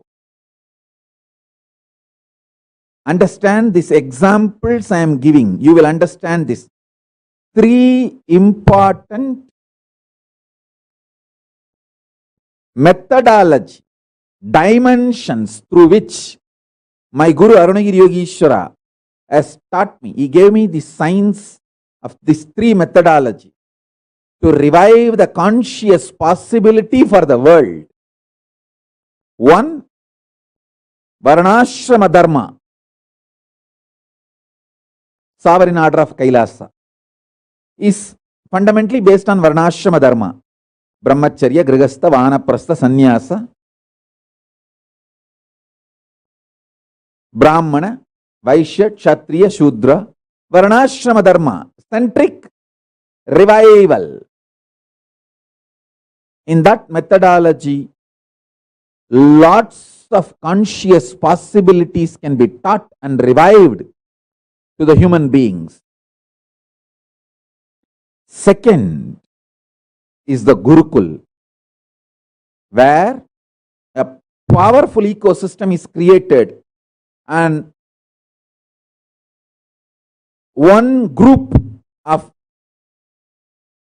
sannyasis, acharyas and Gurukul balasans start manifesting powers that become such powerful energy magnet. All over the world, all the yoga prashtas get attracted automatically. Like magnet, and start coming towards the Gurukul, get educated, start manifesting the powers, start manifesting the conscious possibilities.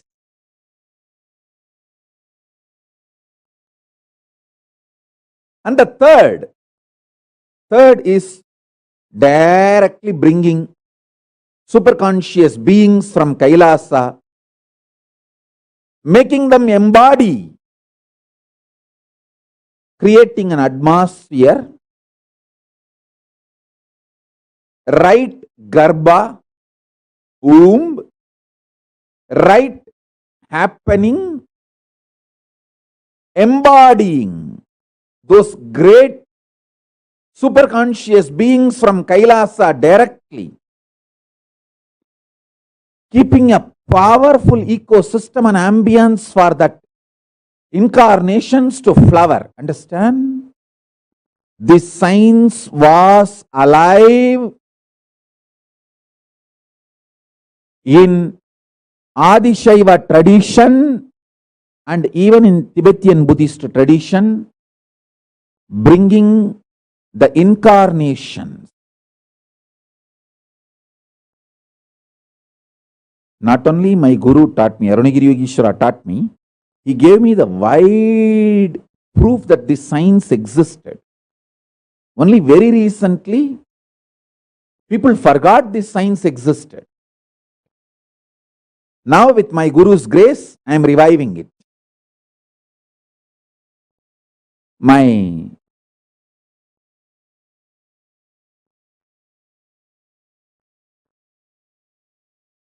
Guru Isaki Swami, he revealed this secret science to me once by explaining.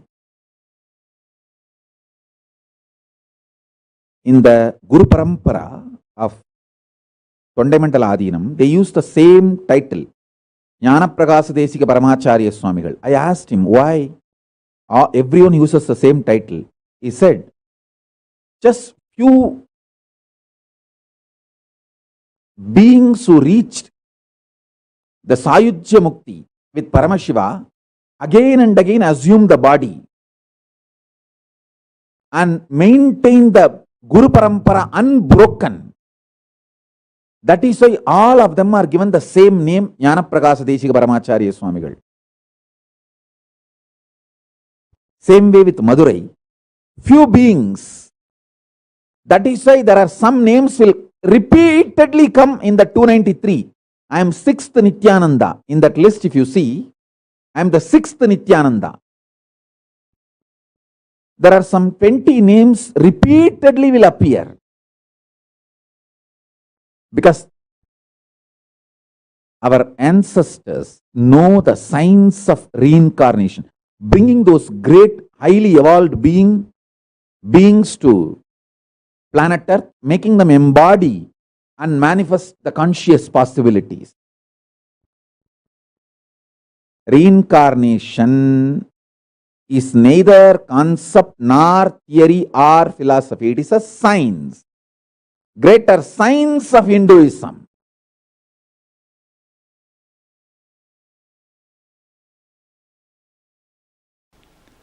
Listen. Microcosm becoming macrocosm is enlightenment. Macrocosm becoming microcosm is incarnationhood. You having the cosmic cognition and cosmos having you in the cognition.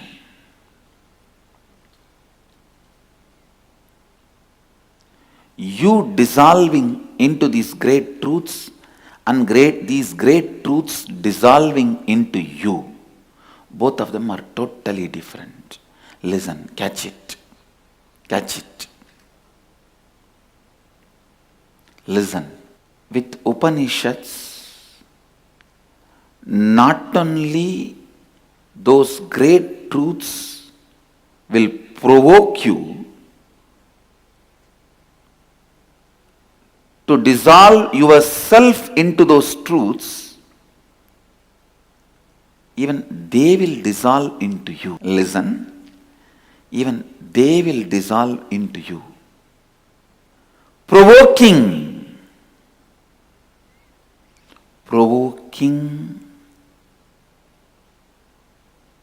your being to dissolve into the truth can be done by any spiritual book.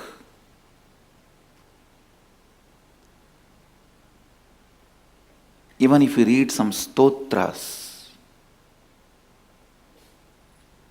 of saints, your whole being will be provoked to dissolve into the truth. That is what the great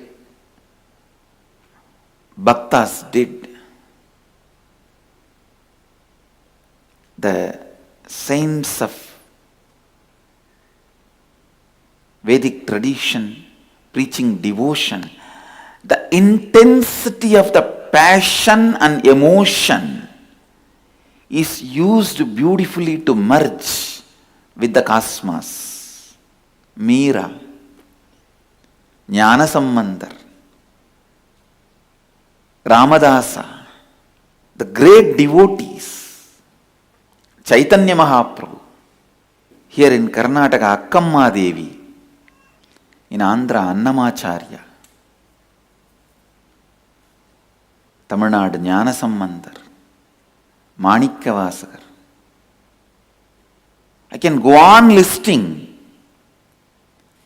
They all used the passion and emotion, intensity of the passion and emotion to dissolve into the cosmos. See, provoking you to dissolve into the truth, any spiritual book can do. But provoking the cosmos to dissolve into you, only Upanishads can do it. Only Upanishads can raise you to that height. You become so vast that cosmos dissolves into you. The microcosm becomes so big. As macrocosm, cosm can just dissolve into it. If you have to have the whole universe in your mouth has to open to the size of the whole universe. If the truth has to dissolve into you, you should grow taller than the truth. That can happen only by Upanishads. That is why I am telling, Upanishads don't make just enlightened beings, it makes incarnations.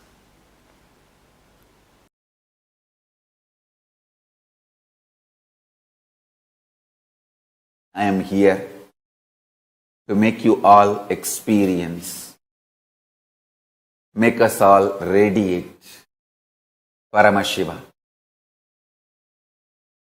the absolute and ultimate conscious possibility. Understand? My words are neither poetry nor prose, or logical, or magical, or theory, or philosophy. It is straight from the heart of the Paramashiva to the heart of my disciples. It's from heart to heart. Paramashiva's heart to your heart. Listen.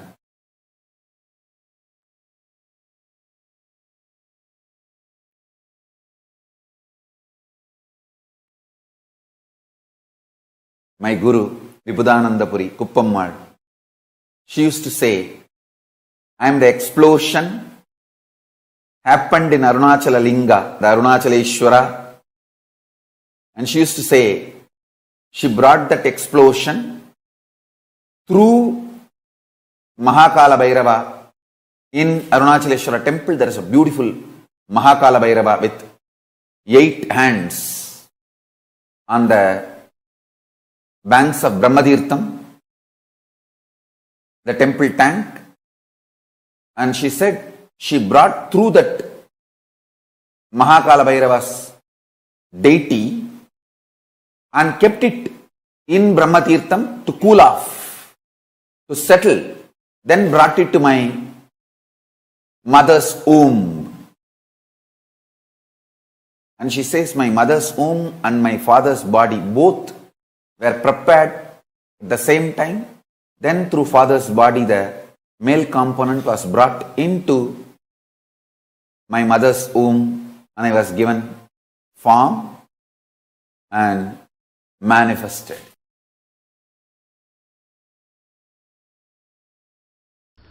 Let me explain the science of Yajna and Aushadha. The great rishis,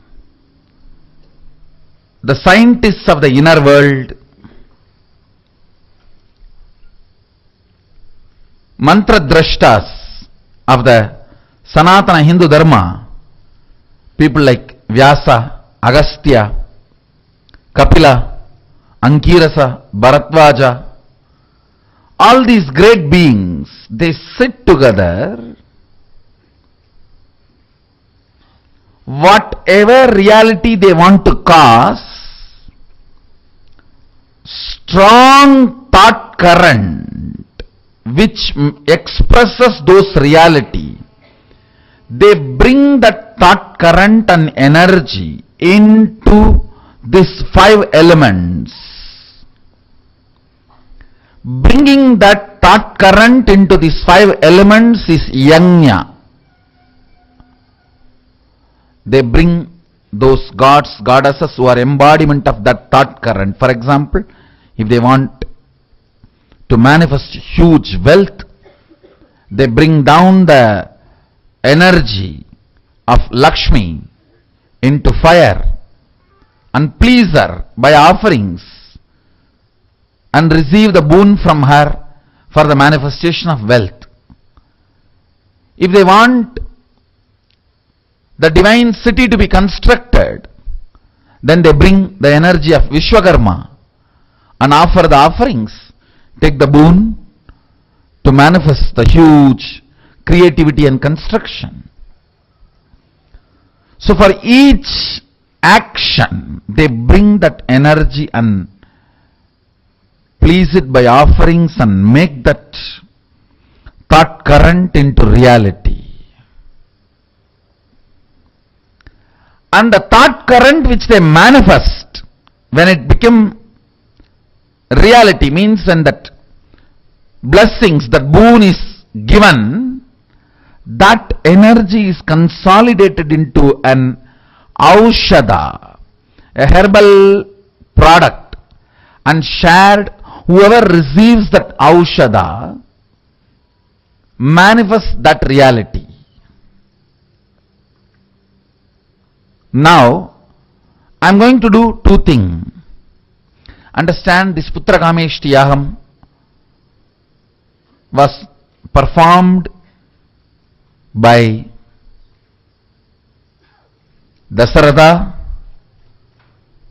and when the yajnam was complete, when the yagam was completed, the whole essence, the result, the phala was infused into a milk pudding, into the milk, and it was converted into payasam, and that was shared to all the 3 wives of Dasaratha, and Rama, Lakshmana, Bharata, Shatrugna were given birth.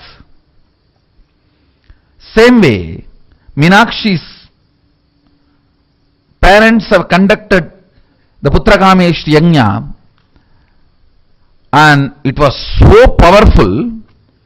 Devi directly landed into the fire and walked out of the fire. She did not even want that result to be converted into a matter and conceived, and she did not even want to go and stay in the Garbha of Kanchanamala, the mother of Meenakshi. Meenakshi's mother, father, both of them are not biological mother and father, because she just walked out of the fire. And same way, Draupadi, the Draupadi's parents did Putra Kameshti Yajna, and she walked out of the fire. We have huge references.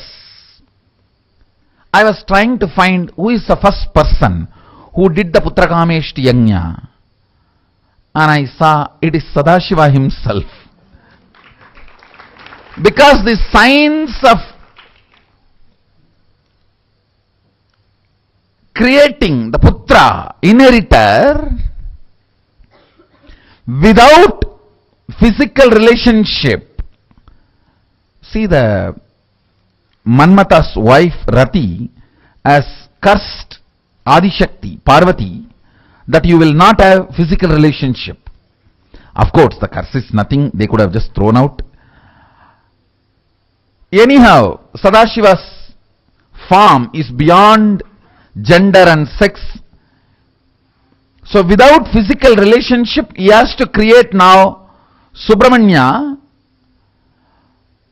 to destroy Tarakasura and Suravatma. So the first Putrakameshti Yajna, with the fire of his own third eye, he manifests that whole software with his 5 faces. The energy gathers and all the faces of Sadashiva contributes their energies. Then his unmanifest, the Avyakta component showers the energy. Then Adi Shakti showers her energy. The whole thing together becomes the form of Vishwarupa Skanda, Subramanya. And now the Skanda Sashti, auspicious time, when this process was done in Kailasa first time, now we are repeating the same process in Gupta Kailasa again.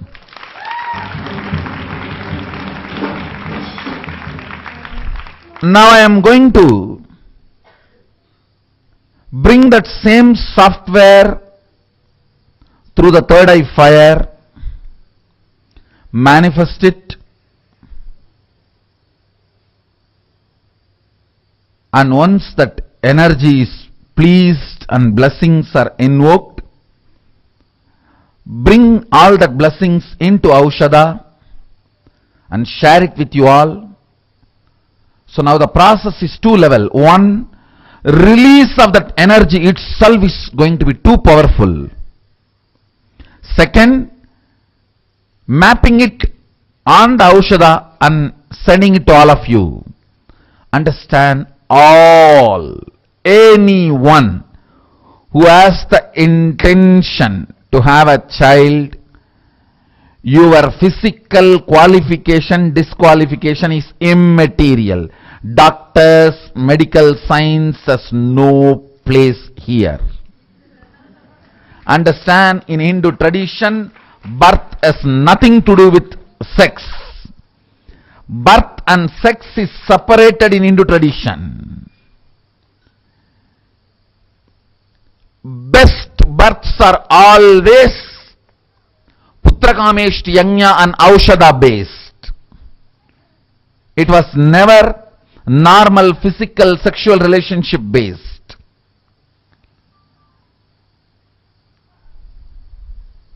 Everyone who is sitting here or online with this intention will be blessed, and all the babies will be embodiment of Subramanya.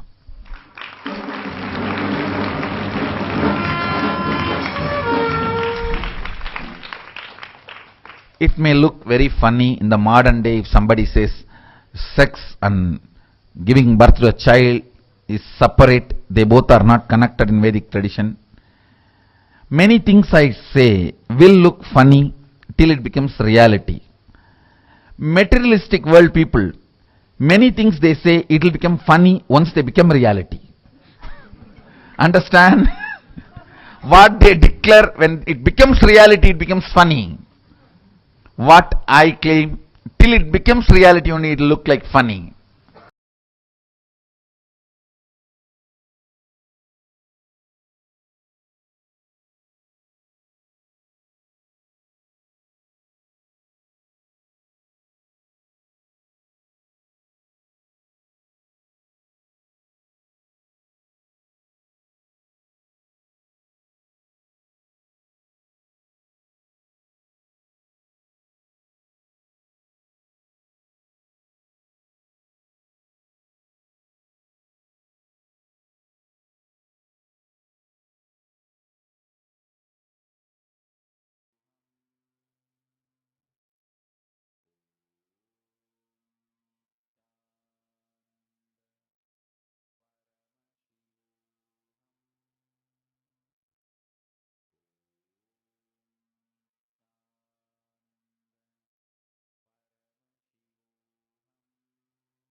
join him.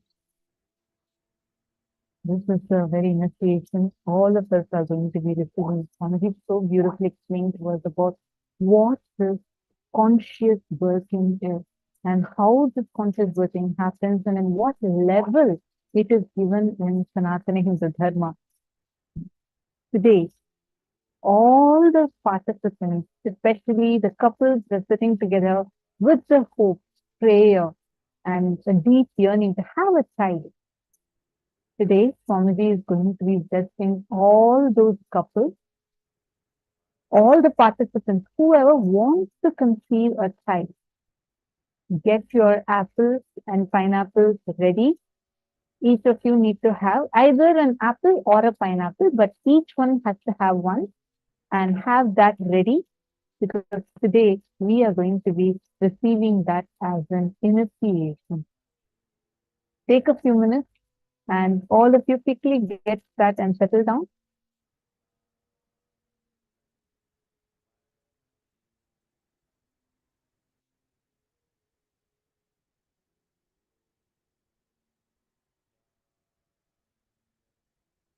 Now, it's time all of us are going to be getting ready for the darshan. The most wasted part of our day, especially all the completions that we've been doing since morning and preparing ourselves for experiencing deep love, fulfilling relationships. Just by sitting in darshan, receiving Swamiji's initiation and blessings will melt away all those incompletions. And you will suddenly see the space of completion manifesting in you.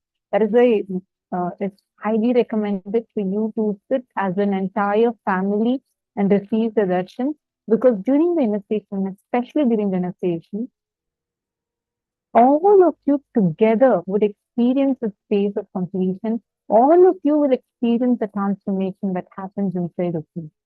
And just like that, the incompletions will just melt down. See, when Ganga is shallow, you will see all the big boulders and rocks that is there. But when Ganga is flooded, all those big rocks will just disappear. Same way, when you are flooded with that love and devotion, you will see all your incompletions will just disappear. At least there, in that case of Ganga, only the rocks become invisible. But here, they will just disappear from you, because Swamiji will flood your being with the real love. Understand, as we learn today. Even if any of you have that love, feeling connection with Swamiji, be very clear. It is his love.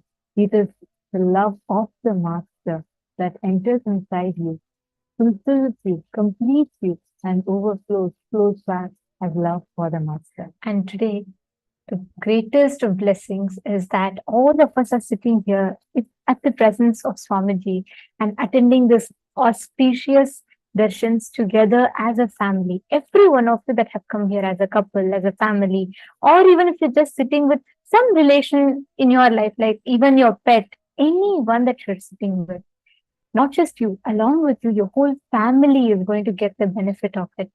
Swamiji is going to be blessing your whole family to manifest this experience, this complete completion, and experiencing fulfilling relationships. So today, all of us are going to be receiving the initiation to experiencing the fulfilling relationships, bliss, completion in life, complete fulfillment in life. I request every one of you, all the participants, to please settle down, sit with your head, neck, and spine in a straight line. Please make sure you're in front of the camera. Today, any boons, any blessings that you have, that you ask pertaining to relationships, fulfillment in relationships, all of that will completely get fulfilled. You'll have complete fulfillment in all those dimensions and all those aspects. So every one of you can offer your prayers, your blessings, requests, boons directly to Swamiji. Now we will be chanting the Jana Loka, the forms, the the chants, the sacred mantras that describe the forms of Paramashiva. These are the directions that we are going to be receiving today.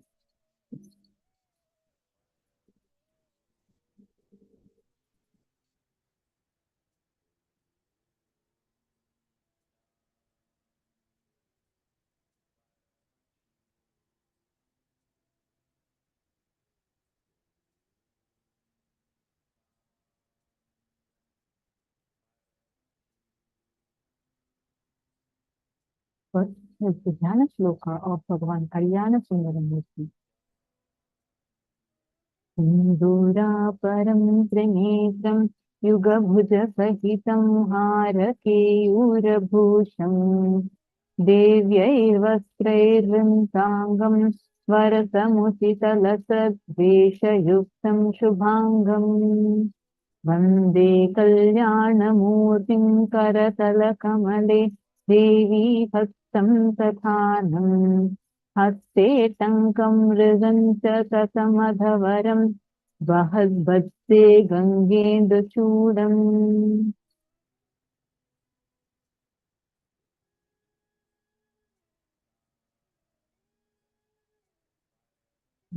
The Jana Loka of Bhagavan Uma Maheshwara Murti. Dhavalabdha Sukasana Sannihitam Mrugam Dimbakatankavarabhainam Sumukha Paramutpala Dhara Umaya Sahitam Hridaye Subhate. Next is Sukasana Murti. Arunabha Subhasma Vilepanadra Dharanitar Tankam Varabhayadam Arunam Varashobhila Satsubhadam Gunasnetra Sukasana Rupamidam Chaturbhujam Trinetram Cha Jata Samyutam Abhayam Dakshina Haste Varadam Vamahastake Krishna Parasum Samyuktam Vama Dakshina Hastayoho Sayanam Dakshinam Padam Dadam Vamam Sukunsitam Uma Sahita Patsarvam Skanda Gauri Divarjitam Sukasana Murtim Soktam.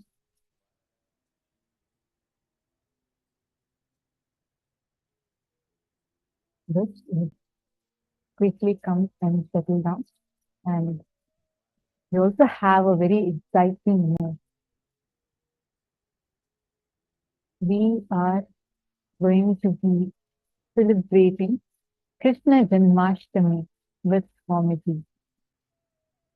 Coming September 7th is going to be Krishna Janmashtami, and all of us are going to be celebrating that with Swamiji.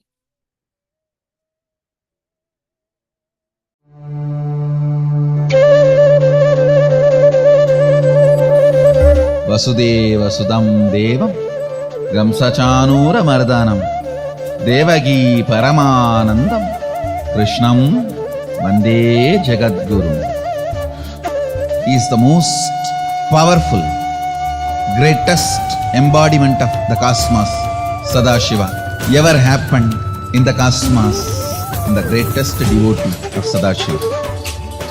If I have to put in one word the life, legacy, message of Krishna, I'll use the word life. Just intense life. It expressed in body as ever youthful. It expressed in intellect as amazing strategist.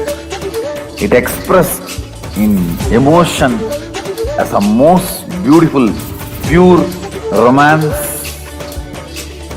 Essence of Krishna's life, message, legacy is life, intense life. He is so much in love with life, in romance with the cosmos. Everything was just celebration, celebration, celebration.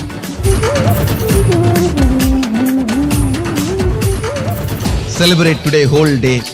Give vacation for your depression. Tell your mind bye.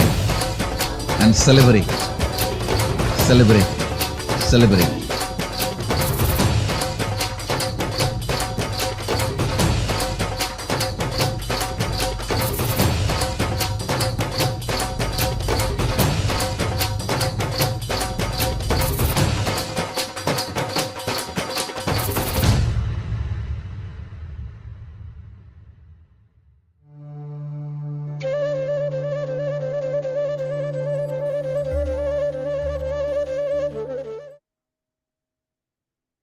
And all of us are blessed to celebrate this auspicious day directly with the Nijavatara himself. And we have some of the most beautiful offerings that all of you can offer on this auspicious day of Krishna Janmashtami. This would be in just a few more days on 7th of September. So we have about 5 days left. And all of us are going to have the greatest boon of celebrating this with the Nijavatara, Swamiji himself. So we are going to now be sharing with all of you a few of the sevas that we all can offer to Swamiji on the auspicious day of Krishna Janmashtami.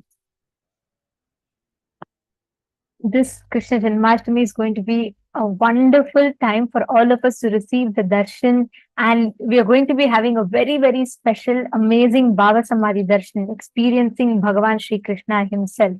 So just like today, how all of us are experiencing that complete fulfillment in all relationships and blessings to receive, blessings for manifesting children or fulfillment in any relationships, liberation from all conflicts, all of these.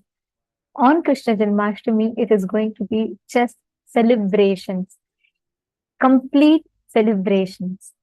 Every one of you that are sitting here today, when we are receiving the initiation and we are receiving the darshan today of Kalyana Sundaramurti, the form of Paramashiva through which he manifests the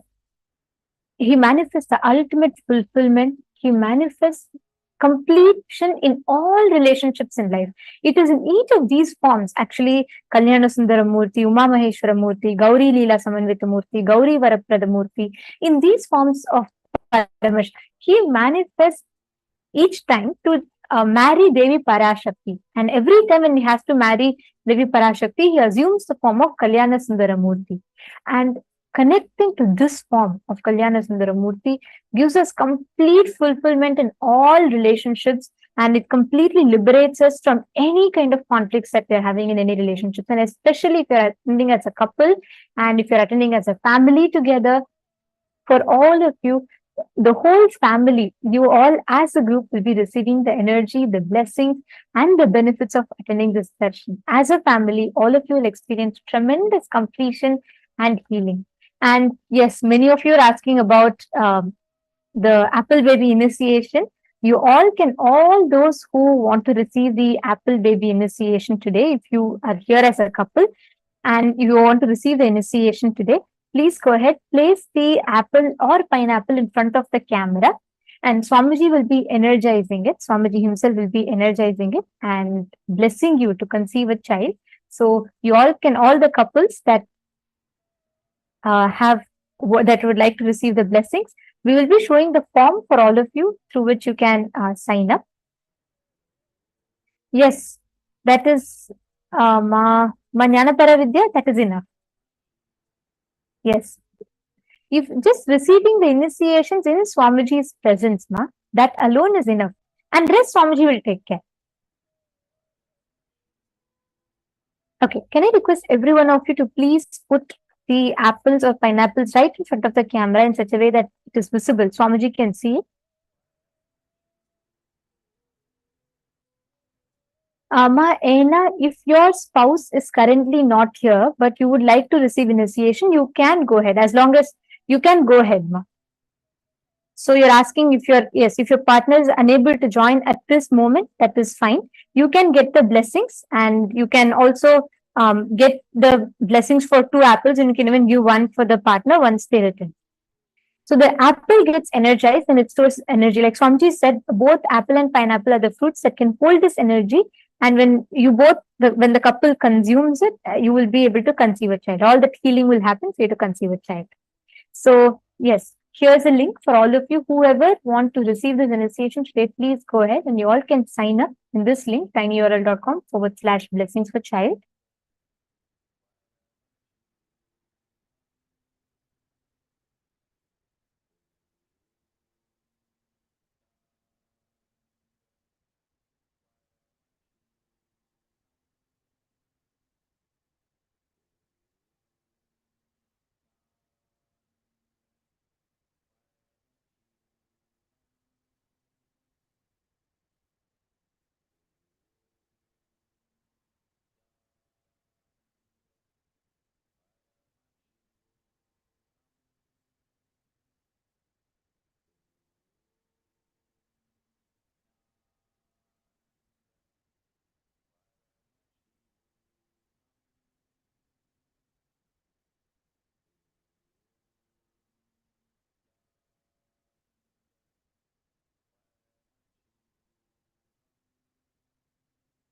Take a few minutes and quickly sign up on the link that is shown above.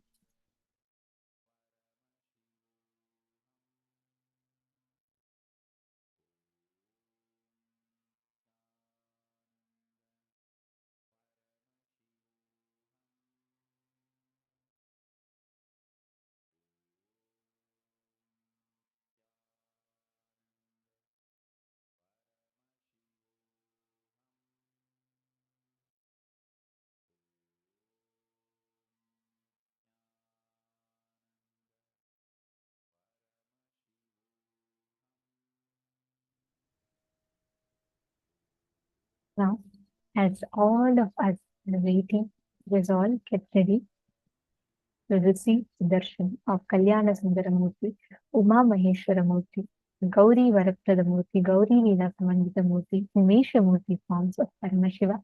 Please sit straight. Sit with your head, neck, and spine in a straight line. Chant the Mahavakya. Om Nithyananda Paramashivoham